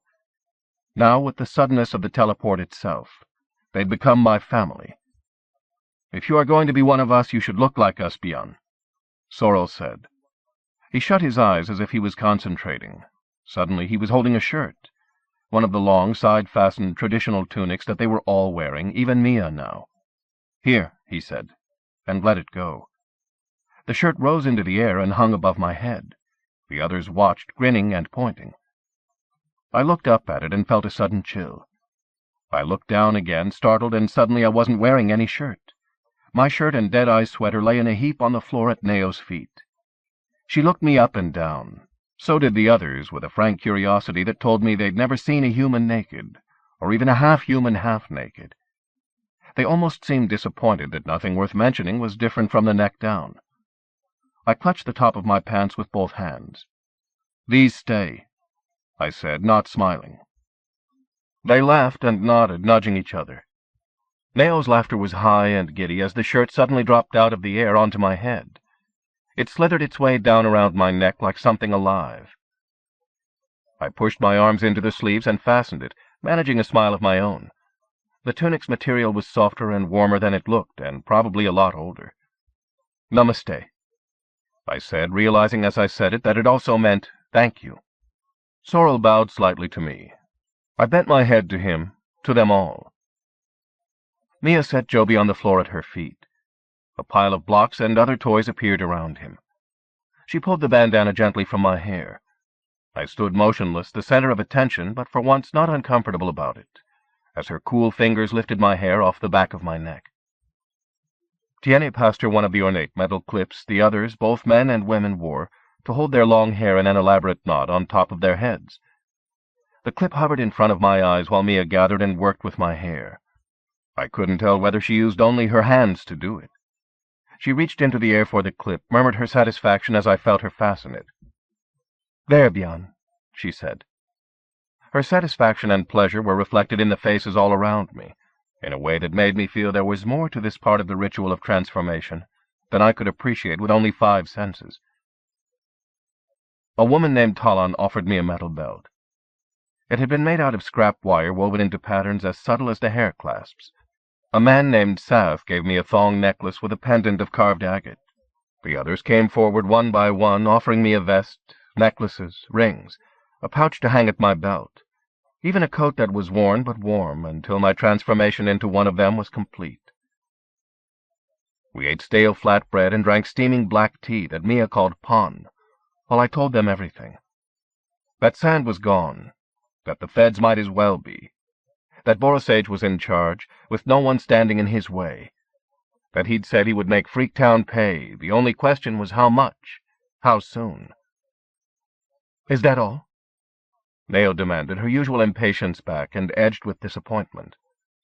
"You said that you could help us, Bian. Were all those things you promised us last night nothing? Just talk?"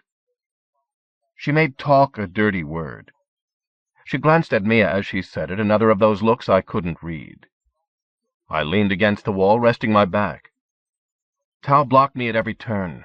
Even Perimead is afraid to stand up for your people now because Miya took Joby. I glanced away so that I didn't have to see her expression change. Joby doesn't matter to someone like Borosage, or to the kind of people who control Tau's government. Maybe they even want him out of the way, because Tau's negligence is responsible for what happened to him. Joby sat on the floor beside me, playing with the scatter of carved cubes, stacking them up, knocking them down, smiling but silent like he always was. Miya sat beside him. She looked up suddenly over the rim of her cup, and I saw the guilt in her eyes. "Perimead's in trouble with the Keiretsu, because hiring you was his idea," I said to her as gently as I could. "He's afraid of losing everything, so afraid that it's paralyzing him, wanting to take back the words that made her look at me that way, but not able to leave them unsaid. If he had any guts, he'd help us anyway." She only shook her head. Joby glanced up at her and started to whimper. She reached out, touching his face, and he stopped. "He hasn't spoken a word since we came here," she murmured, almost to herself. He knows this is wrong." Her hands moved in the air as if they ached to get a hold of something tangible, something that could put it all right. Nao made a disgusted noise. "We can't give him back, Miya. Not now. You heard Bian. The humans don't even want him back. You know it would be the end of us." Her expression changed subtly in a way that made me uneasy. "This is only the next turning of the way. Everything is happening just as it should. Let Tau do what it wants. Our people act like they are already dead. If the humans kill a few of them, the rest will realize life is worth something after all. Then they will join us." "In doing what?" I asked. She looked at me. Her mouth thinned, and she didn't answer. I had the feeling it wasn't because she didn't know. She just wasn't ready to share the answer with me. "Borosage is a sadist," I said, frowning. "And he's not stupid." I rubbed my naked wrist. "You don't face someone like that head-on. You have to drag him down from behind. He's mean and he's dirty. There's got to be something he's hiding. What about the Nefes? The drug Nabu's using? Where does it come from? Borosage is letting it get away." "No one cares about that," Nao snapped. Miya looked up at her. They locked eyes in another silent exchange, and Mia's restless hands tightened into fists. "It only goes to us," Nao said, turning away. "And the humans are glad of anything that cripples us more." "He does it himself," Miya said. "What?" I raised my head. "Miya," Nao said sharply, almost a threat. I saw some of the others give her an odd look. "He's behind it. Miya went on, her voice flat, her eyes hard, her whole body challenging her sister's right to order her silent. He supplies the ones who sell it over here. Why? I asked. For money? Hatred, she said. fear. I've been this close to him. She held up 2 fingers a centimeter apart. I've felt it. That's what he's most afraid of. That someone will look inside him and see what he really is. She glanced down. He would have killed me right there if he'd realized. She looked up again. If he could have gotten away with it. Yeah, I said. That fits the Borosage I know. My mouth twisted. But can we prove it?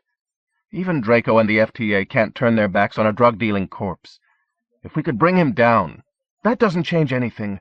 It has nothing to do with why we're here. Nao cut me off. I have seen the way for all our people. We have to make them open their eyes. They have to stand up against the humans who are trying to destroy us. Once they find their pride and their courage, then it all becomes possible. Her eyes glinted like cracked emeralds. The humans will disappear from this world. The past that was ours once will be ours again. The sick will be healed. The lost will find their way. There will be no more suffering, no more tears. That is the way I've seen. She stopped and took a deep breath. I searched the room for anyone else with a trace of a frown, a flicker of doubt in their eyes. There were mindless nods and muttered agreement all around me, letting me hear what I couldn't feel. That they all believed the same thing, felt the same way. Every one of them. Even Miya. You know it too, don't you, Bion? Isn't that why you threw away your data band? Nao gestured at my wrist. You know we are right, that our way is the only way. You rejected your human side and cut your ties to our oppressors. You cut yourself off from the exploitation they stand for. We are true revolutionaries. We're not afraid to set an example, to lead the others to the way, to become martyrs if necessary, so that our race will survive. Isn't that what it means to you? I glanced at Miya. She sat unmoving but unprotesting alongside Joby. I'd thought she'd taken Joby to protect him. But from what I'd seen of his family and how she felt about them, I knew that wasn't true. I thought she'd taken him to draw the FTA's attention. But from what Nao was saying now, I couldn't see how Joby fit into Harm's real plans anywhere. Unless by kidnapping him, Nao was taking some kind of revenge. I wondered what Miya knew that she wasn't saying, wondered when she'd tell me, whether she ever would. Isn't it? Nao caught my arm. Isn't that what it means to you? The way I heard it, I said slowly. True revolutionaries have to be willing to kill their own family. She stared at me. That is the human way, she murmured at last. I looked at Miya again and Joby. Maybe it amounts to the same thing. Stop thinking like a human, Nao said. If you aren't with us, Bion. Her cat-pupiled eyes searched mine. You are against us. Against your own people. Your real people. Her hand rose reassuringly to touch my face. I felt a tendril of thought eel its way in through my defenses. She was Miya's sister. I felt the echo of Miya in her touch. I told myself she was accepting me, trying to make me one of them. Almost trusting her. Almost letting her in. The magnesium flare of her fanaticism seared my thoughts, and I shut her out of my mind. Miya was only angry at the humans. Nao hated them. I'm with you, I muttered, all I could do before looking away from her startled face, back at Miya and Joby again. But there's got to be a better way to help our people than mass suicide. I shook my head. I know there isn't much time, but let's use what we have, at least. We will use it. Nao shrugged, frowning. We already have many followers, and what you've told us will win us more. Her hand dropped. Her eyes stayed on me, hard and searching. You don't truly understand yet, Bion. Once Miya didn't, but now she does. Nao jerked her head at her sister. Miya, stay with him. Help him to understand. There are things we have to do. She disappeared. The others followed her like a flock of birds, disappearing one by one into thin air. The cool wind of their passage moved through my hair. I stood motionless, suddenly alone with Miya and Joby. Joby squealed with surprise or amazement at the sudden emptying of the room. He looked up at Miya, his face filled with uncertainty, his hands full of toys, but he didn't say anything. She sighed, her own face going slack with relief before she smiled down at him. "Goodbye," she called to the air. She waved her hand. "They had to go, but I won't go. And they'll come back." Still Joby didn't say anything. He looked at me then as if he was waiting for me to disappear. I moved closer until I was sitting beside him, moving carefully because I wasn't sure how he'd react. Joby put down his blocks to look at me. He glanced at Miya again, looking for reassurance, and then he got to his feet and took 3 steps toward me. Standing eye to eye with me, he reached out and touched my ear, the earring dangling from it, the way he had last night. His hands brushed my cheek then, exploring my face as if he was blind, or confirming the evidence of his eyes. I held myself still, letting him explore. Suddenly he threw his arms around my neck, pressing his face against my cheek. Startled, I forced myself to relax. I held him until finally he let me go again. He sat down beside me and began to play with the cubes. He leaned against my side as if I was a chair in the middle of the empty room. I glanced at Miya, not sure what I'd find in her eyes, not sure what I saw there even when I did. This was the first private moment we'd had together since she'd wakened me in my hotel room. At last I murmured, "I didn't know if I'd ever see you again." She smiled. Her smile overflowed into my thoughts. "How do you do that?" I said, wondering.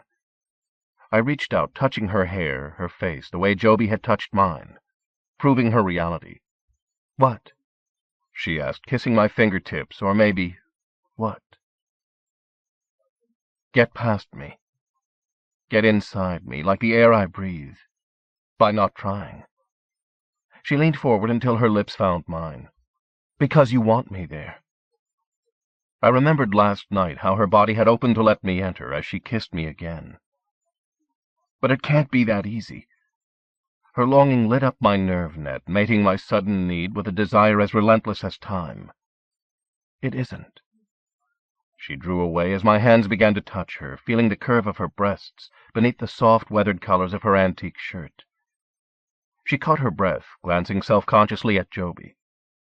"It's beyond understanding." She smiled. "It's the way." "No," I thought. "It's just you." I reached up, touched the clip she'd woven into my hair, remembering the moment when she'd done it, the look in her eyes, her life force alive in my mind. She looked back at me in my Hydran clothing, the outward sign of my inner transformation. And I knew that it wasn't simply the way she looked at me that made my heart ache, but the way she saw me, whole, beautiful, nascerta. "Miya," I whispered, saying it aloud because I wanted to hear the muscle of it. "Nascerta. What does it mean?" "It means destiny," she said. I shook my head, suddenly smiling. "How did you know? How does it happen?" She glanced down at her hand resting in mine, 2 halves of a whole.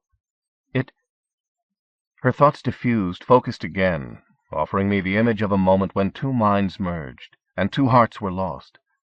A precognitive sending, a lightning flash glimpse of a future where every possible image converged in the face of the other. "I know you." I remembered the night, the instant when we'd collided on that deserted Freaktown street. I'd seen her face for the first time, and my entire life had looked back at me from her eyes. And without even knowing it, I'd offered her my soul. And she'd pressed Joby's databand into my fist and run away, knowing that she'd found the one she was meant to love forever, and sent him straight into the arms of Tao's corporate security. Her grip on my hand tightened until I winced. 2 lives where every choice had only been between pain and more pain had finally intersected in that moment, and the ultimate joy had become a tragedy. And there had been no one in harm she could share it with, not even her sister, because they had all forsworn their individual lives and needs. And at last I saw what had driven her to find me again, to risk everything, her own life and safety, even Joby's, for a handful of hours. For one night with the man she would always love in a way she would never love anyone else. And at last I understood why, waking up alone and empty, I'd felt as if the rest of my life had gone with her. Why once could never be enough for either of us. I shook my head in wonder. Humans believe over and over that they've found the one, and then it falls apart on them. Humans do the best they can, she murmured, but without the gift. She broke off, looking at me and remembering. She glanced at Joby. Do you believe there's really a perfect lover somewhere for everyone? I asked, trying to pull us both away from the brink of memory. In the community? Her eyes turned distant. Who knows anymore? There are so few of us left. Some of us go all our lives without finding Nasherta. Most of us just make do. Some still find each other, like... Her mouth pinched.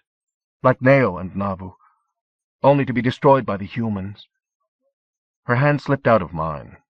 I tasted the bitterness of her sister's inescapable grief, always just below the surface in her memory. I pulled her close to me. I'm not like that. I'm here, and I'm a survivor. We'll have our whole lives. Never promise that, she thought, blinking too much. It's like a curse. The past reached up with hands of pitch, trying to smother me. You love me, I thought, discovering a kind of courage I hadn't known existed in me, until she'd given me a reason to find it. The kind of courage it took to believe. Anything is possible. I felt more than saw it as she smiled at last, as she whispered, I know. But her face changed as she looked at Joby. The contact between us evaporated. Miya? She shook her head, brushing strands of loose hair back from her face, and didn't answer. But I didn't need to hear her thoughts to guess what they were. I remembered what had happened when Neo had tried to reach into my mind. Help him understand, she'd said before she left us here. This wasn't what she'd meant. Miya, I said again, to make her look back at me. How many members does harm actually have? How many other people do you think believe in your sister's vision? I don't actually know how many, Sato. Patriots, not harm members, she said mildly. There are. I don't think any of us know for certain, even Neo, in case we're ever betrayed. Has anyone tried to betray you? I asked. She shook her head. The council would turn us over to Tau if they could. But people in the community protect us and support us. They know what Sato means. A small, wry smile formed on her face. There are hundreds, maybe even thousands, who follow Neo's way and support us. All of the community who live here in town believe in our cause, at least to the point where they won't betray us. How is that possible? I wondered whether she knew that for fact, or whether it was something Neo had put into her head. From what I'd seen, it was difficult to believe there were that many Hydrans left on the planet. Neo's gift is very strong. She only used it for Lagra until she had the sending. She moved restlessly, as if even the memories had the power to hurt her. But then she saw why she'd been given it, to save our people. Everyone she reaches out to feels her belief. They know that she's seen the way. Her fist tightened. Her mind was utterly clear of doubt, either about me for asking questions or about her sister's sanity. They'll follow her, when it's time. I glanced away. Miya, the things your sister said about becoming a martyr, there's something twisted about how she sees all of this. It's almost as if she has a death wish. No, she murmured. Bion, Neo's talking about death. Your death, the deaths of God knows how many other people. The community can't afford that kind of loss. What choice has Tau given us? She demanded. Neo is being realistic when she says some of us may die. If any of us lose our courage, if we don't follow the way as she sees it with complete faith, we'll fail. The words were emotionless and flat. Even so, her expression reminded me too much of Neo's. Some of us will always falter.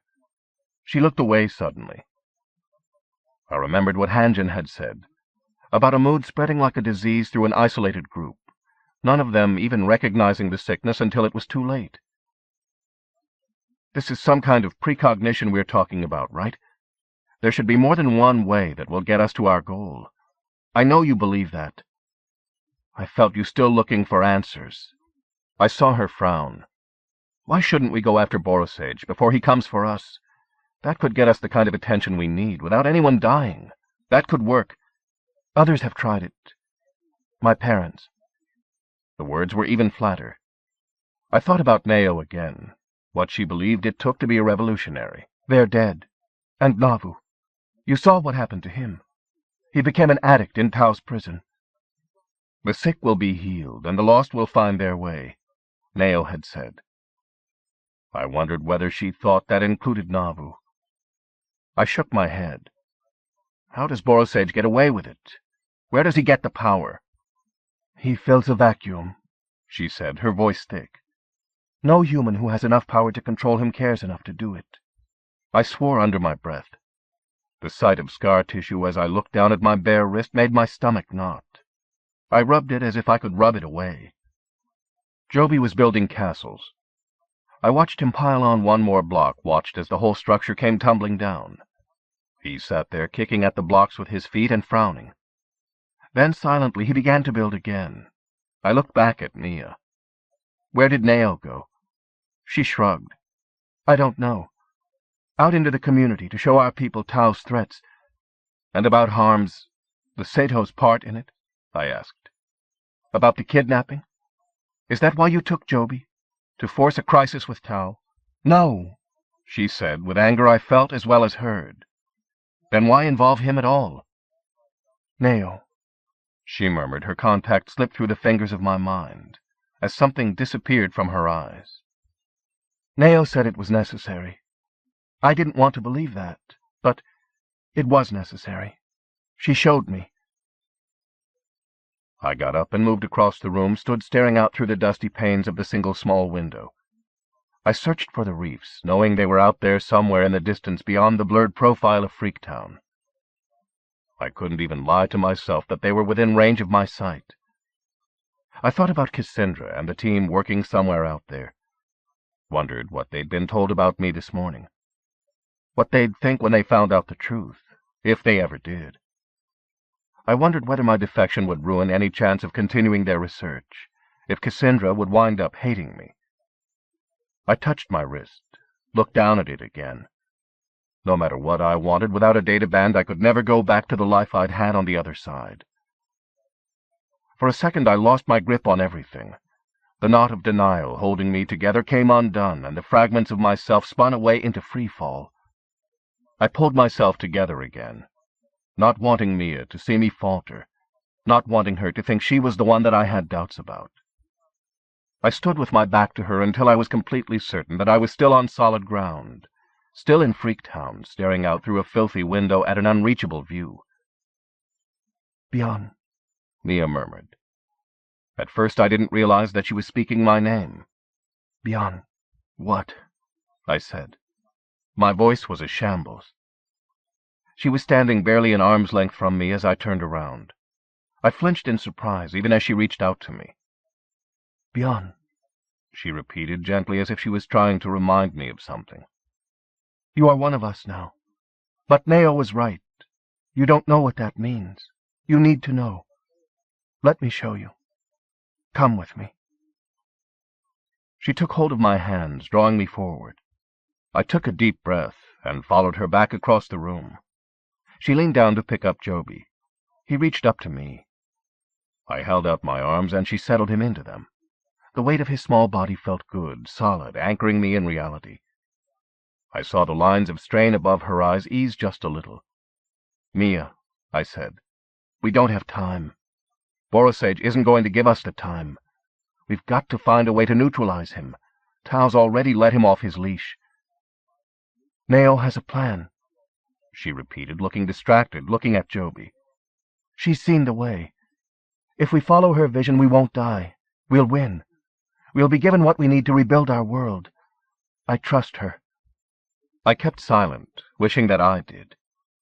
For the first time since I'd lost control of my gift, I saw a reason to be glad of the defenses I'd raised to keep the world out, because they kept Neo out. Even when we were alone, Miya couldn't see the situation objectively, free of Neo's mind-clouding paranoia. I only realized now how much of Miya's concentration was bound up in caring for Joby, how it could make her easy to use.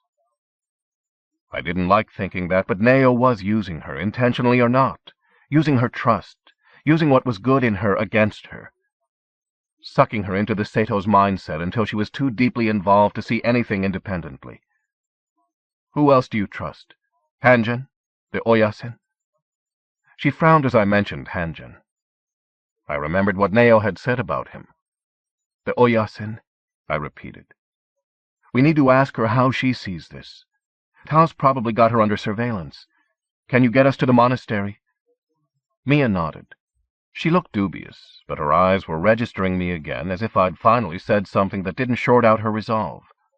I watched her gather herself, felt her gather me in, the boy in my arms, the boy inside me, afraid of the dark and yet hungry for it.